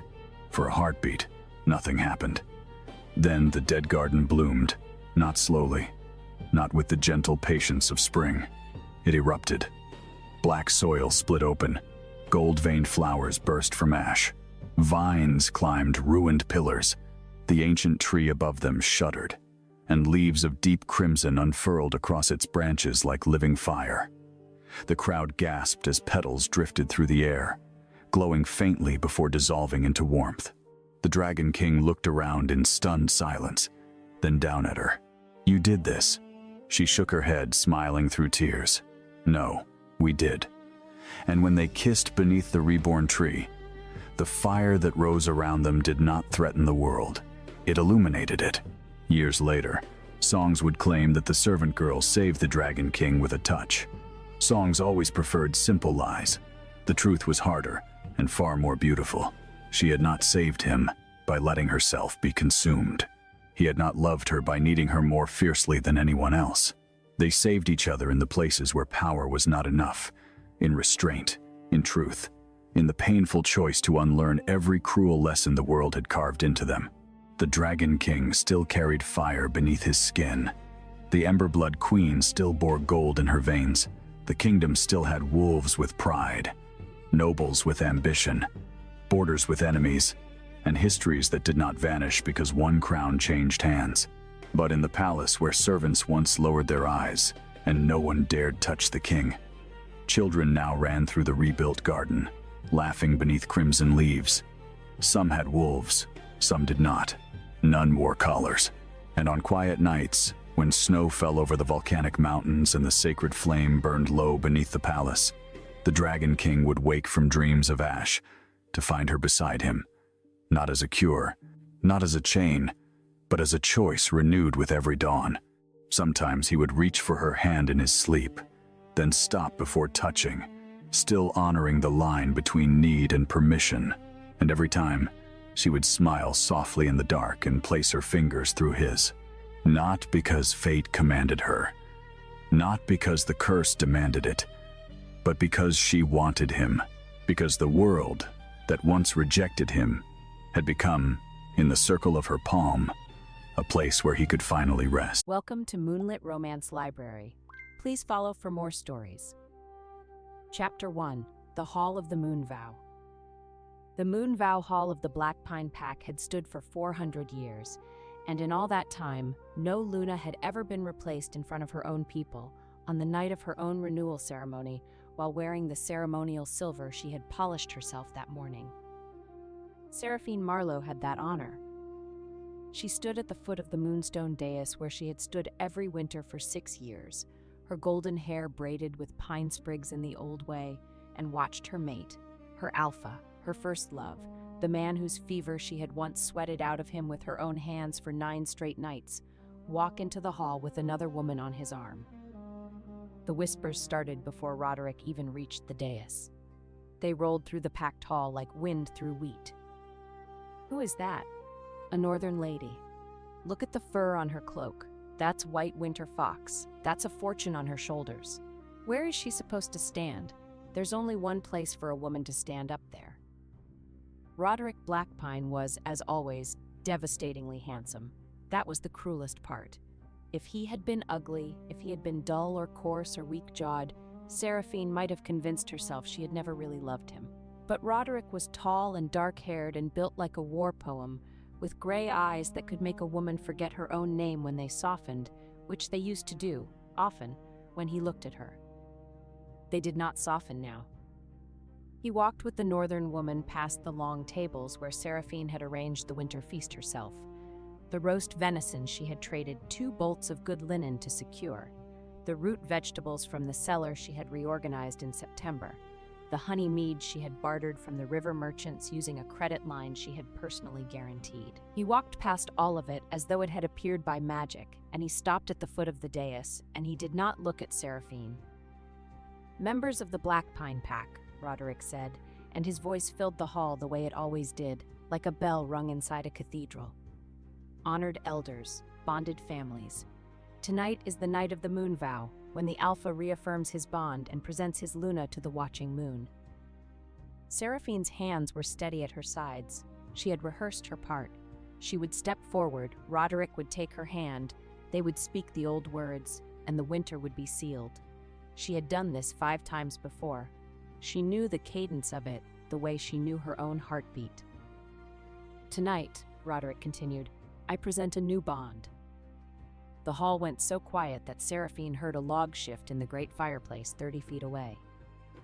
Lady Alara Winterbourne, of the Northern Winterbourne family, has accepted the position of Luna of the Black Pine Pack. The woman beside him stepped forward, and Seraphine got her first real look at the person who was replacing her. Alara Winterbourne was beautiful in the way that expensive things are beautiful, precise, polished, and utterly without warmth. She had dark auburn hair coiled at the base of her neck, skin like parchment that had never seen honest sun, and eyes the color of frozen river water. She wore White Winter Fox across her shoulders and a gown of midnight blue velvet that must have cost more than the Black Pine Pack's entire autumn grain budget. Her hands were folded in front of her, and her expression was one of serene, practiced modesty. the kind of modesty that says I have already won and I am being gracious about it. She was also, Seraphine noticed with a clarity that surprised her, wearing a betrothal chain that had been forged at least 3 months ago. The silver had already developed the specific patina that comes from being worn daily against skin. 3 months. Roderick had been planning this for 3 months, through the autumn harvest that Seraphine had managed, through the Salt Road dispute that Seraphine had negotiated, through the silver mine transport crisis that Seraphine had solved by riding out to the mountain pass herself in early snow.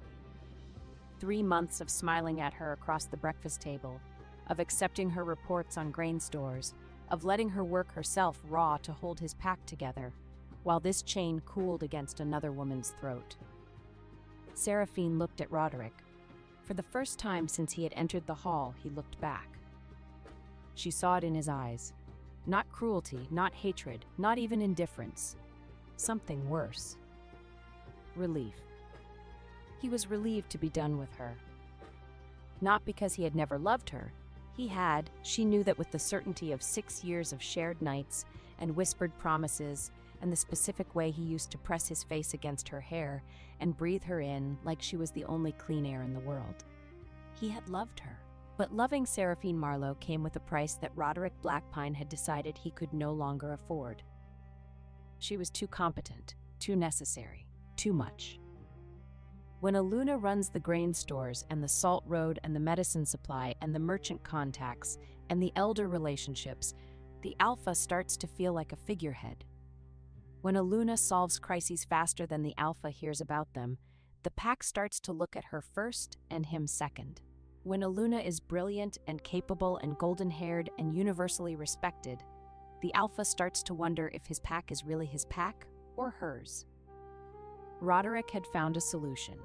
He had found Aluna who came with an army, a treasury, and a family name that would make other packs think twice before challenging him, and who would, by all appearances, be content to stand at his side and look decorative. It was, from a certain angle, almost reasonable. From where Seraphine was standing, it was the most breathtaking betrayal she had ever experienced, and she had once watched a merchant try to sell her a crate of sawdust labeled as cinnamon. "Seraphine," Roderick said, and his voice was careful now, the way it got when he was handling something he expected to break. "I know this is not what you anticipated for tonight's ceremony. I want you to know that your years of service to this pack—" "Service," Seraphine repeated, and the word came out flat and precise, like a coin dropped on stone. "Are deeply valued. A home has been prepared for you at the eastern edge of the territory, near the border crossing. It's comfortable, warm. You'll receive a monthly allowance and—" "The eastern border cottage," Seraphine said. "The one with the leak in the north wall that I submitted a repair request for in August, which was denied because, and I am quoting your steward, there are higher priorities for the carpentry budget." A small, horrible silence. Elder Marin, seated at the front table, made a sound that was very carefully not a laugh. "The cottage has been repaired," Roderick said tightly. "How wonderful. It only took replacing your Luna to get a roof patched." Seraphine's voice was perfectly level. She was aware, with the strange, doubled vision that comes in moments of absolute crisis, that every person in this hall was watching her for the breakdown. They were waiting for tears, for begging, for the satisfying spectacle of a discarded woman falling apart in public so that everyone could feel sorry for her and then go back to their venison. She would not give them that. She would give them something much worse.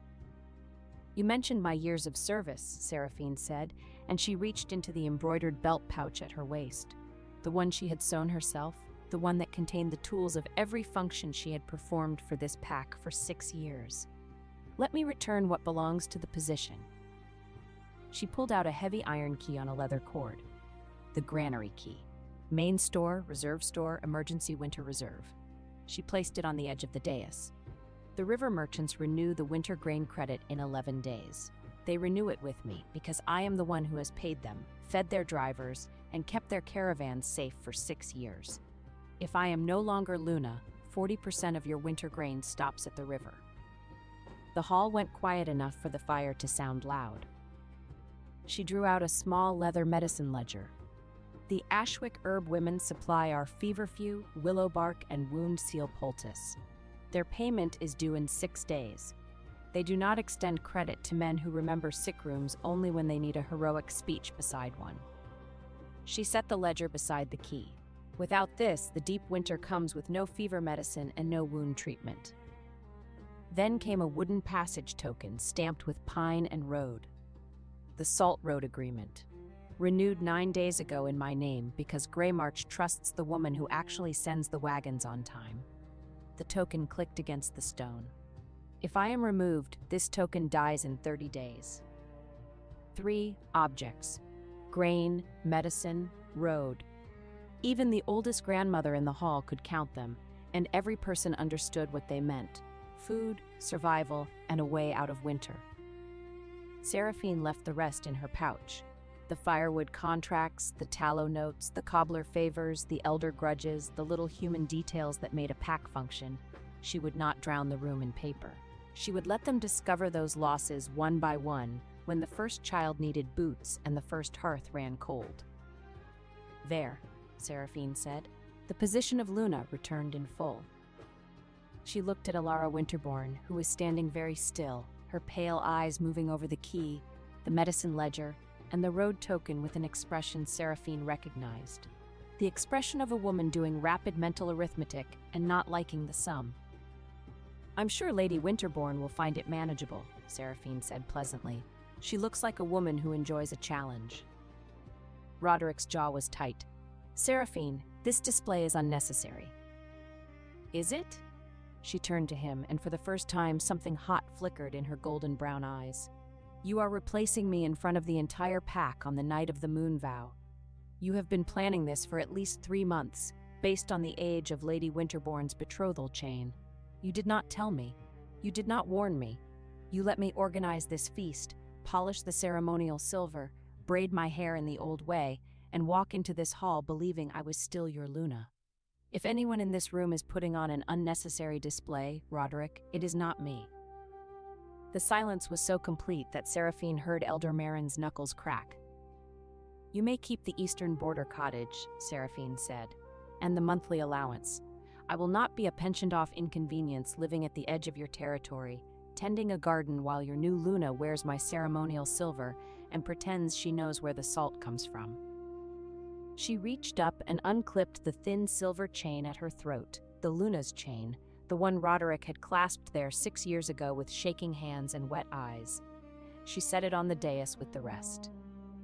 What I will take, she said, are my personal effects, my private account ledger, my correspondence, and my own savings, which I earned through personal trade commissions before I was your Luna and which are mine by law. Roderick's face had gone through several colors during her speech. It had settled on a pale, rigid mask that Seraphine knew meant he was furious and knew he had no right to be. Where will you go? He asked. That, Seraphine said, is no longer your concern. She turned and walked toward the great doors of the Moonvow Hall. The crowd parted for her, not out of respect, not yet, but out of the universal human instinct to get out of the way of a woman who is clearly capable of setting a building on fire with nothing but her organizational skills. Behind her, she heard Alara Winterbourne's voice for the first time, soft and musical and perfectly modulated. Should someone go after her? And Roderick's voice, tight and defensive. She'll be fine, she always is. Seraphine's fingers curled into fists at her sides, her nails biting into her palms. The pain was useful. It kept her spine straight and her eyes dry for the 47 steps it took to cross the hall, push open the iron-banded doors, and step into the freezing November night. The doors closed behind her. She made it to the courtyard wall before her knees buckled. Chapter 2: The Border and the Rabbit. The pain of a severed mate bond is not metaphorical. Seraphine had read about it in the old texts, the scrolls she had cataloged and preserved in the Black Pine Archive, because no one else thought the archive was worth maintaining. The texts described it as a rending of the soul thread, which she had always thought was poetic exaggeration. It was not poetic exaggeration. It hit her 3 miles past the border marker, where Black Pine territory ended and the wild borderlands began. She was walking fast, her winter cloak pulled tight, her satchel of account ledgers and correspondence banging against her hip, her breath coming in sharp white clouds. The November rain had started an hour ago, thin and bitter and relentless. The kind of rain that doesn't soak you all at once, but seeps in through every seam until you realize you are wet to the bone and your fingers have stopped working. The bond snapped like a bowstring. Seraphine gasped, stumbled, and went down on her hands and knees in the mud of the border road. The pain was enormous, not in one place but everywhere, as though every nerve in her body had been stripped raw and dragged across gravel. Her wolf, the silver wolf that lived behind her ribs, howled, a long, thin, terrible sound that only she could hear. He does not want us. She pressed her forehead to the mud and breathed. Rain ran down her neck, under her collar, along her spine. Her fingers clawed at the ground. The account ledger in her satchel, the one she had refused to leave behind, the one that contained every debt, every credit, every supply line, every contact, every piece of information that made the Black Pine Pack a functioning entity, rather than a collection of wolves arguing over scraps, pressed its leather corner into her ribs like a second heartbeat. She did not let go of it. She got up. She wiped her face, which accomplished nothing because the rain immediately replaced everything she had wiped away. She picked up her satchel, slung it across her body, and kept walking. The borderway station appeared through the rain like a smudge of warm light, a low stone building with a thatched roof and a stable yard, sitting at the junction of the East Road and the old trade path that ran south to the river towns. It was not a grand building. It was the kind of place where traveling merchants, lone riders, and border wolves stopped for a hot meal and a dry corner before continuing into uncertain territory. Seraphine pushed open the door and was hit by the smell of wood smoke, mutton stew, and wet dog. The common room was half full. A few merchants hunched over their bowls, a pair of border guards playing dice, an old woman knitting in the chimney corner. No one looked up. In the borderlands, people minded their own business. It was safer that way. The innkeeper, a stout woman with arms like fence posts and a face that suggested she had once headbutted a mule and the mule had lost, looked Seraphine up and down. "Room? If you have one." "Last one on the left, upstairs. 3 coppers, suppers included. You look like you need it." Seraphine paid. Her fingers were shaking, but she counted the coins accurately. She would always count coins accurately. The world could end, and Seraphine Marlowe would die with her accounts balanced. She climbed the stairs, found the room, a narrow cell with a straw mattress, a woolen blanket, and a window that looked out onto the stable yard, and sat on the bed. She did not cry. She sat very still with her hands on her account ledger and waited for the trembling to stop. It did not stop. She went back downstairs. The kitchen was accessible through a side door that someone had left propped open with a brick. Seraphine told herself she was looking for hot water for her face, or perhaps a candle, or perhaps any small practical task that would give her hands something to do besides shake. What she found behind the kitchen's back door, in the narrow, muddy alley where the kitchen scraps were thrown, was a rabbit. It was small and white and round, with ears that were slightly too long for its body and eyes the color of dark cherries. It was sitting in the rain next to an overturned crate, and it was eating a cabbage leaf. Or rather, it was clutching a cabbage leaf in its mouth with the grim, unshakable determination of a creature that had decided this cabbage leaf was the hill it would die on, while the kitchen boy, a lanky teenager with a dripping nose, tried to shoo it away with a broom. "Get off. That's not for you, you stupid. Go on, get." The boy swiped the broom at the rabbit. The rabbit did not move. It hunched lower over its cabbage leaf and chewed faster. "I said get." Another swipe. The rabbit dodged the broom with a small, indignant hop and resumed chewing. The cabbage leaf was now considerably smaller, but the rabbit showed no intention of surrendering what remained. "You little," the boy raised the broom higher. "Stop." Seraphine's voice came out sharper than she intended. The boy turned, saw a golden-haired woman standing in the kitchen doorway with rain in her hair and murder in her eyes, and prudently lowered the broom. "It's just a rabbit, miss. It keeps getting into the vegetable stores." "Then fix the latch on your vegetable stores." Seraphine walked past the boy, crouched in the mud. She was already so wet and filthy that a little more made no difference, and looked at the rabbit. The rabbit looked at her. It had stopped chewing. The cabbage leaf hung from its mouth like a limp green flag. Its dark cherry eyes were very round, and its nose was twitching in the rapid, assessing way that rabbits' noses twitch when they are deciding whether a new person is a threat, a friend, or irrelevant. Seraphine held out her hand, palm up, fingers relaxed. She did not move. She barely breathed. The rabbit considered her for a long moment. Then it hopped forward, one small, careful hop, and pressed its nose against her fingertips. Its nose was cold and wet and impossibly soft, and it twitched 3 times against her skin before the rabbit apparently decided that Seraphine was acceptable. It hopped into her lap. It was warm. Absurdly warm, the way small animals always are, as though they contain a furnace somewhere beneath their fur that is wildly out of proportion to their size. It settled against her stomach, tucked its feet underneath itself, and continued eating the cabbage leaf. Seraphine sat in the mud in the rain behind a border way station kitchen, holding a rabbit that had been thrown out of the only place it knew for the crime of trying to feed itself, and she thought, well, we match. She carried it inside. No one stopped her. The innkeeper looked at the rabbit, looked at Seraphine's face, and said nothing. There were some faces you did not argue with. Upstairs, Seraphine set the rabbit on the bed. It explored the blanket with the thorough, methodical intensity of a creature cataloging its new territory, circled 3 times, and flopped onto its side. Seraphine sat beside it, opened her account ledger, and began to read. The numbers were familiar. Comforting. Every line in this ledger represented a relationship she had built, a deal she had struck, a crisis she had solved. The river merchants, the Salt Road Passage, the Heartwood Carriers Guild, the Herb Women of Ashwick, the quarterly grain deliveries, the winter tallow supply, the emergency credit line with the Greymark banking house. These were hers, not Roderick's, not the Blackpine Pack's, hers. She had built them with her own mind, her own hands, her own relentless competence.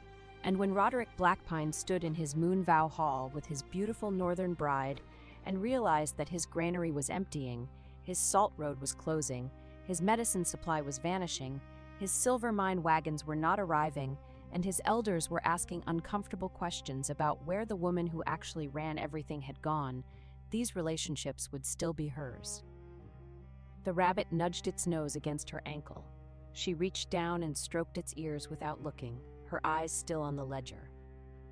"I'm going to need a name for you," she said.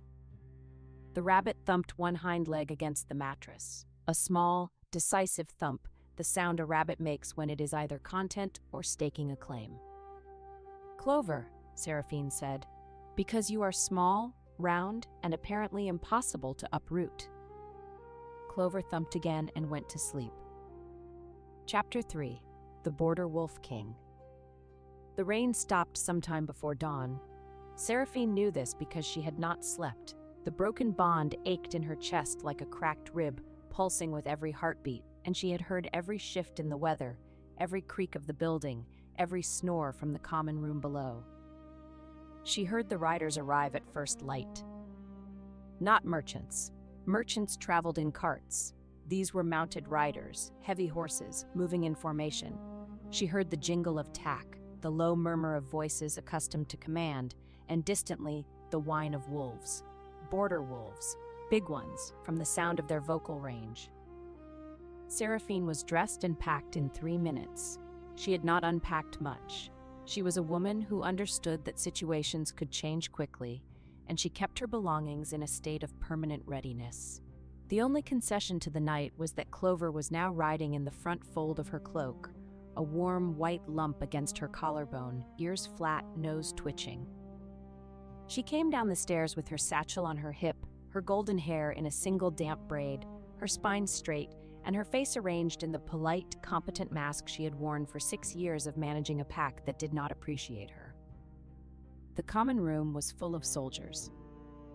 Not soldiers in the ragged, improvised way that pack warriors sometimes were. These were uniformed, dark leather and gray wool, steel-reinforced bracers, weapons that were clean and oiled and clearly used regularly.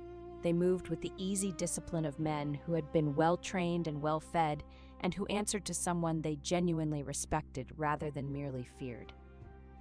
At the center of the room, seated at the largest table with a map spread before him and a cup of tea steaming at his elbow, was the most handsome man Seraphine had ever seen. She was irritated by this.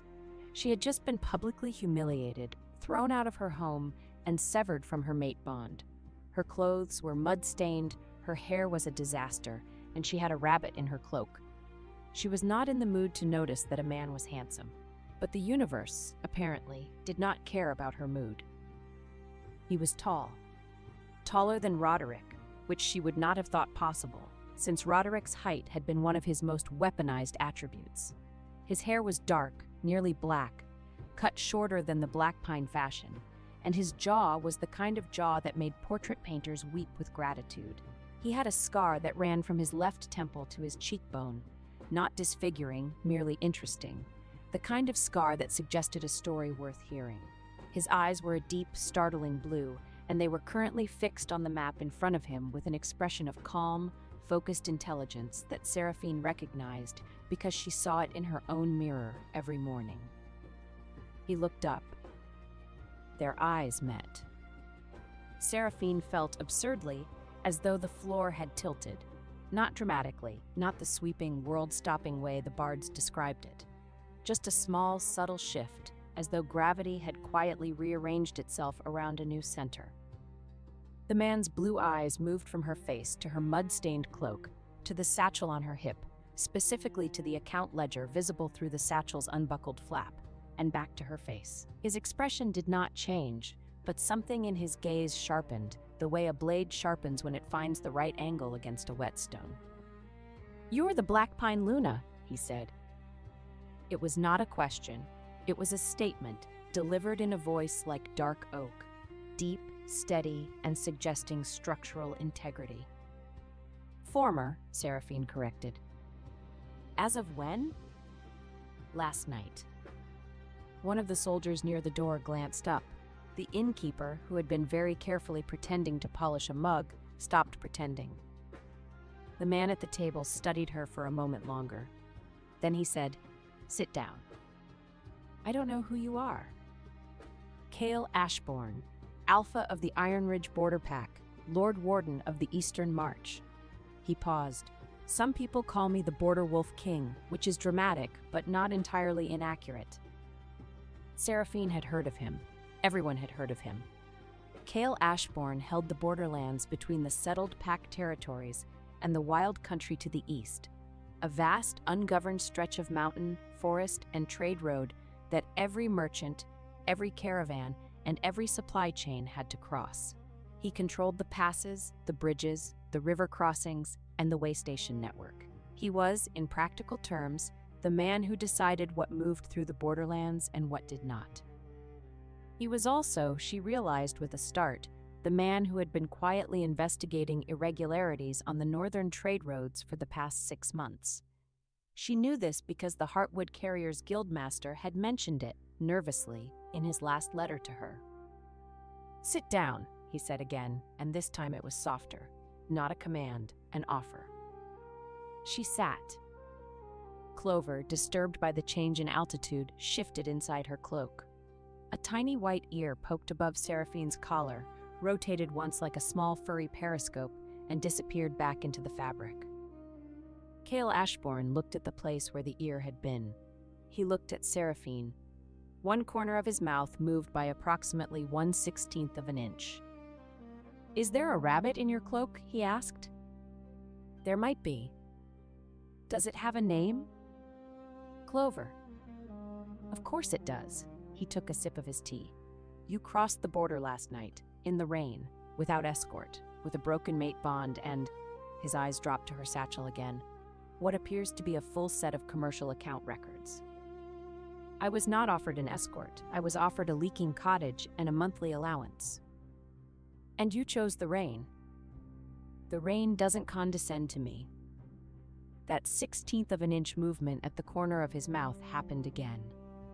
Seraphine was beginning to suspect it was his version of a smile. I've been watching the Black Pine Pack's trade activity for 6 months, he said. Specifically, the Northern supply contracts that changed hands after the Winterbourne betrothal was announced. Grain prices tripled on the Black Pine purchase orders. The Salt Road usage fees doubled. The Silver Mine transport contract was renegotiated with a penalty clause that didn't exist before. He paused. All of these changes happened after Lady Winterbourne's family began their involvement with the Black Pine Pack, and all of the original contracts that kept prices stable were negotiated by one person. He looked at her. You, he said. Yes. The Black Pine Pack is approximately 30 days from a full winter supply crisis. Their grain will run short in 3 weeks. Their Salt Road closes in a month. Their medicine supply ends in 6 days. Their silver mine transport is in default. Yes. And the woman who built and maintained every single one of those supply lines is currently sitting in a border way station with a rabbit in her cloak. Yes. Cale Ashbourne set down his tea. He leaned back in his chair, crossed his arms, and regarded her with an expression that contained, in carefully measured proportions, respect, calculation, and something that Seraphine could not immediately identify, but that made the broken place in her chest feel slightly less broken. Lady Marlowe, he said, I believe you and I have a great deal to discuss. I am no longer a lady of anything. That, he said, is a matter of perspective and paperwork. He stood. He was even taller standing, which seemed structurally unnecessary. I'm riding to Iron Ridge Keep this morning. My steward has been telling me for 6 months that our border trade network needs an overhaul, and I have been ignoring him because I don't have anyone who understands supply chains well enough to do it. You clearly do. He paused. I can offer you border passage rights, a room in the keep, access to the Merchant Guild Hall, and the legal status of a trade advisor under my protection. In return, I would like you to look at my trade routes and tell me where they're bleeding money. Seraphine stared at him. You're offering me a job. I'm offering you a starting position. What you do with it is your decision. You don't know me. I know your work. I've been reading the trade records from the Black Pine Pack's supply chain for 6 months. I know that before you took over, their grain costs were 30% higher. I know that the Salt Road agreement you negotiated saved them 600 silver marks a year. I know that the Heartwood Carriers Guildmaster calls you the only honest dealer north of the river. And I know, he paused, and his blue eyes held hers with an intensity that made Clover thump nervously against her collarbone, that a man who had all of that and threw it away to marry a Winterbourne is either a fool or a coward, and I don't particularly care which. The common room was very quiet. Every soldier, the innkeeper, and the old woman knitting in the chimney corner were pretending very hard not to listen. Seraphine's throat was tight. Not from tears, she would not cry in front of this man, in front of anyone, but from the unfamiliar sensation of being seen. Not pitied, not managed, not handled, seen. I have a rabbit, she said, because she was the kind of person who disclosed potential complications up front. I noticed. She eats cabbage leaves and thumps when she's startled. My keep has a kitchen garden. She'll fit right in. He extended his hand, not to shake, to help her stand, the way a man offers his hand when he wants a woman to know that he considers her his equal, and that the hand is offered by choice, not obligation. Seraphine looked at his hand. It was large and scarred and steady. She took it. His grip was warm and firm and lasted exactly 1 second longer than strictly necessary. When he let go, his fingers brushed her palm in a way that could have been accidental but was not. Clover thumped. Your rabbit approves, Cale said. My rabbit approves of very little. She merely tolerates what she cannot kick. That 1/16th of an inch smile happened a third time, and Seraphine realized, with a sensation like stepping off a cliff into unexpectedly warm water, that she wanted to make it happen again. Chapter 4: Iron Ridge Keep. Iron Ridge Keep sat on a granite bluff above the Border River, where the old trade road forked, one branch running north to the settled Pack territories, the other running south to the river port towns and the merchant guilds beyond. It was not a beautiful building. It was a functional one: thick walls, deep cellars, wide gates designed for wagons, and a stable yard that could hold 50 horses. It looked like a building that had been designed by someone who valued efficiency over aesthetics, which was exactly the kind of building Seraphine felt most comfortable in. Cale Ashbourne had given her a room in the East Tower. Not the finest room in the keep, but a good one, with a window that overlooked the river and the trade road, a fireplace that drew properly, and a desk. The desk was large. Seraphine approved of large desks. She had spent 6 years managing the Black Pine Pack's entire commercial infrastructure from a writing table that was slightly too small because Roderick had never thought to ask if she needed a bigger one. Clover was given the run of the kitchen garden, which she investigated with the methodical intensity of a land surveyor, and from which she returned each evening with dirt on her nose and an expression of profound satisfaction. Within 3 days, Seraphine had mapped the Iron Ridge trade network. Within a week, she had found where it was bleeding money. The border trade routes were a mess, not from corruption but from neglect. Cale Ashbourne was a superb military commander and a respected alpha, but he had the commercial instincts of a brick. His steward, a well-meaning man named Aldrich, had been doing his best, but his best involved paying whatever price the merchants quoted and hoping for the best. Seraphine did not hope for the best. Seraphine negotiated. She started with the grain merchants. The Iron Ridge Pack was buying winter grain from 3 separate suppliers at 3 different prices, none of which had been compared or renegotiated in 2 years. Seraphine sat in the Merchant Guild Hall, a drafty stone building in the border town below the keep, and invited all 3 suppliers to the same meeting. "Gentlemen," she said with Clover tucked invisibly under her heavy wool skirt, "I notice that you are each charging the Iron Ridge Pack a different price for the same grade of grain.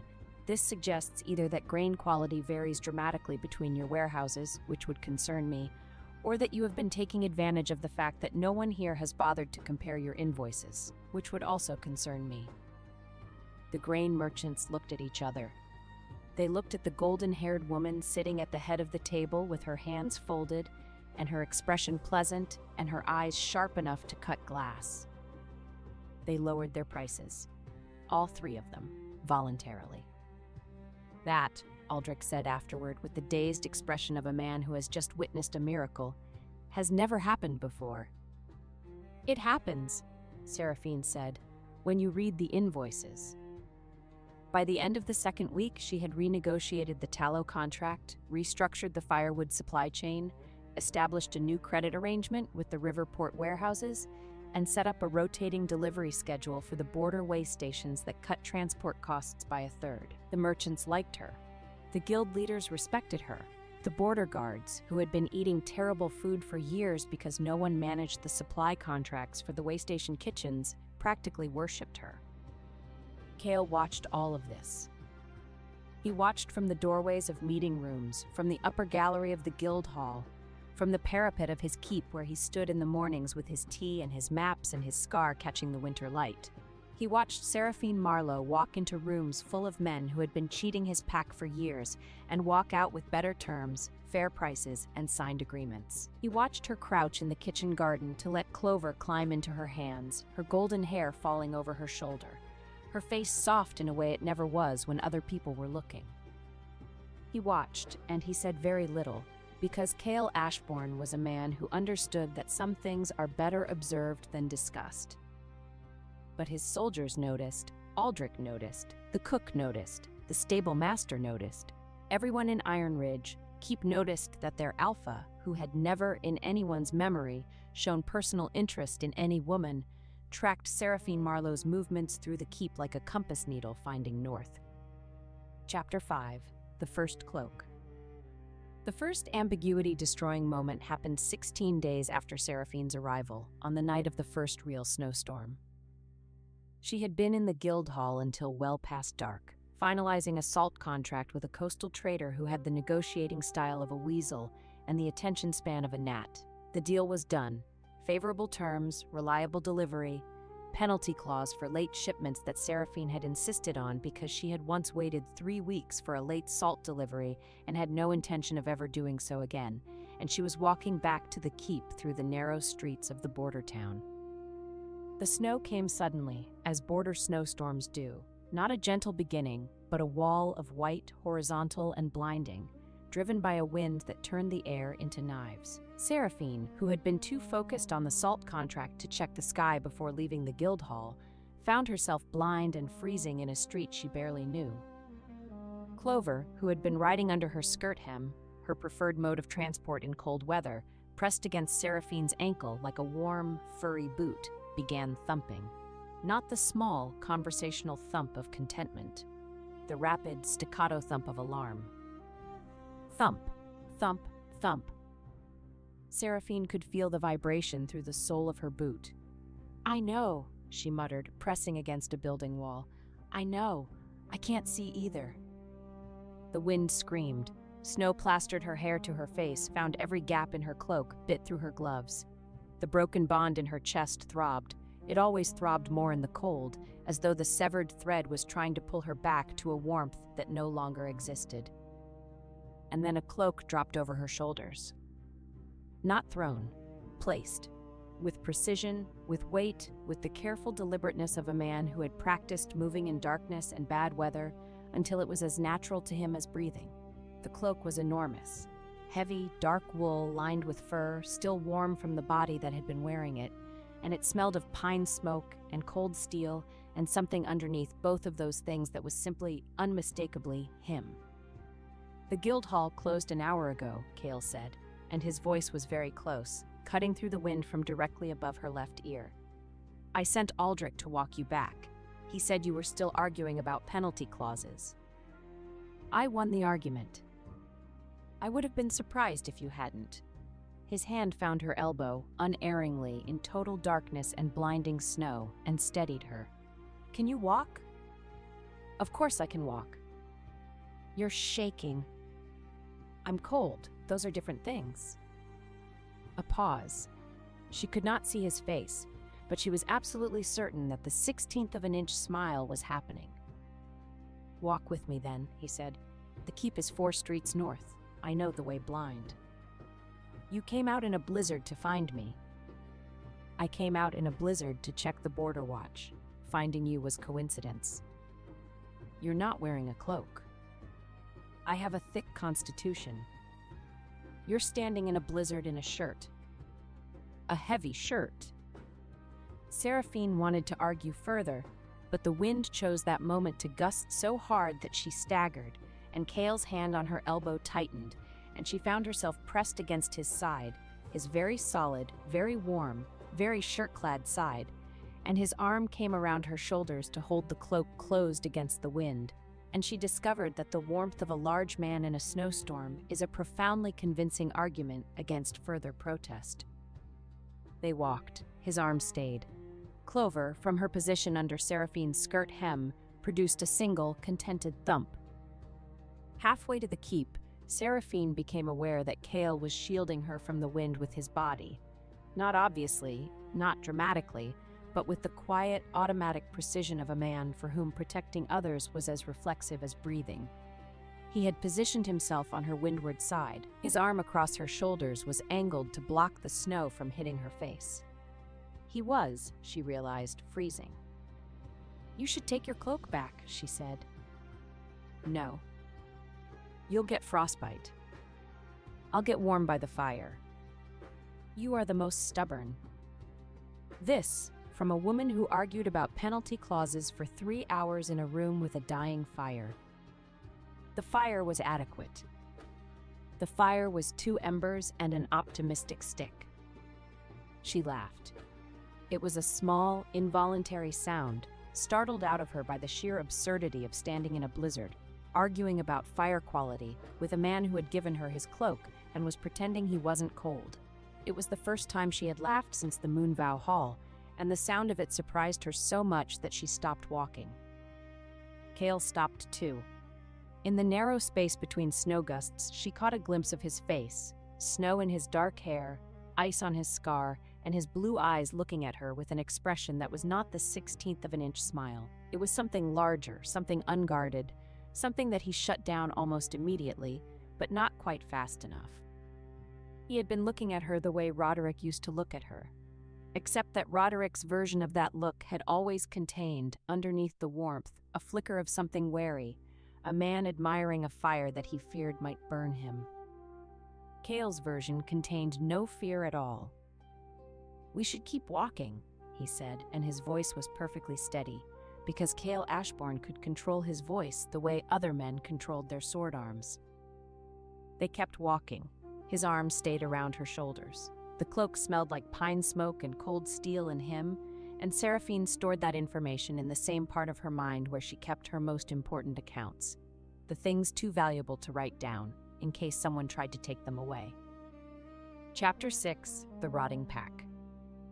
While Seraphine was building trade routes and accepting cloaks from blue-eyed border kings, the Black Pine Pack was dying.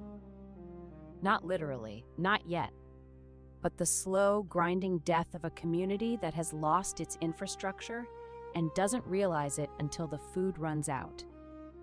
The grain ran short in the third week, exactly as Seraphine had predicted. The river merchants declined to renew the credit arrangement without Seraphine's personal guarantee, exactly as she had warned. The Salt Road closed when the Greymark elders received no renewal request from anyone they recognized, and the medicine supply from the Ashwick herb women ended when the payment was 6 days late. The silver mine wagons stopped coming on the 22nd day. Roderick Blackpine discovered, in the sharp and unforgiving classroom of consequence, that running a pack required more than being tall, handsome, and commanding. It required knowing where the food came from. It required knowing who to pay and when and how much. It required knowing that the cobbler who made boots for the pack's children at cost did so because someone delivered his wife's cheese to market, and that if the cheese deliveries stopped, the boots stopped, and if the boots stopped, children walked barefoot in snow. It required, in short, Seraphine Marlowe. And Seraphine Marlowe was gone. Alara Winterbourne, to her credit, was not entirely useless. She was, in fact, much more capable than Roderick had expected, but her capabilities lay in a direction that made his blood run cold as the winter deepened. She began with the pack's debts. The Black Pine Pack owes 2,000 silver marks to the Heartwood Carriers Guild, she told Roderick on the fourth morning, her voice soft and measured, her pale eyes scanning a ledger that she had produced from her own traveling case. And 1,400 marks to the river merchants, and 800 to the Salt Road Licensing Authority. Total outstanding obligations, 4,200 marks. Roderick stared at her. "I didn't know." "Your former Luna managed these debts personally. She kept them rolling through a combination of personal guarantees, bartered services, and partial payments timed to cash flow projections." Alara set the ledger down. She was, I must admit, remarkably skilled. "Can you do the same?" "I could," she folded her hands. "But it would be simpler to consolidate." "Consolidate how?" "My family's banking house can purchase the outstanding debts from the individual creditors. Instead of owing money to a dozen different people, the Black Pine Pack would owe money to one, the Winterbourne family." She smiled. It was a lovely smile, warm and reassuring and utterly without warmth. "It's more efficient." Roderick, who did not understand debt consolidation the way Seraphine would have, and who was too proud to admit this, agreed. This was the second worst decision he had ever made. The first was letting Seraphine walk out of the Moonvow Hall. Because Alara Winterbourne had not come to the Black Pine Pack to be a Luna. She had come to be a locksmith, fitting the tumblers of debt and dependency into place until the entire pack was a door that her family could open at will. Within 2 weeks, the Winterbourne family held every major debt the Black Pine Pack owed. The grain supply was rerouted through Winterbourne warehouses at prices that were technically fair but practically ruinous. The pack's guard rotation was supplemented by northern soldiers, for the pack's protection during this difficult transition, who answered to Alara's family steward, not to Roderick. The pack's treasury key, which Roderick had always carried, was placed in a lockbox to which Alara held the second key as a precaution against the debts. She was absorbing the pack, piece by piece, contract by contract, coin by coin, and she was doing it with such impeccable courtesy, such flawless legal justification, and such a beautifully concerned expression that Roderick did not fully understand what was happening until the day he tried to authorize a firewood purchase and was told by his own steward that the purchase needed Lady Winterbourne's countersignature. "She controls the countersignature?" Roderick said, and his voice was very quiet. His steward, a nervous man who had replaced the previous steward, who had been loyal to Seraphine and had been reassigned to stable duty by Alara's suggestion, nodded miserably.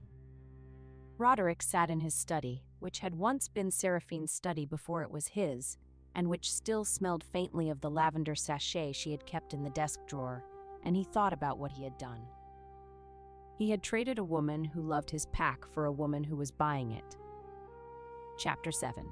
The Stone Keep Accounts. The fourth week brought two things to Ironridge Keep, the first snow thaw and the old Black Pine records keeper. His name was Osric, and he was 73 years old, and he had served the Black Pine Pack for 50 of those years as historian, archivist, and keeper of the ancient pack charter.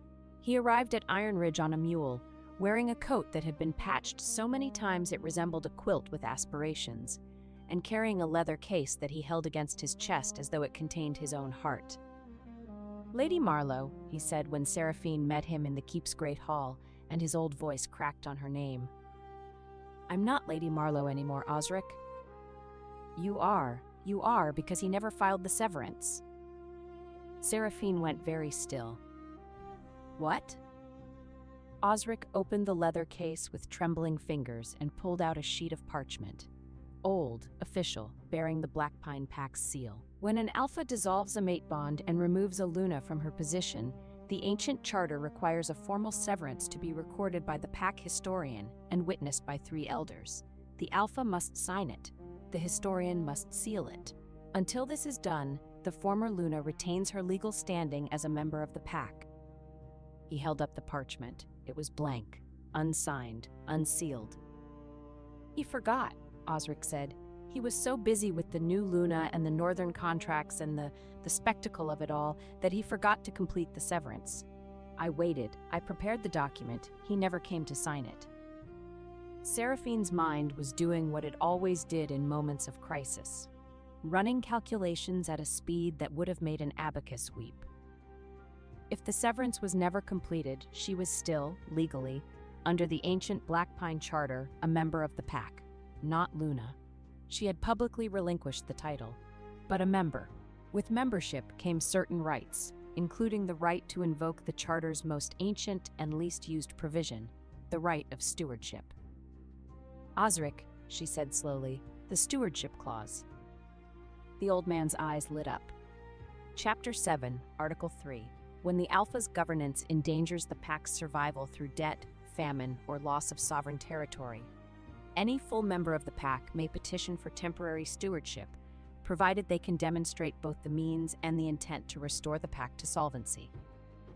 And if the Alpha has incurred debts that threaten to transfer pack lands to an outside family, the stewardship petitioner may acquire those debts and present them as evidence of the Alpha's unfitness, triggering a public tribunal. Seraphine looked at the unsigned severance document. She looked at Osric. She looked at the account ledger in her satchel, which contained every debt, every credit, every supply line, and every contact she had built over 6 years. "Osric," she said, "I need you to tell me the exact amount of every debt the Winterbourne family has purchased from the Black Pine Pack's creditors." Osric told her. Seraphine sat down at her large, beautiful desk in Ironridge Keep, opened her account ledger, and began to plan. That night, she was still working when Cale found her. The account room in the East Tower was lit by 4 candles and a fire that had burned low. Seraphine was surrounded by papers, debt records, charter copies, trade route maps, supply calculations. Her golden hair had come loose from its braid and was falling across the ledger she was writing in, and she was so absorbed that she did not hear Cale enter until he set a cup of tea on the desk beside her. She startled. Clover, who had been sleeping under the desk in a nest of discarded draft paper, thumped once. "It's past midnight," Cale said. "I'm aware. You've been in here since supper. You didn't eat supper." "I ate bread." "A bread crust does not constitute supper. It constitutes bread, which is a component of supper." He pulled a chair from the corner, set it beside hers, close but not touching, and sat. He looked at the papers spread across the desk, and Seraphine watched his blue eyes move over the numbers, the contracts, the charter language, with the quick, sharp comprehension of a man who might not love commerce but understood power. "You're buying the Black Pine debts," he said. "I'm considering it." "With what funds?" "My personal savings, my trade commissions from the past 6 years, and," she hesitated, "a loan." "From?"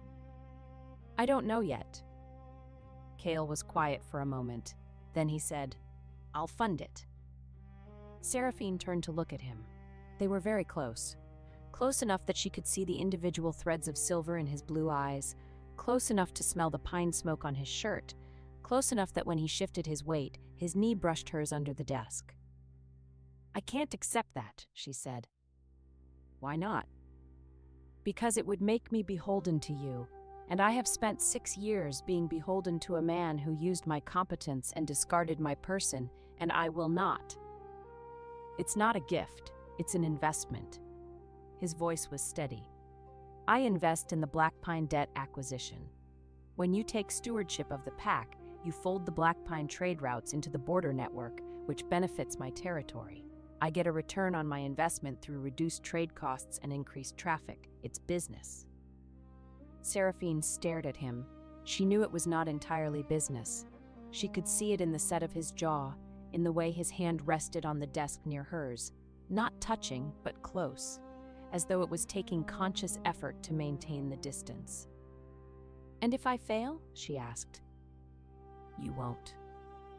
"You don't know that."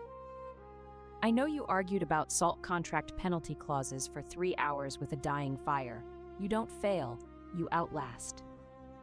From under the desk, Clover thumped. Then, slowly, she hopped out from her paper nest, crossed the cold stone floor, and climbed onto Cale's boot. He looked down. Clover looked up. She was sitting on his boot like a small, furry auditor, her dark cherry eyes fixed on his face, her nose twitching. She thumped once, not the alarm thump, not the contentment thump. The assessment thump, the thump that said, "I am evaluating you, and you should be aware that my standards are high." Cale, slowly and carefully, reached down and offered his hand, palm up. Clover sniffed his fingers. She sniffed for a long time, an unreasonably long time, as though she were conducting a thorough olfactory background check. Then she pressed her nose against his knuckle and hopped off his boot. "She approves," Seraphine said, and her voice was softer than she had intended. "Does her approval matter?" "It does to me." They looked at each other across the desk. The fire crackled, the candles flickered, the papers rustled in a draft from the window, and outside, the border wind carried the sound of the river and the distant howl of wolves in the wild country. "Take the loan," Cale said. "On what terms?" "Standard interest. 1-year repayment, no personal obligations." He paused. "I won't use money to own you, Seraphine. No one will ever use anything to own you again." It was the first time he had used her given name. It sounded different in his voice, not smaller the way it had sometimes sounded in Roderick's mouth, as though he were trying to contain it, but larger, expansive, like a name that had room to grow. "All right," she said. "All right? I accept the loan, standard terms, and I want the interest rate in writing before dawn."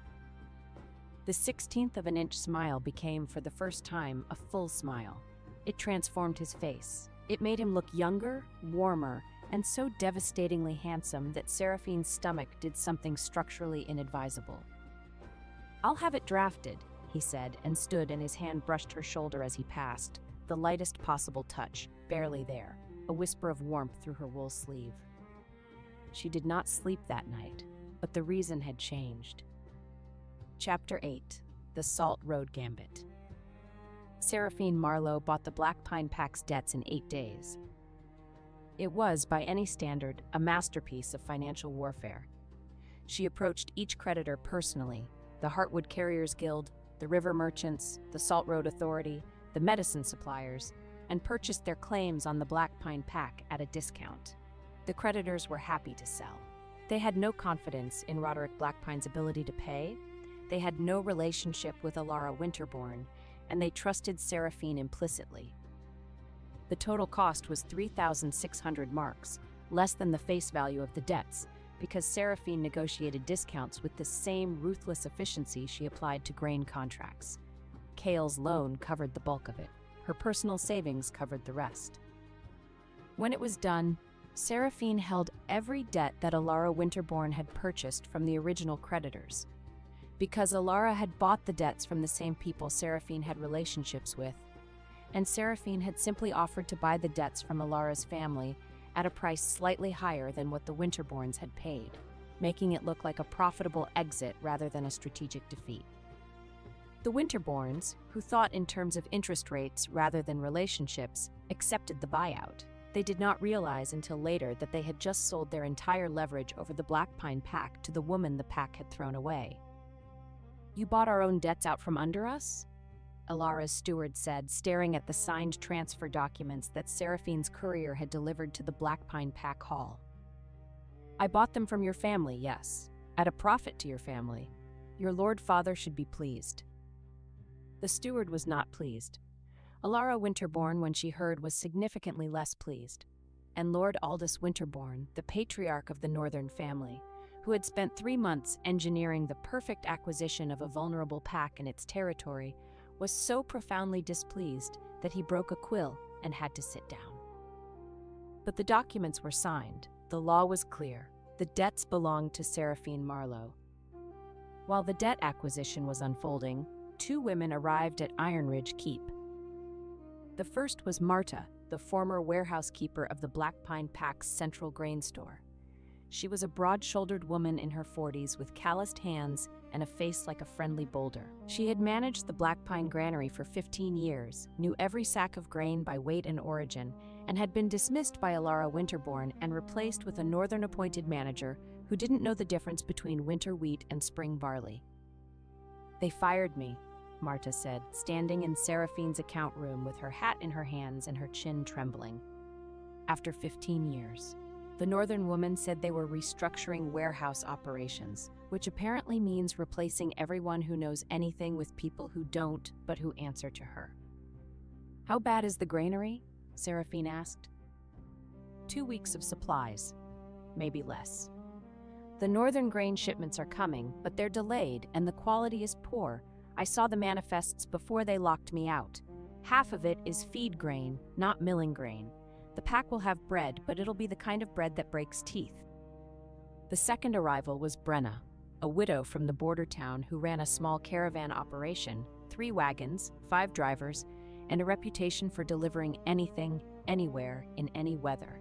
She was 50 years old, had 4 arms like a blacksmith, and had been trying to get a trade license from the Iron Ridge Border Authority for 2 years.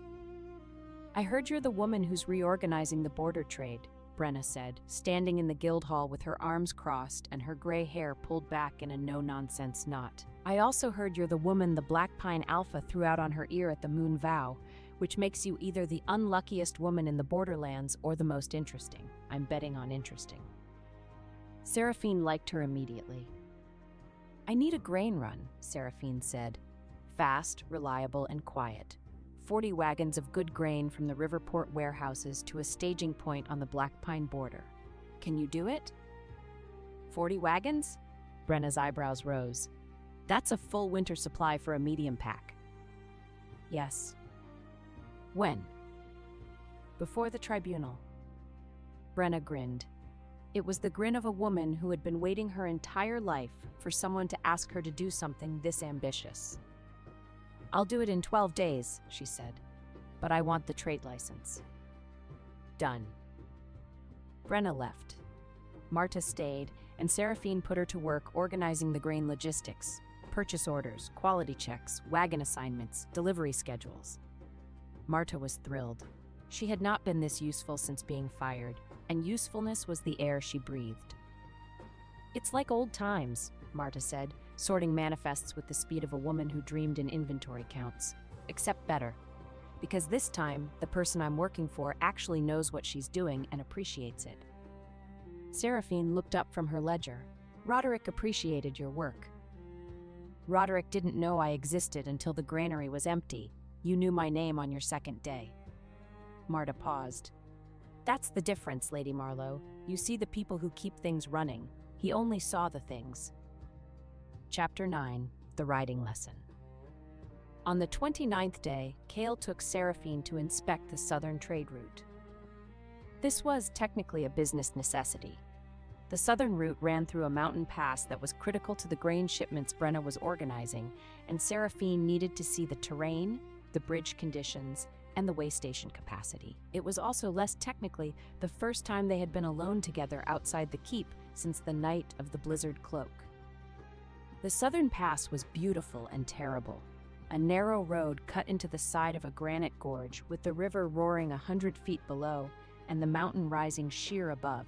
The winter sun turned the ice on the rocks into diamonds, and the air was so cold and clean that breathing it felt like drinking water from a glacial stream.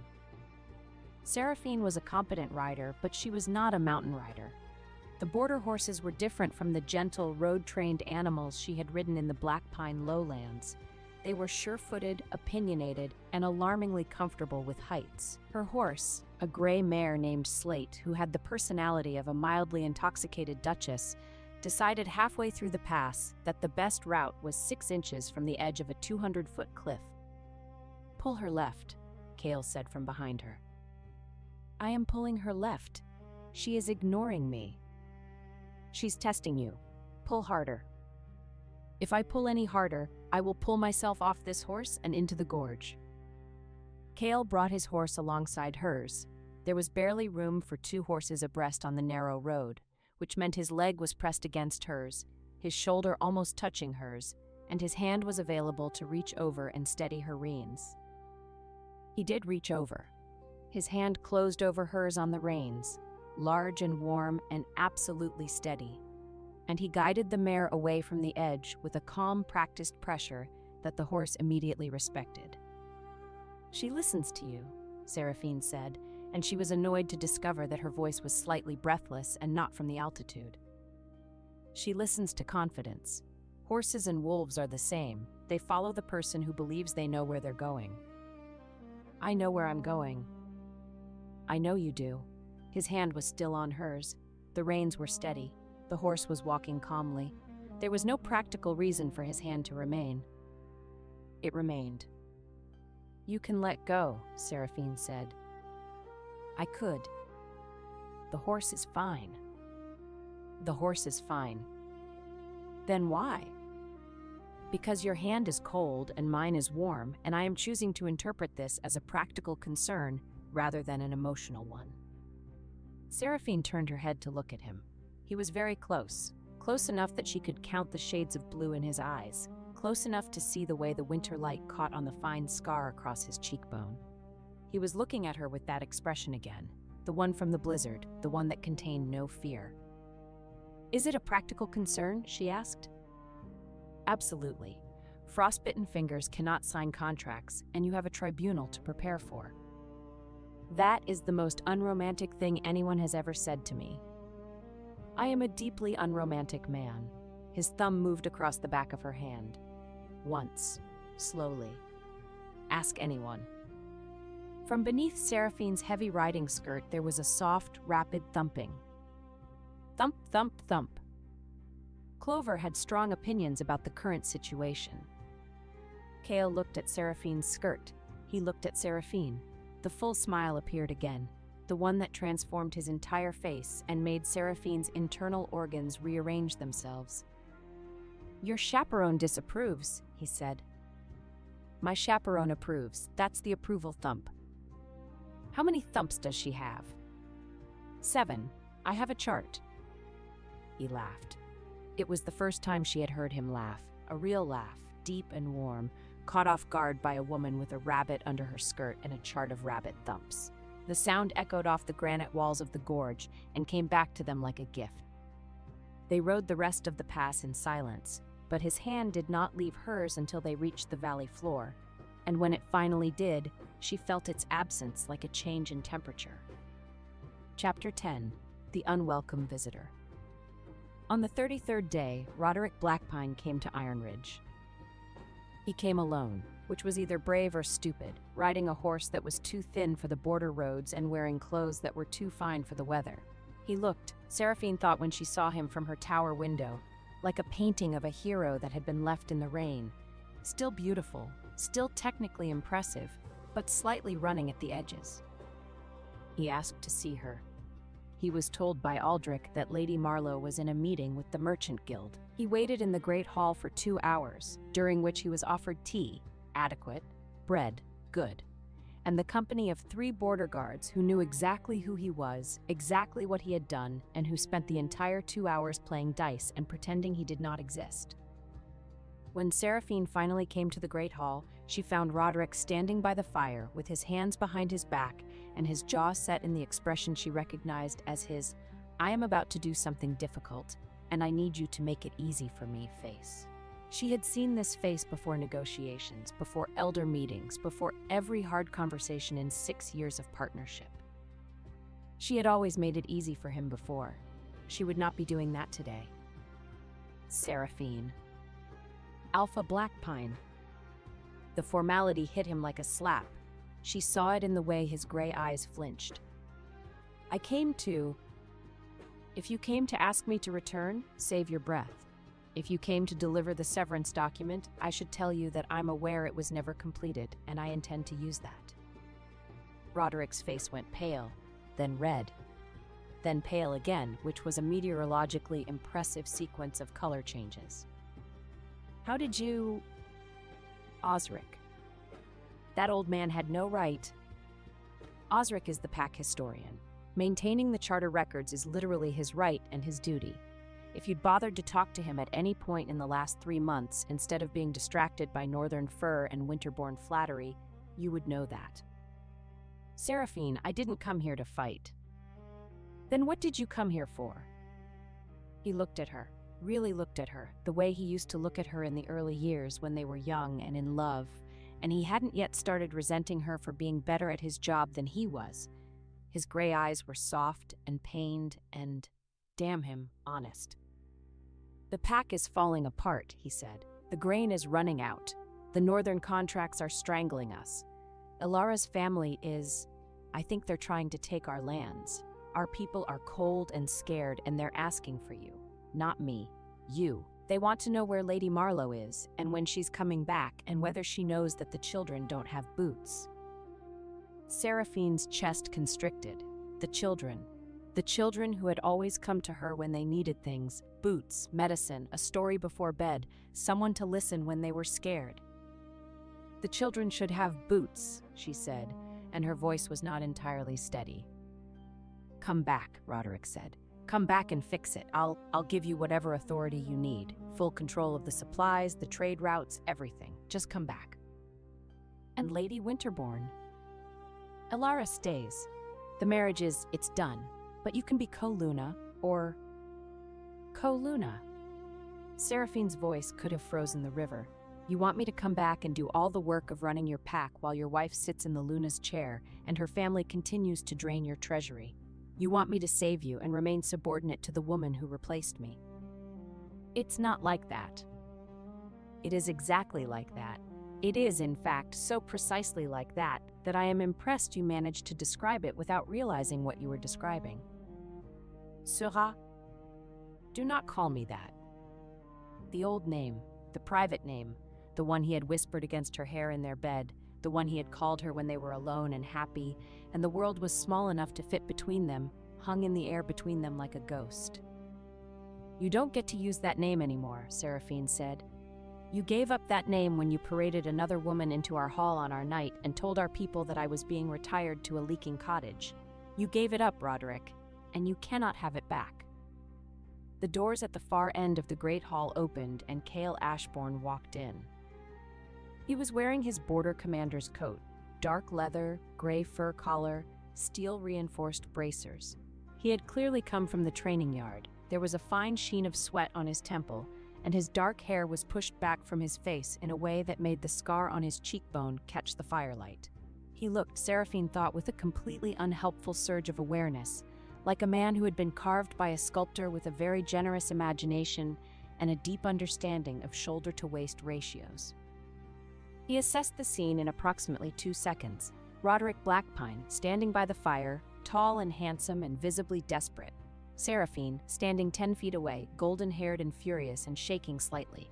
The charged, painful air between them. Cale walked to Seraphine's side and stopped. He did not touch her. He did not speak. He simply stood beside her, close enough that his sleeve brushed hers, and looked at Roderick with an expression of calm, complete, and devastating indifference. Roderick looked at Cale. Cale looked at Roderick. The two men were roughly the same height, but the comparison ended there. Roderick was a regional alpha clinging to a pack he was losing. Cale was a border king with an army, a trade network, and the quiet confidence of a man who had never needed to prove his power, because no one had ever seriously questioned it. "You must be the former alpha," Cale said. His tone was pleasant, as though he were commenting on the weather. "I am the current alpha of the Blackpine pack." For now, Cale turned to Seraphine. "The Guildmaster has confirmed the grain shipment schedule. Brenna's wagons leave the river port tomorrow. You'll have 40 wagons of good grain at the border staging point in 12 days. "Thank you," Seraphine said. "You should eat supper tonight, a full supper, not bread." "I had bread and cheese." "Adding cheese does not make bread into supper." Roderick watched this exchange with the expression of a man watching his own house burn down from across a field, helpless, horrified, and beginning to understand that he had left the stove unattended.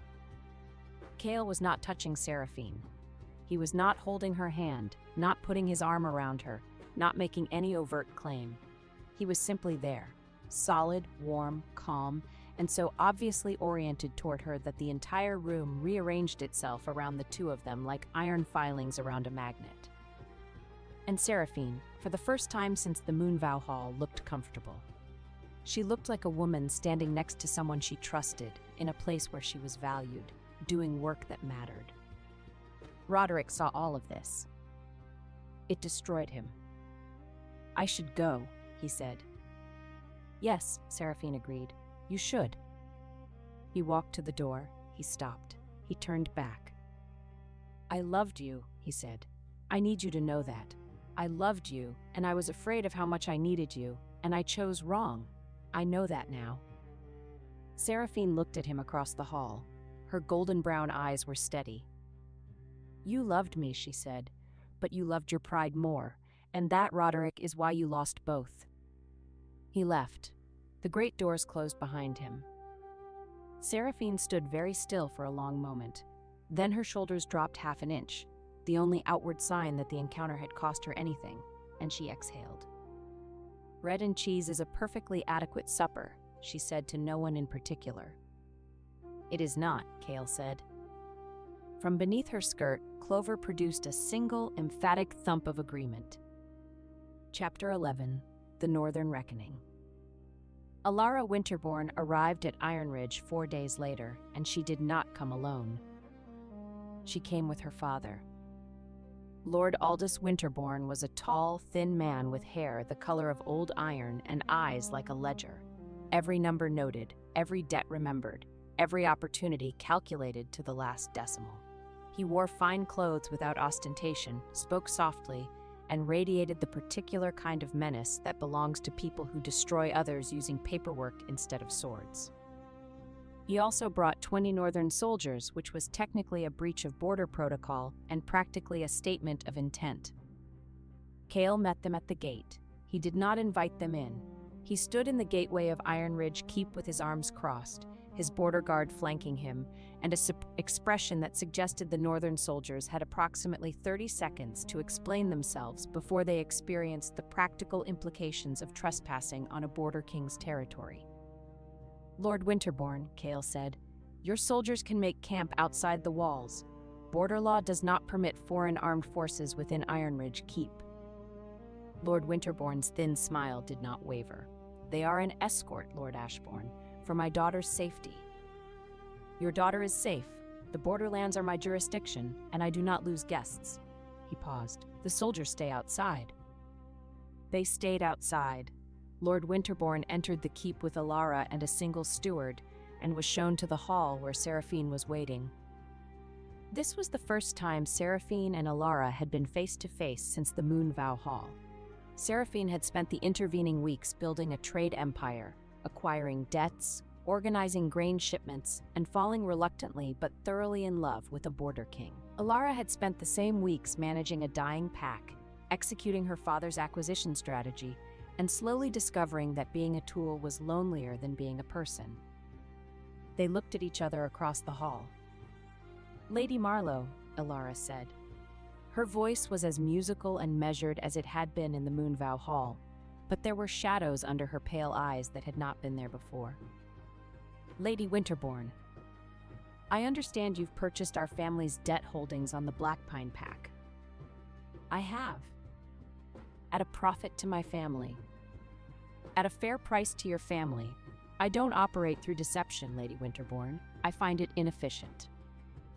Alara's jaw tightened. The barb had landed, because her father's entire strategy had been built on deception.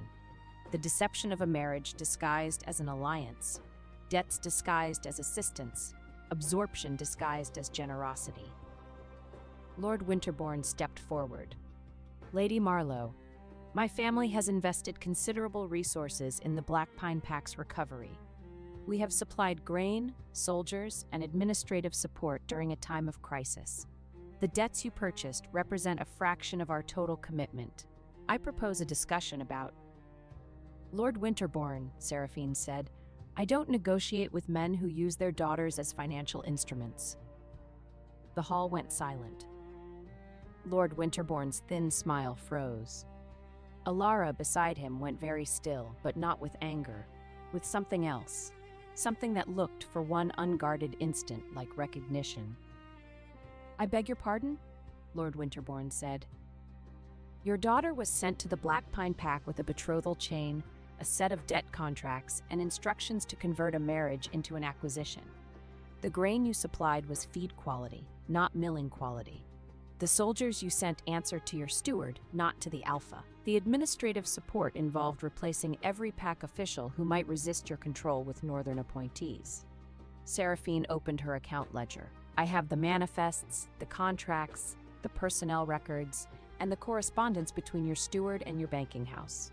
I obtained them from sources within the Blackpine Pack who were loyal to me, who are still loyal to me, because loyalty is not something you can purchase at a discount."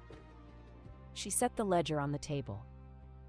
"You did not invest in the Blackpine Pack, Lord Winterbourne. You were buying it. And now you can't, because I own the debts, I hold the trade routes, and your daughter's leverage has evaporated." Lord Winterbourne's face was a study in controlled fury. He was not a man accustomed to being outmaneuvered, and he was even less accustomed to being outmaneuvered by a woman who had been publicly discarded 5 weeks ago. "This matter will be settled at tribunal," he said tightly. "I agree," Seraphine said. "I have already petitioned for one."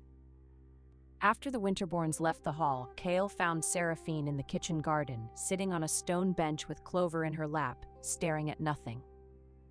He sat beside her. "Not too close. Close enough." "You're going to win," he said. "I know." "Then why do you look like you just swallowed a stone?" She was quiet for a moment. "Because Alara Winterbourne looked at me when I said her father used her as a financial instrument, and she looked relieved, as if someone had finally said out loud what she already knew. That doesn't make her innocent." "No, but it makes her pitiable, and I don't want to pity the woman who took my place. I want to be angry at her. Anger is simpler." Cale considered this. You can be angry at someone and pity them at the same time. It's called being a good person. I don't feel like a good person. I feel like a woman who is about to destroy a family's acquisition strategy and potentially orphan a pack from its new Luna, all because I was too proud to accept a leaking cottage. You were too smart to accept a leaking cottage. There's a difference. She looked at him. The winter sun was behind him, catching in his dark hair, lighting the scar on his cheekbone. He was not smiling, not even the 16th of an inch version. He was looking at her with complete, unguarded seriousness. You are going to walk into that tribunal, he said, and you are going to save a pack that threw you away. You are going to do it with your own mind, your own work, your own relationships, and your own courage. And when it is done, everyone in that hall, your former alpha, his new wife, her father, the elders, the merchants, every person who watched you walk out of that Moonvow Hall and thought you were finished, every single one of them will know that Seraphine Marlowe is the most formidable woman in the Borderlands.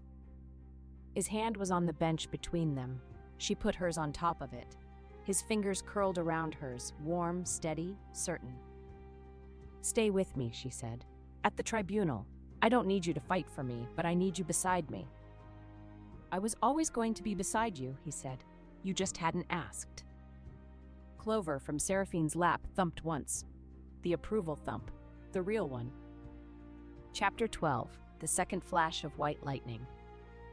The incident happened 3 days before the tribunal, and it remains the single funniest thing that anyone in Ironridge Keep has ever witnessed.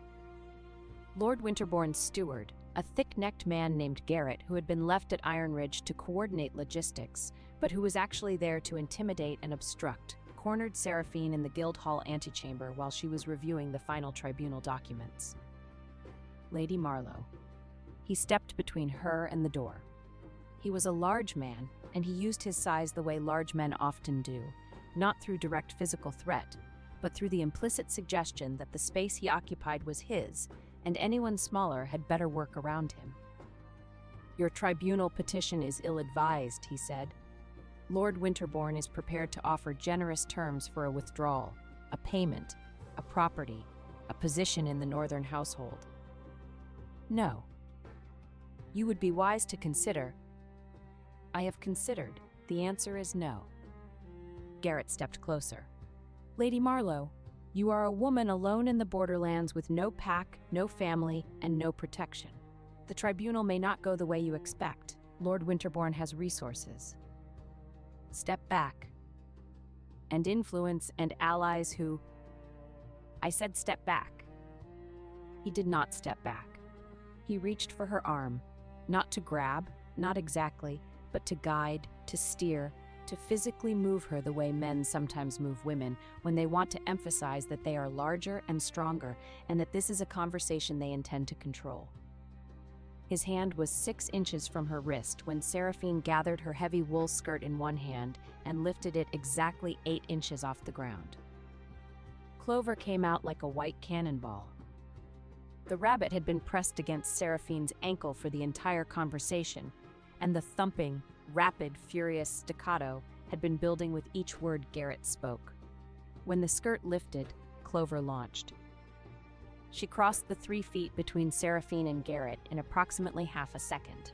She hit his right boot at ankle height with both hind legs, a double-footed rabbit kick delivered with the full force of a prey animal that had spent its entire life developing explosive leg muscles for exactly this kind of emergency departure.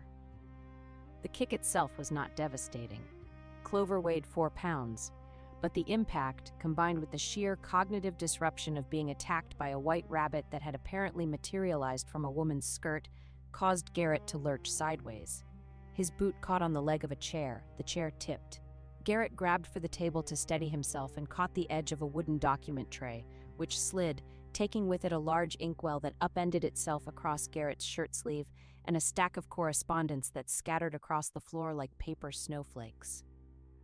Garrett stood in the antechamber with ink running down his arm, papers at his feet, a overturned chair behind him, and a small white rabbit sitting in front of him, thumping one hind foot against the stone floor with the slow, measured cadence of a creature that was thoroughly satisfied with its work.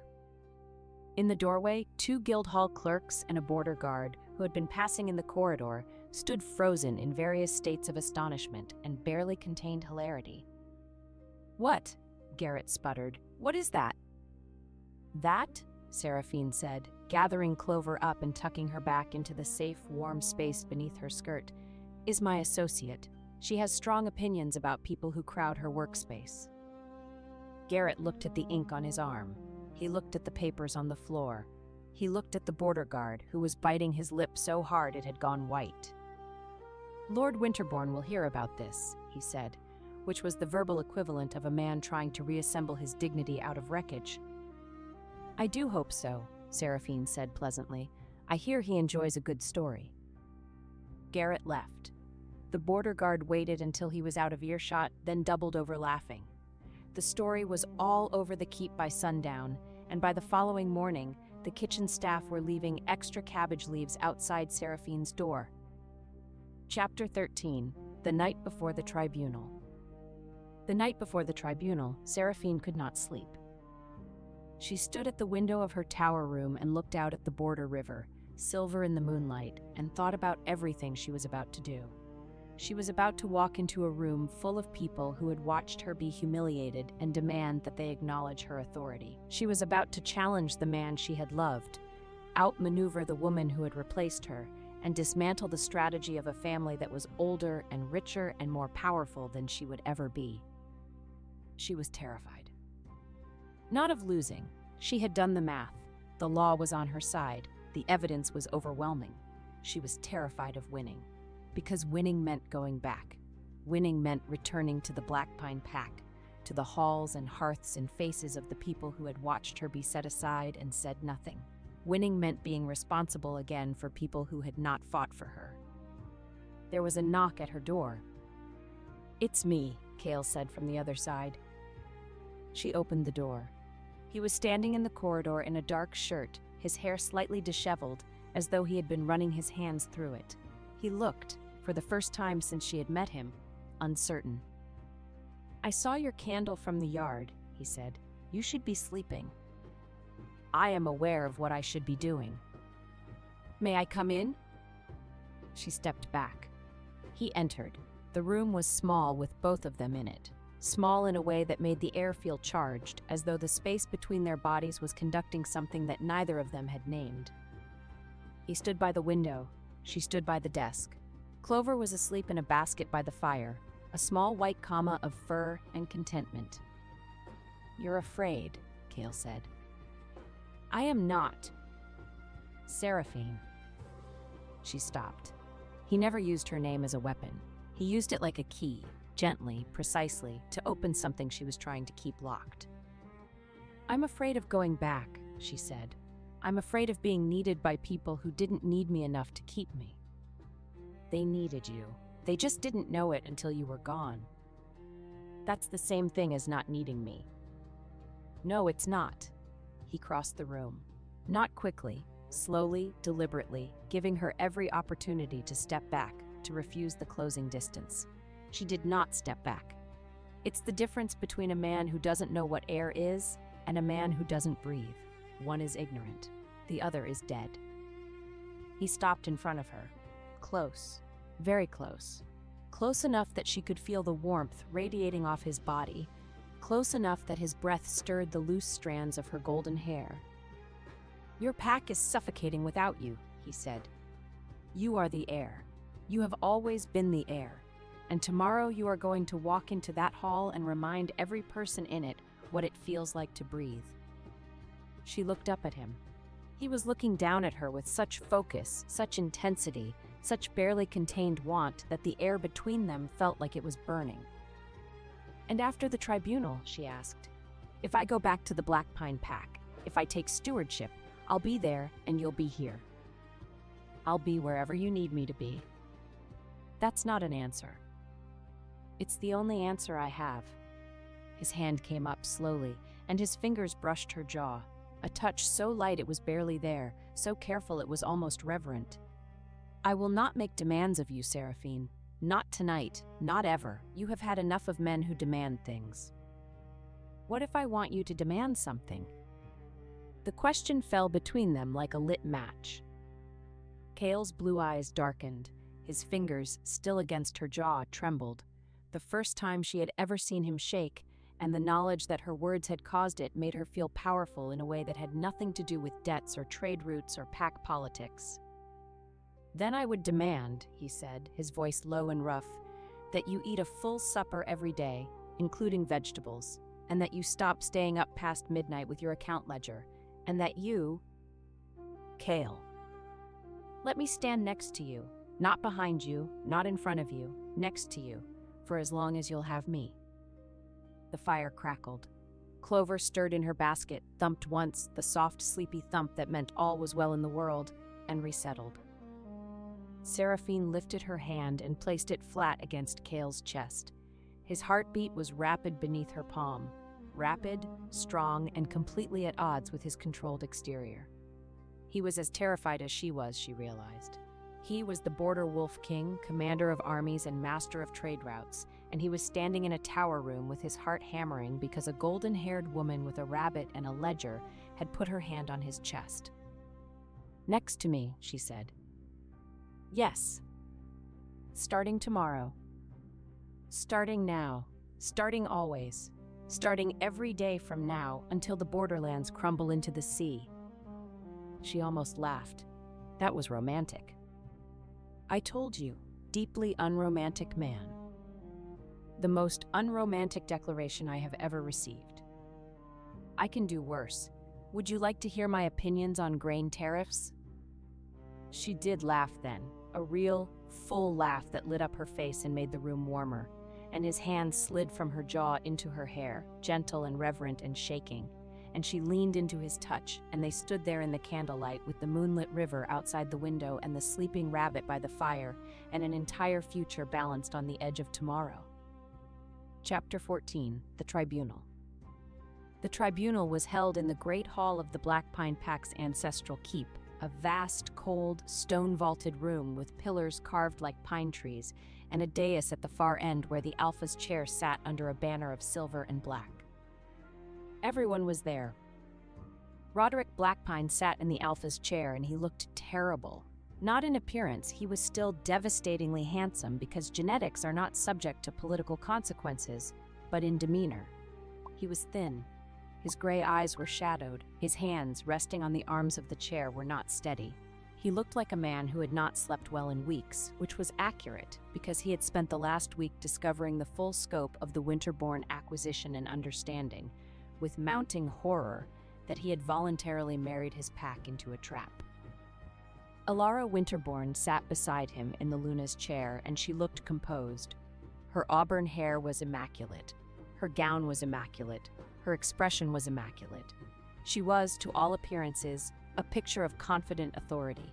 But Seraphine, who had spent 6 years reading people's faces across negotiation tables, saw the tension in Alara's jaw and the way her fingers were locked together in her lap.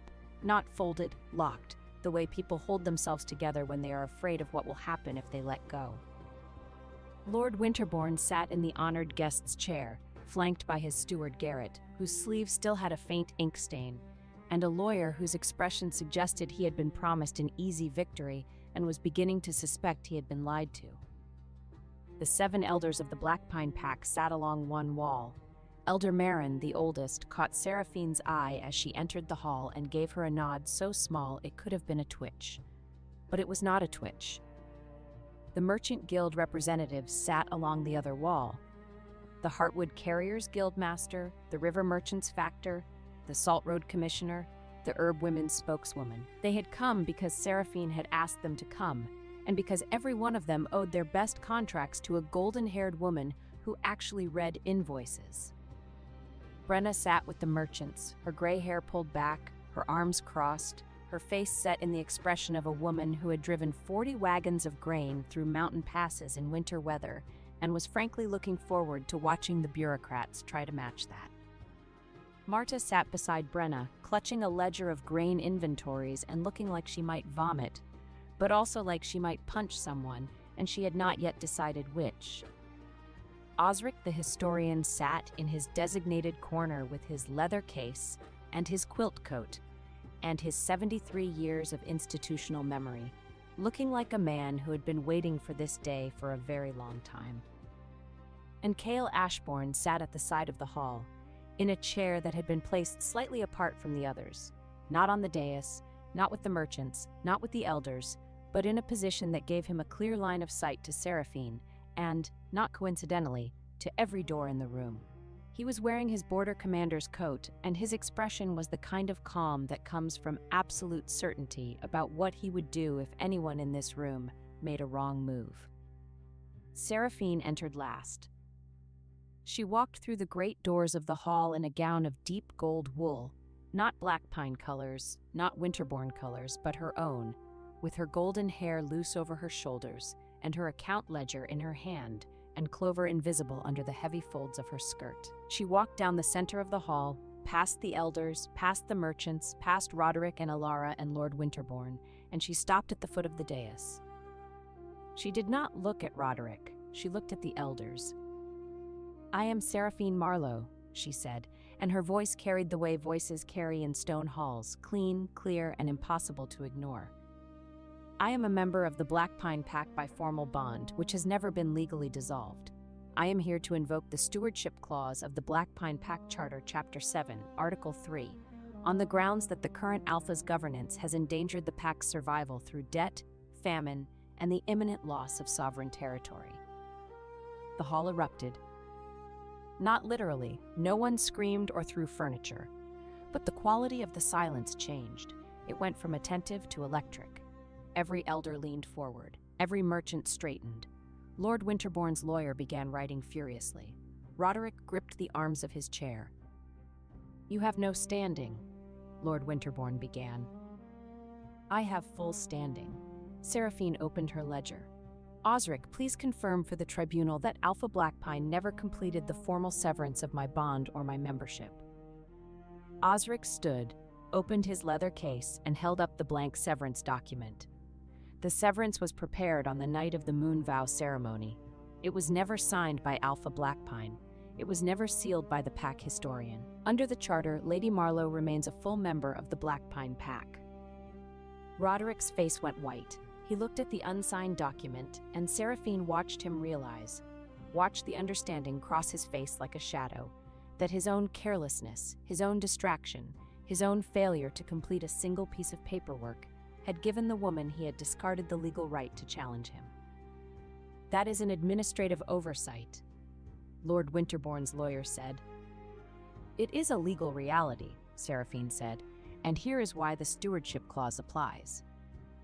She laid out her case the way she laid out trade negotiations, clearly, precisely, devastatingly. The debts, the grain crisis, the salt road closure, the medicine shortage, the silver mine default, the northern soldiers stationed in a pack that had not requested them, the northern appointed officials who had replaced loyal pack members, the feed-quality grain shipped at milling grain prices, the treasury lockbox with 2 keys, one of which was held by a woman whose family was systematically stripping the pack's assets. She presented manifests, contracts, correspondence between Lord Winterbourne's banking house and his steward, letters from northern officials that discussed the Black Pine Pack not as an ally but as an acquisition target and a territory in transition. She presented the debt transfer documents, the legal proof that she now held every debt the Winterbourne family had purchased. "The Black Pine Pack owes 4,200 marks," she said. "It owes them to me. I am not here to collect. I am here to forgive these debts in exchange for stewardship. Because the purpose of stewardship is not profit, it is survival." Lord Winterbourne's lawyer was no longer writing.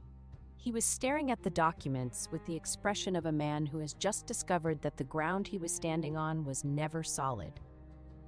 These transfers are legally binding, signed by Lord Winterbourne's own financial officers, checked by the Merchant Guild's independent auditors, sealed by the Border Trade Authority under Lord Ashbourne's jurisdiction." She paused.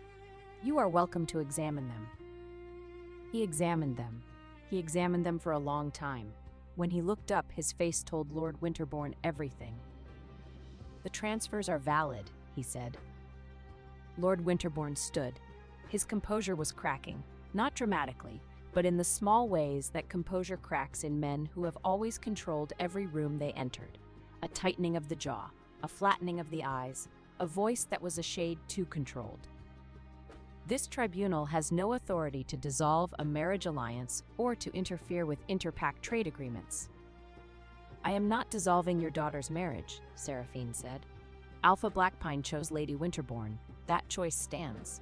But the trade agreements your family imposed on this pack were not agreements. They were tools of acquisition. And the stewardship clause exists precisely to protect a pack from being absorbed by an outside force through debt manipulation. She turned to the elders. I ask the Council of Elders to rule on my petition. I have demonstrated the debts. I have demonstrated the threat. I have demonstrated my means. 40 wagons of good grain are currently at the border staging point, ready to enter Blackpine territory. Winter fuel, medicine, and craft supplies follow within the week. I am prepared to take stewardship of this pack, forgive its debts, restore its supply lines, and reopen its trade routes. She paused. All I need is your vote. Elder Marin stood. She was 81 years old, barely 5 feet tall, and she had the moral authority of a mountain. I have a question, she said. Yes, Elder. If we grant stewardship, what happens to Alpha Blackpine? Seraphine looked at Roderick. He was staring at her. His gray eyes were bright with something that might have been tears, or might have been the reflection of the firelight, or might have been the terrible, luminous clarity of a man who was seeing for the first time the full shape of what he had lost. Alpha Blackpine retains his membership in the pack, Seraphine said. He retains his home. He retains his wolf. But the stewardship clause suspends his governance authority until the pack is restored to stability. He will be assigned duties appropriate to his abilities. He can work. He can serve. He can rebuild trust. She paused. He cannot lead. Not until he learns what leadership actually costs. Roderick flinched as though she had struck him, but he did not protest. He sat in his Alpha's chair and he looked at the woman he had thrown away, and for the first time in his life he did not try to argue or charm or command his way out of a situation. He simply nodded. And the Winterbourne family's involvement? Elder Marin asked. The Winterbourne family's debts are forgiven. Their trade contracts are voided. Their soldiers leave Blackpine territory by sunrise. Their appointed officials are replaced by the original pack members who were dismissed. Seraphine looked at Lord Winterbourne. Your family entered this pack through a marriage. You may maintain the marriage, but the acquisition is over. And because your escort entered sovereign territory under false commercial papers, Elder Marin added, the Winterbourne Guard will unload and inventory every sealed weapons chest before they leave. Lord Winterbourne will stand in the yard and sign each count himself. By noon, the Northern Lord who had arrived wrapped in white fox and certainty would be ankle-deep in black slush beside a wagon line, holding a clipboard with numb fingers, while border guards opened chest after chest of illegal blades. It was not blood. It was worse for a man like him. It was public labor, public mud, and public proof that his beautiful invasion had become paperwork in the snow. Lord Winterbourne's thin face was rigid. You will regret this. I regret many things, Lord Winterbourne. This will not be one of them. And then, because fate has a sense of timing that borders on theatrical, the moment broke. Roderick, in one last reflexive assertion of the authority he was losing, stood from his chair and let his Alpha presence roll through the hall. It was not an attack. It was instinct, the desperate, cornered instinct of a wolf who feels his territory slipping away. The pressure wave hit every person in the room, a heavy, suffocating weight of dominance that pushed at the chest and thickened the air. Seraphine felt it. She braced against it. She did not buckle. But under her skirt, Clover felt it too. The thumping started. Soft at first, then faster, then furious. Thump, thump, thump, thump, thump, thump, thump, thump, thump. The sound echoed off the stone floor. In the pressured silence of the hall, it was clearly audible, a rapid, insistent percussion that seemed to come from the base of the dais, from the ground, from the very foundations of the building. Every head turned. Lord Winterbourne's lawyer looked at the floor. Garrett, the steward, looked at the floor. Elder Marin looked at Seraphine's skirt with narrowed eyes. Roderick stared, his alpha presence faltering in confusion. Thump, thump, thump, thump, hump. "What is that sound?" Lord Winterbourne demanded. Seraphine looked down at her skirt. She looked at the tribunal. She looked at Roderick, who was still standing, still radiating dominance, still trying to hold on to something that had already slipped through his fingers. She gathered her skirt in one hand. She lifted the hem 8 inches off the stone floor. Clover exploded outward. The rabbit, small, white, furious, and absolutely done with the pressure in the air, burst from beneath Seraphine's skirt with the trajectory of a startled snowball. She hit the dais step, slipped on the polished stone, bounced sideways, and crashed into the wooden document tray that held the tribunal's official seal, inkstand, and signing quills. The tray tipped. The seal rolled. The inkstand, full because Osric had filled it that morning, flipped end over end and landed upside down on the exact spot where Roderick had been resting his hand on the arm of the Alpha's chair. Black ink fountained across the chair arm, across Roderick's sleeve, and across the front of his ceremonial coat. Clover, having achieved maximum chaos by accident and wanting no further part in public law, froze in the middle of the dais. Her dark cherry eyes were wide. Her nose twitched rapidly. Her small white body trembled with the offended dignity of a rabbit that had found the entire room too loud, too tense, and too alpha. The hall was frozen. Then Elder Marin, 81 years old, 5 feet tall, moral authority of a mountain, began to laugh. Then Elder Marin, 81 years old, 5 feet tall, moral authority of a mountain, began to laugh. It started as a wheeze, progressed to a cackle, and became the kind of full-bodied laughter that makes old women clutch their ribs. Brenna joined in, then Marta, then the Heartwood Guildmaster, then the border guards, then the clerks, then one by one the elders, until the entire hall was ringing with laughter, and Roderick Blackpine was standing on his dais in an ink-splattered coat, while a terrified white rabbit tried to hide behind Seraphine's hem. Cale, from his chair at the side of the hall, watched Seraphine. He was not laughing, he was smiling. Not the 16th of an inch smile, not the full smile, but something else entirely. Something private. Something that he would probably deny later if anyone asked. He was looking at her the way a man looks at the person he is going to spend the rest of his life next to. The person who brought a rabbit to a tribunal and somehow made it the most memorable moment of judicial history. Seraphine bent down and picked Clover up. The rabbit tucked herself against Seraphine's chest and thumped once. Satisfied, definitive, done. "I apologize for the interruption," Seraphine said to the tribunal, her voice perfectly steady despite the fact that her lips were twitching. "My rabbit objects to loud men and poor governance." Elder Marin wiped her eyes. "The associate's feelings are noted." She straightened, still wheezing slightly. "The council will vote. All in favor of granting stewardship to Seraphine Marlowe?" 7 hands rose. Every elder, unanimous. "Stewardship is granted," Elder Marin said. "Lady Marlowe, the Blackpine Pack is yours." Chapter 15. The Homecoming. Seraphine Marlowe returned to the Blackpine Pack on the morning after the tribunal, and she did not return empty-handed. Brenna's 40 wagons of grain rolled through the pack gates at first light, driven by border teamsters and guarded by Iron Ridge riders. Behind the grain came wagons of firewood, tallow, salt, and medical supplies. Behind those came Marta, who walked into the granary she had managed for 15 years, looked at the feed-quality northern grain that had been stored in her absence, said, "Absolutely not," and began organizing the replacement with the focused intensity of a woman who had been personally insulted by substandard wheat. The pack watched from their doorways and windows as the wagons rolled in. They watched in silence at first, the wary, uncertain silence of people who have been let down too many times to trust easily.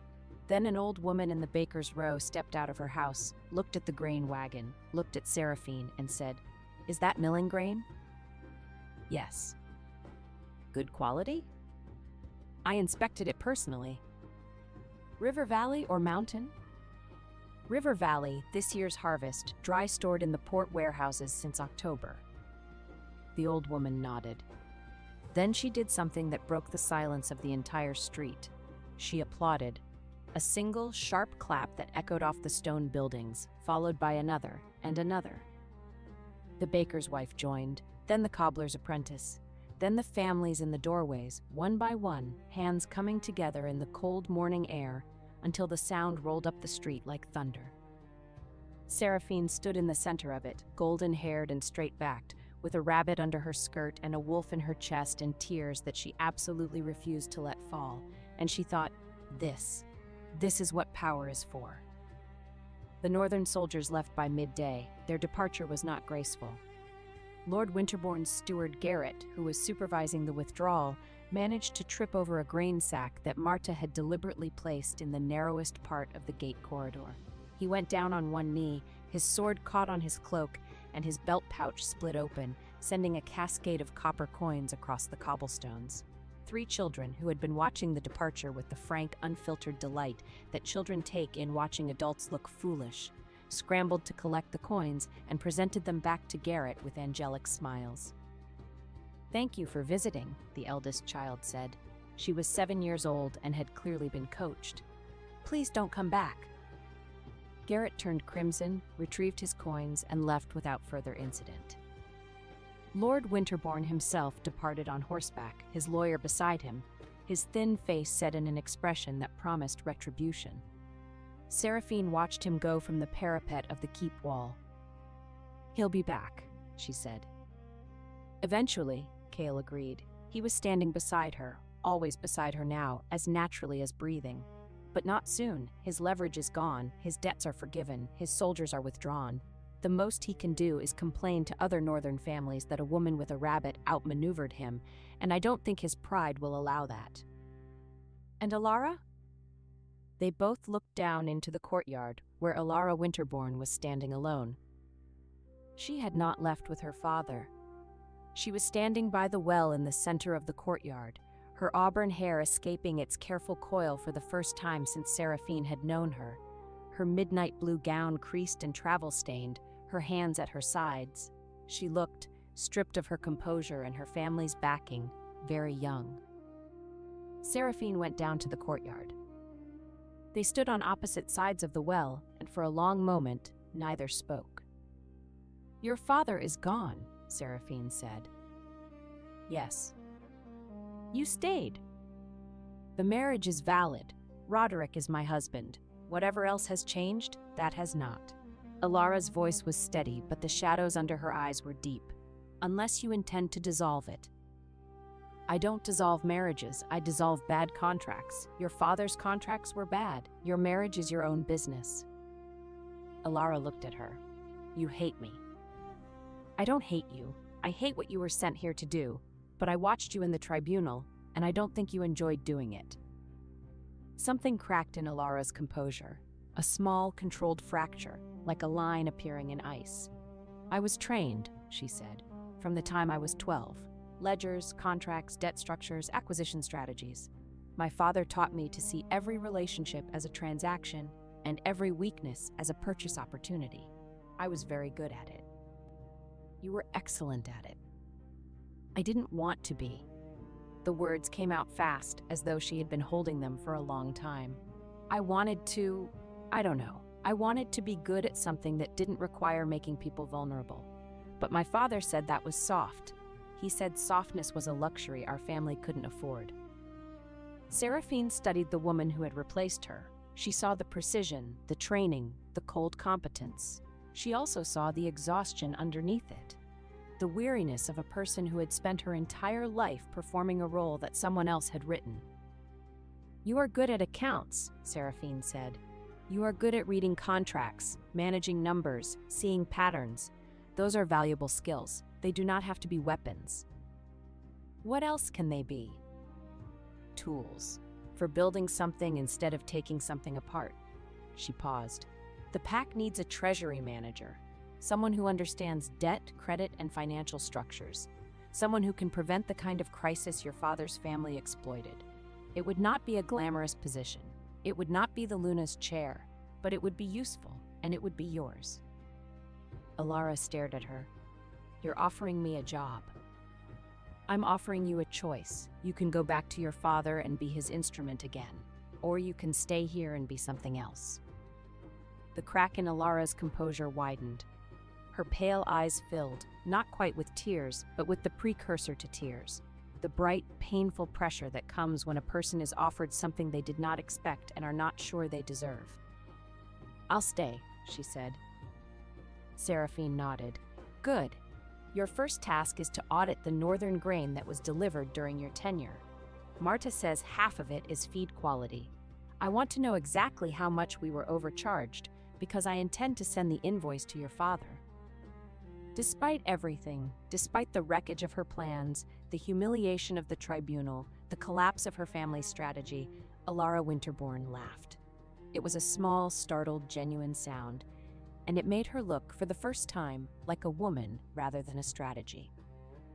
"I deserved that," she said. "You did, but you also deserved a choice, and now you have one." Seraphine extended her hand. "Welcome to the Black Pine Pack, Lady Winterbourne, the real one." Alara took her hand.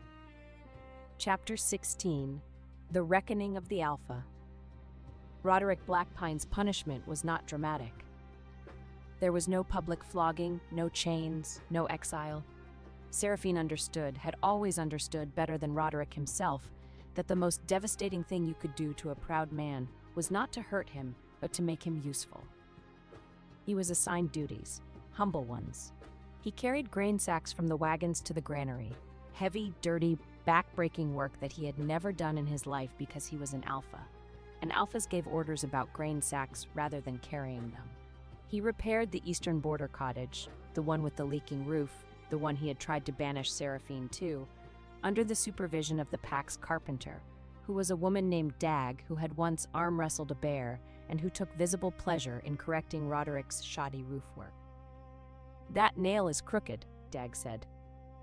"It's functional." "It's crooked. Pull it out and do it again.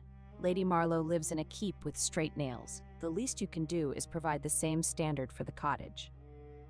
Roderick pulled the nail and did it again. He did not complain. He had lost the right to complain in the Moonvow Hall, and he knew it. He saw Seraphine every day. She was everywhere, in the granary checking stores, in the guild hall negotiating contracts, in the elders' meeting room discussing winter preparations, in the kitchen garden where Clover had established a small but resolute empire among the remaining cabbage plants. She was golden-haired and efficient and calm, and she was building something extraordinary out of the wreckage he had created. And every day the distance between them grew, because he could see her, and she no longer looked at him. On the 5th day of his penance, he was stacking firewood in the courtyard when Seraphine walked past with Kale. They were discussing trade route adjustments, the kind of practical, detailed conversation that Roderick had always found tedious and that Seraphine made sound like poetry. Kale was listening to her the way Roderick had never listened, with full attention, genuine interest, and the quiet, absolute focus of a man who understood that the woman beside him was extraordinary and who had no intention of taking that for granted. Seraphine said something about Salt Road tariff structures, and Kale said something back that made her laugh, a real laugh, bright and warm, the laugh that Roderick had not heard in years because he had stopped making her laugh long before he stopped being her mate. And then Kale's hand settled on the small of her back as they walked through a doorway, an easy, natural touch, the touch of a man who was allowed to touch and who touched not to claim but to connect. And Seraphine leaned into it, just slightly, just for a moment, a movement so small that no one but Roderick would have noticed. But Roderick noticed. He stood in the courtyard with an armload of firewood and watched the woman he had loved walk away with a man who was better than him in every way that mattered, and the wood was heavy, and the air was cold, and the fire in his chest was the kind that burned without warmth. He had loved her. He had loved her, and he had been afraid of her strength. And he had chosen a woman who came wrapped in the illusion of softness and the reality of steel. And now the woman he had loved was laughing in another man's keep and leaning into another man's hand and building an empire out of the rubble of his mistakes. He put the firewood down. He drove the nails straight. He did not complain. It was, Seraphine noted with a detachment that was mostly genuine, a start. Chapter 17. the moon-bound queen. The coronation, if it could be called a coronation, technically it was a confirmation of stewardship, but everyone, including the person who drafted the official documents, understood that it was a coronation, took place on the winter solstice in the Moonvow Hall where everything had begun. The hall looked different. Seraphine had not changed the architecture. The stone pillars still rose like pine trees. The moonstone dais still gleamed at the far end. But the hall was warm because the firewood supply was restored. It was bright because new candles filled every bracket. It was full because the pack had come. Every family, every elder, every child, every person who had watched Seraphine walk out of this hall 6 weeks ago with her spine straight and her future unknown. They had come to watch her walk back in.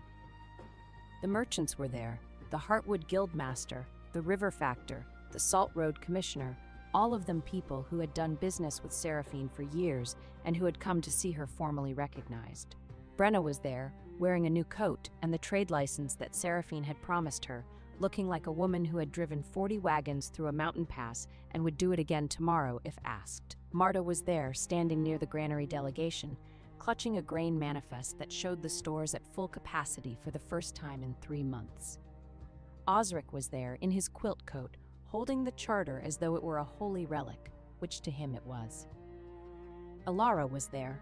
She sat in the second row, not the first, in a plain woolen gown instead of midnight blue velvet. She looked composed, but differently composed. Not the composure of a woman maintaining a mask, but the composure of a woman who was discovering, tentatively, what her face looked like without one. She was holding a ledger, the treasury audit she had completed at Seraphine's request, and when Seraphine's eyes found her, she gave a small nod that contained, if you were looking for it, something that might have been gratitude. Roderick was there. He stood at the back of the hall, near the doors. He was wearing a plain coat, no ceremonial silver, no Alpha's insignia. He had come not because he was required to, but because, for the first time in his life, he wanted to be present for something that was not about him. And Cale was there. He stood at the front of the hall, near the dais, but not on it. He was wearing his commander's coat, the dark leather and gray fur that had become, for Seraphine, the most comforting sight in the world. His blue eyes were on her as she walked the length of the hall, and his face held nothing, no mask, no composure, no strategic neutrality. Just warmth. Pure, unguarded, unflinching warmth. Seraphine walked to the dais. Elder Marin met her there, holding the old silver circlet of the Black Pine Pack's ruling authority, the same circlet that had been worn by every leader since the pack's founding, simple and ancient and heavy with history. Seraphine Marlowe, Elder Marin said, and her old voice carried to every corner of the hall. You left this pack with nothing but your ledger, your savings, and your word. You returned with grain for our granary, medicine for our sick, fuel for our fires, and hope for our future. You purchased our debts and forgave them. You uncovered the threat to our lands and defeated it. You did all of this not with armies or wealth or family name, but with the intelligence, the relationships, and the relentless competence that this pack took for granted and very nearly lost. The hall was silent. Absolutely, profoundly silent. I ask whether this woman, who has earned the loyalty of every trade partner, the respect of the Border Wolf King, the gratitude of Black Pine, the trust of Iron Ridge, and the very loud approval of a particular rabbit, should be recognized not as a temporary steward, but as what she has already become on every road, in every granary, and at every bargaining table, a queen. She held up the circlet. I ask whether this woman, who has earned the loyalty of every trade partner, the respect of the Border King, the gratitude of her people, and the trust of a very particular rabbit, should be recognized not as a steward, but as what she has always been, a queen. The response was not a vote, it was a roar. The pack rose to its feet. The merchants rose. The border guards rose. Brenna stamped her boots on the stone floor so hard that the sound echoed like thunder. Marta clapped until her calloused hands were red. The children in the front row cheered with the unself-conscious delight of people who did not understand politics, but understood that the nice lady who remembered their names was in charge now, and things were going to be better. Elder Marin placed the circlet on Seraphine's golden hair, and Seraphine closed her eyes for 1 second, one single second of pure, private feeling, and then opened them. "I accept," she said, "not because I wanted this, but because this pack deserves someone who will choose its people over her pride. I will rebuild what was broken. I will protect what is ours, and I will never, ever let anyone use our vulnerabilities against us again." She turned to face the hall, and the hall looked back at her, and what they saw was not a discarded Luna or a scorned woman or a convenient administrator. They saw a queen. The moonbound queen of Blackpine, Iron Ridge, and the eastern trade roads. Under her skirt, Clover thumped once, soft, certain, final. The reception after the coronation was chaotic and joyous and involved a great deal of good milling quality bread, the first the pack had tasted in weeks. Marta had personally supervised the baking, and she stood near the bread table with an expression of fierce maternal pride, as though each loaf were a child she had raised from dough. Brenna cornered the Heartwood Guildmaster and negotiated a reduced transport rate for spring deliveries, while he was distracted by Honeymead. The Guildmaster agreed to terms he would later describe as generous and possibly the result of mild inebriation. But by then the contract was signed.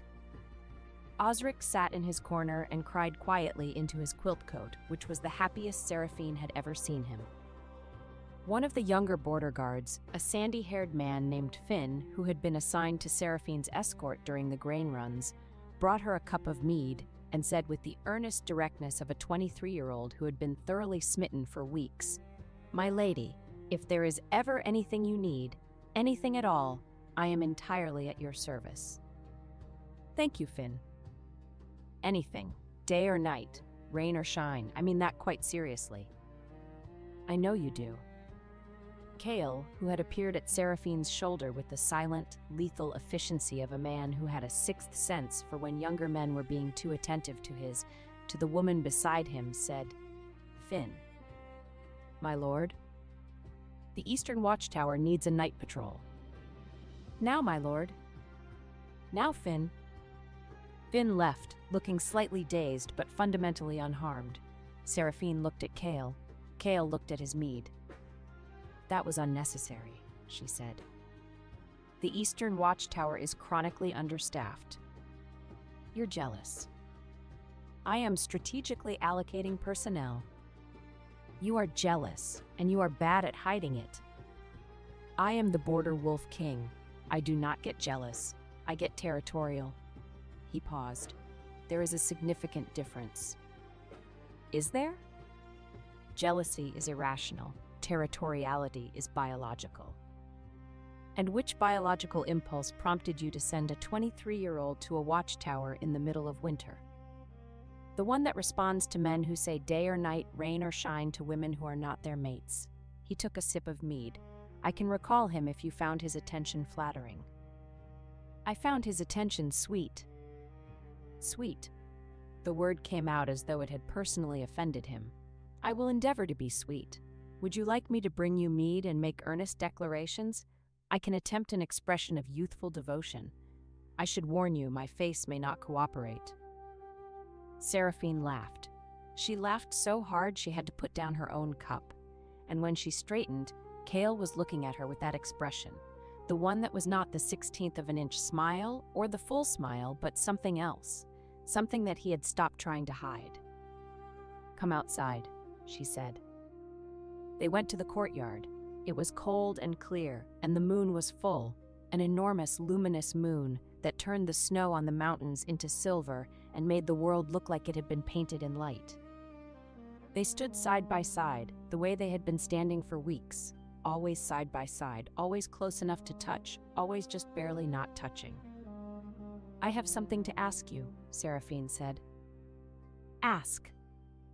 "I am the queen of the Blackpine Pack. My territory borders yours. Our trade routes are interconnected. Our supply chains are integrated. From a strategic perspective, an alliance between our packs would be mutually beneficial." "From a strategic perspective," Kale repeated. "Yes, and from a personal perspective," she turned to face him, "I would very much like to stop pretending that I am not in love with you." The moonlight caught his face, the scar, the blue eyes, the jaw, the expression that was no longer guarded, no longer measured, no longer anything other than what it was. A man looking at the woman he loved with the relieved, wondering joy of someone who had been waiting for permission to stop holding his breath. "I was not pretending," he said. "You were a little bit pretending.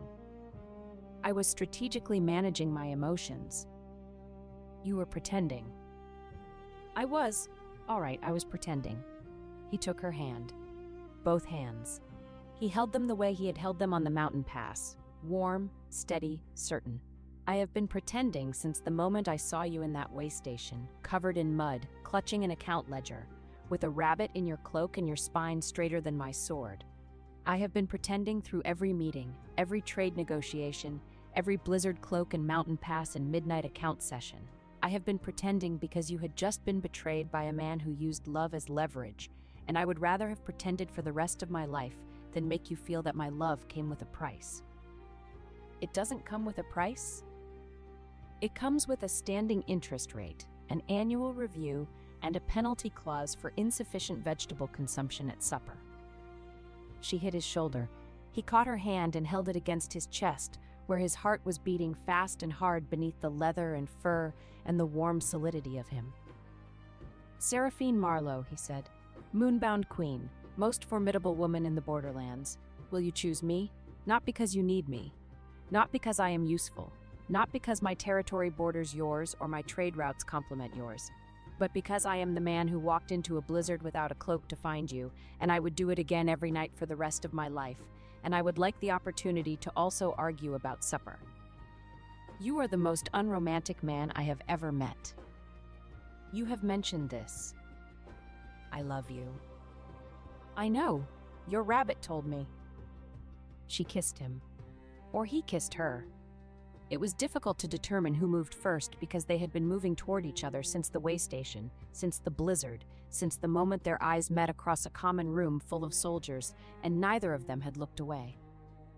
The moonlight was on them, the snow was on the mountains, the wind was cold, and his arms were warm, and somewhere inside Iron Ridge Keep, a white rabbit thumped once in her basket by the fire and went to sleep. Epilogue: The New Road. Spring came to the borderlands the way spring always comes, slowly, reluctantly, one snowdrop at a time. The Black Pine Pack survived the winter. Not just survived, thrived. The grain lasted, the medicine held, the firewood kept every hearth burning. The Salt Road reopened under new terms that Seraphine negotiated personally, with better rates and fairer access for the border merchants. The silver mine wagons resumed their monthly runs, and the Heartwood Guildmaster, who had been worried about his contract for months, sent Seraphine a crate of the real cinnamon, not sawdust, the real thing, with a note that read, "For the only honest dealer north of the river, with gratitude and excellent spices." Brenna expanded her caravan operation to 12 wagons and became, within 6 months, the most successful independent hauler in the border trade network. She credited Seraphine publicly, frequently, and at considerable volume.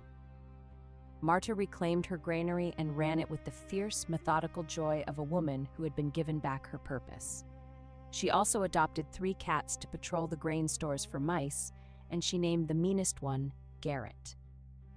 Osric retired to a cottage near the archive, where he spent his days writing a history of the Black Pine Pack that placed Seraphine Marlowe at its center, because, as he said, history should record who actually kept the lights on. Finn, the young border guard, accepted his watchtower assignment with good grace and eventually fell in love with the daughter of the border baker, who appreciated earnest devotion and found, day or night, rain or shine, to be exactly the kind of thing she wanted to hear. Alara Winterbourne stayed. She managed the treasury with precision and care, and over time she began to laugh more and calculate less. She and Roderick did not have a happy marriage. The foundation of the marriage had been built on acquisition rather than love, but they had a working partnership, and Alara discovered that being useful for someone else's benefit, rather than her father's, was not the same as being weak. Lord Winterbourne sent 3 letters demanding her return. She burned all 3. She never heard from him again. Roderick Blackpine carried grain, mended roofs, guarded the border, and learned, slowly, painfully, one humbling day at a time, what it meant to serve. He watched Seraphine lead the pack he had nearly destroyed, and he watched her love a man who deserved her, and he did not complain.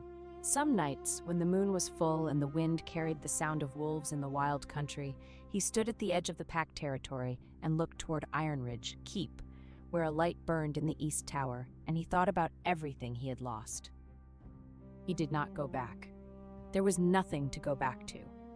The woman he had loved was not the woman he had thrown away. She was bigger now, brighter, more herself than she had ever been when she was his. She had outgrown the space he had made for her, and the only honorable thing left was to be grateful she had saved his people despite what he had done to her.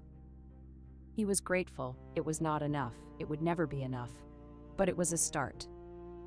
And Seraphine Marlowe, Moonbound Queen, steward of the Black Pine Pack, trade partner of the Border King, owner of the most opinionated rabbit in the Borderlands, stood on the parapet of her keep in the first warm wind of spring, with Kale beside her and Clover at her feet, and the trade road stretching south, like a ribbon of possibility.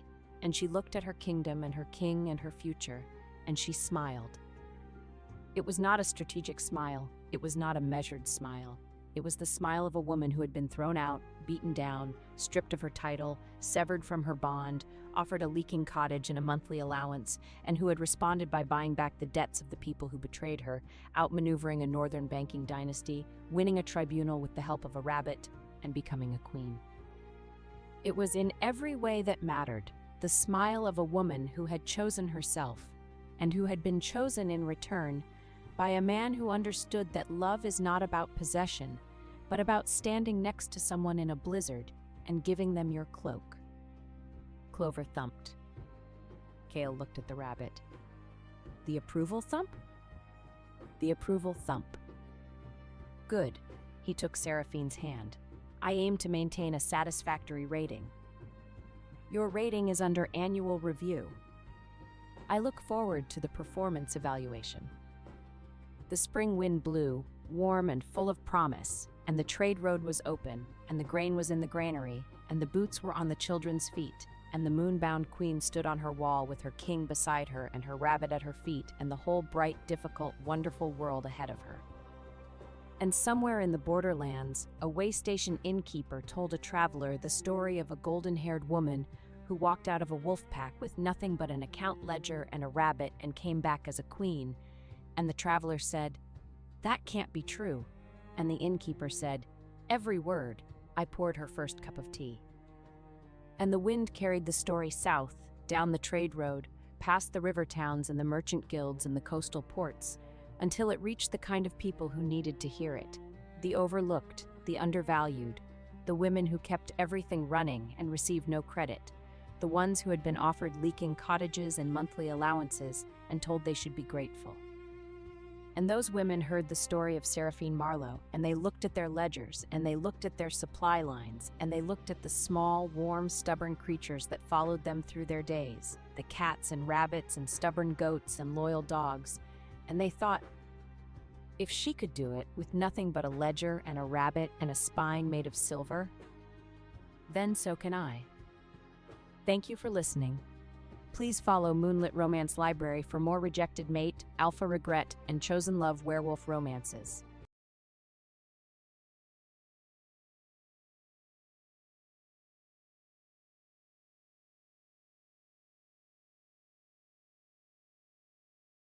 The first thing Seraphina Hale heard through her bedroom wall was her fiancé laughing at the word accident. The second thing she heard was Lady Corvina Marrow saying, "Snow hides foolish girls very well." Seraphina stood in the middle of her chamber with a silver brush in one hand and a hunting boot in the other. The fire had burned low. The mirror showed a woman of 26 in a dark green house gown, hair half braided, face too still. At her feet, 8 royal winter hounds stopped chewing the same stolen slipper and lifted their heads together. Prince Orenvale spoke again on the other side of the carved panel. His voice had the lazy softness he used at council dinners. She knows the forest paths. Make her trust the western stag trail. The ravine will do the rest. Corvina gave a small, delighted gasp.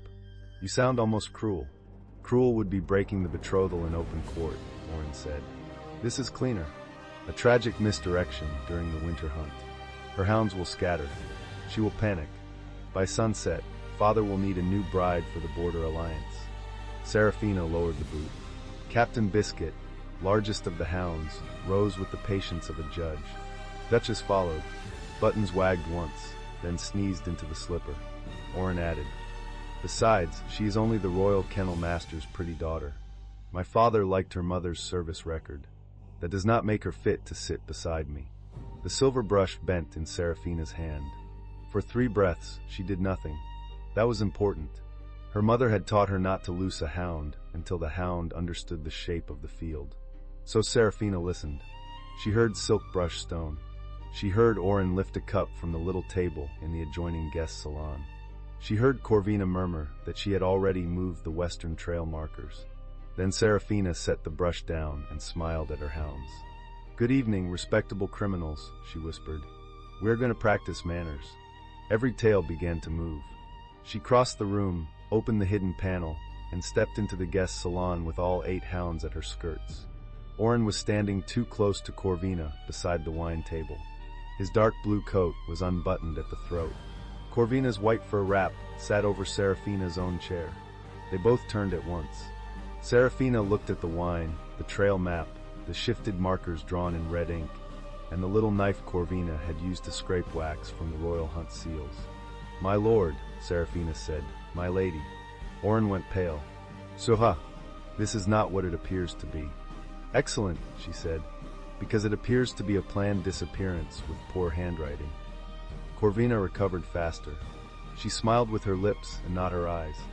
"You should not enter rooms without knocking." Serafina lifted 2 fingers.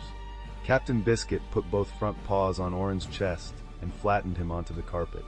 Orin made a sound that would not have impressed a rabbit. Duchess seized the hem of his coat and dragged him 3 feet from the wine table. Buttons leapt on Corvina's fur wrap and shook it with such moral fury that white hair filled the air. Mutton, who had never respected royalty, placed one enormous paw on Orin's stomach and licked his chin. "Call them off," Orin shouted. "You wanted me lost in a ravine," Serafina said. "I want your collar buttons lost under a settee. We are not the same." Corvina shrieked when Pepper caught the sash of her gown and pulled it loose enough to tangle her ankles. No one was hurt. Only tailoring suffered. The hounds had been trained to catch sleeves, cloaks, straps, and pride. They did their work with frightening cheer. Serafina stepped over Orin's boot and took the trail map. She took the scraped seal knife. She took the little red pouch of false markers from Corvina's hand while the lady was busy trying to save her sleeve from foxglove. Orin tried to rise.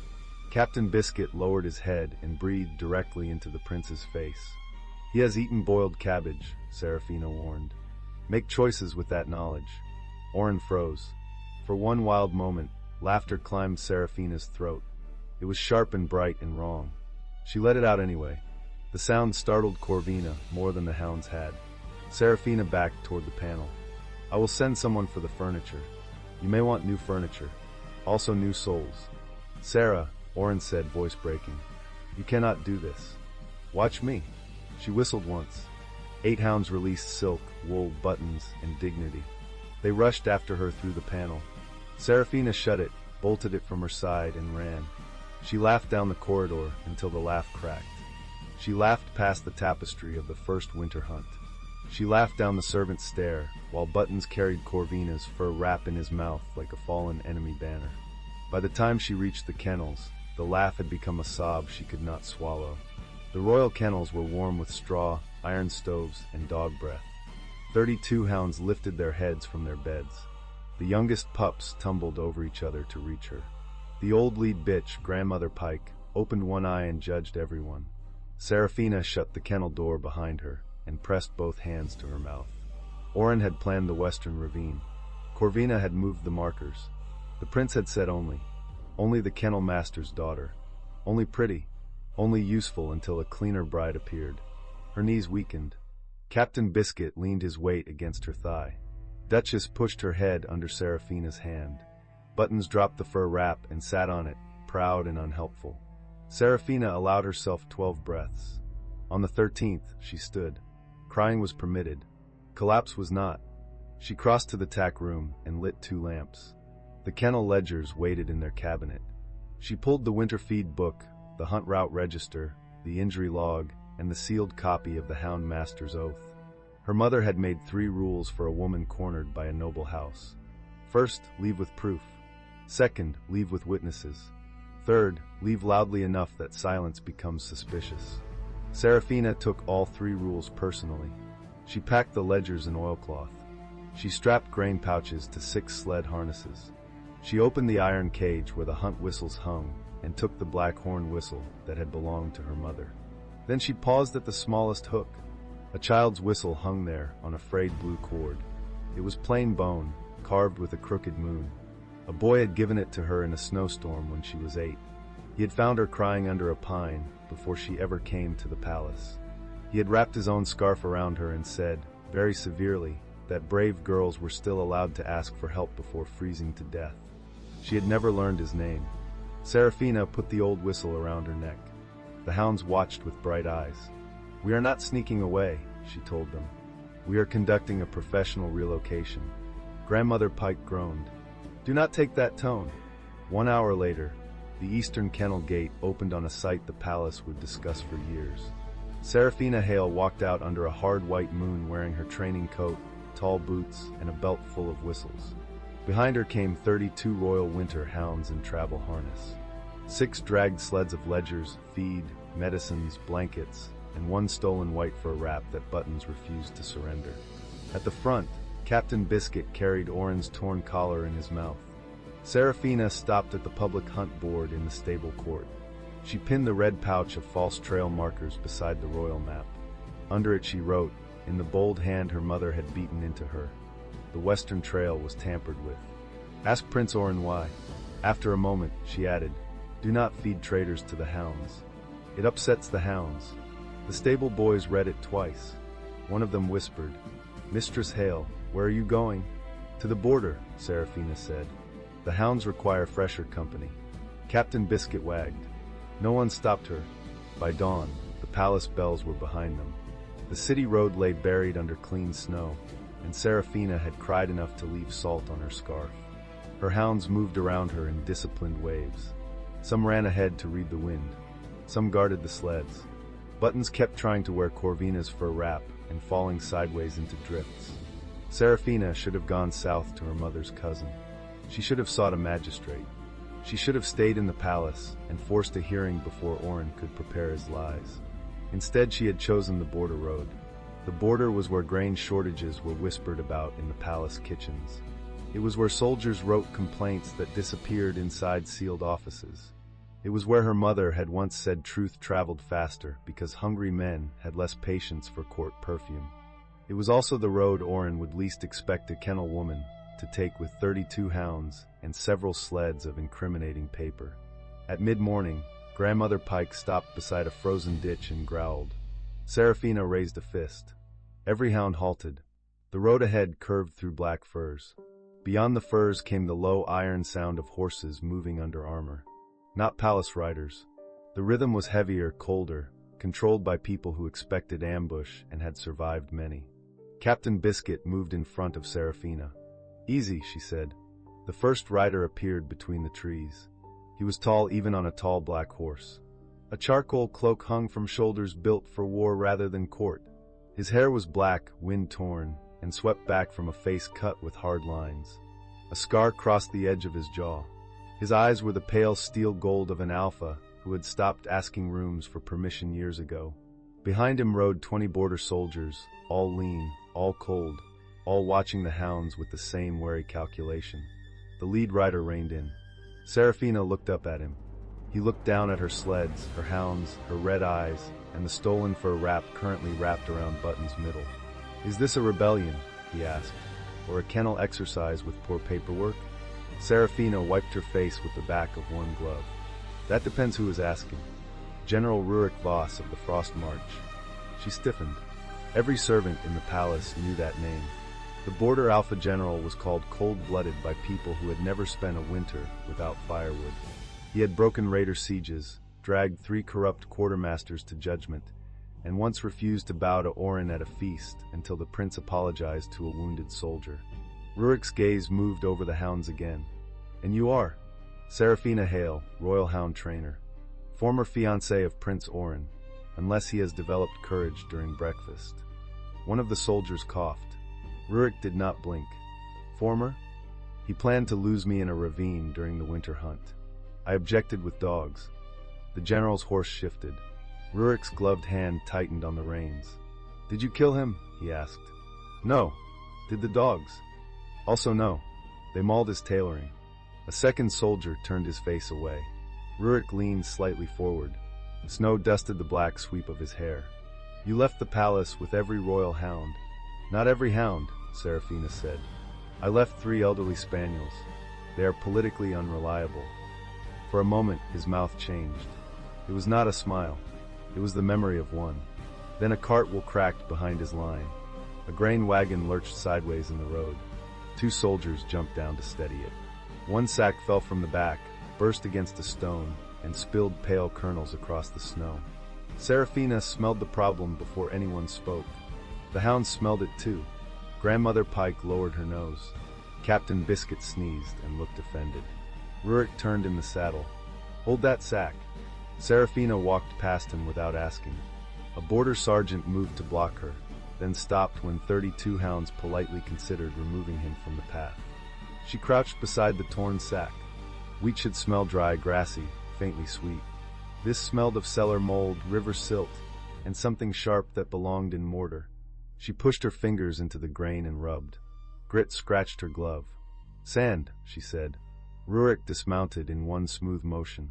He landed close enough that she felt the impact through the frozen road. How much? Serafina lifted a handful. Grain and pale grit slid between her fingers. Enough to cheat a scale. Enough to break teeth. Enough to starve a keep while the ledger says you were fed. The nearest soldiers went very still. Rurik crouched beside her. His shoulder nearly brushed hers. He smelled of cold leather, pine smoke, and iron discipline. Up close, his face looked younger than the stories and more tired than the scar allowed. Can your hounds track where the sand entered the sacks? He asked. Serafina glanced at the torn seal. The wax mark was royal blue, but the press had slipped. Her kennel ledgers tracked feed shipments by scent for the hunt dogs. Grain theft always left a trail if someone cared to put a nose to it. Yes, she said, if you stop breathing down my collar. His eyes lowered to the space between them. Serafina realized his gloved hand was braced on the snow beside hers. Their fingers were close enough for the heat of him to reach her through winter air. Her heart, treacherous animal, struck once against her ribs. Rurik did not move away. I breathe where the evidence is, he said. Then the evidence is about to file a complaint. A hound sneezed directly into the spilled grain. Serafina closed her eyes. That is Mutton. He has strong views on fraud. Rurik looked at the hound, then back at Serafina. Mistress Hale, I was riding to the capital to demand the grain owed to my garrisons. It appears the capital has sent me sand and a witness. I am not capital property. I did not say you were. His answer came too fast for courtesy. It landed between them with a weight she felt. Serafina stood. He stood with her. Because he was very tall and too close, she had to tilt her head back. Oren had used height as decoration. Rurik wore it like a wall built in a blizzard. I can help you test the wagons, she said. Then I keep moving. Where? Away from ravines. The road ahead is borderland. Wolves answer to me there. Hounds answer to me everywhere. One of his eyebrows rose. Captain Biscuit chose that moment to sit on Rurik's boot. The general looked down. Serafina folded her arms. He is negotiating. For what? Possibly your boot. Possibly your soul. He is ambitious. Rurik's gaze returned to her face. The hard line of his mouth shifted again. This time the smile almost survived. Then we should draft terms, he said. The first test took place in the lee of the firs. Serafina cut open 6 sacks from 3 wagons. Rurik watched in silence while she separated wheat, grit, chaff, and seal threads on a square of dark cloth. His soldiers watched her hands with the hungry attention of men whose supper depended on facts. The result was worse than she expected. Every sack held sand. Some held more sand than grain. The mold hid at the center, where a careless inspector would miss it. 2 sacks had dead beetles. One had a pebble stamped with blue quarry dust from the capital's North Chapel works. Serafina held that pebble in her palm. "This is not border sand," she said. "This came from the palace district." Rurik's jaw tightened. The quartermaster swore the wagons were sealed at the royal granary. He may have sworn truthfully. Someone could have filled false sacks before sealing, or changed them in a holding yard. "Can your ledgers prove that?" "My ledgers prove what the kennels received. They include cent notes for hound feed and hunt grain stores. My mother believed numbers lied less when dogs checked them. Your mother was sensible. She was terrifying." "Good." Serafina looked up. Rurik's face had gone flat again, but his eyes were on her fingers. She realized she had rubbed the pebble so hard that grit had cut through her glove. A thin red line marked her thumb. Before she could hide it, he caught her wrist. The contact was careful. It still sent heat up her arm. His hand circled her wrist with complete control and no effort. She could feel the difference between restraint and weakness. He had both strength and the decision not to use it. "Small cut," she said. "Open skin in winter is not small. You command armies. Do you inspect every thumb?"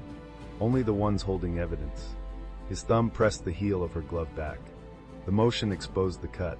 He took a clean strip from inside his cloak and wrapped it around her thumb with efficient hands. Serafina meant to make a remark. The words left her when his knuckle brushed the inside of her palm. Rurik looked up. The space between them changed. Snow moved through the fir branches. The soldiers' voices faded. His fingers still held her wrist. His eyes had lowered to her mouth for one dangerous beat before returning to her face. "Mistress Hale," he said quietly, "you are shaking." "I walked all night. That is not the only reason." Serafina should have pulled away.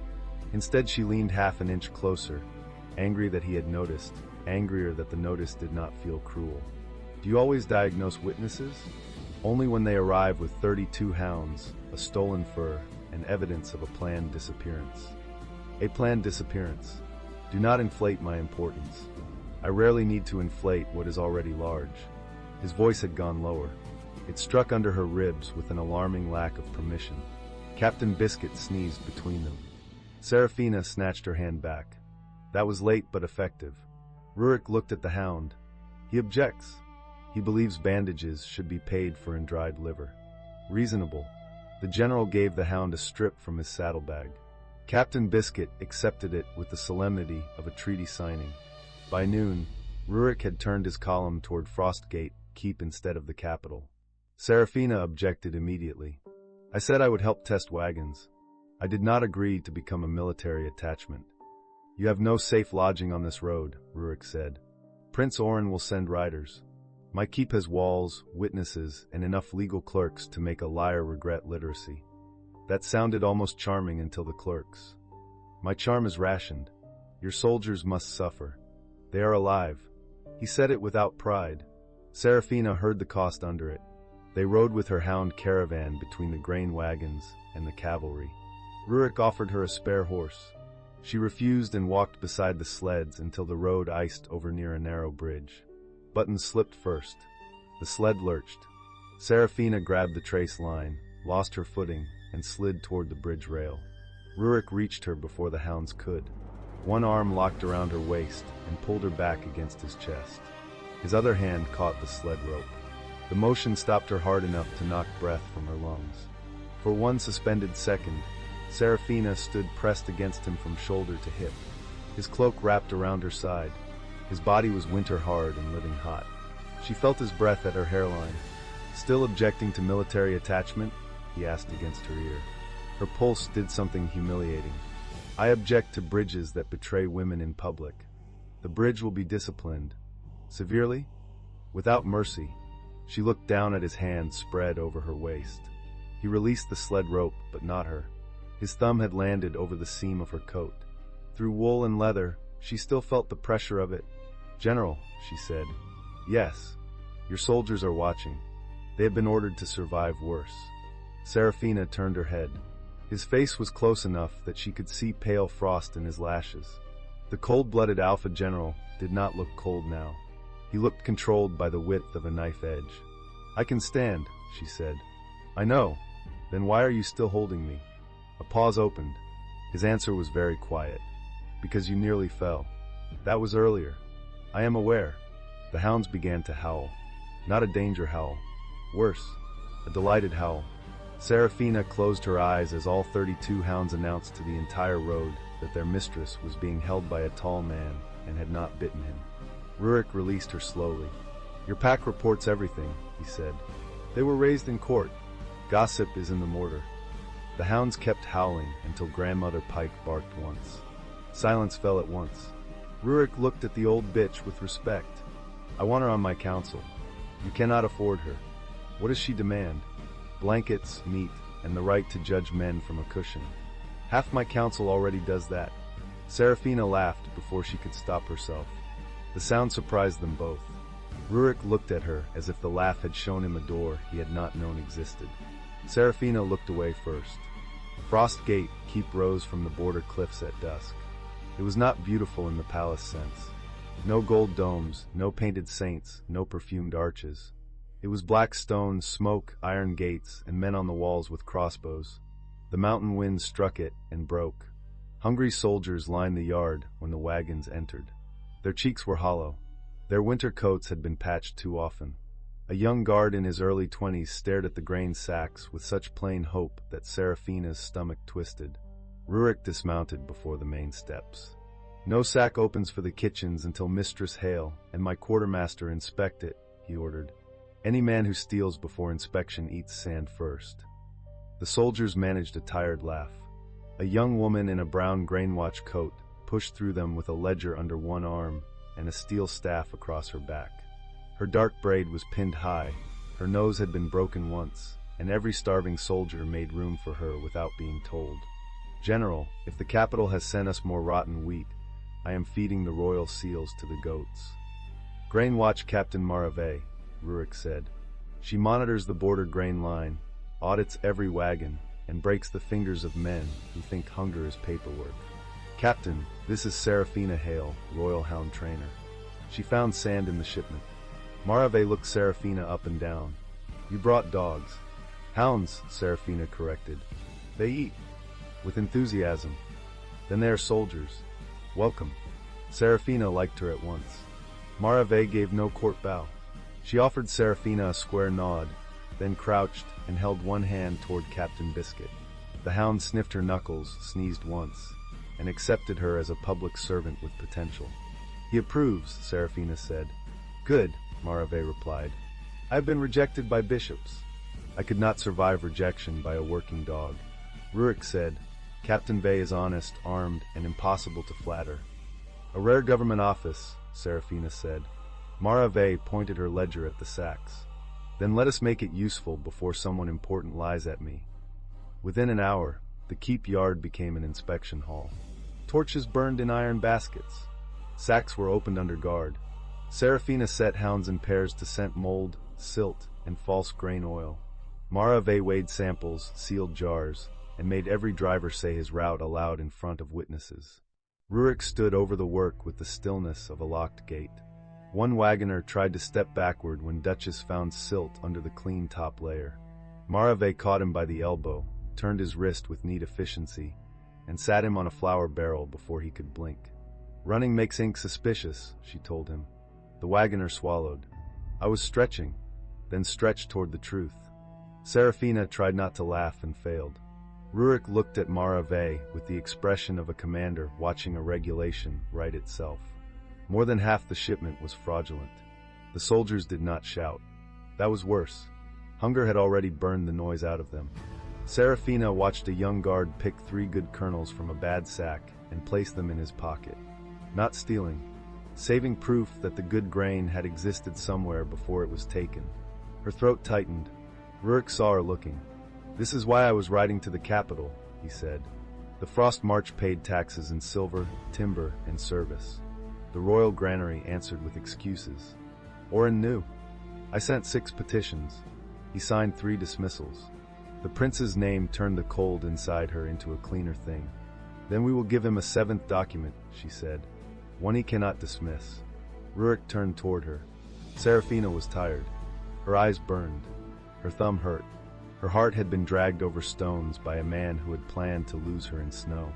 Yet standing in that yard, among hungry soldiers and honest hounds, she felt the first hard shape of purpose. "I need a table," she said. "A lamp, fresh wax, thread from every sack, a map of the capital granary yards, access to your petitions, and dried liver for the witnesses." Marave grunted. "The dog witnesses? They work cheap. Better than most inspectors," Marave said. "They cannot read a bribe and pretend it is weather." Captain Biscuit wagged once, as if accepting the promotion. Rurik's gaze did not leave Serafina's face. "You will have all of it, and I am not your prisoner." "No, I decide when to leave." "Yes, I keep my own room." His eyes changed at the edges. "Also yes." Serafina heard the roughness under the last answer and felt heat rise under her collar. She looked down at the ledgers before her face betrayed her. "Good," she said. "Then bring me your fraudulent wheat." Buttons trotted past, wearing Corvina's fur wrap again. Marave stared. "Why is that one dressed like a bankrupt duchess?" "Evidence," Serafina said. Rurik looked at the hound. "Against fashion? Against many things." They worked until the moon stood high over the keep. Serafina discovered 3 patterns before midnight. First, the worst sacks came from wagons marked with the blue seal of the Royal Chapel District. Second, the thread used to stitch them was not granary hemp, but fine white court cord. Third, each false sack carried a faint scent of rose oil. Corvina Mero wore rose oil. She had spilled it in Serafina's bedroom once, and complained that the hounds had sneezed for a day. When Serafina told Rurik, he did not look surprised. "Lady Mero's father owns warehouses near the chapel works," he said. "Of course he does. Her family also brokers grain contracts." "Of course they do. Prince Oren approved the winter reserve transfer 3 weeks ago." Serafina set down her pen. "Of course he did." The room assigned to the investigation had once been a chapel. It now held maps, sacks, scales, and hounds asleep under every bench. The hearth gave off a hard orange heat. Rurik stood at the long table beside Serafina, one hand braced near her inkpot. He had removed his armor. Without it, he looked less like a fortress and more dangerous. Black wool fit close across his shoulders. His throat was open at the collar, showing a narrow scar near the base. Serafina had not meant to notice. She noticed thoroughly. "You should sleep," he said. "So should you. I sleep when my keep is fed." "Then you have been awake since autumn." "Close." She looked up sharply. "That was not a joke. It was an approximation." "General." "Rurik," he said. The name sat in the warm room between them. Serafina looked down at her ledger. "You should not give me your first name while I am holding ink. I may use it to forge something." "What would you forge?" "A requisition for blankets." "Your hounds need more." "My hounds?" "Your soldiers, then." Quartermaster Mara, they classified mine as soldiers. "I am adapting." Rurik leaned closer to read the ledger line she had marked. His arm brushed hers. Neither moved. "You blush when you are angry," he said. Serafina's pen stopped. "I do not." "You do. That is not useful evidence. It tells me when to stop speaking. And yet you continue, because I also want to see what happens." Her breath caught. The silence turned thick. Rurik's shoulder remained against hers. His hand shifted on the table, not touching her, close enough that one small movement would change the night. Serafina could smell soap on his skin under leather and smoke. She could see a tiny line of exhaustion beside his mouth. "What happens," she said very quietly, "is that I remember I was betrayed this morning." His face changed at once. He drew back by half a step, not in rejection but in discipline. "Then I stop." The loss of heat annoyed her. The gentleness annoyed her more. Serafina turned toward him. "I did not ask you to freeze." Rurik looked at her for a long moment. "Tell me where the line is. I will stand on the correct side." "That sounds very noble." "It is practical. I do not want to become another man who takes your choices." Her anger softened before she could protect it. "The line moves," she said. "Today it is somewhere between being held on a bridge and being kissed over forged grain reports." His eyes lowered to her mouth. "That is a narrow border," he said. "You command borders." "Not that one." For 3 breaths, neither of them moved. Then Buttons rolled under the table in his sleep, kicked both hind legs, and struck Rurik's boot with a thud. Serafina exhaled a laugh. Rurik looked down at the hound with calm betrayal. "He has opinions," she said. He has terrible timing. No, that was good timing. Terrible timing would have been 2 breaths later. Rurik's gaze returned to her so fast her stomach dipped.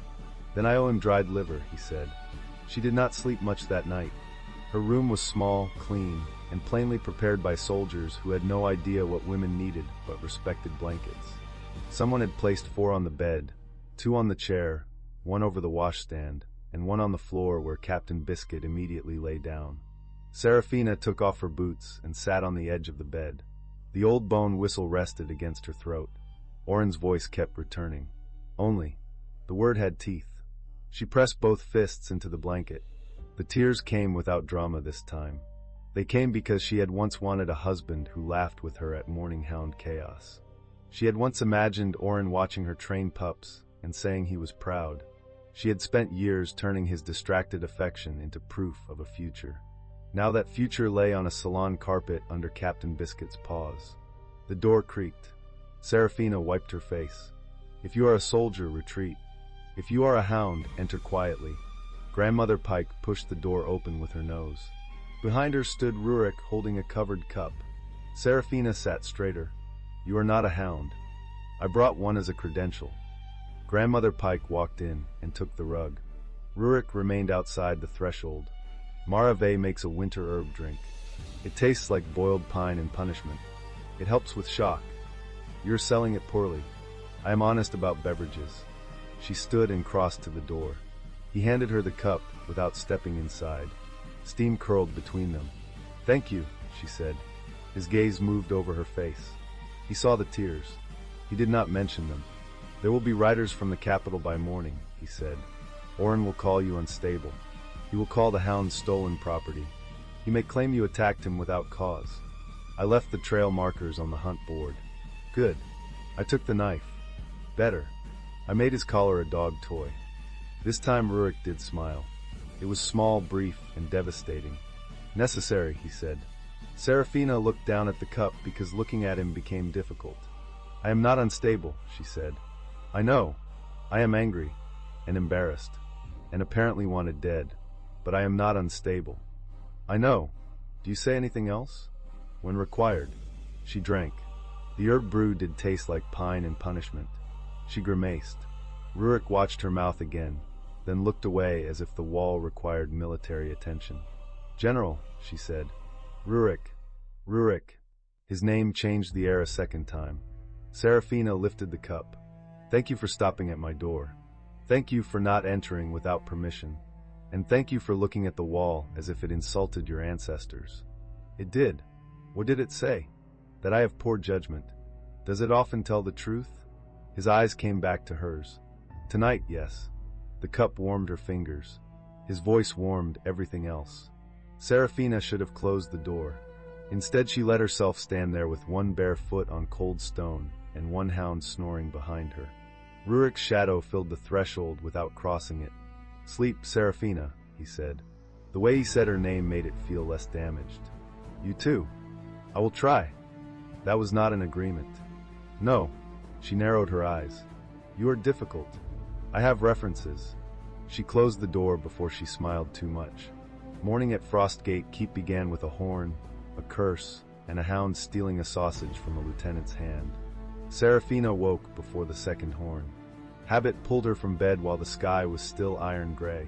At the palace, this was the hour she crossed the kennel yard with warm mash, brushed snow from every muzzle, and greeted each hound by title. The ritual had survived fevers, royal inspections, Oren's board visits, and one unfortunate spring when Buttons fell in love with a laundry basket. She found the Frostgate hounds, her own hounds, and 4 suspicious border mutts gathered in the lower yard around a cook who looked prepared to resign from life. Serafina put 2 fingers to her mouth and whistled. Every dog sat. The cook almost dropped the sausage pan. Rurik stood near the armory steps with a mug in hand. He wore no cloak despite the cold. His black training shirt clung to his shoulders, and his hair was still damp from washing. Serafina's brain, usually competent before breakfast, mislaid several useful thoughts. He watched her line the hounds in rows. Good morning, honorable criminals, she said. 36 tails moved. Captain Biscuit, you look innocent. That means you are guilty. Duchess, stop judging the cook.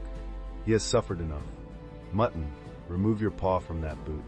It still contains a lieutenant. Buttons, if you are wearing stolen fur before sunrise, you must at least stand straight. The soldiers gathered on the steps began to grin. Serafina moved down the line, touching each nose. Every hound gave a different greeting. Captain Biscuit pressed his forehead into her palm. Duchess offered one paw. Mutton leaned so hard she had to brace. Grandmother Pike allowed one royal tap, and then looked away in contempt. When Serafina reached the young pups, she crouched. And good morning to the tiny disasters. Did we dream of eating glove leather? We did. Did we repent? We did not. A laugh broke from the soldiers. Rurik's mug had stopped halfway to his mouth. Serafina straightened and caught him looking. For once, the general did not hide it. What? She asked. I have watched men confess under interrogation with less discipline than those pups show for you. Pups respond to consistency, food, and being told when they are ridiculous. Men are less advanced. The soldiers laughed harder. Rurik's gaze warmed. You may brief my officers after breakfast. On grain fraud. On being less advanced than pups. She pointed at him. Do not tempt me before tea. Breakfast became a council because Frostgate had no talent for leisure. They gathered in the old chapel room again. Marave brought porridge thinned beyond pride. Rurik's captains brought maps, petitions, and a stack of replies from the capital. Serafina read them with growing rage. The palace had dismissed every complaint as border exaggeration. The Crown Office claimed weather delays. The Granary Office claimed rodent loss. Oren had signed one note in his own hand. General Voss must learn that hunger makes wolves dramatic. Serafina stared at that line until the ink blurred. Ulrich sat beside hit. His knee brushed hers under the table. It might have been accidental. It did not move. He wrote this while my men were cutting mold from bread, Rurik said. He wrote it because he has never watched a young border guard save 3 kernels in his pocket, she answered. A captain with a scarred cheek looked up. You saw Tobin do that? Yes. The room quieted. Serafina closed the letter. We need more than proof of bad grain. We need proof of intent, profit, and chain of custody. If this is only incompetence, Oren will blame a clerk. If it is theft, he will blame a dead clerk. If Lady Marrow's family is involved, they will blame a foreign merchant. Marave nodded. Then we need their own numbers. And scent, Serafina said. Numbers can be copied. Scent travels poorly through lies. Rurik pointed to the capital map. 3 places. Royal Granary, Chapel Warehouse, North Weighing Yard. The wagons passed all 3 before coming to us. The rose oil was in the sacks, Serafina said. Corvina touched them, or her personal servants did. One officer frowned. Could perfume cling that long? To court cord, yes. To wax, less so. To hounds, forever, because they are petty archivists. Duchess lifted her head from under the table, as if sighted. Rurik leaned toward the map. His shoulder touched Serafina's again. This time the contact lasted. If I ride to the capital now, Oren will bar the gates. He cannot bar the winter hunt. Marave's eyes sharpened. Serafina tapped the marked route register. All noble houses must attend in 3 days. The hunt opens the Old Oath Road. Hounds, riders, grain sponsors, chapel officers, and border envoys gather in one place. If I accuse him there, he cannot hide the accusation inside a clerk's drawer. Dangerous, Rurik said. Yes. Public. Yes. He already planned to lose you there. Then he will expect fear, not an audit. Rurik turned his head toward her. His eyes were close. You intend to walk back into the trap? No. I intend to bring the trap witnesses. Captain Biscuit sneezed under the table. An illegal team, she added. Preferably one that bites cloth. The plan required a day of ugly work. Serafina sorted thread samples. Marave wrote chain of custody statements in a hand so sharp it looked capable of cutting bread. Rurik's captains interviewed wagoners who had been too frightened to speak before. Marave found the turn in the route first. She slapped one inked finger onto the map. Here. Every false wagon stopped at the chapel warehouse after the royal seal was applied. Honest wagons passed straight through. Rotten ones took the pretty road. The pretty road? Serafina asked. The one with guards who call theft logistics. A pattern emerged. Each driver had been told the delay came from Prince Oren's personal hunt preparations. Each received a sealed coin purse from a Marrow steward. Each had also been warned that Captain Vey was a hysterical woman who disliked noble accounting. Mara Vey smiled without warmth. I adore noble accounting. It confesses when you hold it upside down. By afternoon, Rurik sent 3 scouts to intercept one such steward on the road. They returned with the steward, 2 purses, and a face that suggested he had considered running until Captain Biscuit smiled at him. The steward broke in 7 minutes. Serafina did not enjoy the man's fear. She enjoyed his documents. He carried a small coded invoice listing good grain weights, sand weights, and payments to chapel warehouse guards. The largest notation bore Corvina's private mark, a rose pierced by a pin. Beneath it was an instruction. Prince Oren wants the kennel woman away before the hearing. Make sure the western trail remains open. Rurik read the line once. The room grew cold. He gave a written order, Mara Vey said. A stupid written order. She laid the document flat and pinned one corner with her thumb. A fresh bruise darkened her knuckles from the wagoner who had tried to be athletic with the truth. He did not write, I am stealing grain because I am a peacock with a title, Mara Vey said. Sadly, but the order is enough. It moves the western trail open, pulls the hound master away, and sends the chapel warehouse officers to handle the sealed sacks without public weighers. Serafina looked from the order to the map. So Oren did not just want me gone. He needed my hounds gone. Mara Vey nodded. A lie is easiest when the noses are removed. Buttons lifted his head from the corner, deeply offended on behalf of noses everywhere. Vanity makes people use stationery, Serafina said. Her voice sounded steadier than her hands felt. Rurik noticed. He always noticed. He took the paper from her fingers before she crushed it. Walk with me, he said. It was not a request, but it was not a command either. It was a rope thrown before she sank. They left the chapel room through a side door and stepped into the wall walk. The wind hit hard. Below, the hounds chased one another between snow piles while soldiers pretended not to watch. Beyond the keep, the border forest stretched dark and white toward the old hunt road. Serafina gripped the stone parapet. I wanted to humiliate him. I wanted his buttons scattered. I wanted him frightened for 1/10 of the time he meant me to be frightened. You did humiliate him. Not enough. Rurik stood beside her, close enough to block part of the wind. No, not enough. The agreement loosened something in her chest. People keep expecting me to be sad in a quiet way, she said. I am sad, but I also want to knock his teeth loose with a ledger. A heavy ledger? The feed register from last winter. 400 pages. Excellent spine. Practical. She looked at him. Rurik's face remained serious, but his eyes were not. That nearly undid her. Serafina laughed once, then covered her mouth. The laugh shook into a sob. She hated that. She hated him witnessing it. She hated that he did not look away in embarrassment or step forward to smother her in comfort she had not requested. He simply opened his cloak. Not his arms. His cloak. The offer was absurdly formal and dangerously intimate. That is not a military tactic, she said. It is shelter. Shelter often becomes tactic in male hands. Then take the cloak, not the man. She looked at the black wool hanging open. He was letting cold into his own shirt. The wind cut across the wall and lifted her hair from its braid. She stepped closer before courage could cool. Rurik wrapped the cloak around her shoulders. For a while neither spoke. She stood against his chest, facing the forest. His arms held the cloak around her, not trapping, not loose either. The warmth was immediate and unfair. Serafina's cheek brushed his shirt. His heart beat slow under her ear, though she could feel how much of that steadiness was work. You are very warm for someone called cold-blooded, she said. The title was assigned by idiots. Many titles are. His chin almost touched her hair. What title would you choose? For you. For yourself. She went still. Only the kennel master's daughter. Only pretty. The wind dragged snow along the parapet. I do not know anymore, she said. His arms tightened by a fraction.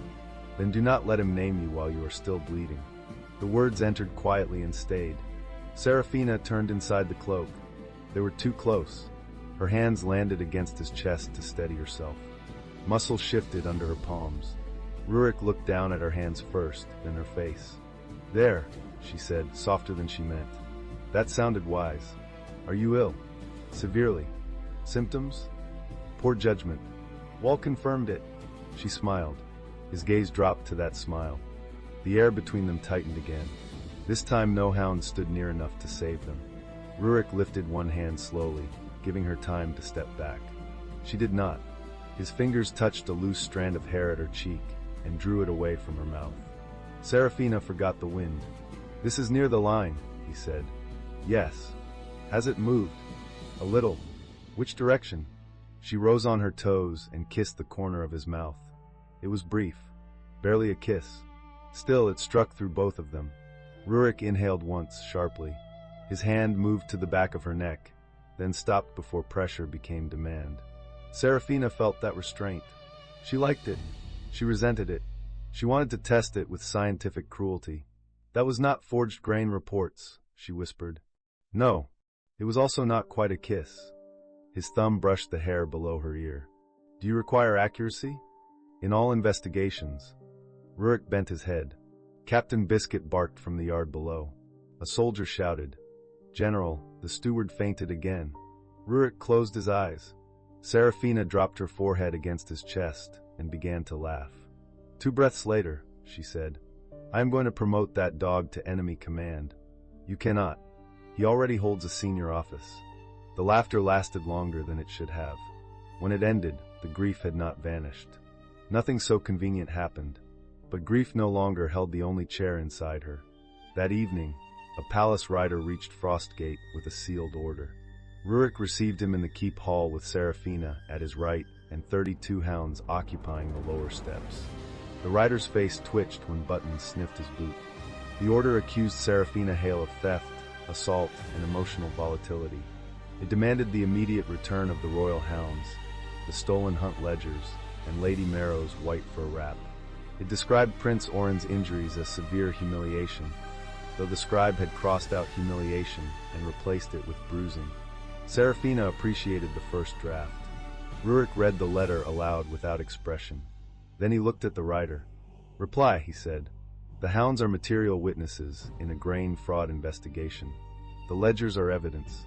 The fur wrap is being held by a dog of uncertain allegiance. Prince Oren may petition the Winter Hunt Tribunal if he wishes to dispute custody." The rider swallowed. "My general, His Highness also says Mistress Hale is not to attend the hunt." Serafina stepped forward. "How thoughtful. Did he mention the ravine?" The rider looked away too fast. Rurik saw it. So did every soldier in the hall. "Ask him," Serafina said pleasantly, "whether he wants me to bring the red trail markers, or whether he prefers to identify them from memory." The rider left at speed. The next day passed in preparation. Serafina trained the hounds to identify 3 scents: chapel quarry dust, rose oil, and mold hidden under clean grain. Rurik assigned soldiers to carry evidence chests and protect witnesses. Marave prepared duplicate ledgers, so no one could steal the only proof. Near noon, Rurik found Serafina in the lower yard teaching border soldiers how to work with the hounds. "Do not shout," she told them. "A hound hears better than your conscience. Keep your hand low. Offer scent cloth flat. Do not wave it in his face unless you want him to think you are the clue." A broad soldier named Jory held out a cloth to Duchess. Duchess sniffed, turned, and sat in front of Rurik. The yard went quiet. Serafina covered her smile. "Interesting." Rurik looked at the hound. "Explain." "Duchess found the scent on you." "What scent?" Serafina took the cloth from Jory. It held pine soap, smoke, and the faint iron tang of Rurik's armor oil. "Apparently the exercise cloth was not grain fraud," she said. "It was you." Jory looked horrified. "General, I did not mean to imply you were evidence." "Everyone is evidence eventually," Rurik said. Serafina liked that too much. Rurik walked toward her. The soldiers suddenly found reasons to adjust straps, examine snow, and become furniture. He stopped close enough that Duchess, still seated, had to lean against both their legs. "You are enjoying this," he said. "Immensely. At my expense.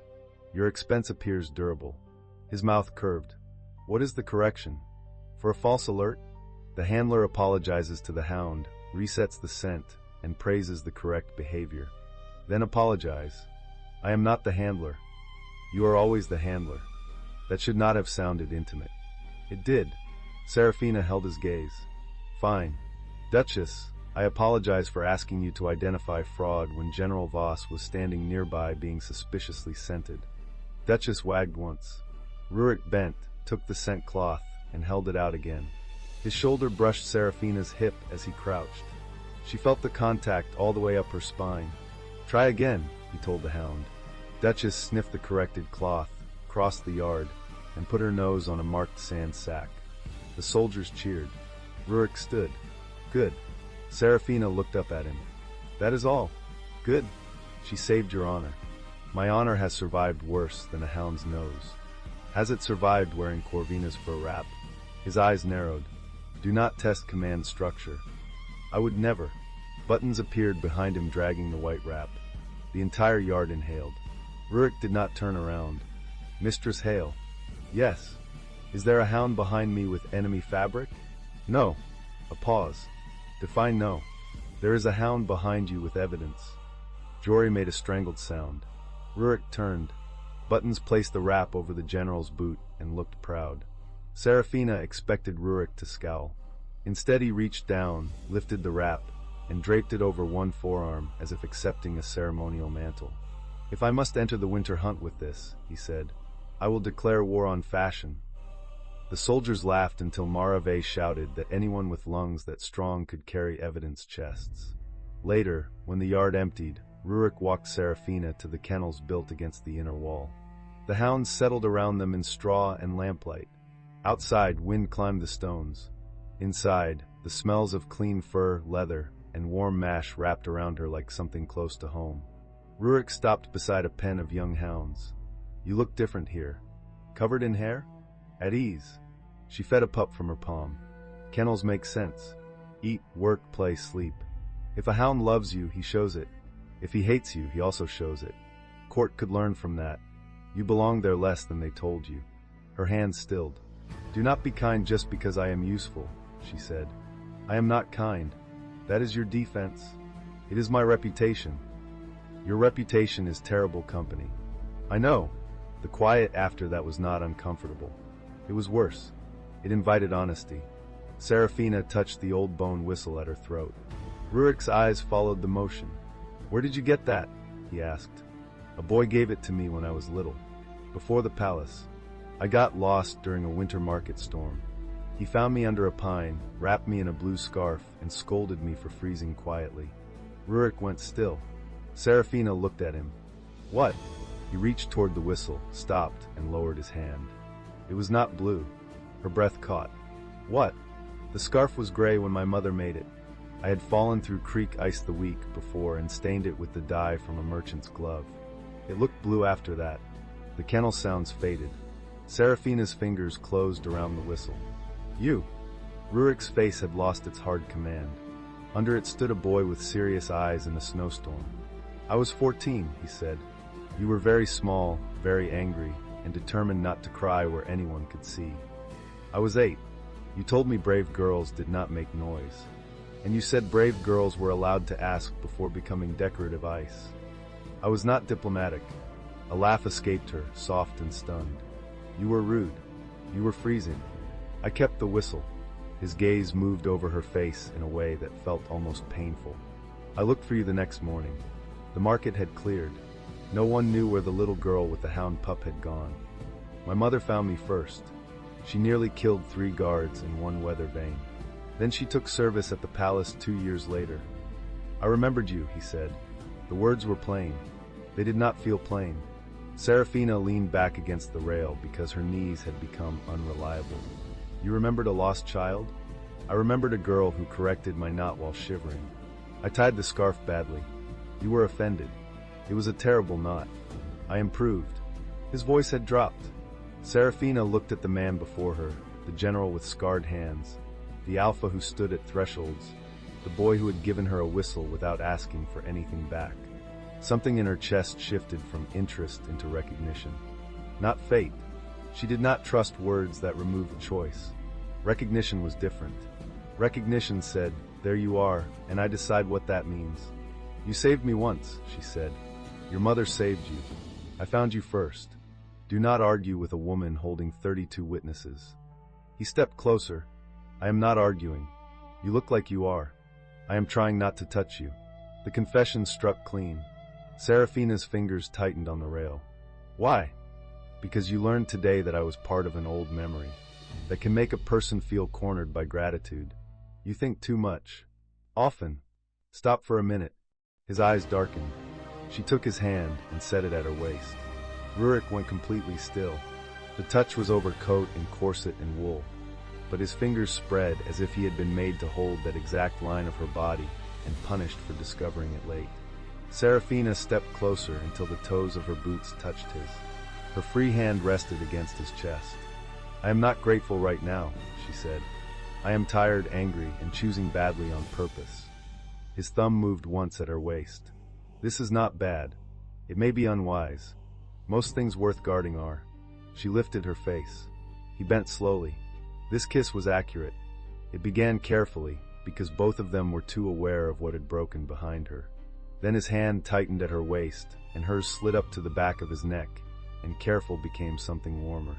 He tasted of winter herb drink, and restraint finally given a task. Serafina rose higher on her toes. Rurik's other arm came around her back, steady and firm, pulling her closer without taking the choice from her feet. A pup sneezed. Neither of them stopped. Another pup barked.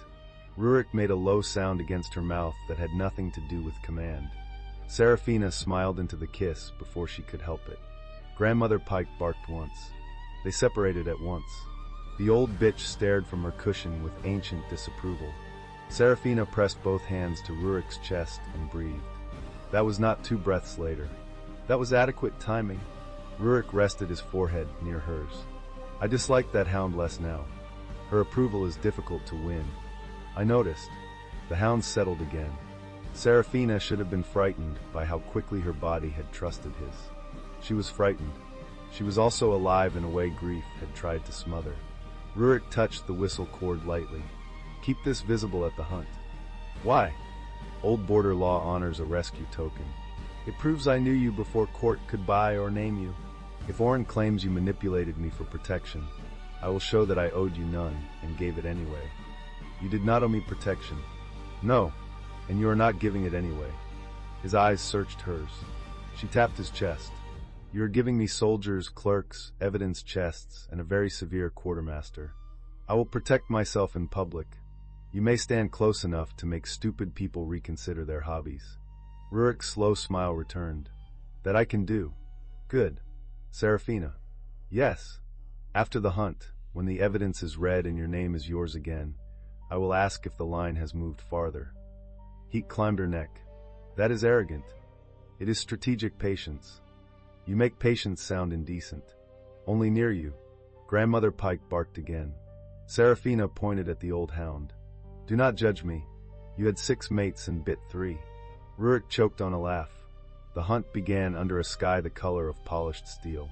The royal forest lay 2 hours from the capital, where old pines crowded a ceremonial road lined with antler poles and blue banners. Noble houses arrived in fur and jewels. Priests from the Moon Chapel carried silver bowls. Merchants brought decorated grain baskets for public blessing. Border soldiers entered last, without decoration, pulling sealed evidence chests on sleds. Serafina rode at the front of the hounds. She wore no bridal white. She had chosen her dark green training coat, polished boots, and her mother's black horn whistle at her belt. The old bone whistle lay visible at her throat. 32 hounds moved around her in perfect formation.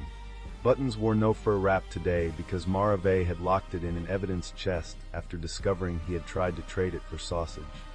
Rurik rode beside Serafina on his black horse. He wore border armor under a plain cloak. No jewel marked him. He did not need one.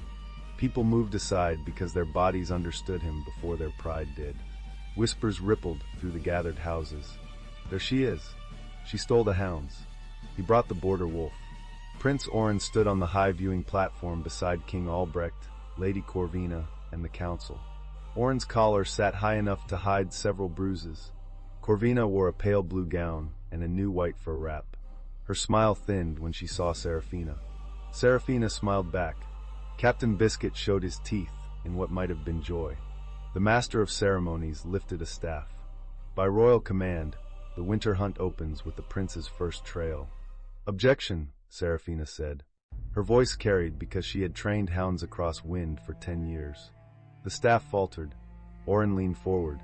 Mistress Hale has no standing to interrupt royal ceremony. She is under accusation for theft and assault. Seraphina rode closer to the platform. Rurik stayed at her shoulder, silent and immense. I have standing under the Hound Master's oath, she said. If the hunt trail is tampered with, the trainer may halt the hunt before the first horn. If royal hounds are used to conceal a crime, the trainer may demand witness track before all packs. A murmur moved through the old nobles. They knew the law. They had forgotten it because kennel people rarely had enough power to use it. King Albrecht frowned. He was a broad man with tired eyes and a crown too heavy for his neck. Seraphina, child, this is not the time. She flinched at child, then steadied. Your Majesty, Prince Orin and Lady Corvina planned to send me down the western ravine during this hunt. Lady Corvina moved trail markers. Prince Orin approved it. I have the markers, the map, the seal knife, and witnesses. Orin laughed. It sounded practiced. Witnesses? Dogs? Yes, Seraphina said. They are less corrupt than men. A dangerous amount of the crowd agreed out loud. Corvina stepped forward. This is a hysterical performance. She attacked us with animals because she could not accept that the prince preferred a more suitable bride. The old wound opened. Seraphina let the crowd see it for one heartbeat. Then she closed her hand around the reins. A more suitable bride would not need a ravine. Laughter broke from the lower ranks. Corvina's face tightened. Rurik spoke for the first time. The Frost March also enters accusation. The royal grain sent to my garrisons was cut with sand, mold, and false weight. Evidence links the fraud to chapel warehouses controlled by House Marrow and authorized under the prince's winter reserve order. Orin's gaze snapped to him. General Voss, you overstep. I underfed my temper for 3 months, Rurik said. Do not call that overstep. The border soldiers struck spear, butts against the snow. King Albrecht lifted a hand. Enough. These are grave claims. They will be heard after the hunt. Seraphina's stomach dropped. After the hunt meant time to hide evidence, silence witnesses, and trigger the same trap under ceremony. She raised the blackhorn whistle. No, she said. The entire field stilled. King Albrecht stared at her. Seraphina's voice shook once, then steadied. The oath says before the first horn, not after. The hounds are not decorations, Your Majesty. The hunt is not a toy for princes. If the western trail remains open while the accusation stands, every rider here enters a tampered course. If the grain blessing proceeds while sand sits in royal sacks, every hungry border child hears the crown bless fraud. The king's face changed. Orin saw it and struck fast. She is manipulating you with kennel law. Father, she is angry because I ended a childish match. She stole royal animals. She fled the palace in the night. Seraphina dismounted. Snow crunched under her boots. I left in the night, she said. After you planned to leave me in the snow. I took ledgers, hounds, and proof. That is not flight. That is transportation of evidence. Rurik dismounted behind her. He did not touch her. She felt him there anyway. The master of ceremonies looked helplessly at the king. Before the king could answer, Corvina smiled again. Then let the hounds track, she said. If Mistress Hale trusts beasts more than nobles, let beasts decide. Seraphina did not like how easily Corvina agreed. Rurik's hand brushed the back of Seraphina's glove. One brief contact. Warning, not command. Corvina turned to the crowd. Let them track the western markers. If her accusation is true, the hounds will find my scent, yes? If not, she should surrender the hounds and accept a healer's rest. A healer's rest meant quiet confinement. Orin looked relieved. Seraphina understood the trap. Corvina had replaced the marker scent. She wanted a simple track because she had cleaned the obvious clue. So Seraphina changed the game. Agreed, she said. The hounds will track 3 things everyone can understand. Your rose oil, the Marrow warehouse seal, and the prince's own grain order. We will begin with your new fur wrap, Lady Corvina. Corvina's smile froze. Buttons, sitting beside Mara Vey's evidence chest, perked up with religious interest. Marave stepped forward and opened the first chest. Inside lay the original white fur wrap, sealed in linen, along with Corvina's scraped wax knife and red markers. The crowd leaned in. "That is my property," Corvina snapped. "Yes," Serafina said. "It has been very useful." Buttons wagged as if thanked personally. The king rubbed a hand over his face. "Proceed." The hound track became the most watched ceremony in winter hunt history. Serafina gave Duchess the fur wrap scent first. Duchess crossed the snow, ignored Corvina's current wrap, and put her nose on the trail map table beside the platform. Then she pawed at the underside. A clerk lifted the tablecloth. 3 spare red markers were taped beneath the wood. The crowd erupted. Oren shouted, "Anyone could have put those there." "Correct," Serafina said. "So we continue." Mutton tracked the Marrow warehouse seal from the false sacks to a chapel guard satchel. The guard tried to run. Marave moved first, swept his ankle with her staff, caught his collar before his face met the snow, and set him on his knees with insulting politeness. The satchel held seal wax, rose oil, and a payment token marked with House Marrow's rose. Corvina's mother fainted with excellent timing. No one helped quickly. Grandmother Pike tracked the same sour warehouse dust to 2 Marrow wagons parked behind the blessing tent. Under the canvas, good wheat filled the top layer of each display basket. Sand and mold filled the lower sacks meant for public shipment after ceremony. The border soldiers began to shout. Rurik raised one hand. They fell silent, but the silence had claws. Serafina looked at Oren. His face had lost its handsome laziness. Without it, he looked smaller. "You signed the transfer," she said. "I signed what my officers prepared. And the note about me?" She turned to Marave. Marave opened the second chest and handed the steward's order to the king's clerk. The clerk read the line aloud. "Keep the kennel woman away from the hearing. Leave the western trail open. Ovi." The field went so quiet Serafina heard harness bells in the far snow. Oren's eyes flicked from the king to the nobles to Rurik. Then they landed on Serafina and filled with a hatred that finally looked honest. "You should have stayed grateful," he said. The words carried. Rurik moved. Serafina caught his wrist before he crossed the space. His whole body stopped under her hand,